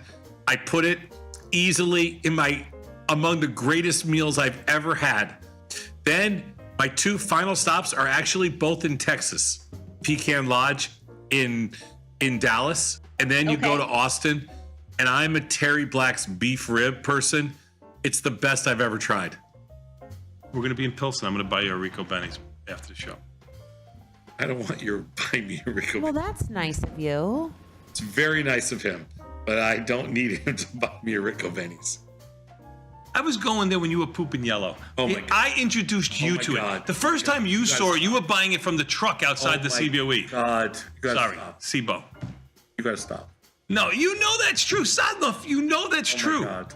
There's not a chance. My guys, that's the reason why you did what you did in the restaurants that you made, was because I showed it to you. You know that's true. Do you know that I brought the chicken parmesan sandwich to Chicago? What side of the aisle is Tom on? Is Tom stay in school kids, or is he more towards Peter Thiel? I'll pay you $100,000 to go start your own business, scrape your own knees. I would chop my own off before I would say that I'm on the same side of Peter Thiel of anything in the whole world. I hate that more than anybody. Absolutely on cloud nine. I was walking around the city yesterday, right? 3 different locations. What 3 city? different people all commented about how luscious and beautiful my hair was. You're walking around St. Petersburg and a random person would ask you about your luscious hair. They really just wanted to admire it. I was at church, I was at the gym, and I was at Publix. And so at all 3 different locations, had 3 individuals, 2 older gentlemen and 1 young woman, said, "Man, you've got some beautiful hair." Now I understand the older men, they had, their great hair days were behind them. So I understand that. But I'll tell you what, man, I was feeling pretty good. That 22-year-old woman was like, "You've got some beautiful hair." And I was like, "Well, thank you very much." Did she want to touch it?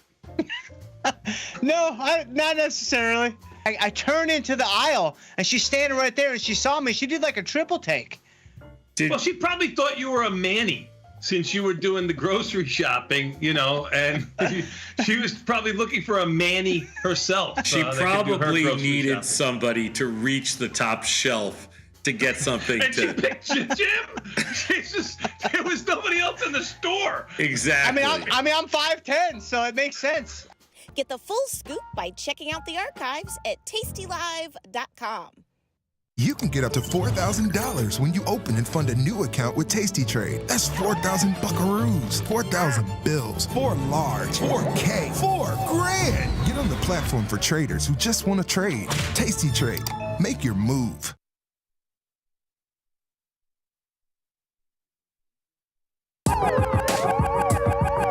Ring the alarm, boys! Turn up the charm.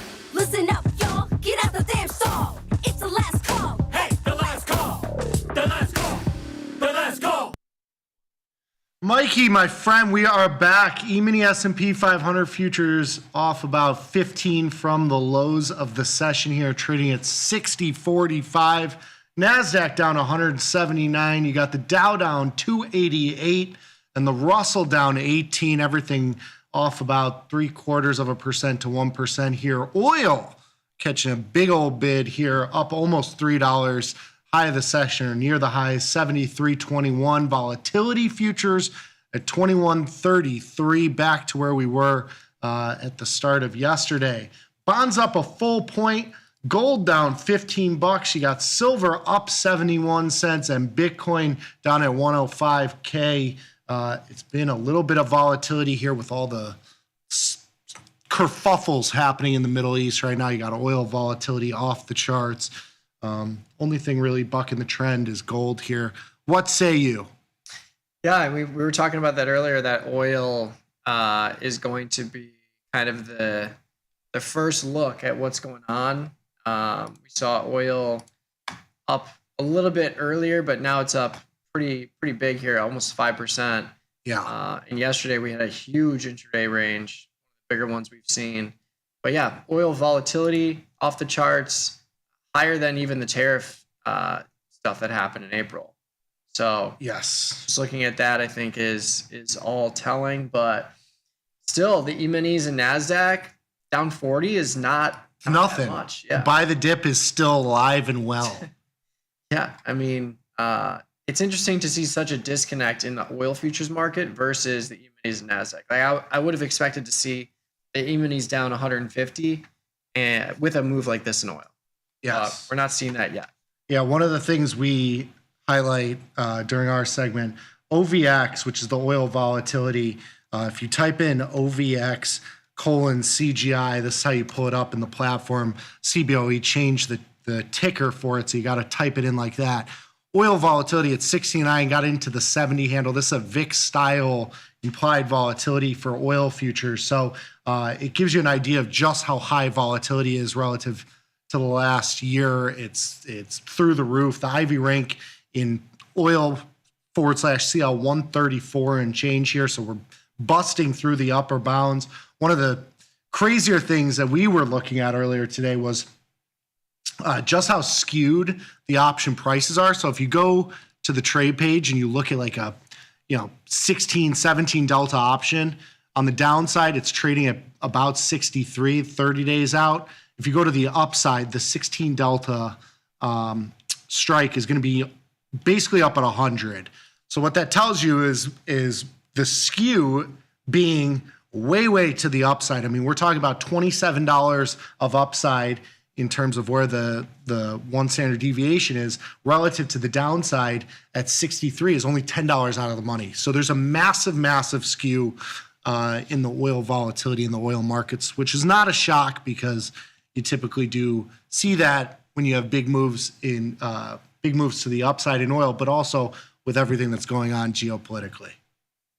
Yeah, and I think the most surprising thing to me is how flat that premium is. I mean, we talked about that in Bitcoin futures. Like if you were to see a huge rip to the upside, you would likely see a pretty flat premium distribution across the board. And in the 30-day cycle in oil, everything from the 100 strike to the 110 is trading for $1. I mean, the 125 is at 55 cents. Yeah. And that's a doubling of oil. Yeah. You know? And there's a bid there. Yeah. So no, there's a lot of bids. There's people trading on it too. Yeah, and there's plenty of ways to look at that. You can look at delta. You can look at equidistant out of the money options that are trading for $1. So like 10 points to the downside, looking at $1 premium. 30 points to the upside, 33 points to the upside, you're looking at $1 premium. So that also means if you look at a 10 point out of the money option, you're looking at about a 3-to-1 difference in premium. The 63 is trading for $1, the 83 is trading for $3. So yeah, plenty of call skew there. Strategies that play into that kind of call skew would involve a short call on that side. Yeah. Could be long the contract, short the call, could be a diagonal spread. Doesn't necessarily need to be bearish in that sense. Butterfly. Yeah, butterfly. Ratio. Ratio spreads. Especially ratio spreads. If you can stomach it. Yeah. You got to. Broken wing butterfly. I did a broken wing butterfly that's in the cherry picks, which came out today. Get that in your inbox, tastylive.com/newsletters. You can get that one in there as well. But we did a trade in oil futures, broken wing butterfly on the upside. It's a defined risk way to play that. They're pulling it up for me, so we can go over the cherry picks real quick. Dr. Data is out and about. He's in Mexico. His son got bitten by an iguana, so we had a little bit of a black swan event. Well, black swan event for him, no doubt. But so we put together just a little information on MSTR and just the difference in the price of MSTR and the market cap relative to the actual NAV of the Bitcoin that it holds. So just it gives you an idea of kind of how much you're paying up for MSTR. I know a lot of people have been trading some of the derivatives of MSTR. Misty and MSTU are some of the more popular ones. So we talked a little bit about that, and we looked at it relative to spot via IBIT. We also looked at the gold-silver ratio. So I didn't mention silver. Silver up about 70 cents today. That ratio has come back in line. Still on the higher end, but it's back to like around the 90-ish handle, which is kind of where it typically sits. So I talked about kind of the divergence there and the catch-up that has played out in silver. And then, of course, we had two trade ideas. Did one in oil futures and then another one in First Solar, which is another sector. The solar stocks really getting whacked today. you're looking for some high volatility. Yeah. I'm in end phase with a strangle. Mm-hmm. I got whacked on the first 20% sell off, getting whacked again. The classic whipsaw. You love it. Yeah. You love it. It's been wild, but I feel like if you think that things are going to escalate in a global landscape and you think markets are going to be volatile and you're trying to remove risk, like this is the time to look at some PNL opens that might not be at 25 or 50% and just remove some risk. So that's what I did today. I got rid of a CrowdStrike position. That was a small winner. Got rid of an AMAT position that I've been managing. That was a small winner, but freed up about $1,600 in risk and premium from those positions alone. And those were both long delta. Those are both bullish, long delta positions. So it gets you synthetically some short delta. Yep. You're taking off long positions. Yeah. And then just threw in some new trades. Got into a small corn diagonal futures position. So long the 420 August, short the 450 July. And then we got into a short lean hogs position, courtesy of Thomas Westwater. Beautiful. Long the 112. That was a vertical spread. Long the 112, short the 105 in the August 58 day. That one's actually coming in already. Sell off we're seeing in hogs, but yeah, just trying to peel off some positions where we can and free up some risk, because if this does end up escalating, I want to have a lot of free cash to be able to put on new positions. Oh, so you're going to be buying the dip. You're sticking to the buy the dip. Till proven otherwise, as they say. And it's always easier to do at lower prices too. Yeah. So I agree with you.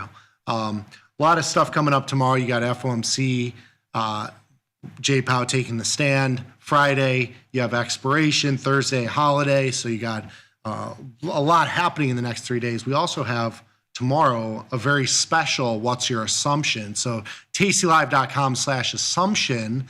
The trades that you put in are going to be going to Tom and Tony, who will be broadcasting live in London at the IG studios, which presents you with a really interesting opportunity because it's a very long flight, and not very long, but 8-9 hours. Time change is the most. Time change. So my guess is they're going to be a little flustered, a little jet lagged. Yeah. This is your opportunity to really mess with them. You give them those really hard trades, those diagonal spreads, crab trades, calendarized stuff. Those could make for some really interesting content here. And you have a little bit of a pop in volatility and some things happening in the market. So give them some ideas. Make them liquid though. Don't torture them, so to speak. But give them some trade ideas, tastylive.com/assumptions. And of course, if you want to see them live, because it'll be Expiration Friday for their London show, and then there'll be, it'll be Tom and Dylan and Rich out in Milan. But you can still sign up for those if you want to see them live and in person. Those are live events only, no recordings. Yep. No cell phones. We might do the Dave Chappelle where... Yeah, put your cell phone in a bag. Yeah. Throw it in the locker. Lock it up. You can't, because these are big celebrities, big time celebrities, local celebrities. The only time I ever had to do that was for a comedy show where Aziz Ansari was testing out his material for his Netflix show. Yes. Which makes sense. But yeah, fun times. You can sign up, tastylive.com/events. Yeah. Are you surprised that the old, Tom leaving on a plane leads to downside in the market? It literally is. This is one of 100 positive correlations that we've had for that. Yeah, he's batting 1,000. It's really like close. clockwork. It's interesting to see the isolated bigger move. So like Bitcoin down 5K at its low today. E-minis and NASDAQ haven't really done much, but like you said, end phase, like the solar companies getting hit, oil going to the moon, oil volatility through the moon. It's nuts. But yeah, let's see what happens tomorrow and Friday. Like tomorrow's a Fed decision, just to give you an idea of what the probabilities are. 99.9% chance that they do nothing. That doesn't mean that the market won't move. It just means that they're not projected to reduce interest rates at all. They will comment on, I'm sure oil futures prices, inflation, response to that. I'm sure they'll talk about the forecast for the next couple of decisions. But as it stands right now, the June and July decisions have a very high probability that nothing happens. We stay at 425, 450. September is where you have an over 50% probability that we get a 25 basis point cut. Then October, strong possibility we stay at that 25 basis point cut if it happens. And then December, 40% chance we get another 25 basis point cut. So the market is pricing in 1 or 2 25 basis point cuts with a 40% chance in December that we arrive at a total of 50 basis points. So what that means, how the market digests it, you tell me. Because historically, we've been thinking, interest rate cuts means market moons. We saw the market reverse. So historically, everything has meant. Yeah, correct. That is correct. It hasn't. The bearish narratives have been bullish. Yeah, it's been in reality. It's been a weird couple of years, that's for sure. Yes. But yeah. Other things on my radar. I know you mentioned that this has felt like a very shallow dip. If you look at a lot of the Mag 7 or pretty much all of them. They're all basically unchanged, or at least relative to some of the other stuff that's moving around here. NVIDIA down, a couple pennies here, a rounding error.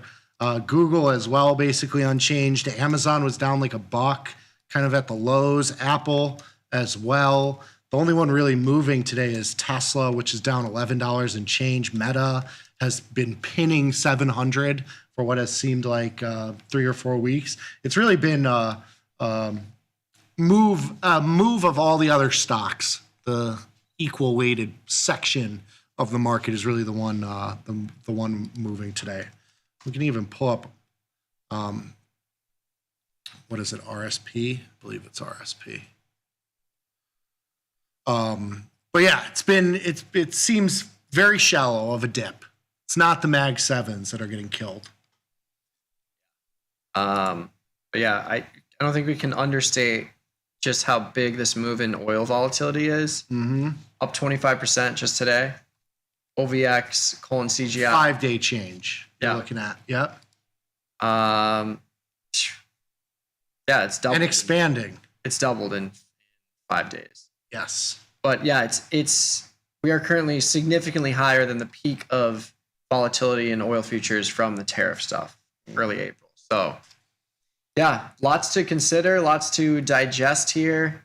And again, if you're trading oil, whether it's micro crude oil or the crude oil futures, that call premium is no joke. So if you have a short option component, whether you're bullish or bearish, you are taking advantage of that premium.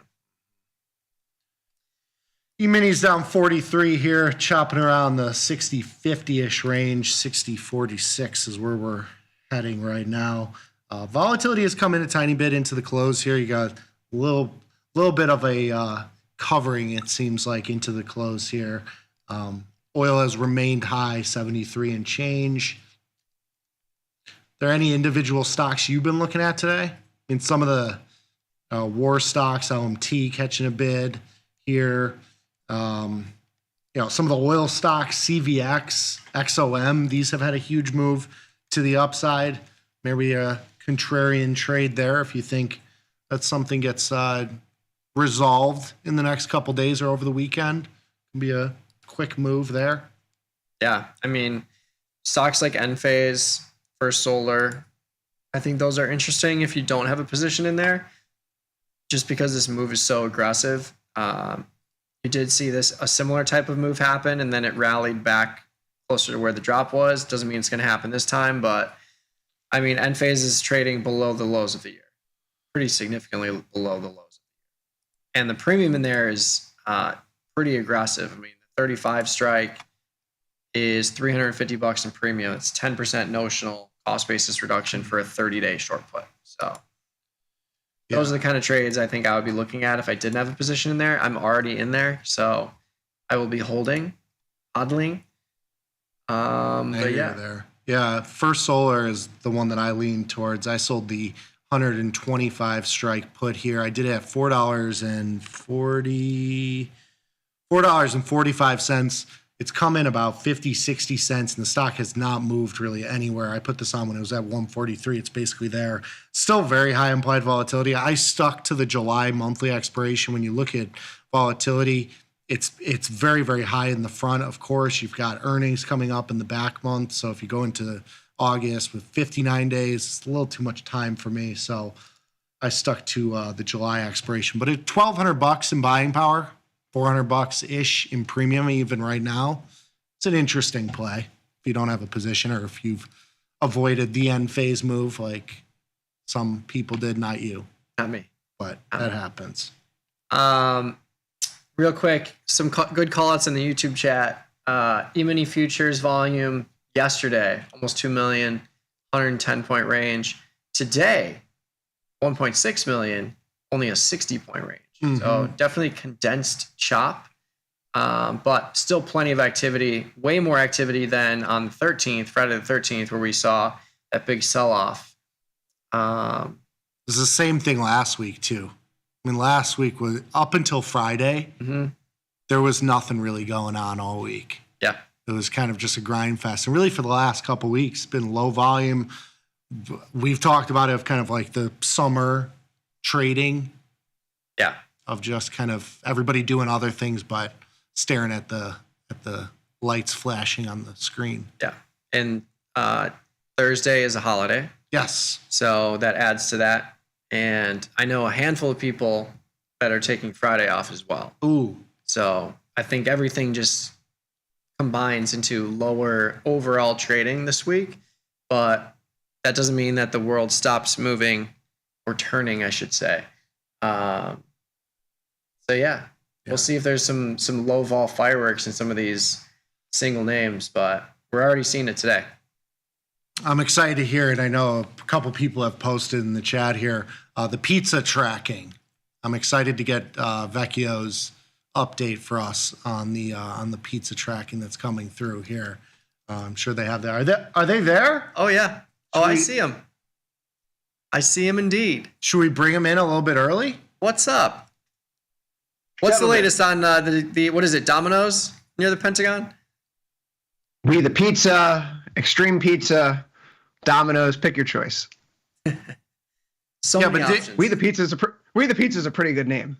But now that this is like kind of mainstream, is there any risk of kind of fudging the numbers, so to speak? Like, could you call in a huge order for pizza and kind of skew what we're seeing? Like, could you artificially make a geopolitical issue with a pizza order now? Is that what could happen?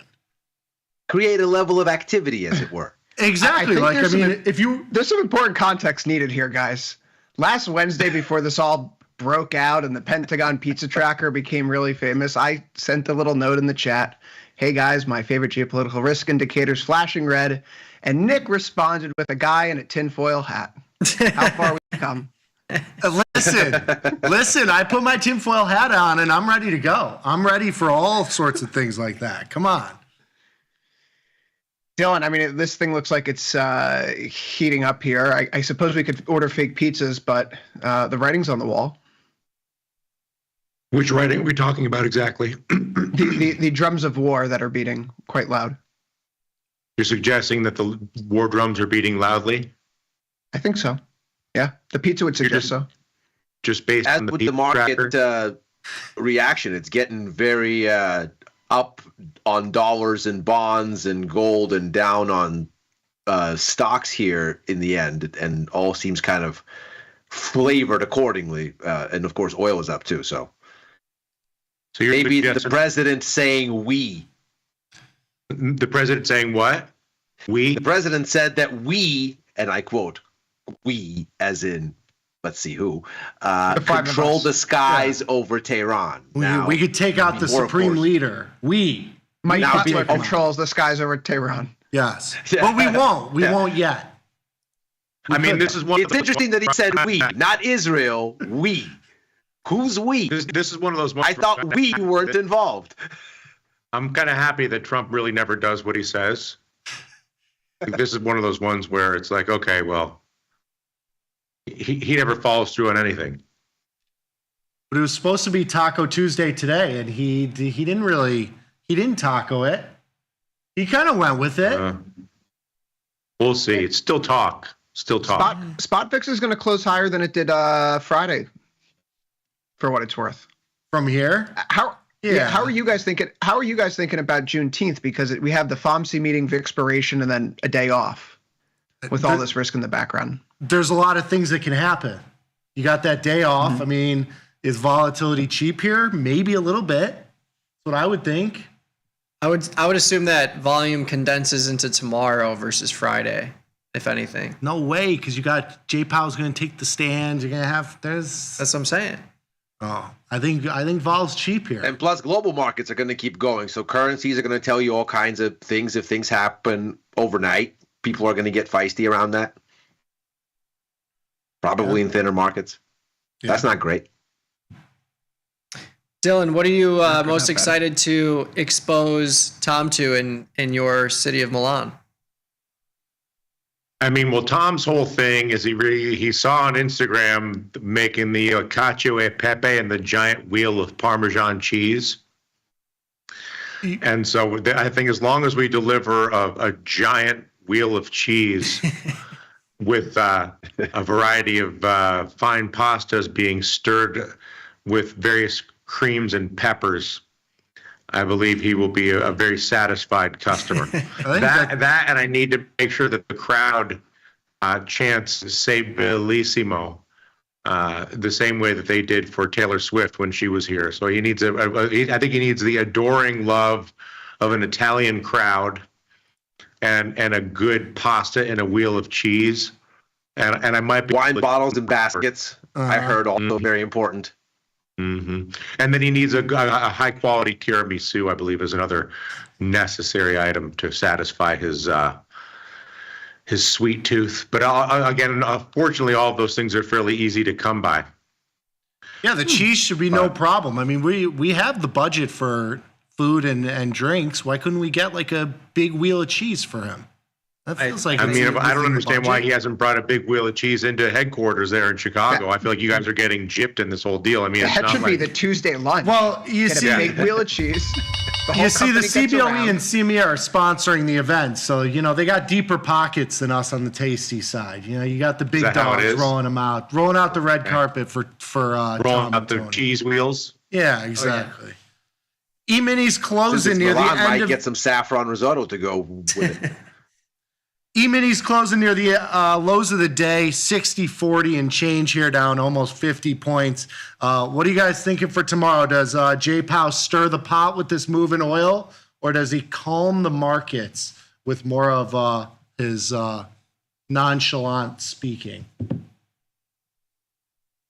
Steady hand, I think. I think he continues to dither and nobody likes it. Okay. Yeah, I mean, like if oil's shooting up and he said that he's worried about inflation, all the more reason for him to stay pat as a potential bump in inflation resolves itself the next few months. And in May, I mean, they said what they had to say. They said that their staff projections for growth are down, but uncertainty is up, that the risk to inflation is higher and to unemployment is higher. None of that has changed, but the economy is still giving him time to sit on his hands. Mm-hmm. The sitting will continue, but the market has decided already for them which side they should focus on. Inflation expectations that's priced into bond markets have been falling for a month already. They know which way the Fed's got to go, and the Fed's got to cut. And so as they continue to sit on their hands, the market's probably not going to enjoy that. Dylan, last words?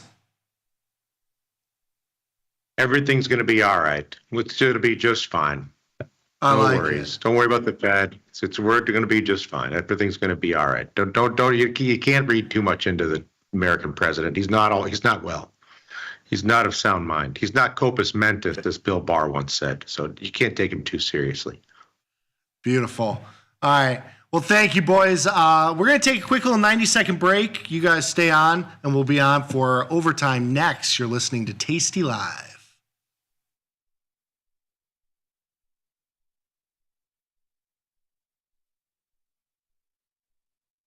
global markets never sleep.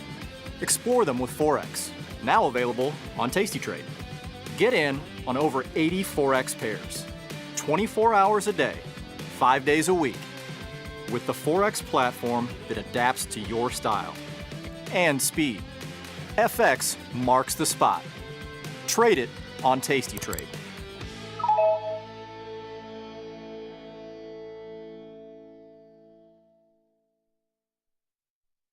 Zach, South Carolina, how are you, my friend? Hey, I'm good, guys. I just wanted to let you guys know and Tasty Nation know that I've been following you guys for 3 years. Where else can you call two real traders?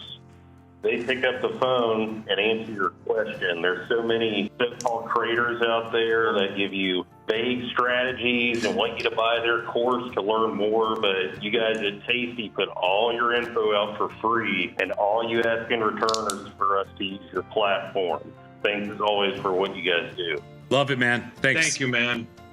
Thank you. I really appreciate it. Very kind word. Tasty Live's godfather of options, Tom Sosnoff, is grabbing his passport and taking this show international. He'll be joined by IG's Rich McDonald in London and Milan, along with special guests at each stop for an evening of live trading. It's fun, challenging, and moves as fast as the market. Doors open at 5, with trading starting at 6. Come early and have a pint or glass of vino with the boys. It's totally free, but space is limited. Register at tastylive.com/events. Options just got molto interessante. Beat the opening bell. Get trade ideas and market insights before the open. From the creator, Tom Sosnoff, and our chief market strategist, Tom Preston. Every weekday. Sign up at tastylive.com/newsletters. Feel like your wardrobe is missing something? Like style, purpose, and maybe a dancing dog? Can I pet that dog? The new Tasty Trade and Tasty Live web store is now live. New merch, bold designs. Did we mention all net proceeds go to one tail at a time? Invest in the real bull market, dogs. Go to tastytrade.threadless.com. Grab some gear and help some pups. You get merch, they get a home. The market doesn't stop. So why should you? Diversify your portfolio with stocks, options, futures, crypto, and more from Tasty Trade. Focus on the markets that matter to you. See the odds before you trade using curve analysis, IV rank, and more tools. Get industry insights that help you find your next trade right where you need it. Tasty Trade. Download today. Got friends? Get $250. We'll give you a bonus for each qualified person you refer to Tasty Trade. So spread the word and earn rewards. Terms and conditions apply.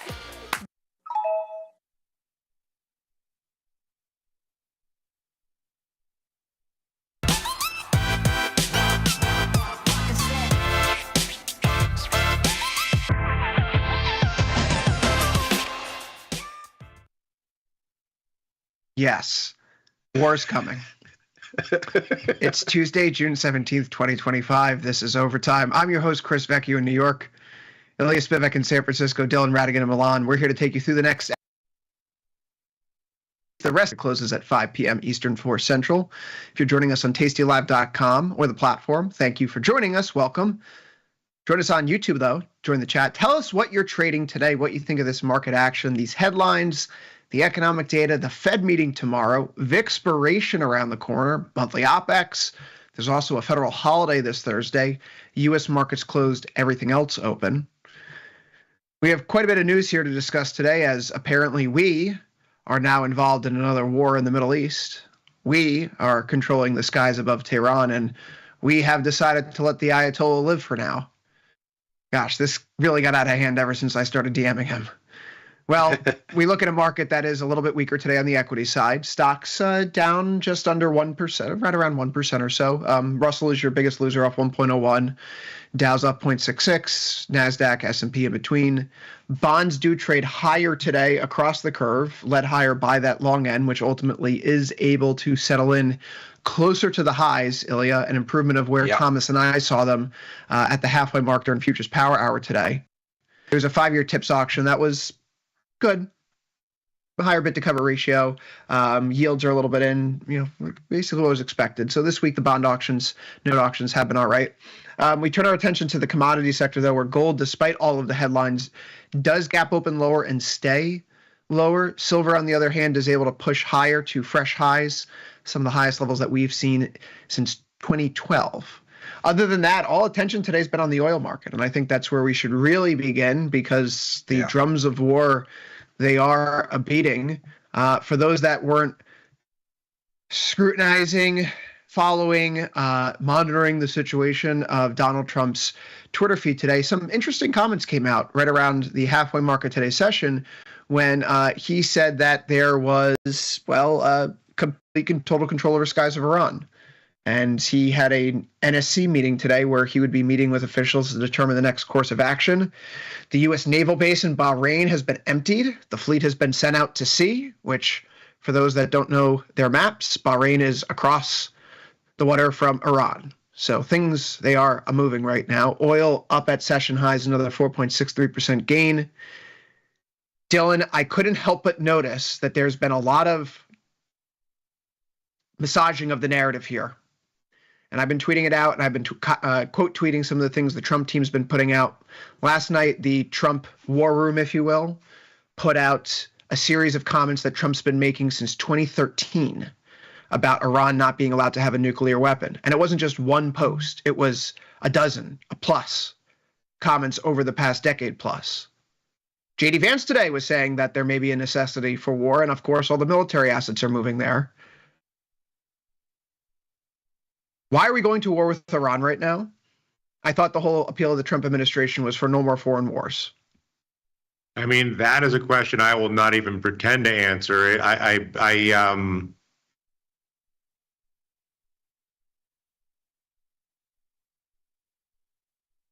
not ready to say we're going to war with Iran. I understand that the president's comment was we control the skies over Iran, which obviously implies possession and involvement.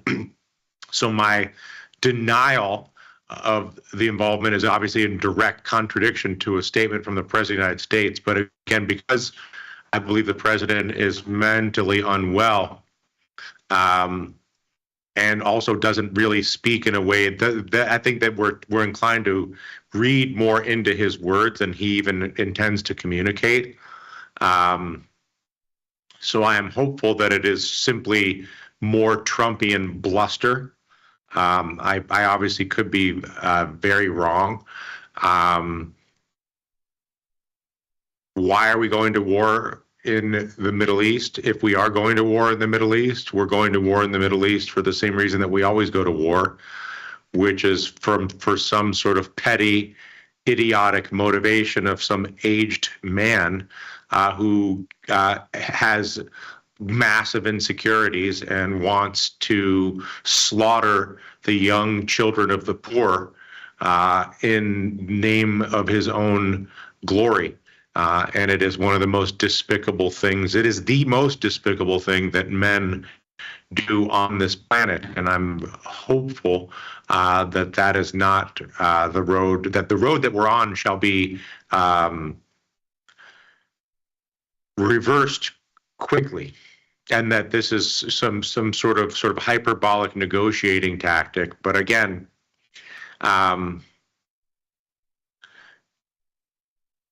it's a catastrophic rhetoric from the president, but hopefully a function of lack of mental fitness and incoherence more than strategery or intention.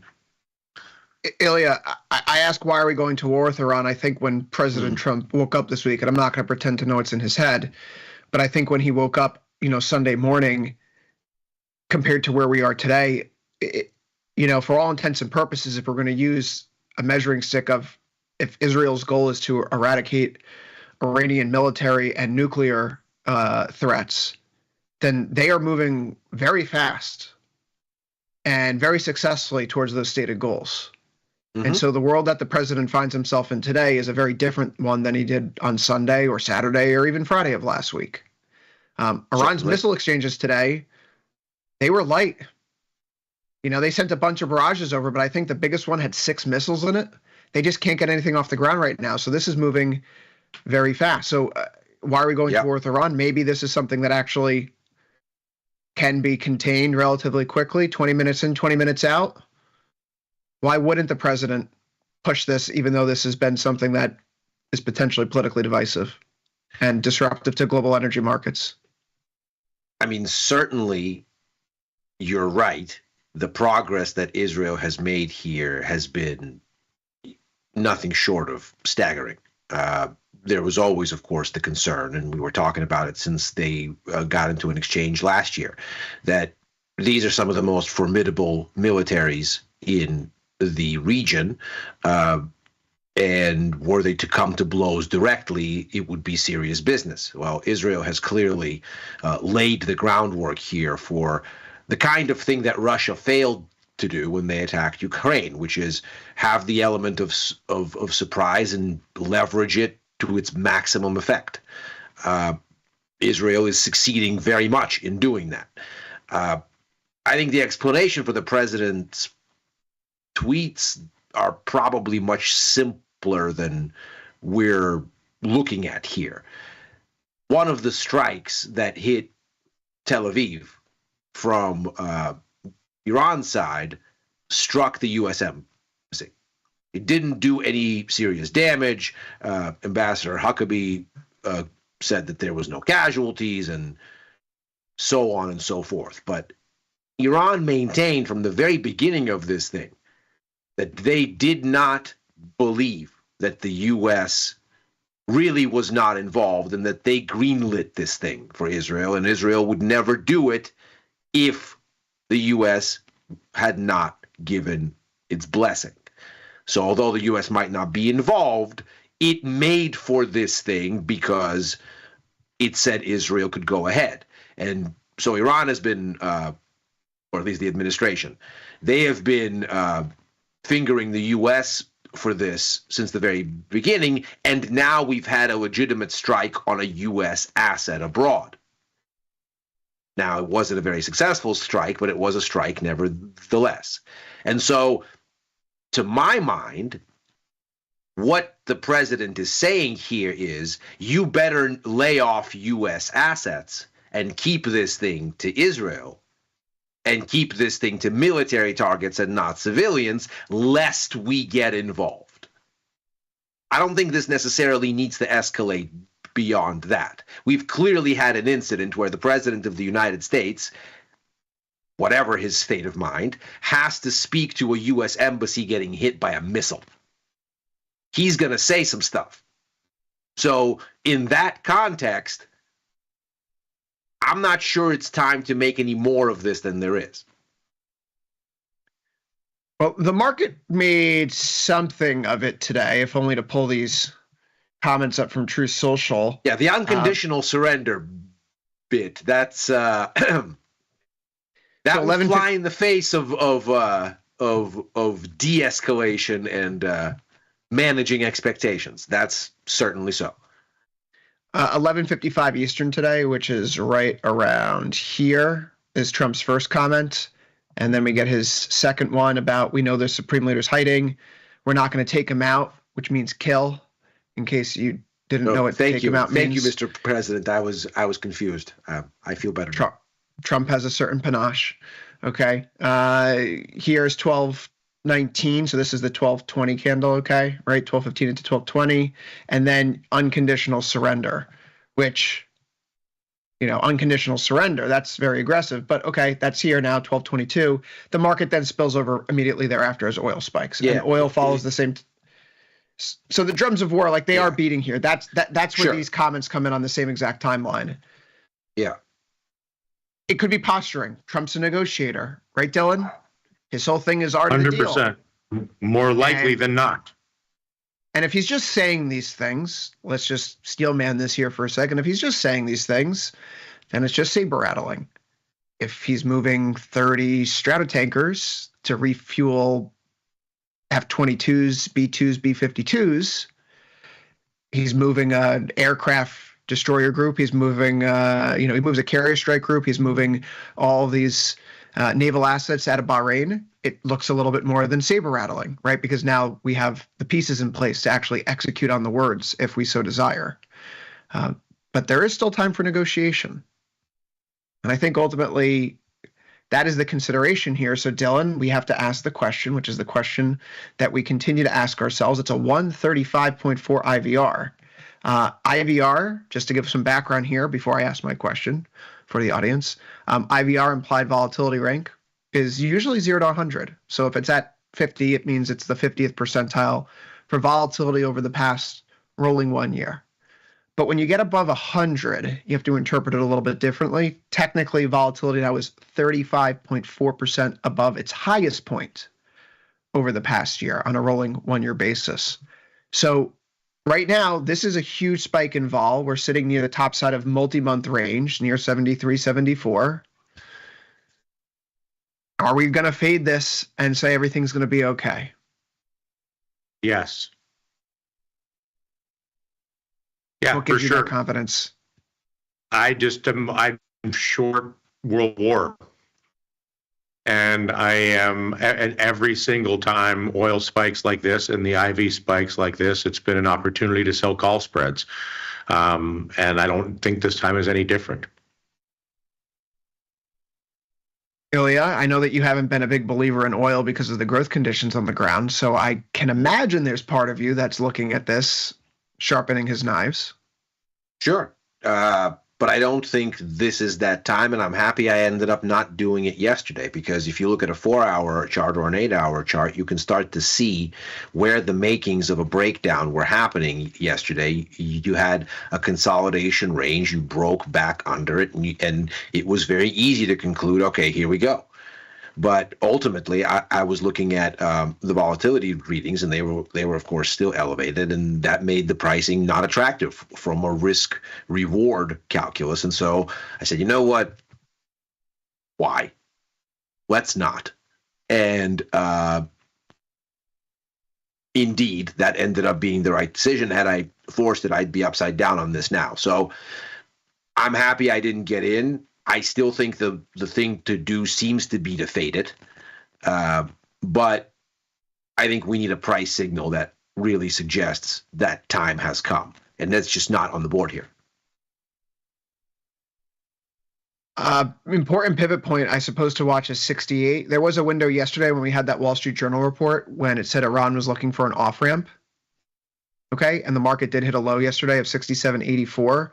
So perhaps for those that think we're kind of in the chaos, this is the chaos zone up here. This is the state of pure panic. Above 68, I think we need to concur. This is the market's area of saying oil's panicked due to the headlines that we're seeing. Yeah. And that's going to last for as long as it lasts. But someone actually asked me an interesting question today. You know, they tweeted this, you know, it's Cold War 2.0. Russia's in Ukraine. The U.S. is against Iran. The U.S. is backing Ukraine. Russia backs Iran. Is this becoming a hot war?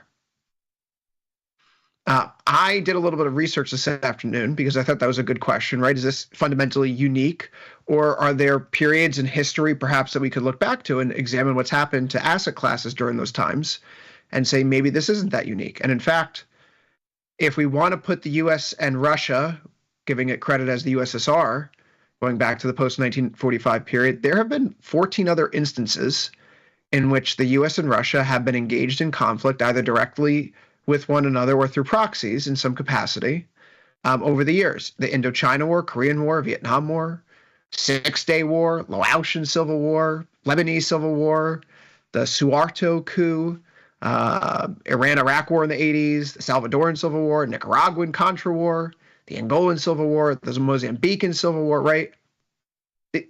So this isn't necessarily, you know, I know a lot of people out there are listening to the siren songs of those saying that World War III is coming as a result of all this.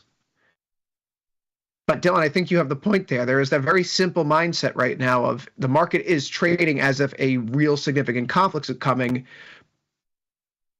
But if you already had traded that position, if you already haven't been long oil along the way, the incentive structure here is to look for any opportunity for an off-ramp or for a sign that whatever military intervention happens is going to be contained and not damage infrastructure significantly. and to fade this as soon as possible. Whether or And not also, today's the day is different. let's think about holes in that historical analog as well, because of course Russia isn't that Russia. This Russia is bogged down in a quagmire in Ukraine of its own making and couldn't even lift a finger to help Armenia against Azerbaijan, which is not the kind of adversary that it faces here, and chose to just let the Armenians hang, even though they had a security blanket negotiated. This is a Russia that pointedly didn't come to help Syria, another ally, and pointedly told Iran, you're on your own already. So this is not that. This is not a standoff between superpowers via their proxies. Russia is not a superpower. Russia is a regional power with nuclear weapons. Yeah, is an aggrieved legacy power that has lost a ton of its territory and is attempting to revive basically its geopolitical structure that has existed since Ivan the Terrible, which is you have to control the near abroad lest your flat plain of a country is invaded and overrun. And this has been the model since the Mongolian invasions, the attack from Napoleon, and of course World War II. All very bright examples in the Russian psyche about what not to allow to happen. And so you have a very clear thing there. This is regional in Russia. It has nothing to do whatsoever with some sort of a great power conflict because Russia simply doesn't stack up. They can't beat Ukraine. What are we talking about here as far as conflict with a major military power like the U.S.? To Dylan's point, they're a nuclear power, but the imbalance here to fight a proxy war is staggering. So this clearly isn't that. The larger issue, of course, is that wars are by their definition asymmetric, and sometimes you assassinate one archduke and all hell breaks loose. So you never know. You kind of hope that logic prevails and people mind their interests ultimately, and I think that's sort of how this plays out. I don't think Iran wants a direct confrontation with the U.S., and I'm hopeful that the president has not been so goaded with confidence by the various hawks around him that the U.S. can claim this as a win, that there is escalation and we really means we and not stop throwing missiles in the direction of U.S. embassies. Because if we, as in the United States, decided to become directly involved, this would be a whole other thing. And it's China I would be looking at as sort of looking and seeing, well, if the U.S. Not to mention, I mean, if you want to go, yeah, and if you want to go on the fear spiral, not only China, but Pakistan. Yeah. Well, there's so many. Really wanted to do that. There are so many geopolitical dominoes that follow this. You know, who controls the Iraq government right now? It's propped up by Iran. So what happens in Iraq? What happens if is ISIS going to make a comeback? Well, and by extension, Turkey. Well, also, if Iran and Iraq, as we know it, are geopolitically fraught, does Kurdistan emerge? Exactly. Finally, hence Turkey. Turkey. Right. So Turkey's involved. So Syria's involved. Just as a domino directly from this regime falling. There's also going to be a loss of, for what it's worth, the Shah's son, who's been here in the U.S. for 45 years, put out a statement today saying that now's the time to overthrow the regime and return Iran to the people. He hasn't made a statement like that in the past 45 years to this extent, calling for a regime overthrow. He's made comments that he wants to see the regime overthrown, but this is now the time. This is the moment to do it. I mean, so that certainly. There's no support. Yeah. There's no support for Russia coming. But what's fascinating is the implications for the Russia-Ukraine war, of course, and then the supply chain knock-on effects. I would argue that the regime falls, you're going to see a ceasefire, in Ukraine, if only because, from my understanding, from again reading up on this, definitely a tourist, but doing my best to learn this information to provide some sort of interesting content for the folks listening in. The Iranian Air Defense Network, largely S-300s, which have since been neutralized, but S-300s are a USSR era long-range surface-to-air defense system that could be used to take out B-52s or B-2s. And the Iranian architect basically constructed in the same manner as the Russian one. So if Russia sees, they bought it from Russia.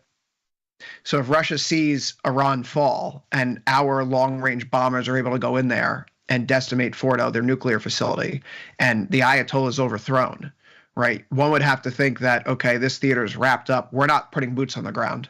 I know we're not. I can't. That would be. I don't think Trump would put boots on the ground, given everything he said. So. That's going to be a Middle East-led effort, a Saudi-led effort. Civil war, probably another, but Russia's now going to be losing a major supplier for its efforts in Ukraine, and that may get Russia to rethink things there. So, the Shahed drone supply chain that Russia has depended on, that certainly closes. The energy markets here, to my point, in which I'm ultimately getting at, all this narrative buildup, is that while there's volatility coming in right now, oil continues to tick higher, right? We have a 136.4 IVR. Natural gas IVR is up in the 60s now, 65.5. This is probably temporary, Dylan. We're being tested a little bit more this time than we have in the April 24 or October 24 episodes, and really in the October 23, November 23 initiation of this whole, Pandora's box. But I think we can reliably, if we're paying attention to the news, and we're able and willing to sit in front of our trading monitors at night, there could be a window here like there was on April 19th, like there was on October 6th, 7th, 2024, where the volatility starts to collapse. And you get that big macro move where all of a sudden gold breaks, silver surges, copper surges, stocks surge, right? And the market comes to a near-term consensus on how this event is going to play out. I'm waiting. I think oil's about to give us one of the best opportunities we've seen throughout this entire geopolitical endeavor. I'm ready for it. Call spreads, USO call spreads. What else do you want? What else do you need? We could take a look at some of the energy companies, I guess. We could do a CVX play here. Note that while the stock market did recover to its pre-Liberation Day highs, some of these energy companies did not. Chevron certainly did not. ExxonMobil did not. And this is the lift that they're getting only as a result of this war breaking out. I don't know. The energy companies look like they're dead in the water once the geopolitical risk wrings itself out from the system. I don't feel too good about these whatsoever. And I don't know where the vol is either. 25 IVR, 26 IVR. So they're getting a tailwind here, but it's not exactly like the market's really jazzed up about their long-term prospects for oil prices doing what they're doing. What's the expression, Ilya? You don't need to be the fastest guy to get away from the bear. You just got to be faster than your fat friend. That's not an expression. I think it is. That's not an expression. You just got to be faster than the slowest guy. Right? But it's kind of like the same thing. We'll take it. Yeah, why you got to bring fatness into it? There's fat guys that run fast. There are. Not many. Not faster than me in a bear race. That's for sure. Okay. That's for damn sure. Okay. Right. Sector performance today. Let's talk about the stock market more broadly. Your only sectors that are in the green are those commodity related: XOP, XLE, XME, OIH, IYE, and GDXJ. Gold didn't really have a fantastic day. It kind of got pinned after gapping open lower. It recovered over the course of the session. Ilya, what's your take on gold up here? The volatility, in fact, today, the high in IVR is lower than it was yesterday. This is kind of a curveball here. Oil up, stocks down, maybe a flight to quality in bonds, but gold is, we're good? Who's telling the truth? It seems to be flat, and that seems to make sense if you consider that gold has both the geopolitics of this as well as the Fed. in the 24-hour window in front of it. But if you look at the architecture of the price action, what are we doing? We're just sitting atop former range resistance, having broken it 2 days ago. Are we breaking down? No.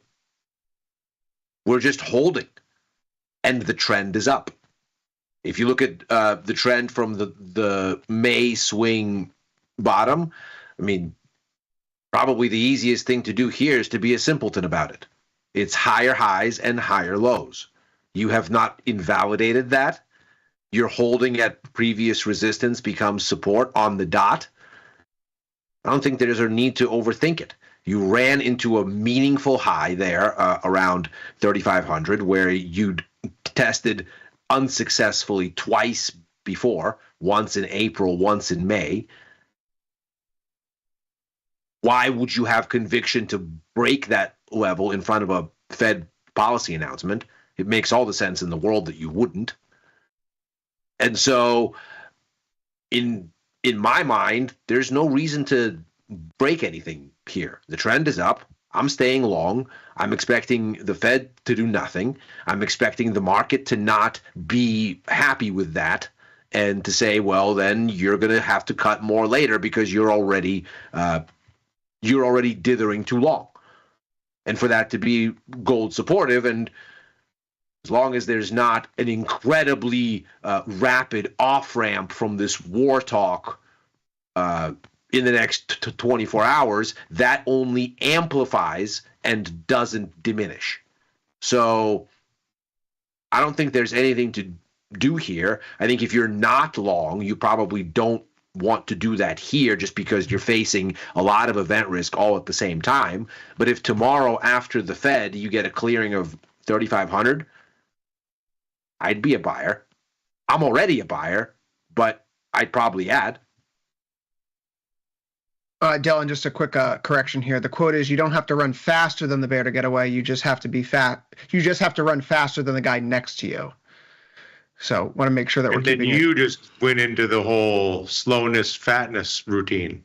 It might be possible the guy next to you is running quite fast.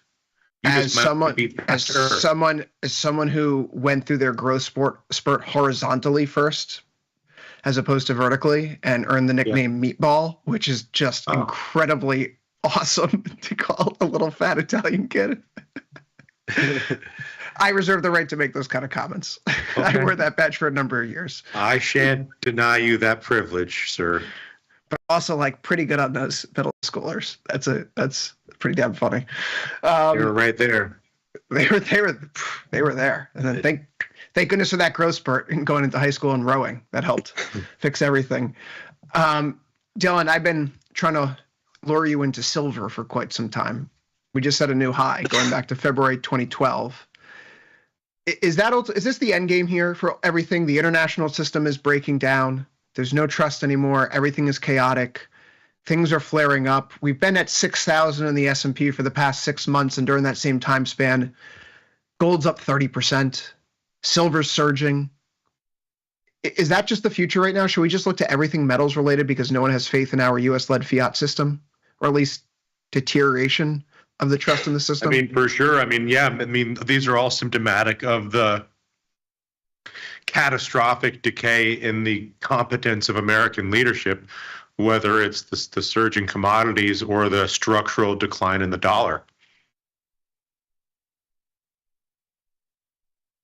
I mean, the thing you always have to ask yourself when you look at charts like this is, if you're not already there, is, am I late? And that's an unanswerable question. But I do think that being long both silver and gold, I mean, it's interesting because it goes to Ilya's smile concept, which is sort of the slack in the dollar and the slack in the bond in the middle areas. But if we're really edging right up on the war vibes, I would actually think that's going to be very dollar positive and bond positive ultimately. That's certainly just on a risk today off situation. Yeah, I mean, we're watching it right here today. The dollar is off to a very meaningful rally now. I would argue it's not crossing any Rubicons just yet, but I mean, just look at the euro. It's down 0.7%, percent. I mean, the pound is off a full percent and then some, and starting to look like it maybe even wants to make a turn here. Aussie down, Canadian dollar down, even the yen, which is typically also a risk-off type of currency, even that's down against the dollar here. So, and bonds are up. So the world that Dylan is describing here is pretty much exactly what we're looking at right here. The dollar today does. If you're gonna go old school risk off, that would also, I still think, be good for silver and gold. By the way, I mean they don't. Yes. They're not. They're all in the same basket, right? Whether it's long dollar, it's just a risk. It's old school risk off. Yeah. Gold's the only one. If you're going to go old school risk off, it makes you wonder, what does that mean for your high beta equity names? If you're going to go old school risk off. Well, and stocks if you're really going to get all jacked up, why not short the NASDAQ? Well, can I pose a different idea about the dollar? If we're all talking about de-dollarization in the world, moving away from it, part of the idea there is that the U.S. dollar supremacy is derived from the tip of a gun. And the idea that BRICS would replace it is because there would be a cogent system of rules and laws backed by sovereign entities with substantial assets and militaries to enforce said rules and laws within their own trading system at the end of the day. Right? Why do we care about taxes? Because that's what we pay the military in. Right? And the military wants to get paid for their time in service. So we're going to make sure the dollar holds some value, lest the military revolt against our tax authorities. So if Iran is toppled, what's the long-term prospects for BRICS? Russia's going to look really weak. Iran's one of their protectorate states. They have a defense pact with them. Iran's gone. India and China are not going to be on the same page. Not so long as China's supplying Pakistan with military equipment and India has historic problems with Pakistan. Brazil is obviously not on page. South Africa, not on page. And Trump is doing everything he can to stoke dissent down there with his Afrikaners policy. So what's the future of BRICS after all this? Is this going to kill that conversation and show the world that really it's like the West and nothing else? Is anybody taking that conversation seriously? Yeah, I don't know that we never took that seriously, man. I don't know what you're talking about, bro. I know that we haven't. I mean, when you look at volumes of turnover of currencies, and you say, okay, where does the BRICS compare with the U.S.? Where does it compare with? Let's go smaller. Where does it compare with the euro? Where does it compare with the yen? I mean, it's not even kind of close. The latest numbers, this is from 2022. The US dollar is 6.6 trillion in daily turnover. The BRICS collectively are 801 billion. So US dollar turnover is more than 6 times bigger than all of the BRICS put together. And by the way, of the 801 billion that is BRICS, China is 526. There is no BRICS. There is China and a few assorted economies that like to talk to it at conferences with a handy banner. This is not. This is not competition. Can I prosecute a different agenda here briefly? Yes, Counselor. But of course. So what if what is happening is a global compression in the value of everything as a result of generally incompetent global leadership spearheaded by the United States of America? It's kind of what I've been arguing for the past several years, and that deglobalization is just, this is what it does. if Everything is less globalization valuable. expands the values of things and economies and markets and creates more opportunities for commerce, deglobalization does the opposite. And if that's what's happening, then it all becomes, as always, a relative game, and it's sort of who's compressing the fastest. Well, I like to pitch a case here. According to the CFTC's COT report, we are at the most net long short U.S. dollar position over the past 52 weeks. According to the CFTC's COT report, the yen among speculators in totality, large, small, hedge funds, people who are just trading, meet those standards. The yen is the longest ever, most short the U.S. dollar. According to the Bank of a Manager Fund Manager survey that was released today, we see that fund managers are the most underweight the U.S. dollar since January 2005. I hate crowded trades, guys. Being short the dollar right now is an exceptionally crowded trade. By extension, then being long gold is a very, very crowded trade. Should we be looking? Is now the time? Is now the time to look? I like where you're going. Is now the time when we're just like 1% off the lows, having declined over 10% this year so far from the highs? Is now the time to get structurally bullish on the dollar when we stare down a Federal Reserve who can't cut rates thanks to a $10 spike in oil over the past few weeks?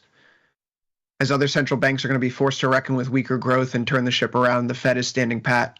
Interest rate differentials are not here, Ilya. FX 101. Is now the time to get long the dollar?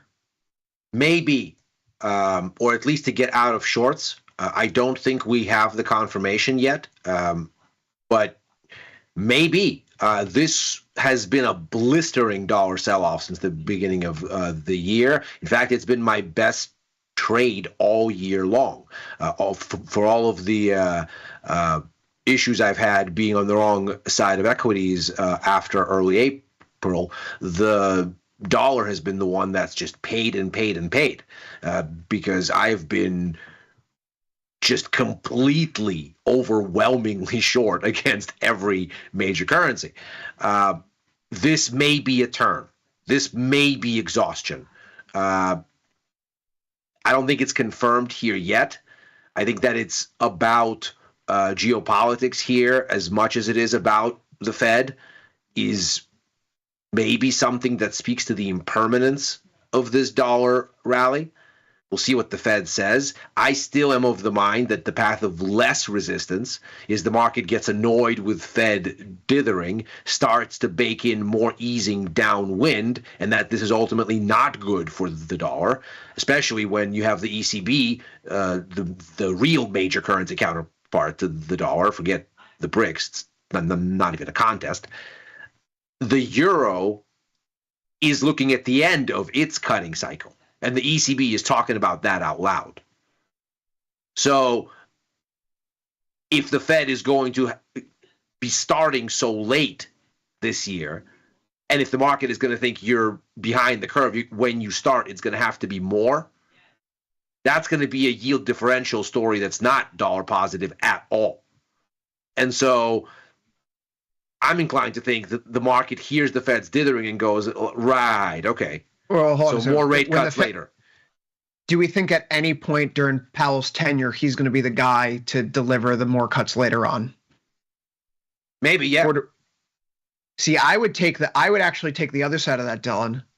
I would think that Powell is going to hold out as much as possible, and then when the next Fed chair comes in, there's going to be like a wink and a nod understanding that he's going to cut rates aggressively. So he gets in there in May.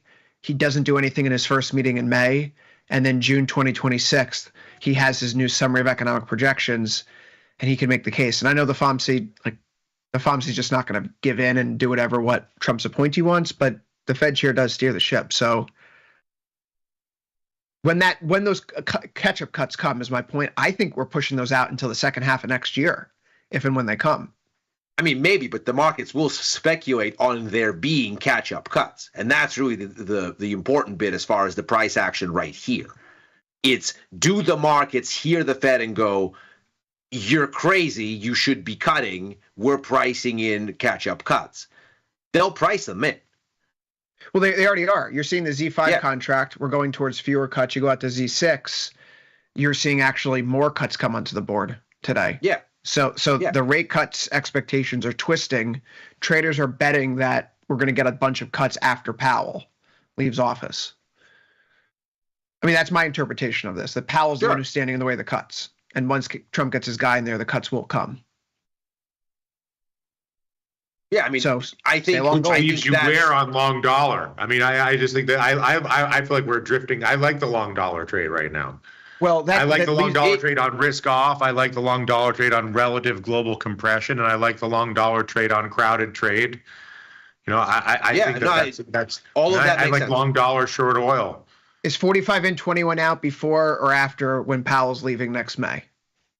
Right. That's my view here. Right. There could be there could be a window here, tactically speaking, where if there's this longer term influence, Trump wants lower rates. Him and his team talk about a weaker currency. They've extensively, if you read anything that they actually write, forget the media interviews, actually read their academic work that they've put out there to lay the logical basis for what they're doing. And while I don't agree with the logic or the conclusion, the point of view is that it's been these trade deals and the strong U.S. dollar in tandem as we've had jobs move up the manufacturing chain in terms of quality of job and type of output, less textiles and more machine.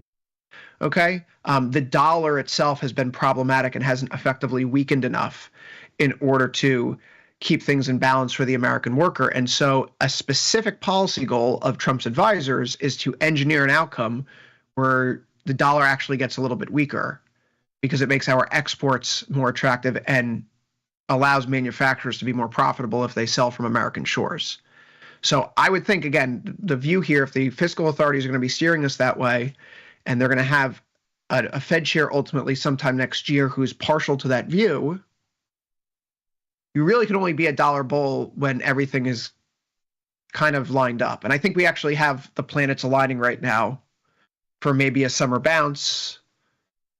I think it's worth taking a look at. We're going to have a stagnant Fed the next few months while all the other central banks are reorienting themselves.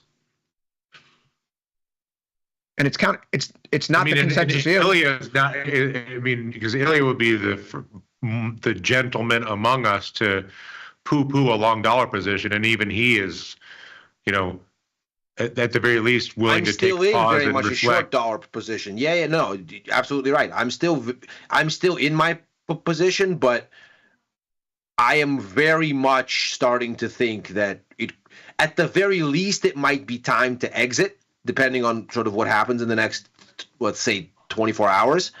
And if it's not time to outright flip this thing over.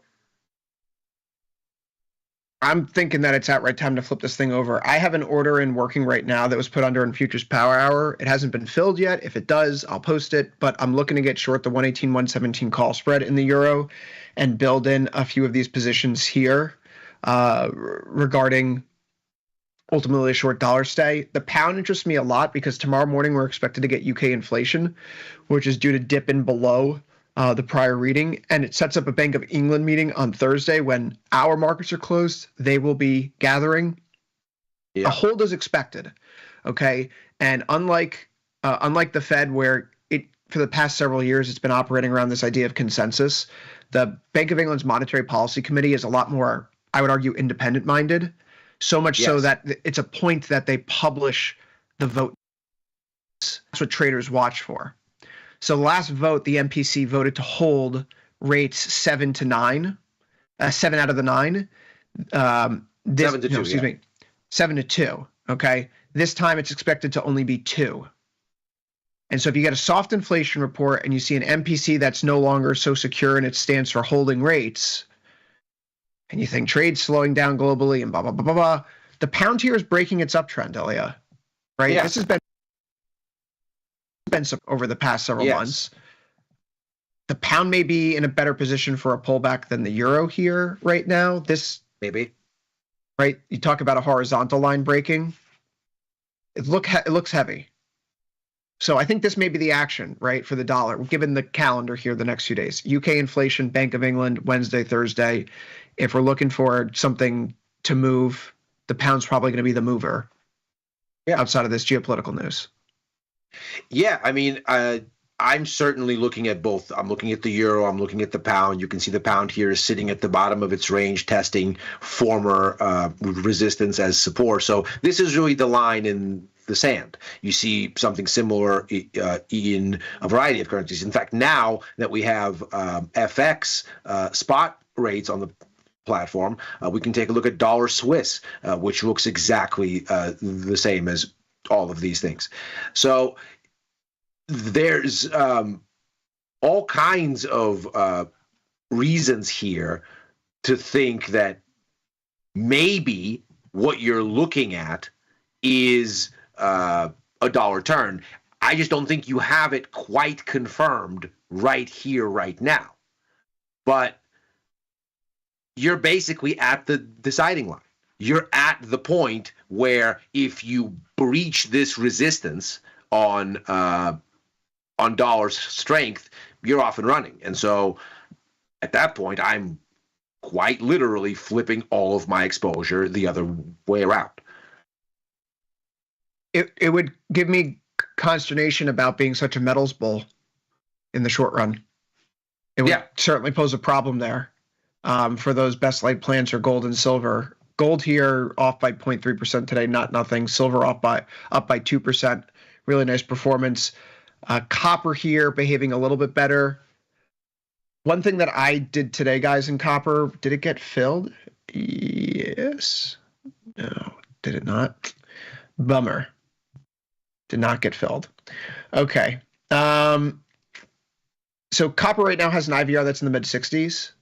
Note the past few days that we see a lot of sideways chop. Copper has really been not in whatsoever by these headlines that are coming out of the Middle East. Actually, it's a 72.8 IVR. Okay, so copper right now, directionally neutral, capitalizing on this high volatility environment, and it's kind of just been enjoying a sideways grind. I think that's tantalizing enough. I think if you're going to get an asset class that tells you, technically speaking, it's chop, chop, chop, chop, chop. Look at MACD and stochastics. Stochastics here wrapped around the midpoint of 50. MACD is basically gliding at its signal line. Listless. Not too high, not too low. And we have a big bump in vol. Look at the spread between the 5 and the 21 EMAs, the 1 week and the 1 month. It's nothing. There's no momentum here. So I think that we should be careful about the opportunities we take right now the next few days. As I said during Futures Power Hour, bringing down your beta-weighted deltas, it's not the exciting thing to do. Everyone wants to have chips on the table when the dice hits. But if you're thinking about being able to capitalize on what comes next, because once the headlines hit, there's probably going to be that spike in vol. There's probably going to be that big flare. You want to be able to keep your head above water so you don't get margin called out of positions. And as that tide rises up, that's when you want to get ready to jump in and swim. Okay, you got to save your sea legs. You got to save your strength. And so the way that you do that is make sure that you have enough capital set aside and you're actually paying attention to this stuff. If you don't want to pay attention, you're like, I don't care about these headlines. That's not how I trade. You just at least have to be aware that it's happening in the background. And so it's trading smaller. It's knowing that there's a Fed meeting tomorrow. It's knowing that we have off on Thursday. Thursday being off poses a unique curveball to this whole situation this week. Because usually the market's true reaction to the Fed comes the day after the Fed, which we don't get to enjoy directly. We get to watch Japanese traders and British traders and German traders enjoy it. And so we're going to have to take cues off currency markets, yeah. Dylan, give us an outside of the box risk for the next few days. We know it's the Fed. We know we have expiration. We know we have World War III starting. What aren't we talking about here that's been swept under the rug? Oh, Lord, help us all. AI, Apple, trade war, tariffs. What tariffs? Who's talking about tariffs anymore?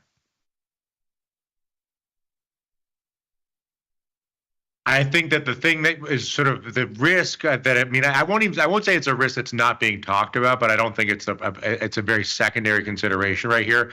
But I do think that there is a realistic chance that oil stays higher for longer. and that if oil does stay higher for, which is not to say that it'll necessarily go much higher than it is right now, but that it could go, it could get reset at this new higher level, that it can stay higher for longer, and that can function as a rate hike.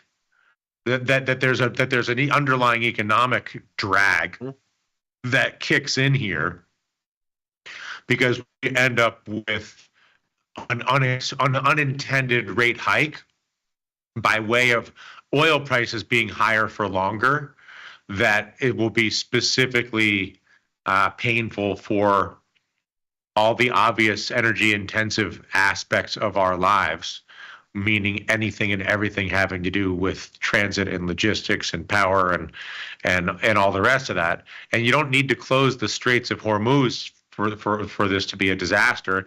You just need oil to continue to move to a higher level and hold on to it for 3 months. And I don't think that that's a point of consideration right now. So that's my answer to your question. That the unspoken risk right now is that oil does stay higher for longer, and that it has a material impact on the overall level of economic activity in a way that sort of isn't in the calculus right now. I would point out that I just flashed on the screen here.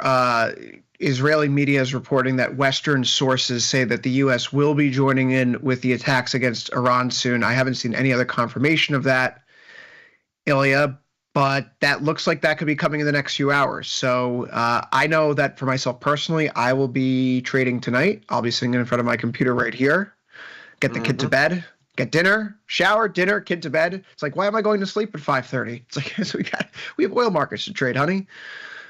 But seriously, this is, rare, these moments, and you have to be like in early April, right? You have to be ready for it. So you're going to have time to talk about this on Macro Money. And then more importantly, you're on with Victor Jones today.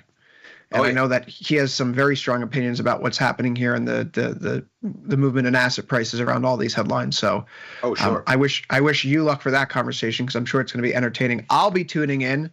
And you should too, because Elliot is going to be back after a brief break for Macro Money. And then he'll be back later today for The Price of Truth with Victor Jones at 6 Eastern, 5 Central. So until then, well, I guess now overtime is out of time. For Ilya Spivak and Dylan Radigan, I've been Chris Vecchio. Good luck trading. Protect our troops. See you tomorrow.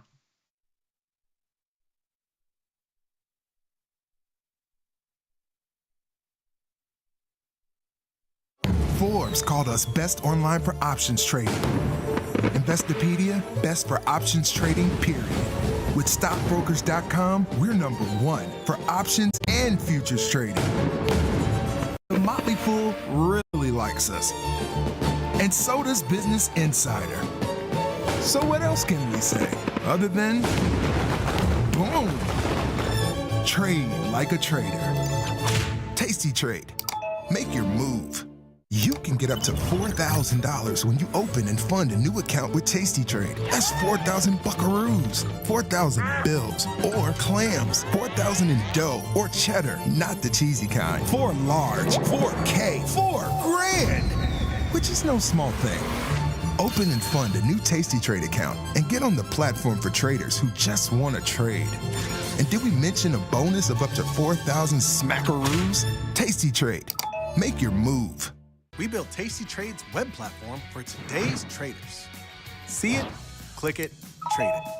Research with fundamentals, endless forecasts, and more.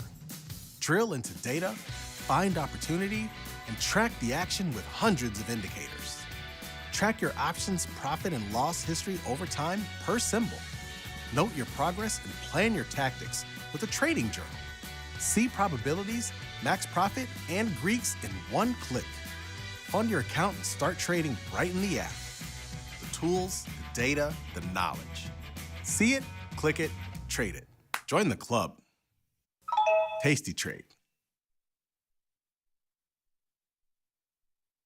Global markets never sleep. Explore them with Forex, now available on Tasty Trade. Get in on over 80 Forex pairs, 24 hours a day, 5 days a week, with the Forex platform that adapts to your style and speed. FX marks the spot. Trade it on Tasty Trade.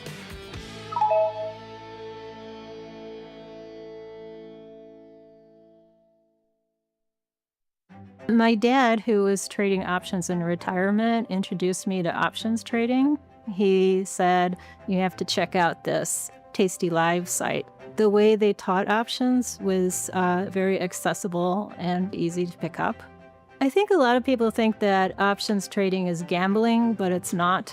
It is simply probability and taking an educated guess. It's more like insurance. People should watch Tasty Live because you can pick up a lot of information in a short amount of time, and it's actually practical. You can use it to make money, most important part.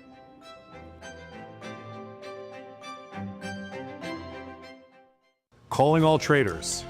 Are you using Tasty Live mechanics and enjoying awesome results? Are you an up-and-coming options savant? We're looking for you. For over a decade, Tasty Live has shared the most inspiring stories of traders teaching themselves a new skill, using probabilities and experiencing new levels of success. If you think your trading journey should be shared with Tasty Nation, we'd love to hear from you. We are always on the lookout for the next class of rising stars. Email us at risingstars@tastylive.com if you'd like a chance to share your trading journey and inspire others. Ready to take your trading skills to the next level? Dive into the world of stocks, options, and futures with Tasty Trade courses. Whether you're a beginner or more advanced trader, our courses can empower you with the knowledge to succeed. Watch as our team in Chicago shows you how to use the Tasty Trade platform and go over the basics of trading. Perhaps you'll learn about a new strategy or a potential product for your portfolio. To find our courses, go to the Manage section of our web platform or head to courses.tastytrade.com. Start taking control of your financial future. Visit our courses today. The future of trading is here. Join Mike and his whiteboard, plus the Tasty 2 live crew for 90 minutes of probabilities, punchy portfolio mechanics, and trade tactics. It's totally free and unreasonably fun. Come early to enjoy a drink with the crew and stay for a Q&A after the show. Space is limited, so register today at tastylive.com/events.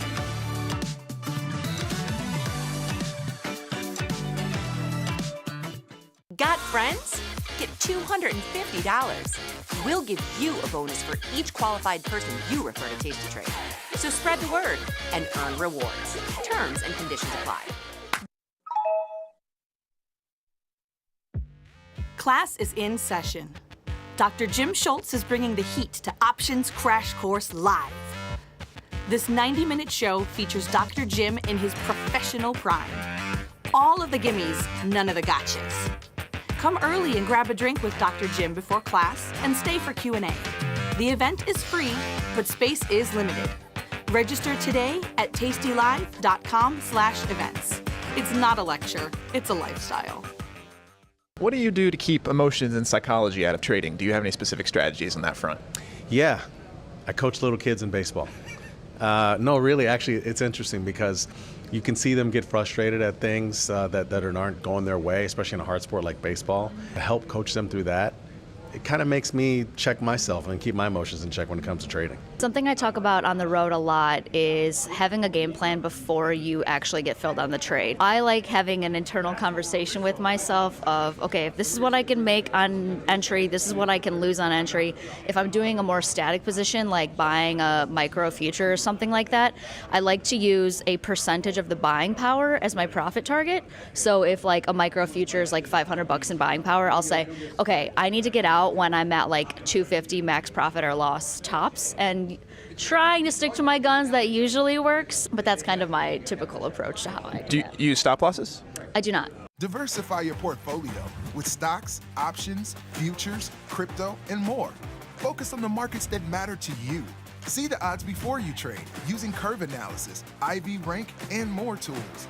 Tasty Trade. Download today. What do you do to keep emotions and psychology out of trading? Do you have any specific strategies on that front?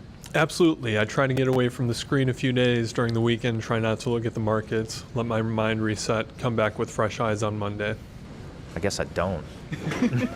You know, I mean, I used to say that my mood would rise and fall along with my P&L. So I'm not sure if I've ever really grown up around that, you know. Money's one of the most important things out there, so no, I just don't. Still learning for sure, because you can't underestimate that effect. Bracket orders, putting in stop losses wherever you can, especially when trading things like futures, lifesaver, because you let it run too far too fast, and then you're trade managing where you didn't think you would be. So definitely upon trade entry. What was the last thing you did that you got yelled at for?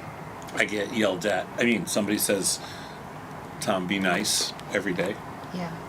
Did you say something mean to Tony? I did not. I never say anything mean to Tony. I'm so nice to Tony, it's ridiculous. When you get cryptically stupid, I don't know what. Cryptically stupid. Let's talk markets. We don't have to talk about you anymore. You're an ex-dishwasher. I'm an owner. Okay, there's a big. That have upset you, and you have been overeating for the last couple of years. I do not accept your apology. What do you say now? I'm trying to do better in the future. Okay, there you go. That's perfect. Good. I think you can work yourself around the room, please.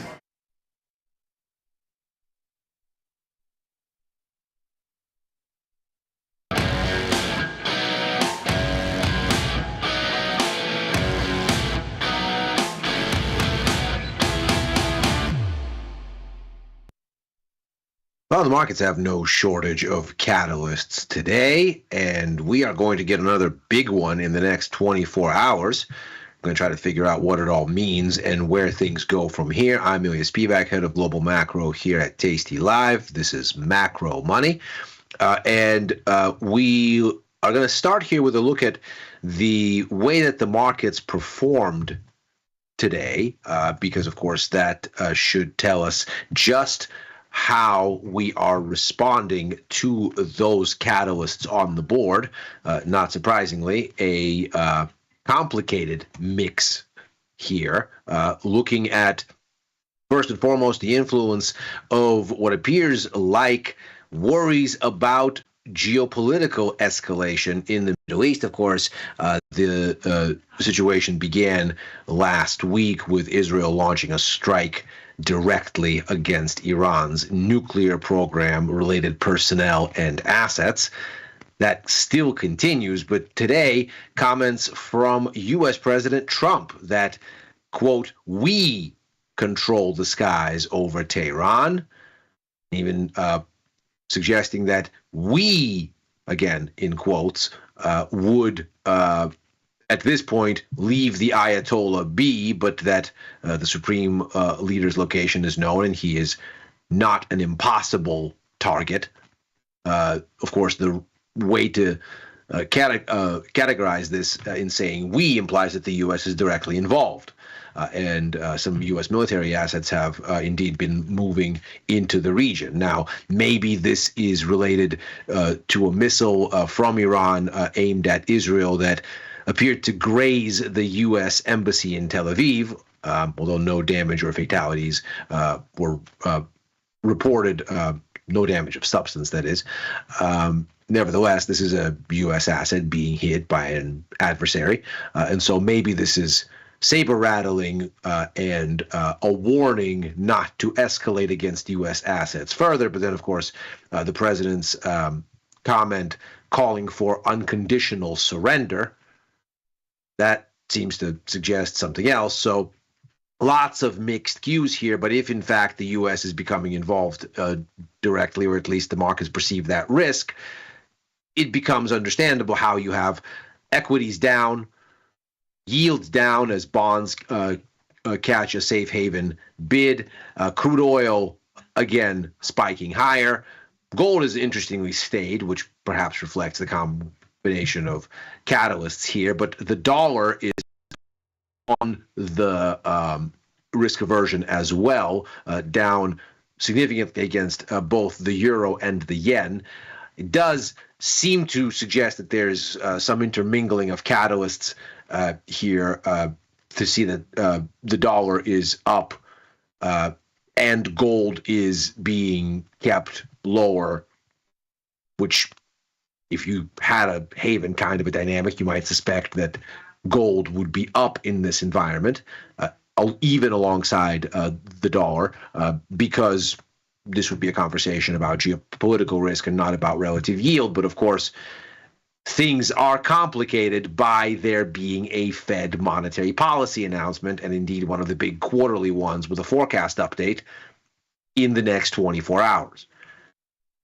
But gold aside, the story here seems to be clearly of geopolitically driven risk aversion, where markets are getting defensive in the sort of usual way. Stocks down, yields down, so bonds up, dollar up, crude oil up. So that seems to be the majority of the message we walk away with today. And indeed, the bulk of these moves happen after the president makes his comments via Truth Social. So the prospect of U.S. becoming directly involved seems to be what's animating markets. On the data front here, retail sales came in worse than expected, down 0.9%. That's against expectations of a decline of 0.7%. So not terribly worse than anticipated, but fractionally so.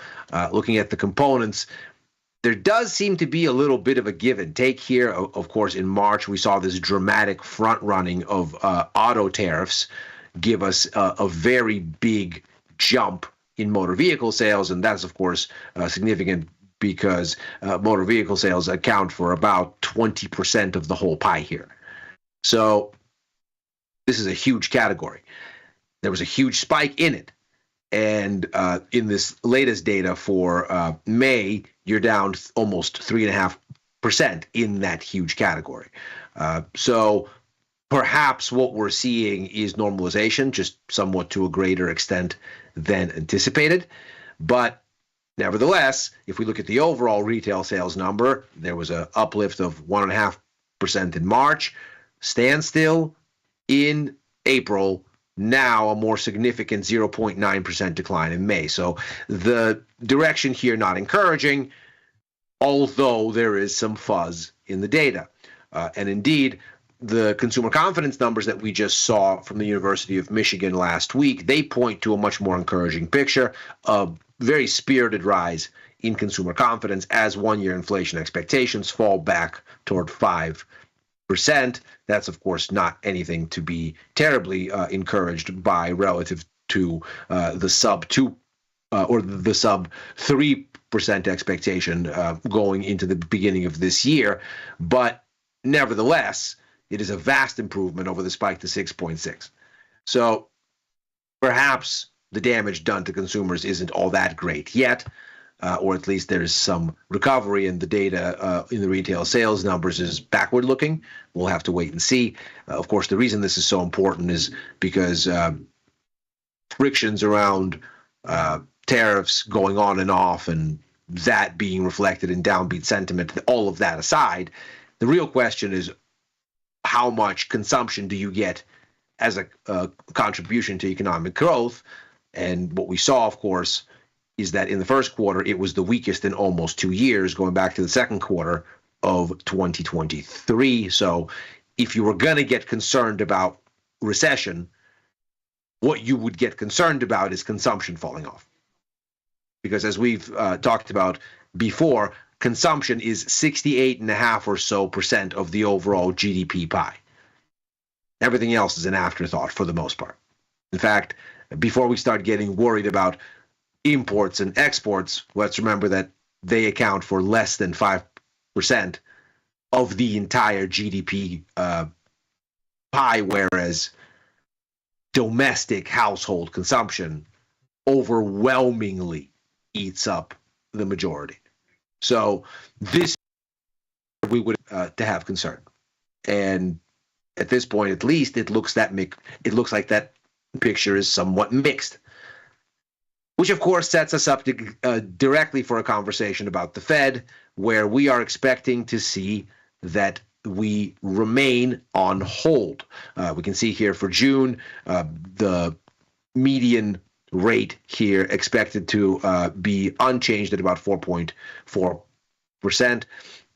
We see that continuing into July. So standstill here for this meeting and for the next one. We start to see the inklings of a rate cut begin to appear in September, October, and ostensibly you have the first one of the batch here. And then there's the probability, narrowly, about a 56% probability implied here, that you get another one before year end. In fact, if we look at the cumulative tallies here, we've got 41 basis points that are priced in for this year.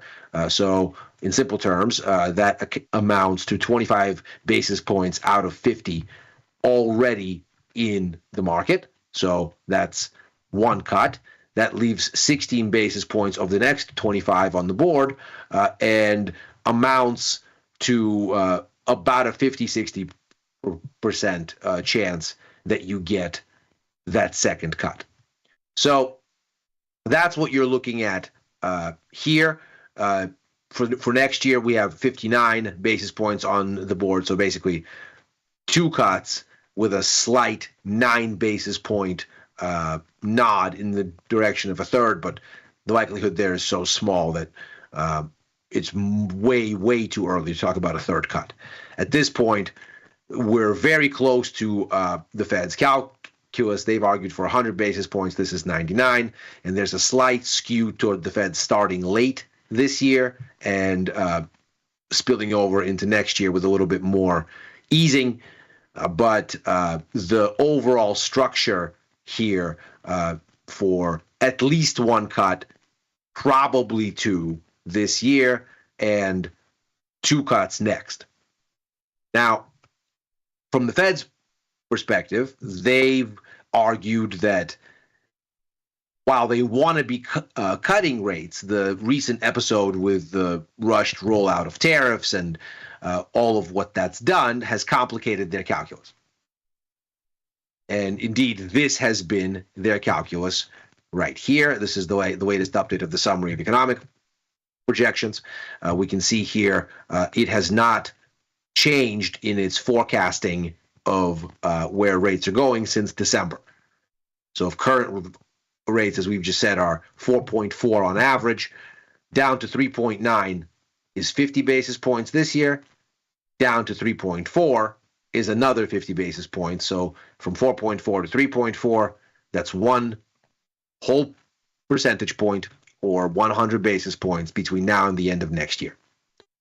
That has not changed here from December into March. And what the Fed said is the reason they're not changing it, even as they adjust growth and inflation expectations, is because they simply don't know which side of their mandate to prioritize.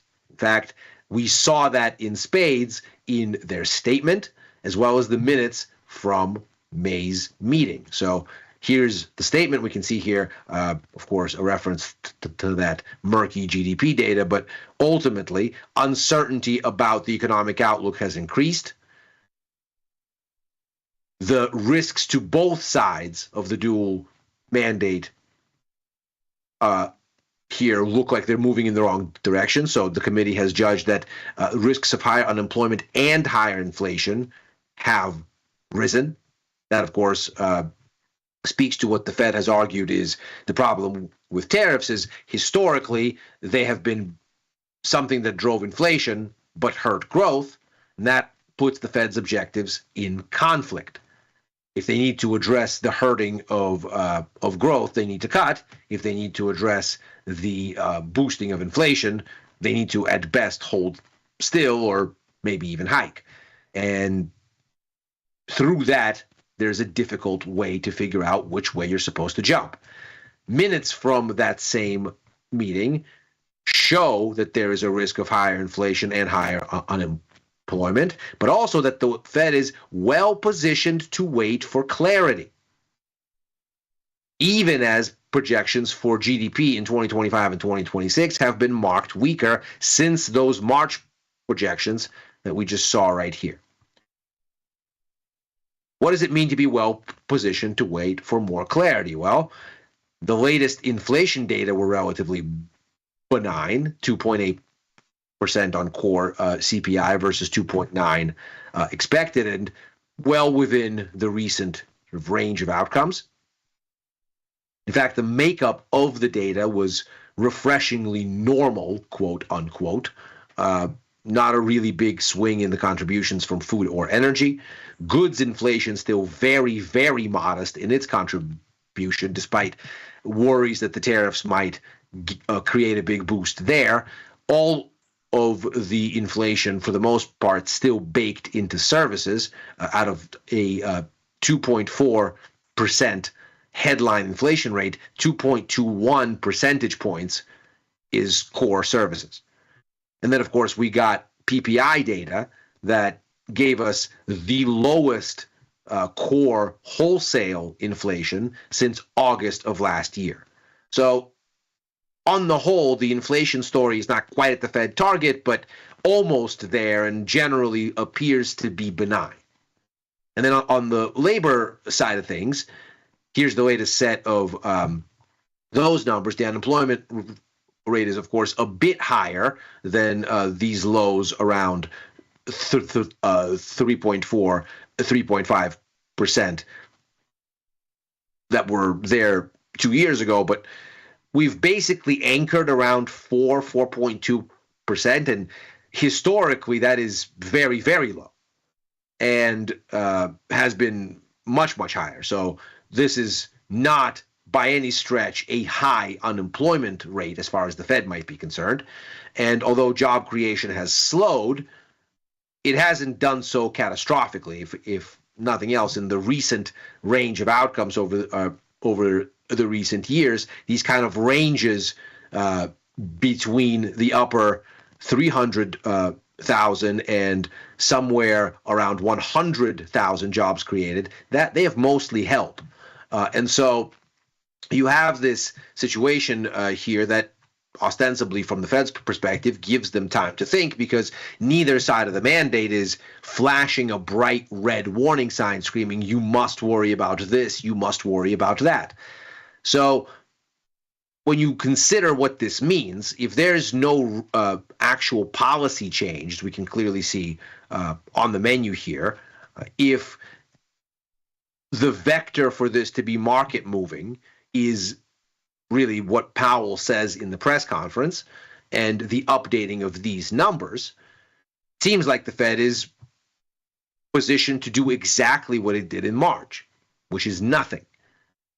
However, you might get a downgrade further of these growth expectations. That's what we heard in May, that growth expectations at the Fed have come down, that risks are of higher unemployment and lower growth, and of higher inflation at the same time. So this adjustment here might have to move. You might see these inflation numbers tick higher. You might see this unemployment rate story tick higher. You might see this growth story tick lower. And because the uncertainty seems to be more elevated than it was in March, the ranges that the Fed sees for these outcomes might widen out to show that there is a greater disparity in possible outcomes.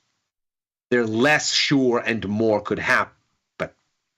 All of which Jay Powell might then put a bow around in the press conference by saying, well, look, nothing has materially changed except for we are less sure of how this is going to play out.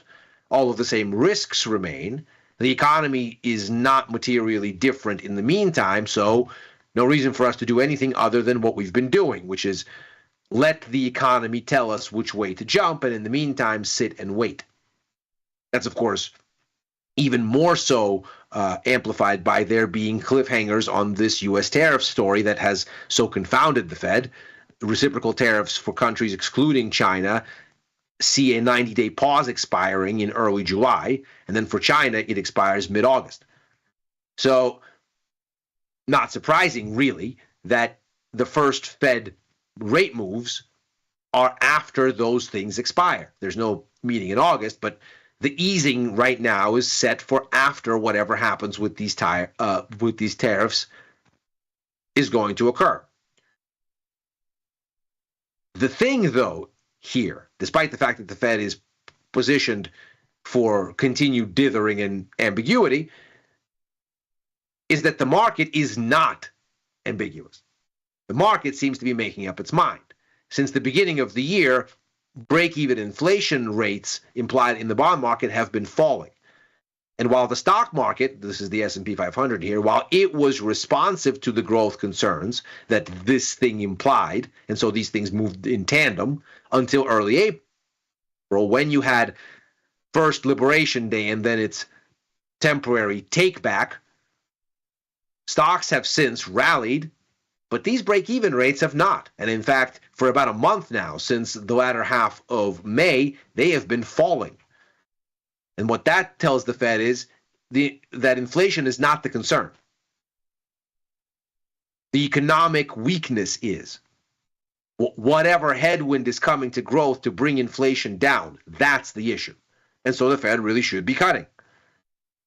And so if the Fed then continues to dither, as it seems like they are, the upshot might be that markets need to start to price in more easing downwind.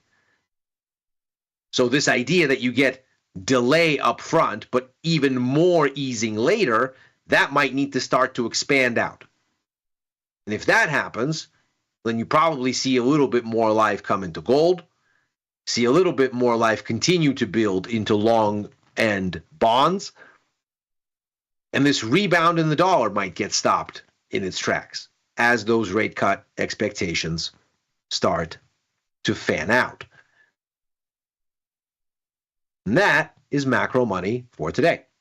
As ever, we are here Monday through Thursday, right after Overtime, a show that I co-host with Dylan Radigan and Chris Vecchio, looking at the Wall Street close and where things may go therefrom. I am likewise in just 30 minutes time, as I am every Tuesday, with Victor Jones for The Price of Truth. Stay around for that, certainly. It should be a spirited conversation. I will be, as ever, on with Chris for Futures Power Hour Mondays and Fridays, writing for the News and Insights portion of tastylive.com, commenting at Ilya Spivak on the platform formerly known as Twitter and on Blue Sky. If you're watching on YouTube, like and subscribe. Macro Money is back tomorrow. Good luck trading.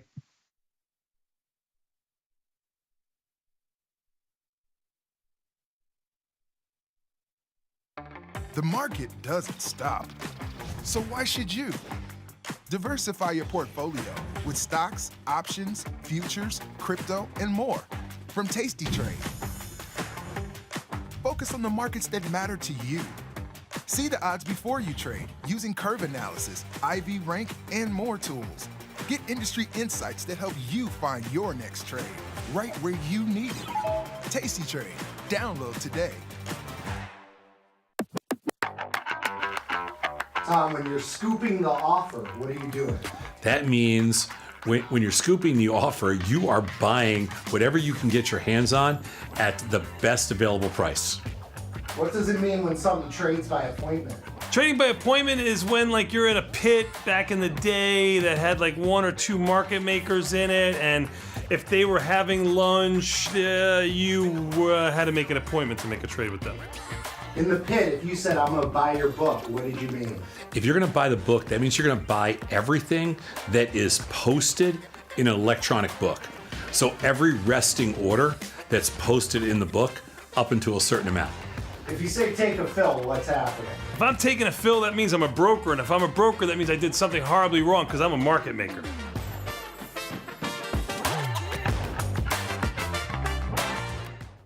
Regulation time may have expired, but the conversation is just getting started. This is Overtime, the post-market scrimmage for market junkies. Join Chris Vecchio, Ilya Spivak, and me, Dylan Radigan, as we analyze the X's and O's for everything from earnings to politics to macro events and more. Nothing's out of bounds on Overtime. We break down the news to provide you a playbook for your trades. Watch Overtime Monday through Thursday only on Tasty Live.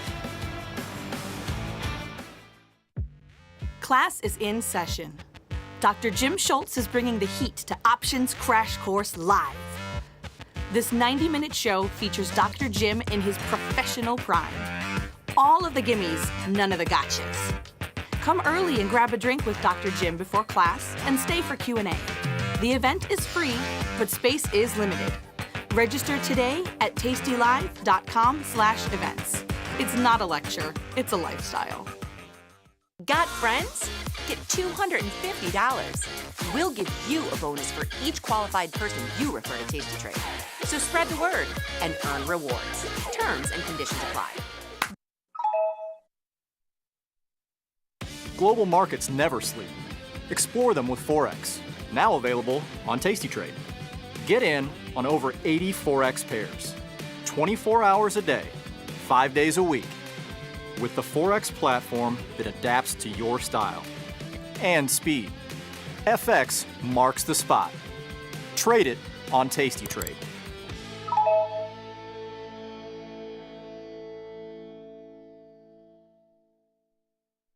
If you missed the live show, here's our cherry on top weekly recap.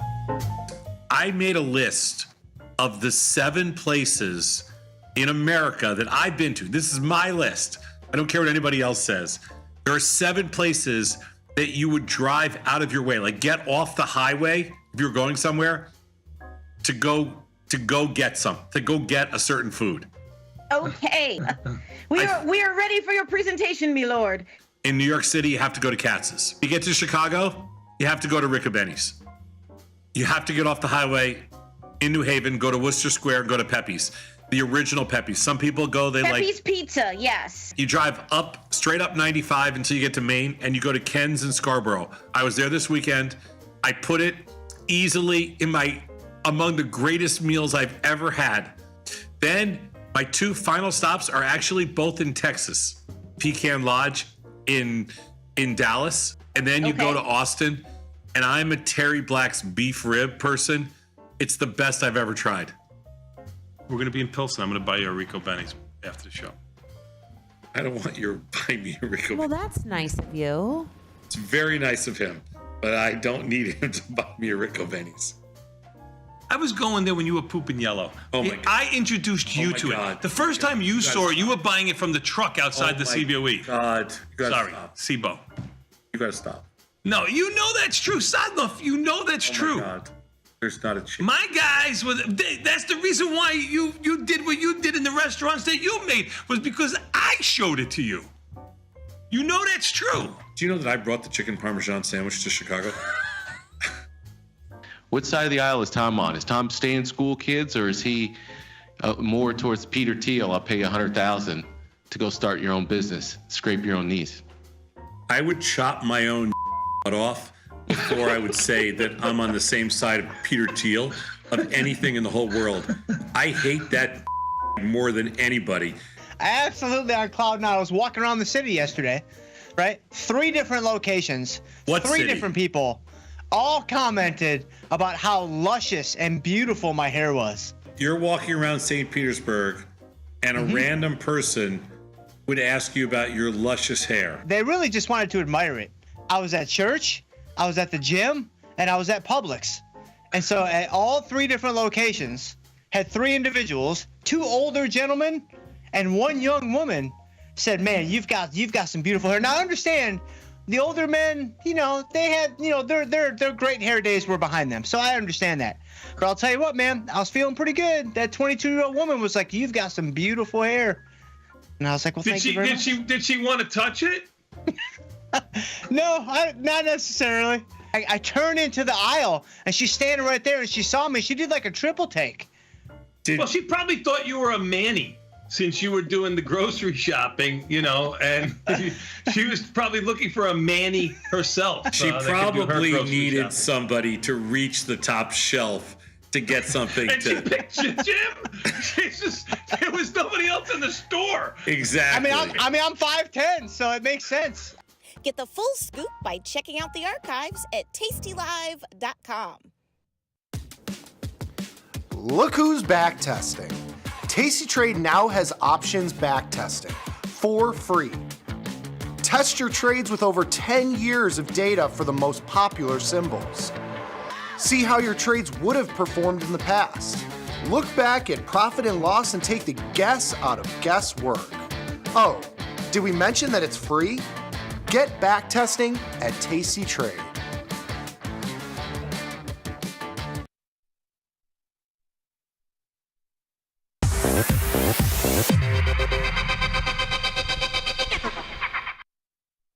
What is going on, everybody, and welcome back to Risk and Reward with Gus and E. Today's Tuesday. We got a lot to catch up on. Again, it feels like every few days. We're on here a couple times a week, but there's always something to catch up on that's going on. But before we get into all of that, Gus, how we doing today, brother? Doing well. Yeah, turbulent Tuesday, as you alluded to. We have all kinds of news breaking. We have conflicts breaking out in the Middle East, and it's confounding the market and creating a little bit of volatility for us. And if you know me, you know I love volatility, so I'm a happy camper. Yeah, no, I know a lot more uncertainty being pumped into this market. It kind of feels like at any moment, even if it's like at 12 o'clock at night, 1 o'clock at night, middle of the night, we could be waking up with any type of news in the type of environment we're in right now. So, I mean, I don't know what your thoughts are on that, but I mean, I do like being in an environment where volatility tends to increase. So I'm looking forward to it, but a lot of uncertainty. I don't even really know what to make of it, but I'm happy to get into it. Yeah, I think important to emphasize that I am looking forward to it as well, but purely in a market context. I am not looking forward to the war part of what's about to go down. But yeah, it's a very, very interesting and very nuanced situation. Lots of moving parts. I am not a war reporter nor a politician, and will not act as though I am. But yeah, we have all kinds of stuff to get into. But first, we gotta revise this weekly tier list. And with a little bit of chop, a little bit of turbulence coming in, it's interesting. Gives us some interesting things to work with. So, do you have any immediate adjustments you're thinking you'd like to make to the tier list this week? I mean, I have no immediate adjustments, but I mean, just looking at Tesla right off the bat, sitting at the bottom, I guess we can start there. Yeah. I mean, Tesla's not on my no trade. Tesla's not on my no trade list, but I think in times like this, Tesla's going to be getting a little bit more volatile, and I think volatility brings opportunities. So, I mean, I want to make the argument for at least shifting Tesla to C, because of the climate that we're in right now. I think uncertainty, we could see something happen in Tesla. That's the only thing that's catching my eye right off the bat. What about you? Does anything stand out across the board before we get into Tesla? Anything jumping out at you looking at it right off the bat? I wouldn't say there's anything that really jumps off the page at me, no. I guess, honestly, I would say that I really, the biggest thing to me is I think we were correct with Apple. I think that Apple is in the correct spot, and I don't really think that I would move it. I'm just going to keep saying that I'm waiting for anything from Apple every single week, but it just continues to be true. We just keep moving in this channel. Apple's actually posting a little bit of a red week here. So yeah, Apple, I think Apple belongs, honestly, which is an odd thing to make my first observation of, but I think that's the first thing at the top of my head. Yeah, no, I mean, I like it. I probably wouldn't move Apple anywhere either, so I'm pretty much on board with that one. I'm still in a position in NVIDIA. I've had a short position on NVIDIA, and it just kind of grinded higher very slowly, thinking that a lot of the hype in that sector was dying off a little bit. But I mean, we just been slowly climbing to the upside. So I got a little bit of time in that left. With a market downturn, it still feels like some of that semiconductor sector still has some room to the downside. So I mean, I'm sitting in there, but at the same time, I'm comfortable with it in the S tier. But I need some downside on it for my sake, at least. Yeah, NVIDIA, certainly still moving. AMD also. AMD, they're moving. The reject child of this litter, I suppose, all of a sudden got quite the move earlier this week, which I'm happy to see. I've mentioned on air before, I believe. I am an AMD fanboy. I like AMD. I like their products. AMD fanboy. I like their products. I like their stock. It's a fun stock to trade. It's Are always you an AMD guy? Always had good volatility in shop. Yeah, I got AMD everything in my PC actually. I got an AMD graphics card. You guys don't know about that. You guys don't know about the Radeon RT series. No, we don't know about the Radeon. I was just about to ask you. I was just about to ask you. Are you a Mac guy, or are you kind of more of Windows? Because I mean, the way you're talking about AMD and NVIDIA, you sound fairly familiar with their products. So, you know, you're accustomed to their business model. Yes, I certainly gravitate towards Windows myself. I mean, it's my preferred OS. If you asked me 6 months ago, I would have said I really, really hate Mac. I've come around on that a little bit now, just because we use Mac computers here, so I've been forced to learn the Mac system, and I can see the appeal. I can see why people like it. But yeah, I'm a bigger fan of Windows. I've built my own PC at home. I don't own any personal Mac products at all, though I have an iPhone, granted. But yeah, no Mac, nothing for me. I honestly, I don't know if I would build a PC again. It was fun, and I enjoyed it, but the troubleshooting and everything, It's a lot, and also the pre-built price point has just come down a lot. I feel like I could get a nicer pre-built my next PC, and it'd just be easier and arguably maybe cheaper than what I would get buying a full thing. So. I mean, I gotta say, I feel like buying the PC, having that conversation, I feel you get more backlash from the PC community. Why is that? Why is building your PC piece by piece more of the moral way to go about things in the community? Well, yeah, I suppose that like any other community, I mean, the car community like comes to mind right away. I know that there are people in the car community who would find a, clapped out WRX or Jeep with a lot of work put into it cooler than, say, a stock BMW or Audi or something that is inherent, more expensive right away. And I think that it's because, there's almost a supremacy aspect to it. It's like people, it feels superior. It feels pretentious and great to build your own PC. And, oh, you scum, you can't plug a graphics card into a motherboard, you plebeian. So I think there's definitely an element of that to it. And I will say I had an element of that to me right after I built the PC, because it is hard and it's fun to get knowledgeable about all these things. But yeah, with the way that the prices are these days, and the hassle that goes into building your own PC, and the fact that it's not even that much cheaper anymore. Like 10 years ago, it was way, way, way cheaper to build a nice gaming PC and buy the parts separately. Now that's not really the case anymore. I mean, you might drop $800 on a graphics card, which is kind of insane. But if I can get a pre-built PC for $1,100 that has that $800 graphics card in it, and I have to do no work at all, that seems preferable to me. So that's where I'm at. Yeah, I mean, lastly on that, before we pivot here, I mean, the conversation with crypto and crypto mining, using a lot of these chips, using a lot of the same technology that we use in these PCs, increasing a lot of the demand for things like NVIDIA products, AMD products.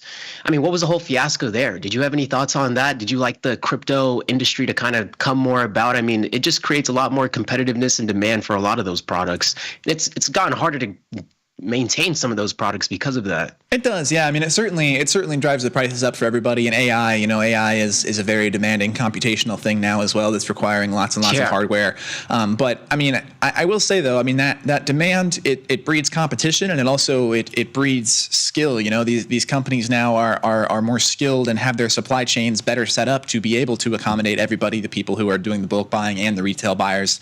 And I think that crypto mining, forcing those supply chain issues and COVID to a lesser degree, a greater degree, I should say, forcing those supply chain issues, it really showed everybody the holes in their system and the issues that they may have with their supply chain and where the bottlenecks are, and it allowed everybody to take steps to rectify those things. So now we don't see that as much. I feel like had the crypto push never happened and then AI happens and we do this all in a vacuum, it would be right now that these companies are trying to figure out how to keep up with all this demand. But NVIDIA especially has, a leg up because they had to get through COVID and they had to get through the crypto mining craziness. They've been resilient, and now they're here. Yeah, and I mean, there was a lot of talks about there being a bubble within that sector, and I mean, NVIDIA has still been resilient despite all of those talks. I even see here it's saying the platform runs really well on Windows.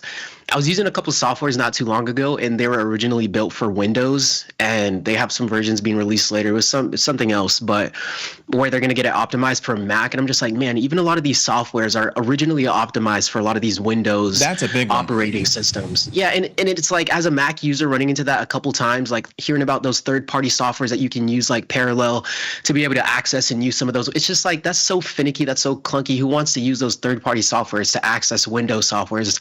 Trying to use a Mac, you know what I'm saying? So that's one thing that's a bummer being a Mac user. I've noticed that is very popular among that space. Yeah, no, for sure. There's always separate UIs, and like you said, most of the time things are optimized for Windows first, and then Mac kind of winds up on the back burner for that. Also, there's always a download option for Linux. Shout out anybody still using Linux. We got anybody in chat that's still using Linux. And Data Trader, you're crazy. You still use a Chromebook for most things? That's crazy. Chrome OS. Holy cow. Yo, the marketing from the Chromebooks, though. I mean, the marketing went crazy. They blew up in popularity. They did. And they're nice computers. I mean, I always enjoyed the Chromebooks that we had in high school. I mean, they never gave me any problems. It's clean UI, and it's good functionality. I have no problem with them. That's just funny. It's contrarian. I like it. I mean, MacBook Air and Chromebook. Was that in the same realm trying to compete with each other? What are your thoughts on that? What? MacBook Air and the Chromebook. It was like the entry model of Are they in it's not a competition? super- Do those compete with one another? Is what you're asking? I don't know. I mean, it's the entry model. I mean, I suppose I don't know. I mean, it's does an entry model does an entry model Lamborghini hang with a Camry? Like it's what there's levels to these things. Hey, you speak with the metaphors you speak of. You sound like you speak very highly of Apple for being a Windows guy. I gotta say, Apple is just it is. You just showed Apple a lot of respect. I can't even find the analogy to make because I say that other things are the Apple of their field. I don't even know. I can't find a good analogy to make for Apple because I mean just in terms of like luxury feel and user experience and the UI and I mean and just the feel. I think it's the ecosystem. It is. I think go ahead. That ecosystem will get you hooked. You know what I mean? And at the end of the day, you're right. I mean, the brand feel, the brand equity, Apple, whatever. But I mean, that ecosystem. Well, it's just it's all the work that they've done to just make the entire thing from start to finish feel like a luxury experience. They had hired engineers to build the boxes to make sure that the box felt like a luxury product and felt like something that you don't want to throw away. And we don't. I keep my iPhone boxes. Lots of people do. Right. And just the way the attention to detail with every little thing, the way that all the curved edges on all their products perfectly line up if you stack them on top of one another, like they all have that same ratio on the curve. Like it's just it's a premier product, even if not in terms of functionality, which is so funny to say because you always get the meme, oh, Samsung had this 3 years ago, Android had this 3 years ago. I just saw that meme going around because Apple, one of the big things they're excited about rolling out in iOS 26, which by the way, we're on iOS 26 now. Anyway, one of the things they're excited to roll out is that they have this new call screening thing that will like automatically, your phone won't even ring when it's a spam likely call. It'll just go straight to voicemail and it'll ring for them, but you won't even know you got the call. And if they leave a voicemail, you'll see it. And apparently that's a feature that Android and Samsung have had for some years, but Apple, it's just, it's the luxury experience that keeps you coming back, that keeps you hooked, and the suite, as you mentioned. And they do all the little tiny things that they do too. The blue messages, like the blue messages are such a big one. When somebody texts you without an Apple product and it pops up green, you are like, oh, they're not on an iPhone. It's not necessarily a judgmental thing, but you notice that they're not in the same suite that you are. It's interesting. I think Apple's done a great job of like showing like a public master class of branding and community, because I mean, with those blue bubbles, it creates a sense of community. Oh, another Apple user, same community. But outside, green bubble, where'd this come from? Like, why is Gus setting us up with the green bubbles right now? But I think it creates a sense of community too. So it's kind of crazy to see the pull that Apple has. But I mean, I agree. I think Apple is sitting perfectly in the same C category that we have it in right now. Yes, reining it back in. I think Apple is appropriate. I think Tesla is appropriate. There was a time late last week when I was thinking we may have undervalued Tesla, but they have pretty much returned to the lows of the spat. So I'm not super concerned about Tesla. Google, Microsoft, any changes we'd want to make in this tier?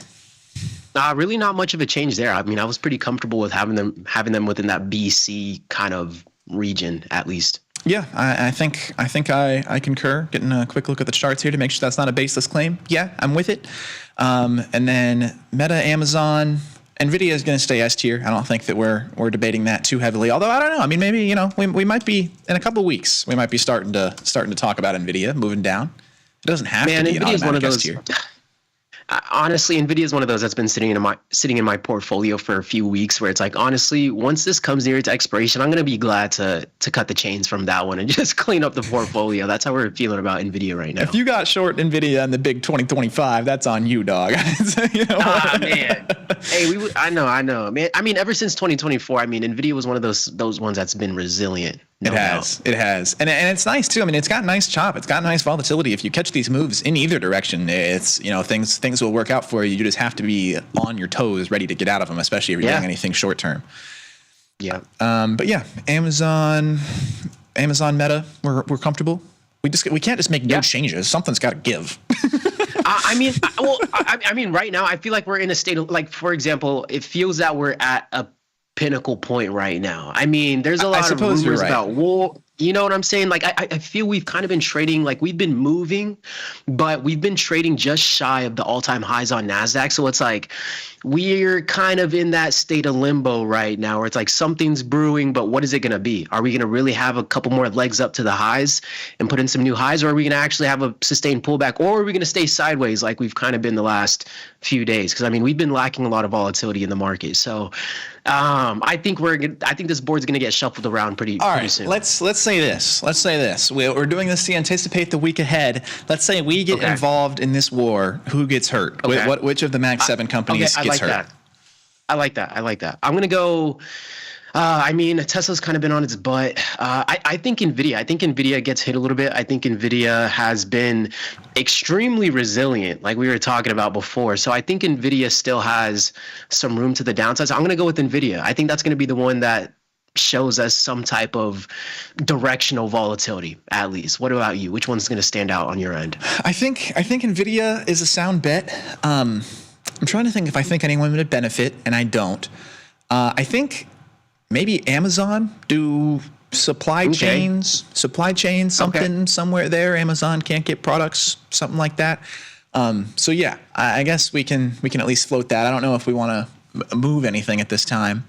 But look, it's funny. You and I chose the two. But yeah, we choose the two S tiers. Underlines exactly. Yeah, exactly. Which is interesting. Which, I mean, it's kind of emblematic of the entire market right now. We're right at the top, and it feels like all these things that are right at the top doing so well are due to breathe a little bit. Look at that. You're a contrarian. Look, Gus is a contrarian at heart. We caught him.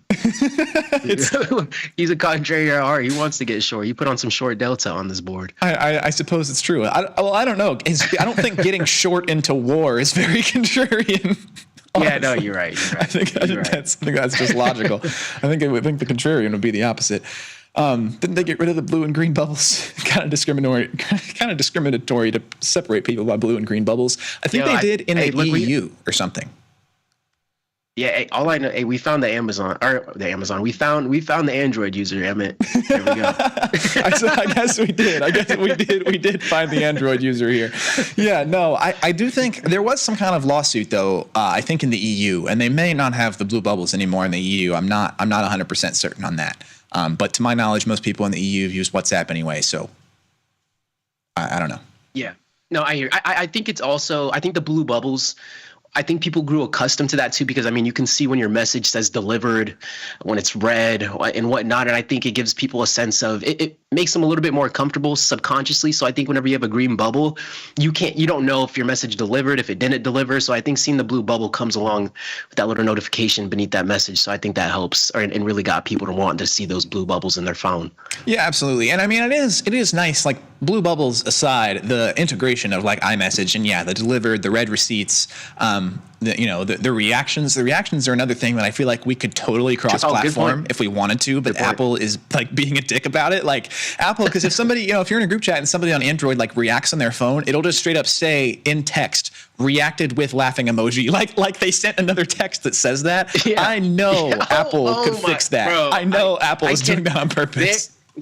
Apple of all companies, they can 100% fix it. That's an easy fix. I hate when I see the reaction spelled out in the messages, and I see that on the daily basis. And like you have the infrastructure to know that what emoji they've reacted with, like you could make it pop up. It is like one line of code away from just popping up on my phone, but they won't do it. Apple has made billions and billions of dollars just off of their AirPods alone, which is larger than most companies off of one singular product. You're telling me they couldn't fix the iMessage reactions if they wanted to? No, come on now. That's true. That's true. NVIDIA has a PE at 46. Tough buy. You know what, Paul? Good shout. We need to change this list. Should we just move NVIDIA to A tier, man? Should we just get wet and wild? Wait, not yet. I'm already calling for NVIDIA to slide down the board a little bit. So let's wrap around next week. All right. And you see, this is what I call this is pot odds right here, because I mean we can't head higher on NVIDIA. I guess you're right. That's a damn good example. You're right.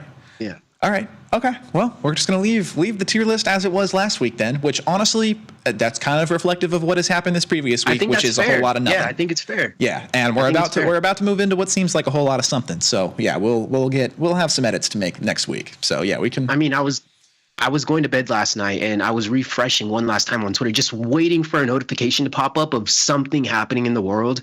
And, it just kind of feels like, we'll see those headlines just kind of pop out of nowhere. So we'll see whenever that happens.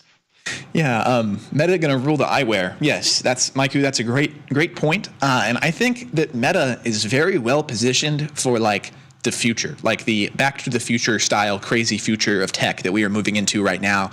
Meta has the Meta Quest, which is the premier VR device in the world. They have the Meta Glasses, which is the premier smart glasses in the world right now.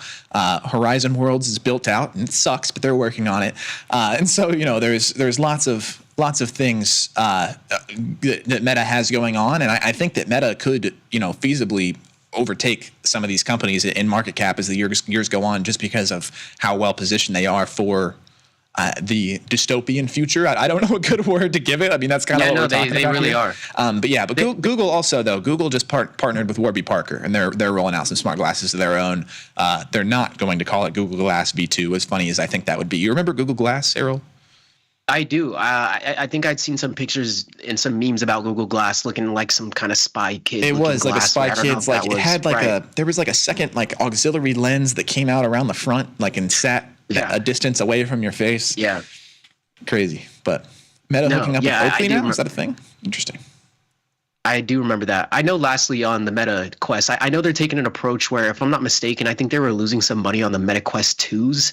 I think partly was because they were trying to, get a chokehold on the market a little bit. If they have to take a hit on some of those headsets, they'll be able to be more of a household name a little bit sooner, and then maybe they can up the price on some of them. So I know they were doing that. I think Meta's definitely going to take the lead there. One thing I've been wanting to do so bad is, first of all, experiencing an Apple Vision Pro. I'm still so curious about the quality of that. I've used the Quest 2 before, so I'm just curious of the quality of the Apple Vision Pro, but also looking at pulling up the platform in the Apple Vision Pro. I've just been curious, how it looks, how it feels, and I still haven't been able to scratch that itch yet. So yeah, that's a good point. There's all types of fun applications. I got to play around with the Meta Quest 3, which they're on the 3 now, right? That's the newest one.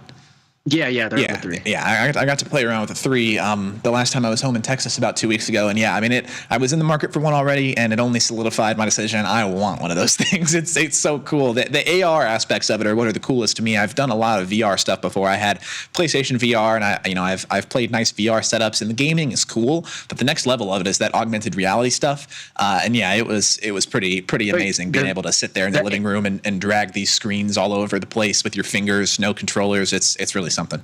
With the Meta Quest 3, you're talking about the augmented reality on there is pretty solid. Yes. I thought it was excellent. Okay. But it's kind of interesting, though. It's like there's like a filter almost when you're looking through into reality. It's like it doesn't look quite real. It's obviously it's real. It's like a film. It almost looks like a film. Yeah, like a film. Yeah, I wouldn't say kind of grainy. It just it looks like you're looking through a window screen almost. Like it's clear, but there's just something there going on. It is. There are mini cameras, right? That is kind of taking the picture of what's in front of you and displaying it in front of your eyes inside the camera, right? Okay. Yes. You can't. It's little tiny cameras on the front of it. Yeah. I don't know about those Meta goggles. I've used the Meta Quest 2. Yeah, again, I've used the Meta Quest 2. I just don't know how good the Meta Quest 3 is. Using the Meta Quest 2 it showed me the vision. When I use the Meta Quest 2, I'm like, okay, the hardware is not completely there. The software is definitely not completely there, but I got to get enough of a taste to be able to see the vision for virtual reality. I'm like, okay, I see where they're going with this. I see the attractiveness of this. I see the pull. Not there yet, but I see the vision. So I don't know how good the Quest 3 is, but I saw a little bit of the 2. Yeah, absolutely. Yeah, we'll see. But I think that is very fascinating, and there's all types of, because I think that Meta is thinking in their minds that they're going to eventually be able to transfer that tech into the glasses. At which point this would get super cool. And that's when it'd probably be adopted by the masses. I know when people are like, "Yo, that looks silly. I don't even want that on my face." So if they can pack that technology into the glasses, I might have some on right now too. Whenever that happens. It's true. And in response, Theta Trader, not on the Nintendo Switch 2 yet. I didn't have a Switch 1 myself. I think it's a really cool console. I'm just not a console guy. What about you, Errol? You got a Switch? No, I don't have one. I know whenever we had a hurricane out here months back, I was at a friend's and they had the Switch 2 and we were playing some Mario Kart. It was really fun. They had some other mini games on there, but I don't own one. First time playing it. It was a lot of fun. I do like me some Mario Kart. I can get pretty competitive in that. So Hopefully that's never in the studio because I'll be locked in. Yeah, don't let us get a Nintendo Switch in here. Hey, don't let Arrow come across a Nintendo Switch in the studio. Oh man. Anyway, we gotta wrap cool. here. We're running into Victor's time. Yeah. We're gonna start wrapping here. Anything else to add before we head out of here, Gus? No closing arguments. Yeah, looking forward to augmented reality, I guess, in the next 5 years. That's my closing. Awesome. Well, we'll see what we get. We'll be back here on Thursday at 4:30 Central Time. Thanks for taking the time to hang out with us. Be sure to stay tuned for more segments coming on next. We'll catch you guys next time. Peace.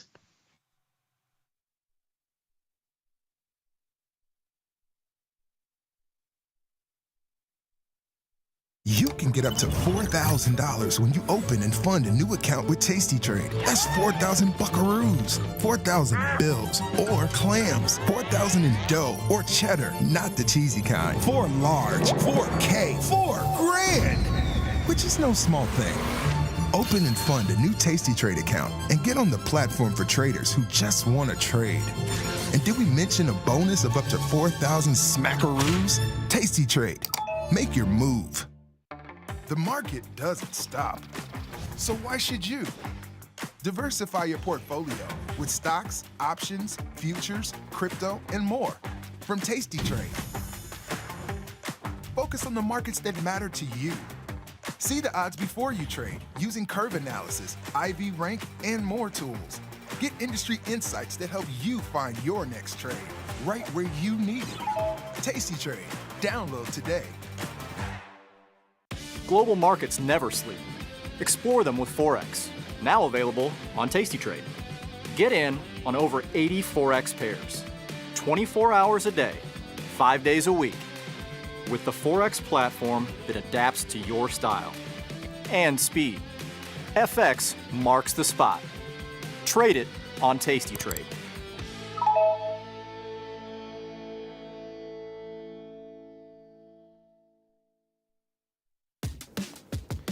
Look who's back testing. Tasty Trade now has options back testing for free. Test your trades with over 10 years of data for the most popular symbols. See how your trades would have performed in the past. Look back at profit and loss and take the guess out of guesswork. Oh, did we mention that it's free? Get back testing at Tasty Trade. The beauty of Thinkorswim was that we were different. From the name to the front end technology was clearly what we wanted as traders. Second time around, I think we did a better job. Yes, we are known for our ability to support complex derivatives traders, but we also have the tools for somebody who's brand new who wants to come in on the first floor and work their way up to the top of the building. Traders, start your platform. Tom Sosnoff and Tony Batista are hitting the road for their first ever live trading event, At Work by 11. It's unprecedented, unpredictable, and unlike any other financial event. Watch these masters make real trades in real time. Doors open at 8, the action starts at 9, and we'll have you back at work by 11. Sign up today at tastylive.com/events. The amount of time I spend interacting with our customers via email or anything else is pretty much my entire life. To be so powerful and so valuable, and then to be that approachable, just amazing. Where else are you going to be able to email a CEO, get response back? But you know what? Before he even knew who I was just some idiot trying to learn how to trade. And he still would email and help me learn and everything like that. Some people say it's nuts, some people say it's insane. That's what I do. Oh yeah. Tasty Nation, good morning.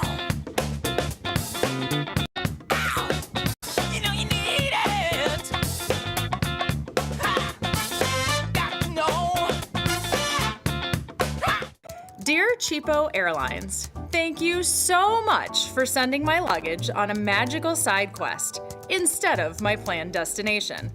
I am glad that I had the sustenance of the single pretzel I was served on board while I was waiting for my bag to arrive. Looking forward to your reply, because surely the response can't be as delayed as long as my flight was. Warm regards, Bettina.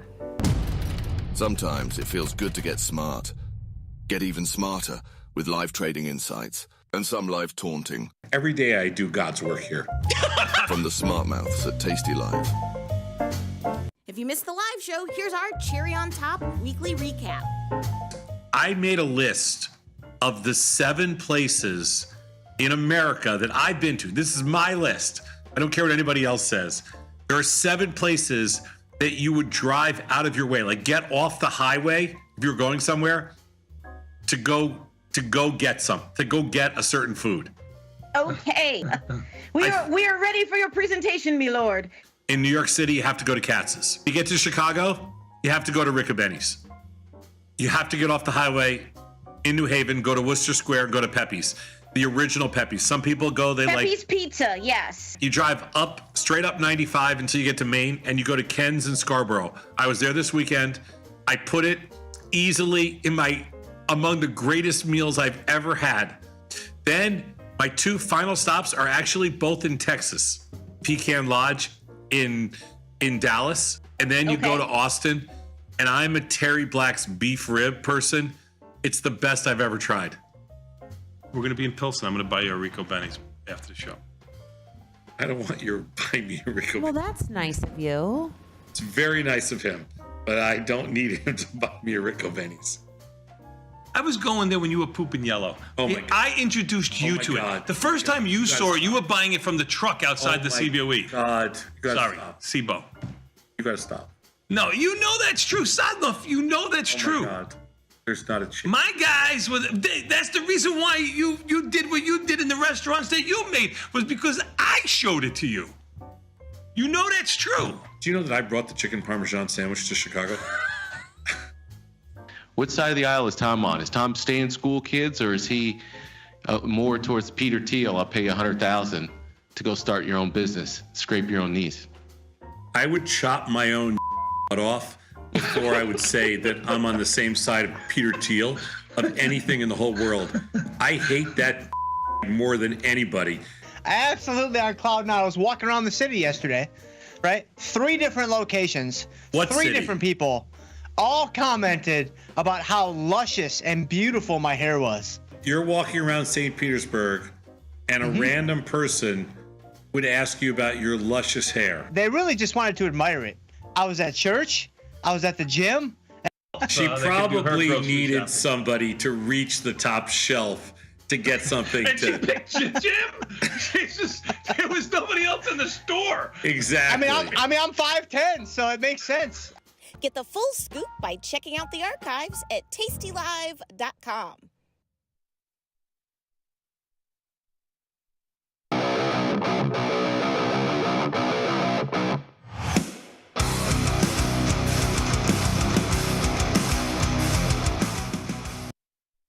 Oh, yeah. It is. Is it Tuesday, June 17th? A little bit after 5 p.m. Central Time. The best time, you know what that means? It's time for Tasty Live's evening show. A little podcast, a little podcast called The Price of Truth. A show where we like to explore the incentives that govern our world. And for the last, I don't know, half a year, we've been getting our money's worth. More on that in just a bit. Before we get there, let's introduce our very special Tuesday guest. I'm talking about, of course, none other than the global head of macro here at Tasty Live, Mr. Ilya Spivak. Ilya, how you doing, my friend? It's a nice day in San Francisco. I'll tell you that much. That's a nice consolation when the markets are as bonkers as they've been. But the sun is shining. The breeze is light. It's a beautiful day here. Bonkers? That's how you would describe this market, as bonkers? I would. Why? Like what? I wouldn't say about a sideways market. I wouldn't say the price action. I wouldn't say the price action has been bonkers. I would say the headline flow has been absolutely out there, and the disconnect with the price action is itself something to look at, because you're absolutely right. Markets are not really, they're not terribly bothered if you look at equities. Neither are they terribly encouraged. They're just kind of sitting on their hands and waiting for stuff to happen. But there's certainly no shortage of stuff happening. I would agree. You need to shut the news off. That's what you got to do, Elias Spivak. Just shut it all off, bro. I've been looking at the Gulf of Thailand for the last 3 days. It's hard to get. It's not a bad way to go. Yeah, it's hard to get caught up in all that the craziness in the world if you can stare at some water. Just go stare at some water, bro. I definitely love the fact that I live in a coastal city, and when I need to, I can just go stare at the Pacific Ocean or walk around the redwoods or otherwise disconnect. But even on my recent trip up to the redwoods about 2 weeks ago, at a bed and breakfast in the Russian River Valley, the owners there were saying we couldn't possibly be any more removed from all this tariff back and forth, but as soon as they got announced, our bookings got cut in half. Oh man, you'll take anything, any confirmation bias you can get out there. I mean, I'm not going to trade on that, but I think you have. Tentacles are long. I think you have been effectively. All right, let's get to it, man. S&P 500, as Ilya alluded to, a little red candle for everybody's life. Yeah. 4/5 of 1% to the downside in the S&P 500, 1% downside in the Nasdaq. The Dow Jones down about 70 basis points, and the Russell down 1%. Bro, this is I was gonna say this anything but bonkers price action. Yeah, VIX not a did screamer perk here. up. VIX did perk up a little bit at 2160, up 250. So there was a market increase in fall today. VX at 2150 as well. So at least maybe realized volatility was not something to shake a stick at, but implied is rising. What do you make of today's price action, man? What gives? I think that, so if you look at what sort of nominally the sell-off is about, it's not a big sell-off. We're not really going anywhere. In fact, if you look at the structure for the S&P here, we haven't gone anywhere since basically CPI last week. And that's interesting, because what this war risk did was, after we stalled for about a day or two after that inflation data, was we spilled lower, rebounded. Now we've kind of anchored in the middle of those swings, and really the story has been the same as it was since CPI came out.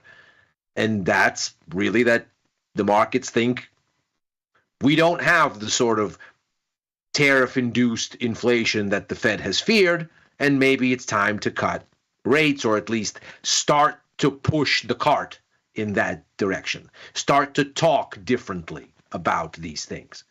But if you look at the actual price action today, ostensibly the sell-off comes and the timelines line up. Retail sales data this morning wasn't really anything crazy looking and easy to dismiss once you look at the internals. But when the president came out on Truth Social and started saying, we, quote unquote, control the skies over Tehran, we, quote unquote, are not going to kill the Ayatollah yet, but we could if we wanted to, and then put in all caps, unconditional surrender. I thought the unconditional surrender part was the one that I had a hard time rationalizing. I thought everything else kind of made sense when you consider that Iran accidentally clipped a U.S. embassy in Tel Aviv. Maybe accidentally, maybe not, but they only clipped it and didn't really do any lasting damage or major damage, it seems. Doesn't look like anybody got hurt, but a U.S. embassy was fired on by a foreign nation. There's every reason that anybody this president or anybody else occupying the White House needs to be out there saying, hey, whoa, whoa, whoa, you better take it easy because there's guns over here and they'll be pointing at you. You don't go hitting U.S. embassies. That makes sense and doesn't necessarily speak to any kind of escalation. Just, hey, sit down. No. But then you get this unconditional surrender thing and you go, okay, this now looks a little bit hairier. This now looks like maybe the U.S. wants to get involved or wants to say it's been involved. Now that it looks like Israel is making tremendous amount of headway in a short period of time and really leveraging their element of surprise here. So it seems like the markets got spooked by that. So you had gold come off the lows, the dollar rallied, bonds rallied, stocks came off. So intraday, that seemed like the thing that spooked everybody. But in terms of sort of structure, no major levels have been breached. The dollar is probably the spiciest thing today. That was quite a rally in sort of major currency terms. But even there still, I think you haven't really crossed any Rubicons, and in stocks, certainly. And now you have the Fed. And I think that might be a juicier thing to look at, maybe. Yeah. I always think the market's knee-jerk reaction to war is always wrong, and I never figured out. Most of the time, yeah. I've never figured out. No, almost all the time. It's because in bona fide war situation, like especially in our case, that just it means more money. And I know this is like I'm oversimplifying it. I know there definitely are other aspects to war and supply lines and what happens to and the cost of energy, all this stuff. But I've always felt the initial knee-jerk reaction is always to get spooked, when in reality, war is generally a thing that brings nominal prices higher for good reasons or bad. And there are very few cases in history which can refute that. I think it depends where you look at. I think if you look at U.S. markets, and obviously the sort of natural thing to do is to go, are U.S. markets spooked? I think in the case of the U.S., the fact that you have a country that is very far removed from the sort of direct disruption that war brings, just by geography, historically, starts to explain a little bit why U.S. markets are more resilient when war breaks out someplace. Because almost never is it an attack on actual U.S. homeland targets up to this point. And thank heavens. But if you look at, let's say, the way markets have performed in Europe when war in Europe breaks out, it's a little bit different. Now, obviously, this episode in Ukraine, let's say, didn't really mark a big shift for European markets in the stocks world ultimately, but certainly was a lasting hit in energy markets for a while, certainly had some impact on their economies that then impacted markets as it pertained to what the ECB did. So it depends. When it's ground zero, it's a little bit messier, but I think for the U.S., thankfully, there hasn't been a major war on U.S. soil in sort of the modern finance era. And so maybe that partially explains it. I do think, to your point, that you can't invest on the premise that Armageddon is coming, because that's not an investable thesis. And anytime you get an opportunity to fade Armageddon, the trade is to fade it. Because if Armageddon really... Because if Armageddon really does come, then what difference does it make what you have on? Yeah, no, I agree with that, but that's not my point. My point is, in almost all scenarios, over enough time, the the initial knee-jerk reactions. Over enough time, I think, is Wrong. the right. Because I think over enough time is something I agree with. Because ultimately, there are very few times when you're going to come out in a better fiscal position. So you either have to devalue your money in order to create the money for war or for rebuilding. And the only cases where this is not true, if you maintain sovereignty, then over enough time, the market's knee-jerk reaction is usually wrong. If you don't maintain Over enough time, I sovereignty, think, is right. if you don't maintain sovereignty, you're screwed, and then that's why you should have liquidated. But all right, bonds had a healthy bid up to 130. What are we at? 113. I don't know, super healthy, but 113 and 21/30 seconds. We're just flirting around this. What I've called it like 114, sort of this new point of control for bonds. And I think we're playing on the underside of it by a few points. I think it's entirely possible we could play on the upside of it by a few points. But it's just like this boring 114 plus or minus 2 points, man. It feels like we got really spoiled trading bonds, especially through the month of April. And on the flip side of that volatility, to be in a 3-4 point range is just incredibly boring. Well, the bonds are not supposed to be exciting. The 30-year bond is not supposed to be a crazy thing that jumps a lot.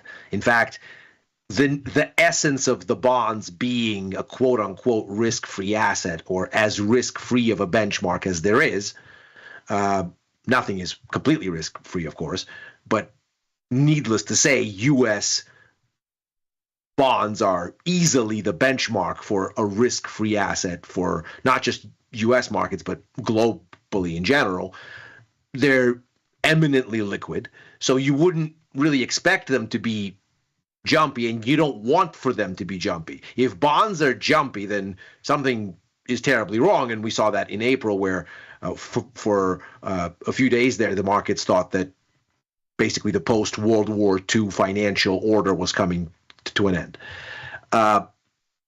What is encouraging for me about bonds is that despite the fact that they're moving slowly, they are moving higher. They established a bottom in May, and they're kind of clawing their way higher, where the highs are getting higher and the lows are getting higher. So I'm with the trend. I think it makes sense. I think the Fed helps it. So I'm long, at the long end. Talk about the last statement. You think the Fed helps it. What are you looking for out of tomorrow? And what did you mean by you think the Fed helps it?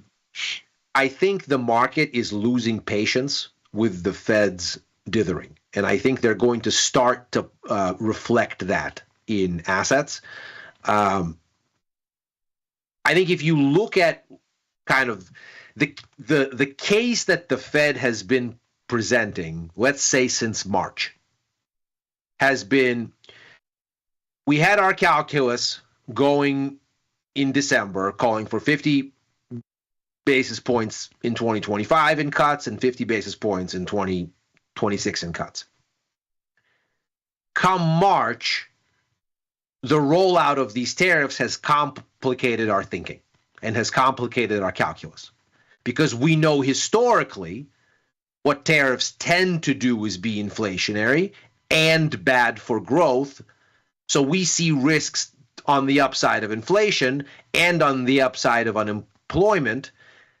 We don't know, though, how this particular episode is going to work out, because we have no clarity on that. So we're just going to take as given that the economy is still okay, with an unemployment rate only a hair above 4 and inflation only a hair above 2, and say we can afford to sit on our hands and do nothing until one of these things sounds the alarm. Either we need to worry about inflation or employment, but we don't know which one, and we have the benefit of a relatively benign economy to do nothing and wait. And none of that argument has changed. If you look at it, where are we on the latest inflation data? 2.4. Where are we on the latest unemployment rate? 4.2. Are we running off anywhere? Not really. The latest set of inflation numbers, in fact, last week, both CPI and PPI this time, very kind of encouragingly benign for the most part. No real screamers there. In April, things got a little dicey because it looked like producers were eating all of the tariff hit and insulating consumers, but that didn't show up this time. The PPI numbers were clean. So you look at all of this and you go, okay, what's the impetus for the Fed to do anything? None of their story has changed. They're going to do exactly what they did in March, which is the economy is manageable. We don't need to be in a hurry.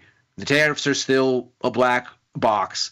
We have big cliffhangers coming on the tariffs in early July and mid-August when the reciprocal tariff pauses roll over, first on everybody excluding China, then on China. So there's really no reason for us to do anything, and the markets very tellingly don't bake out any cuts until September after those deadlines because there is no Fed meeting in August. So you sort of set this up as nothing at all.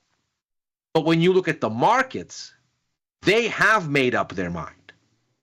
Because for a month now, inflation expectations in the bond market are falling.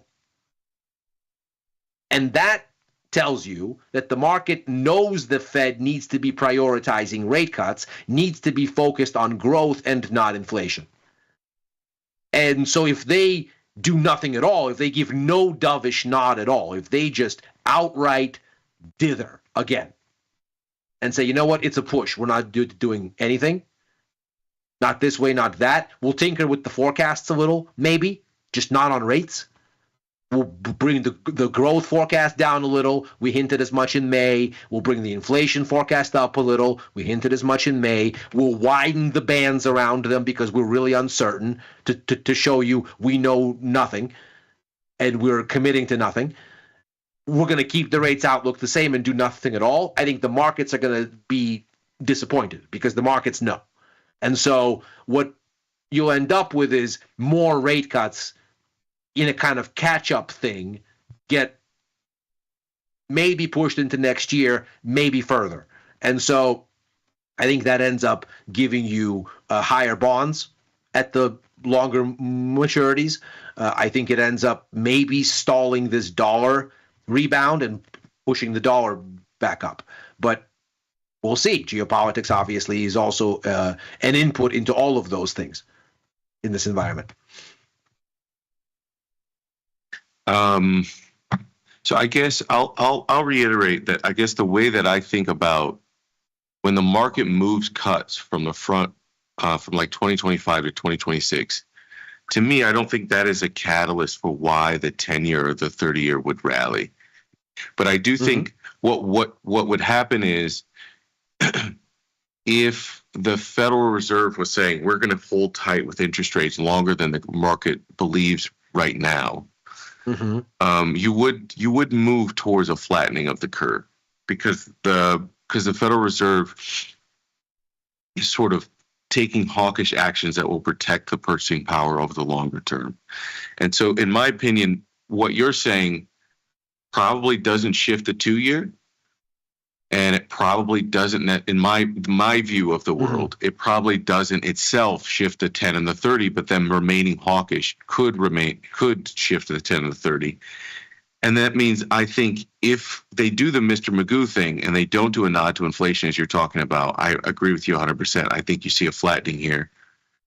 And I wonder, some part of me wonders, is that what they want? Do they want to move closer to a yield curve inversion before we actually drop the front end? I don't know. Who knows? How do you think he plays it then tomorrow? Do you think he plays the Mr. Magoo role, I see nothing? Or do you think he gives a nod to the inflation data? Because he has so many outs on the inflation picture, especially given the escalation in the Middle East, in Iran, the change in oil prices back up to 75. And, who knows? We've stopped there for now, but we could see a bit of a rally there. So doesn't he have enough reason to keep the middle ground and keep speaking to, the data is this, but Now we have this totally. new risk to worry about. And we have, not only do we have the uncertainty of tariffs, but we have this new risk now to balance inflation and to give you, to spook you about the future of inflation. Totally. I think if you're Powell and if you're a Fed policymaker and you look at this and you go, all right, what's my risk reward here? If we push cuts now and we're wrong, that's going to be a mess. So what reason do I have with an unemployment rate at 4.2% and inflation at 2.4%? What reason do I have to do anything? Why would I go and make this mistake now unless I see something really, really compelling that tells me you've really got to jump in a direction and you got to do it right now? And I don't disagree with that. Then why'd they move in September? I don't disagree with what you just said, but why move in September then? So I also liken what is happening now to what happened going out of the first half of last year and into the summer. And what was that story? It was inflation started to get sticky at the beginning of last year. The Fed said, we don't like it. We're gonna delay rate cuts. And then they delayed, and the markets were saying, you are out of your mind. You're gonna miss it. And there was a growth scare over the summer. And the market said, you got to go. And what you saw was a pushing out of rate cuts down curve. But here's where this becomes critical. It's not just saying, oh, we had 25 basis points in this year, we're going to move it to next year. That doesn't move the needle at the long end, you're right. But if you say we had 25 basis points here, but the act of pushing them to next year means the Fed is late, the problem is worse, and now it's got to be 50 basis points next year. If there is an exchange rate between rate cuts now and rate cuts later, and what that means is rate cuts later means more rate cuts, and the overall tally over a 2-year, 3-year period increases because you've delayed, that's a different story. That's a deeper easing cycle. And that's a whole other thing. So what we saw last year was a deeper easing cycle around these sort of similar circumstances, got the markets thinking, okay, they're going to have to cut a lot more the following year. And then the Fed kind of came around and gave them that in September and said, you know what? You think we're going to delay and we're going to slash rates with abandon next year? No. Here's 100 basis points, 50 up front, 50 more across 2 meetings. And by the way, you saw how the markets reacted. In September, when the Fed gave them the 50 basis points up front, they said, whoa, whoa, whoa, that's too hard, man. You got to slow your roll. This is way too dovish. And that was actually where bonds peaked out and started going the other way. It's where the dollar bottomed out and started to go the other way. So what I'm looking for here is a very similar dynamic, but we're in Act 1, not Act 2. Act 1 is the markets are disappointed with a slow-going Fed and start to speculate that they're going to have to do a catch-up move if they're going to keep dithering here. Yeah, my thing is, yeah.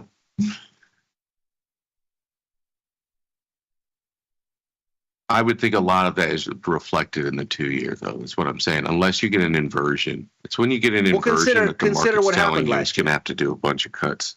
From April 2024 up through mid-September 2024, when the Fed finally pulled the ripcord and did the cuts, ZB and this is the continuous contract here I'm looking at, rose 13.2%.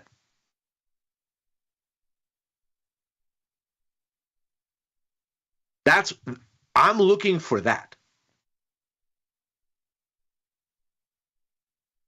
What was your period?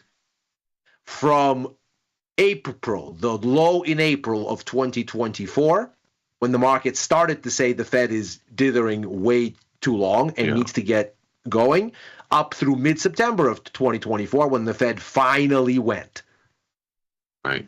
But that's my point. Like, we were inverted then, right? So that's when you get those funky, we are expecting way more cuts in the future when you have an inversion. But I'm with you. So you think, do you have any bets along the yield curve? I know you're long the TL. I think that you're long the long end via TLT. So then, are you effectively? Do you have any points of view on ZT then? Like on the 2 year? Those views are not expressed in ZT. They're expressed it's currency. They're expressed in the dollar. So I'm trading the front end of the curve in currencies. Got it. So you expect a little strengthening in the dollar here. Is that something Ilya Spivak uses as an opportunity to fade?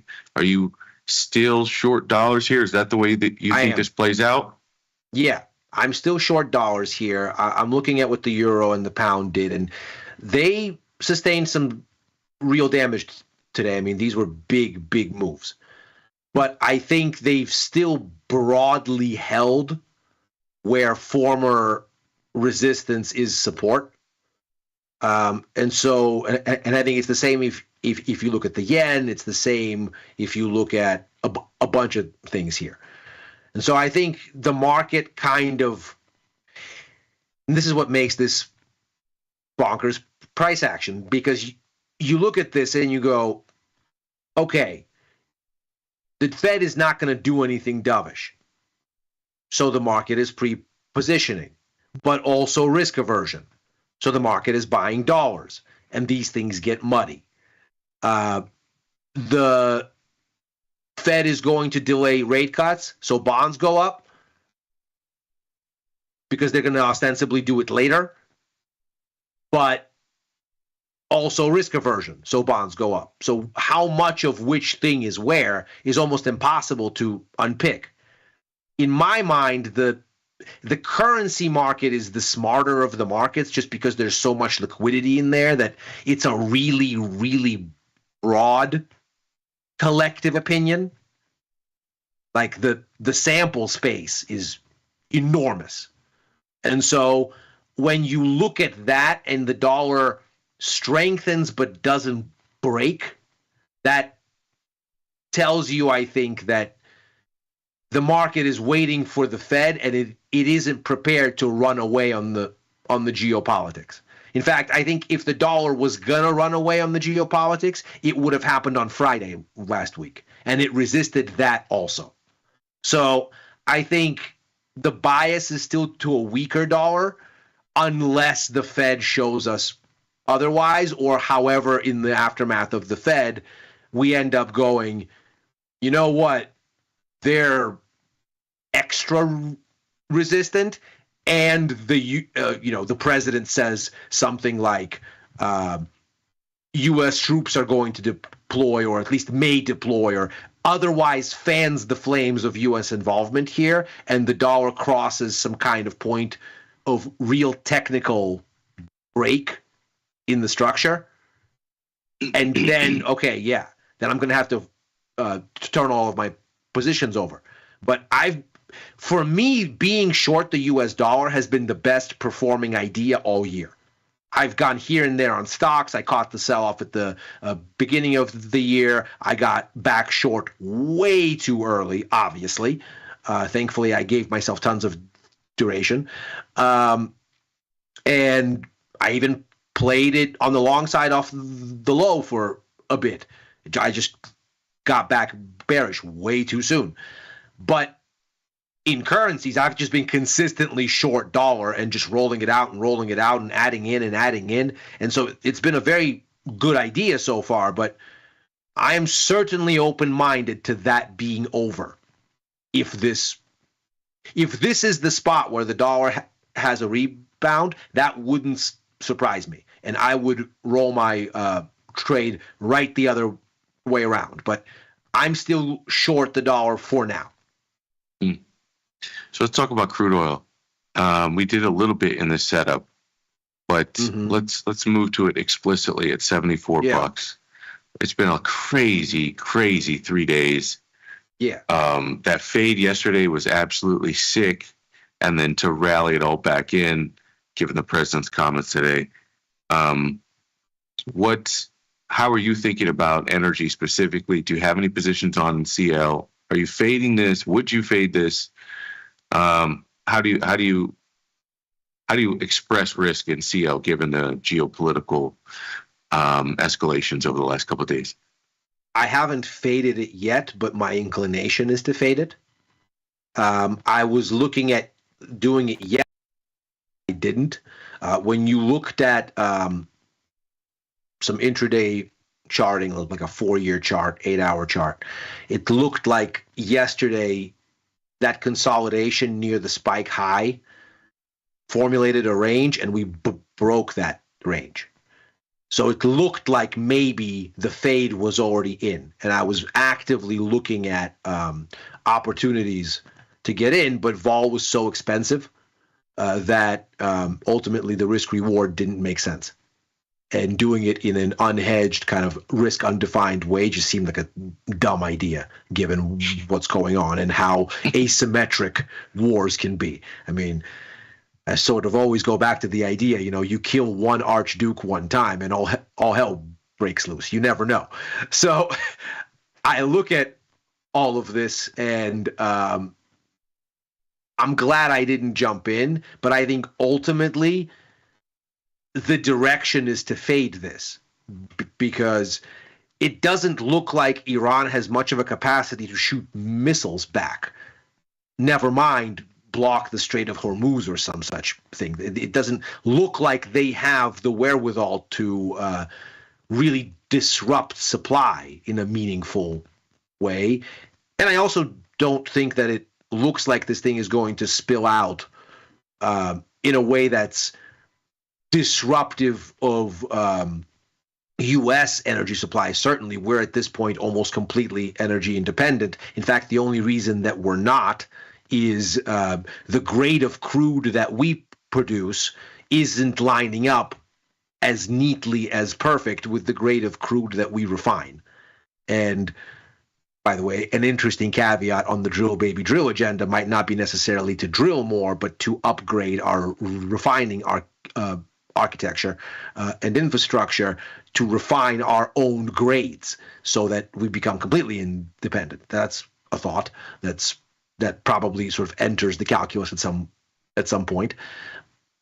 But I don't think this really amounts to a meaningful supply disruption at this point. And so in my mind, this is something to fade. I think generally speaking, though, you'd want some kind of a price signal because you really would be jumping in front of very active headlines here. So you do want to be a hero in these environments, actually, as the saying goes, when there's blood in the streets, buy property. But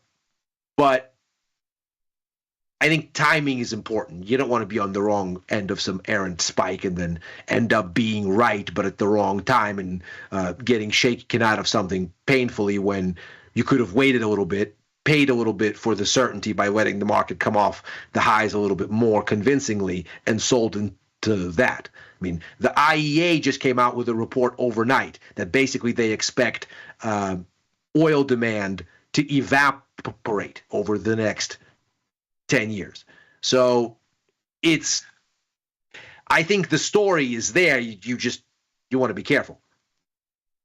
Let me pivot. Let me ask you, I'm sort of fascinated with this concept, like a mixing of game theory and sort of just like generally incentive structures and with the concepts of reflexivity.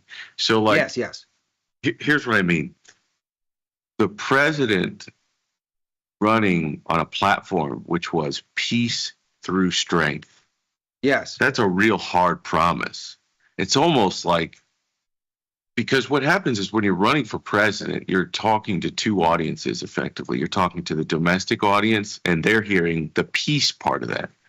And you're hearing the international audience is hearing peace through strength, which means this guy is making campaign. He doesn't want to go to war, and his incentive structure is to deliver what he promised his electorate.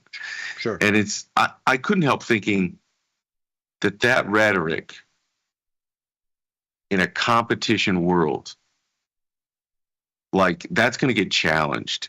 Like, if you're not, you can have peace through strength, but you sort of need, you need credibility. You better back up the strength part of that argument. It's the whole playground rules in the geopolitical sphere. Everything you know from squabbling in second grade, that's how this works. Correct. So then the peace through strength line, I had always said that that's going to be like a thorn in his side, because everyone else gets to, okay, well, that means I can press as far as I can and extract a toll because I know you don't have a credible threat on your end. Mm-hmm. I wonder if you could speak to the geopolitical escalations, the fact that we don't have a resolution in Ukraine, the fact that we don't really have a resolution in Gaza, the fact that we have this new and escalating likely war between Israel and Iran. Mm-hmm. Could you speak to that within the context of the peace through strength campaign promises? Sure. I agree with you. It's a silly thing to say. In fact, people would be really well served to listen to how a central banker talks about future forecasts. Because you know what they don't do, if they're any good, is they don't commit. They keep things nice and vague. And that's not a bad thing when it comes to geopolitics. People should be relatively confused. Nobody wants to challenge the person that might kick your butt on the playground. You never know if they are or they're not. But if they're out there talking a big game, they're going to get challenged by somebody that thinks they can take them. Somebody that says nothing, sits in a corner, and reacts to the situation as it presents itself is an unknown quantity. You never know what you're dealing with. You're going to think a little extra. And so the strategic uncertainty. Yes. And this, by the way, this president clearly appreciates strategic uncertainty because he does it in other realms. Mm-hmm. And yet he does not seem to want to do it here. Now, you might look at this and say, well, the reason that we had all these denials of U.S. involvement up front, and now apparently not that only a few days later, now it's we, it's because Israel has been so incredibly successful. And at the time, you really didn't know if they would be. And now maybe somebody's like, yeah, hit him. I'm on your side, winner guy. Maybe this is what it is. Maybe the president sees a quick win here. Unclear. I don't think you can really bet on a quick win in any kind of war situation. We know the fallacy of that. Russia is experiencing the effects of having overestimated quick win potential.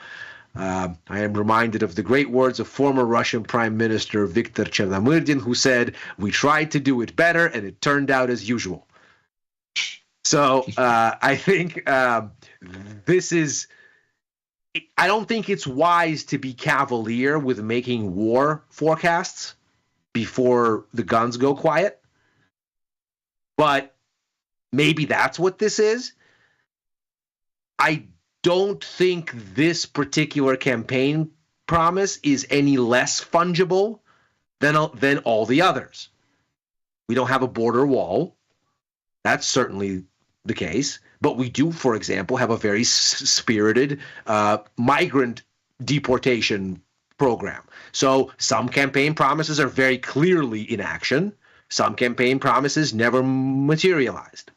If you want to focus on this particular campaign, there's no end in sight to the war in Ukraine, even though the president said we can figure this thing out very fast. I would argue that the conflict with Iran and the conflict in Gaza is actually the same, because when Israel fights in Gaza, it's fighting Iran.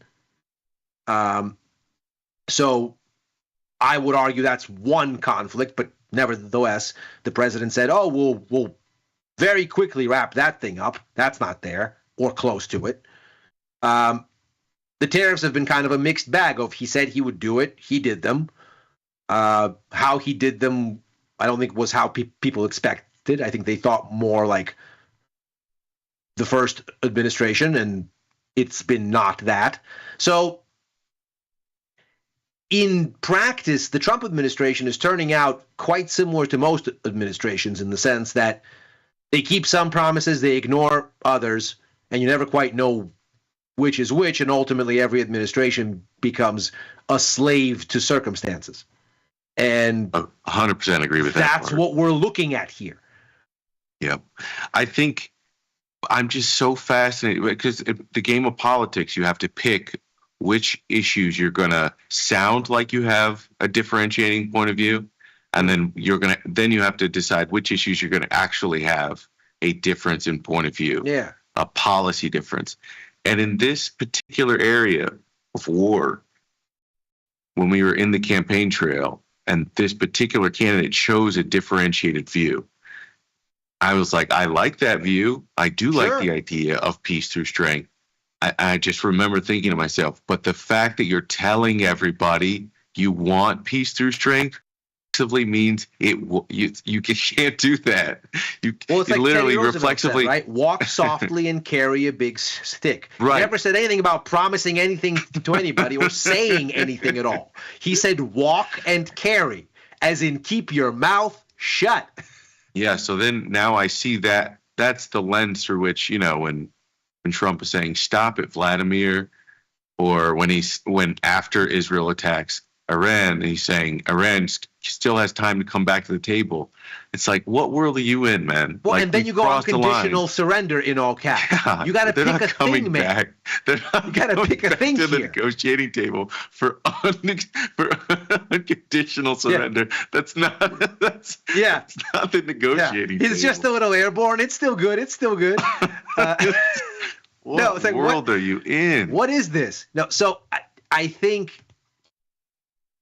ultimately, as we just said, every administration ends up being a function of what the world gives it.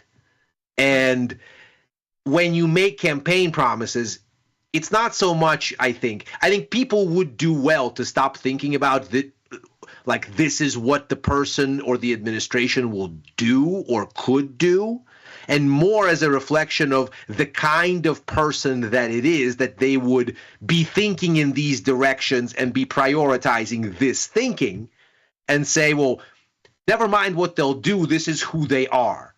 And so do I want policy decided through this candidate's lens or that candidate's lens?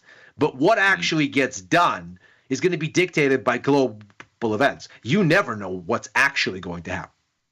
Well, maybe. I sort of hear what you're saying, but I don't think any politician's going to win some morality award. So on one side, going towards the who's more moral, I don't love that. No, and then the policy. No, I don't think it's moral. I think it's just your lens is this, and that person's lens is that. Sure. And when I make a campaign promise, I'm just showing you what my lens is. I'm not suggesting it's more or less moral. Politics is not a morality game. I always thought we should, because they won't change the debate format, And I think I think like 2 minutes with a minute rebuttal or something like that. It's somewhere like that's the format. Yeah. I always thought that was such a horrible format. And I think people expect a lot out of the presidential debates. I don't think like people like you. I think you're reading. You're informed on somebody's policies before they get to the stage. I would But much rather see like a long form podcast type of format. Yeah, They I think just there's a sit large and they talk. There's a large swath of America who just that those debates, those 80 million people that show up to watch that debate, that's kind of like half a Super Bowl, and that's whatever they get in those 3 debates is pretty much the extent of what they're gonna the knowledge to bring into the booth. So I always thought, just stop asking them policy questions altogether because they're just trying to get sound bites. We should just do like a Google interview. Ask them like game theory questions, and the only purpose is to figure out which one of these people thinks like a problem solver. And if they're and all we do is ask them game theory questions like Google interview questions, and that's all we do. We don't care about your Do a what your presidential policies are. spelling bee. We just exactly. We just want to know how good you are at game theory. I love it. That's all we want to know. I love it. I love it Because I think that's that, what I think 2 there's minutes so is much, for. 2 minutes is okay. Solve this puzzle. It's not explain to me your views on foreign policy. You can't do that in 2 minutes. But can you think? Are you capable of thinking? Yeah. Here's this 2x2 Rubik's Cube. It takes my 5-year-old 3 mintes. You should be able to do it in less. Yeah. Go. And then we all just T minus 2 minutes, go. we all just watch these 2 people try to solve a Rubik's Cube for who was going to be the leader of the free I think that world. that would be so much better. I'm dead ass Polymarket, Polymarket and Kaushi could make markets on who's going to solve the Rubik's Cube faster. You wouldn't get like the political sharp elbows, but you would get the good problem solvers who would just get eaten up by the Washington swamp. All right, let's keep going. I think if they did debates more like they used to do debates, like you watch old videos of like Nixon Carter or Reagan Carter. I love watching. I love watching those because, and probably the last time we had something like that was Romney Obama. That was kind of similar ish. That may be sort of the last one I remember that was like, okay, this is a conversation that's in depth with nuance, with back and forth that elevates the next point as opposed to just jumps from gotcha to gotcha. Now this is just a silly exercise that tells no one anything about anything. The thing that sticks out in my mind, it's true, but there was even back then, it was pivoting towards the one-liners. Like I remember Mitt Romney was talking about our diminishing ability to make ships, I think, at the time. Oh yeah, or what our naval capacity was. The bayonets. Yeah. Our production of bayonets is down as well, sir. Which I thought was a great line. It was a great line, but Romney was right. Politically, Romney was right. But Romney was right.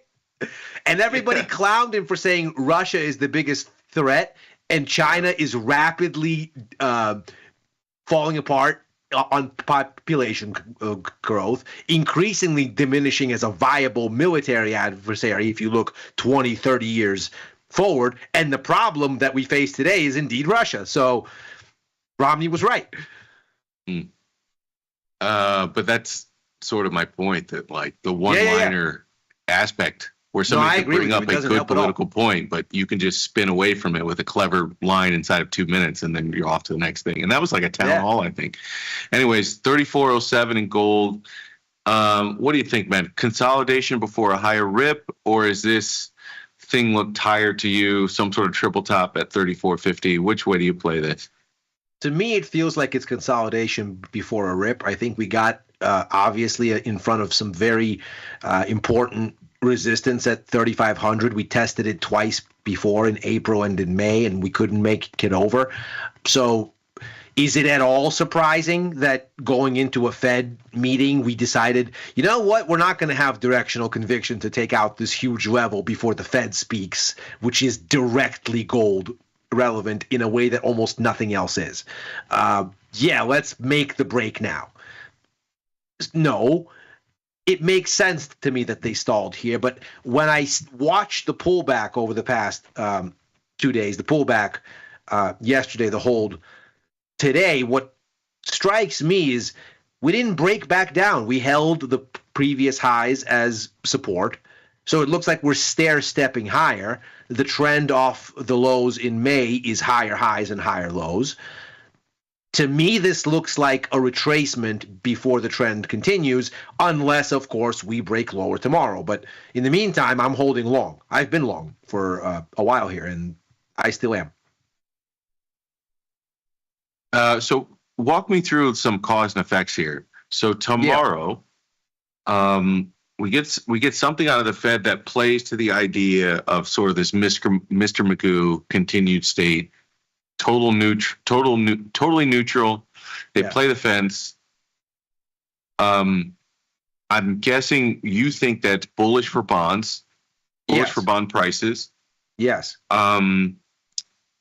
What is your read then? And then that would be bullish for the dollar? I think it's bearish for the dollar, because I think the reason it's bullish for bonds at the long end is, and bullish for gold ultimately, is they go, well, if they're delaying, that means the cycle has to be deeper, because there's going to be a catch-up amount of cuts, because there's an exchange rate to cutting now versus later. And if you go later, you got to do more than you would for the whole cycle than if you started sooner. And so I think what that means is, on net, speculation that the rate cut cycle goes deeper. And so because there's a bigger growth issue to address, because you've allowed it to go longer. So I think that's higher gold, that's a weaker dollar, that's higher bonds. Perfect. I was going to work my way back into gold, which is to ask you how you got the higher gold, but I understand based on how you just explained the dollar. Are you doing any? Is Ilya a silver trader? Do you ever paper trade silver? This is one of those things that I look at very closely, but it's one of those assets, and copper is like this also. I think you have to at some point know when the characteristics of the asset don't match the strategy that you use. And silver doesn't have the asset to use. I mean, silver futures are huge. What I like to do is I like to put on something small to test whether the market is ready to do what I think it's going to do, to put it on small and risk defined, and as it starts to work, if it starts to work, to add in. Because one of the biggest issues with macro is timing. And you can have whatever macro idea, but if the market isn't ready for that idea to actually occur, or if you have the wrong idea, then you're wrong and you shouldn't have that on. So macro is notoriously disconnected from the timing of the market. So we as macro thinkers oftentimes think too far ahead and think that, oh, something is going to happen, but the market isn't there yet.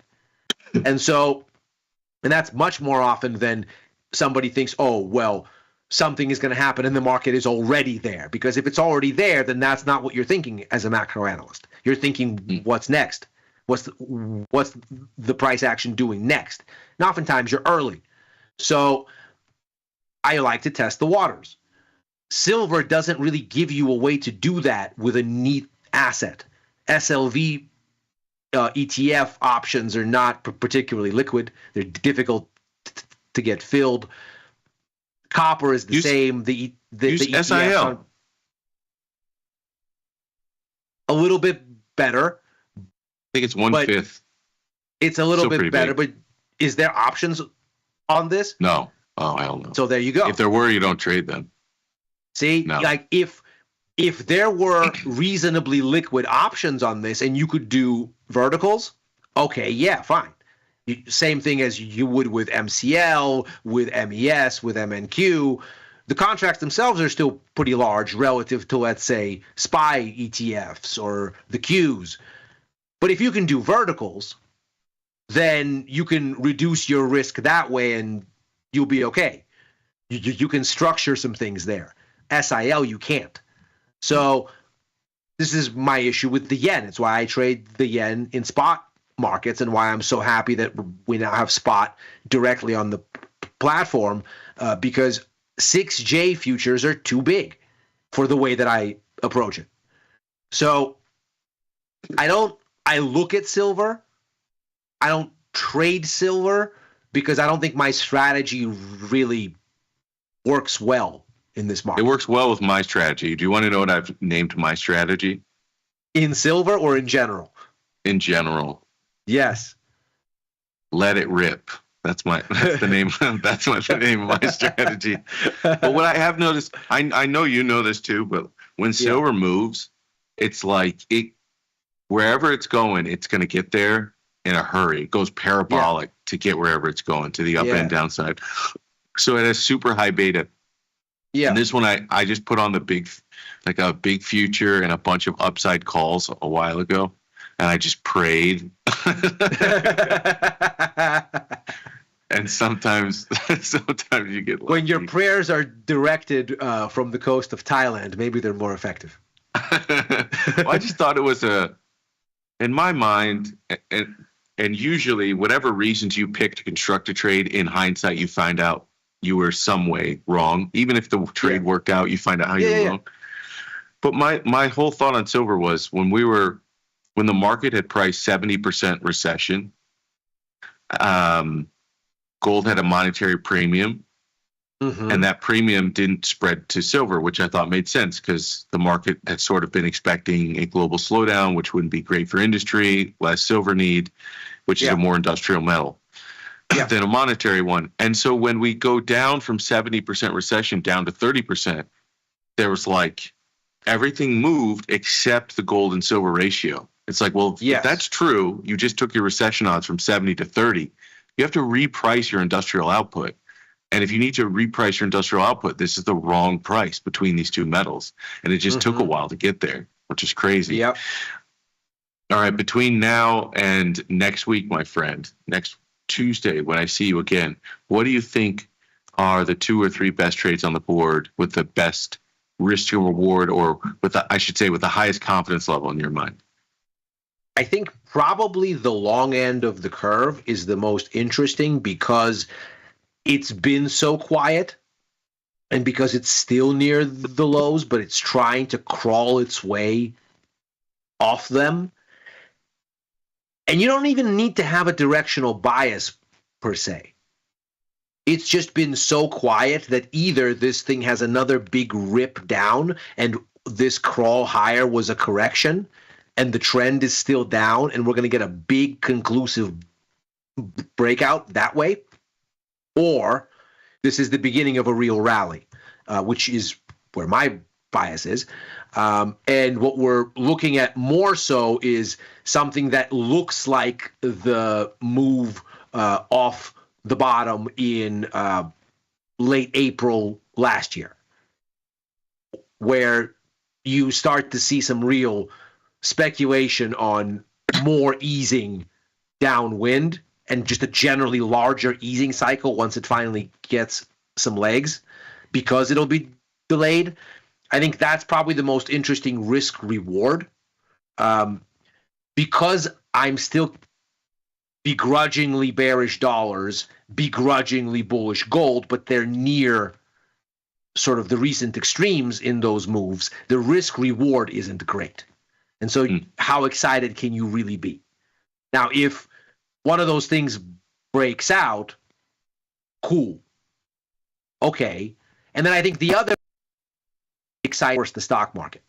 I think you very, very interestingly got to a place on the S&P where you erased all of kind of the Liberation Day freak out and then some, but you're not really resetting for where you started the year. The market basically arrived at, okay, let's see what happens next in early December of last year.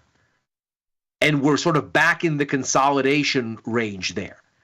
What flipped the switch in mid to late February, I would argue, was kind of the the jolt from the tariffs roll out and the business and consumer confidence surveys going, hey, whoa, this is, take it easy. This is going to be bad for growth. And so what you saw from mid-February into kind of that Liberation Day crescendo was 5-year break-evens, 10-year break-evens in the bond market, which are inflation expectations, falling with stocks in tandem, almost tick for tick, to tell you there is a growth scare, it's bad for earnings, it's going to bring inflation down, the Fed's going to cut, we've got a recession coming, yada, yada, yada.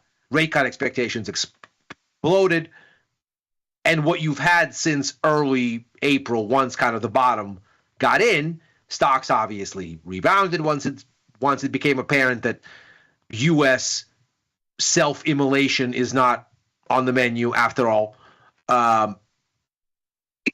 What you saw was, of course, a brisk recovery, but those break-even rates, they've not bounced.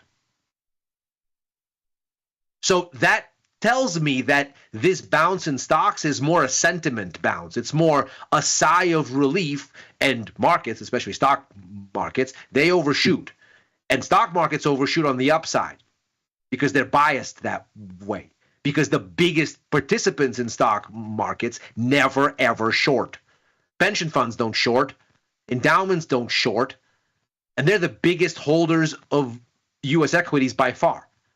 So you look at this and you go, okay, so the stock market got all kinds of excited because, oh, goody, Armageddon didn't happen. But where did it stop? In exactly the same place where we started the year wondering, do we have a growth scare coming, and will the Fed be timely enough to respond? Where does the stock market rally stall? With the weak inflation data last week, and won't come off that square even with a Middle Eastern war. So to me, this is, I mean, obviously being short for the past, let's say 500, 600 points has been wrong. That doesn't mean that we're not going to roll over here. And I think the danger is that we are. So I think this also is an interesting setup. You need just a bit of confirmation. Vol is cheap. So I'm still looking for this to crack. I wouldn't put it out of the cards, at least for us to go test like that. Put a little test of that neckline in at 58.75 or something like that. Yeah.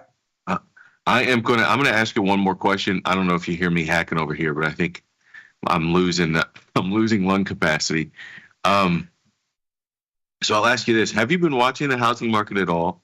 Like how closely have you been keeping an eye on the housing market? And is there any part of you, they've done a lot of damage to these home builders, and I'm kind of kicking them around and trying to figure out where sort of a value area is.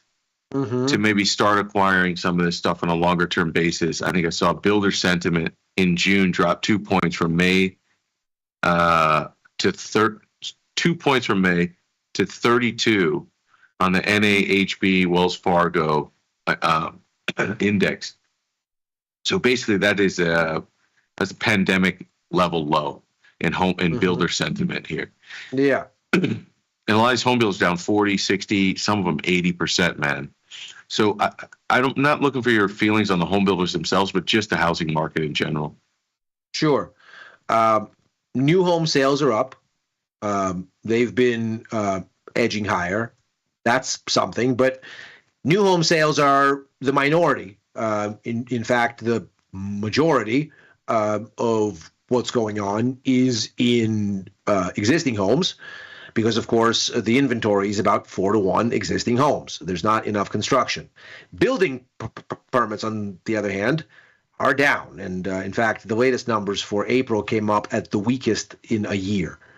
So I think the housing market is it's this funny thing. It's very slow. And it's very slow because whereas equities, you click, the trade is done, markets adjust fast.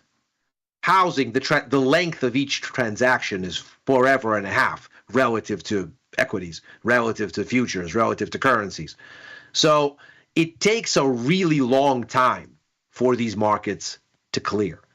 I think what you're going to end up with is this long extrapolated thing where you have eventually these Fed rate cuts. And what these rate cuts eventually do is they start to unlock the housing market. Because what the Fed's rate hike cycle in 2022 did was basically lock in both buyers and sellers. Sellers don't want to sell because mortgage rates locked in, on average, are somewhere around 4%, and mortgage rates in markets after that rate hike cycle and through it are a lot higher.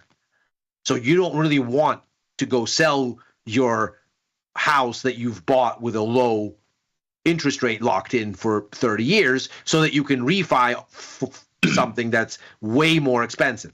Your kind of desire is not to jump the gun, it's to sit and wait. Your incentive structure is not to sell. But of course that means investing homes, and construction is relatively modest, so new home supply is not significant, you're pricing out buyers because then the price doesn't adjust down. So no sellers, no buyers, everything is basically at a standstill. So I think as the rate cuts come, the first thing that happens is you create an impetus for sellers to sell.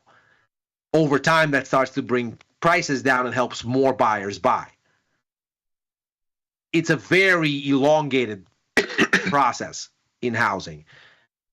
I think for home builders, this is an interesting calculus because there's a lot more appetite politically to say we don't build enough. This is crazy. We should build a lot more. And this is increasingly bipartisan. One of the things you really see in those areas where the NIMBY movement that sort of resists building has been the most active, especially urban areas, especially very left-leaning kind of Democrat-run urban areas, that those Democrats are pivoting on this issue hard. And that the emphasis is becoming toward more building, more affordability, more supply. That the way to get to affordability is supply. And I don't think there's really a strong counter-argument on the other side. I think this is one of those things where actually the political spectrum is generally in agreement, and so is most of the electorate. So I think you will invariably have this, but builders aren't going to get terribly excited if there's, in fact, an economic downturn that's coming near term. I think they need for that downturn to happen because it takes about 12 months to complete a single housing unit on average. You'd expect builders to start to get really interesting once whatever economic crisis the break-evens are telling you about growth-wise has occurred, and now builders are looking forward and going, materials are cheap and demand is coming in about a year. Let's start building. I think right now you've kind of come in, you're going to consolidate here for a while because there's not a lot to do. The shoe has to drop, as it were, on the economic cycle. And then the countdown begins for builders to expect buyers and rate cuts and all of this stuff. So I think you need for the economic cycle to jump off the fence and for the Fed to follow. But I think doesn't your view of the world sort of assume a deflationary growth slowdown, but you can have an inflationary, I would say, but yes. But you can have an inflationary one, right? So the stagflation, I think the stagflation thing's wrong. Meaning, no. I think that people are wrong to be but it's afraid not binary, of stagflation. Right? I don't think that's what's coming. Okay, what probability would you assign it? I think stagflation is probably less than 30%, like 20, 30%. I think what the stagflation argument is ultimately going to hinge on, if it happens, is either some geopolitical disruption of key inputs, like oil keeps surging and then nat gas does also, and sort of that kind of a thing, or the tariffs are eventually going to be very inflationary. And I think what the market is doing here is it's looking through that and saying, okay, yeah, the tariffs are an inflation risk, but we're looking one step ahead and saying, because the tariffs are going to raise costs and kill consumption, the risk is that they're going to kill consumption. And that's why break-evens are falling. Because they're saying, actually, the risk is for inflation lower, not higher, because the demand decline will overwhelm whatever adjustment to tariff rates there is and what that does to the price of stuff. So I don't think that stagflation is what the markets see. And I'm always going to start with, well, what's the market saying? And the market is not afraid of it.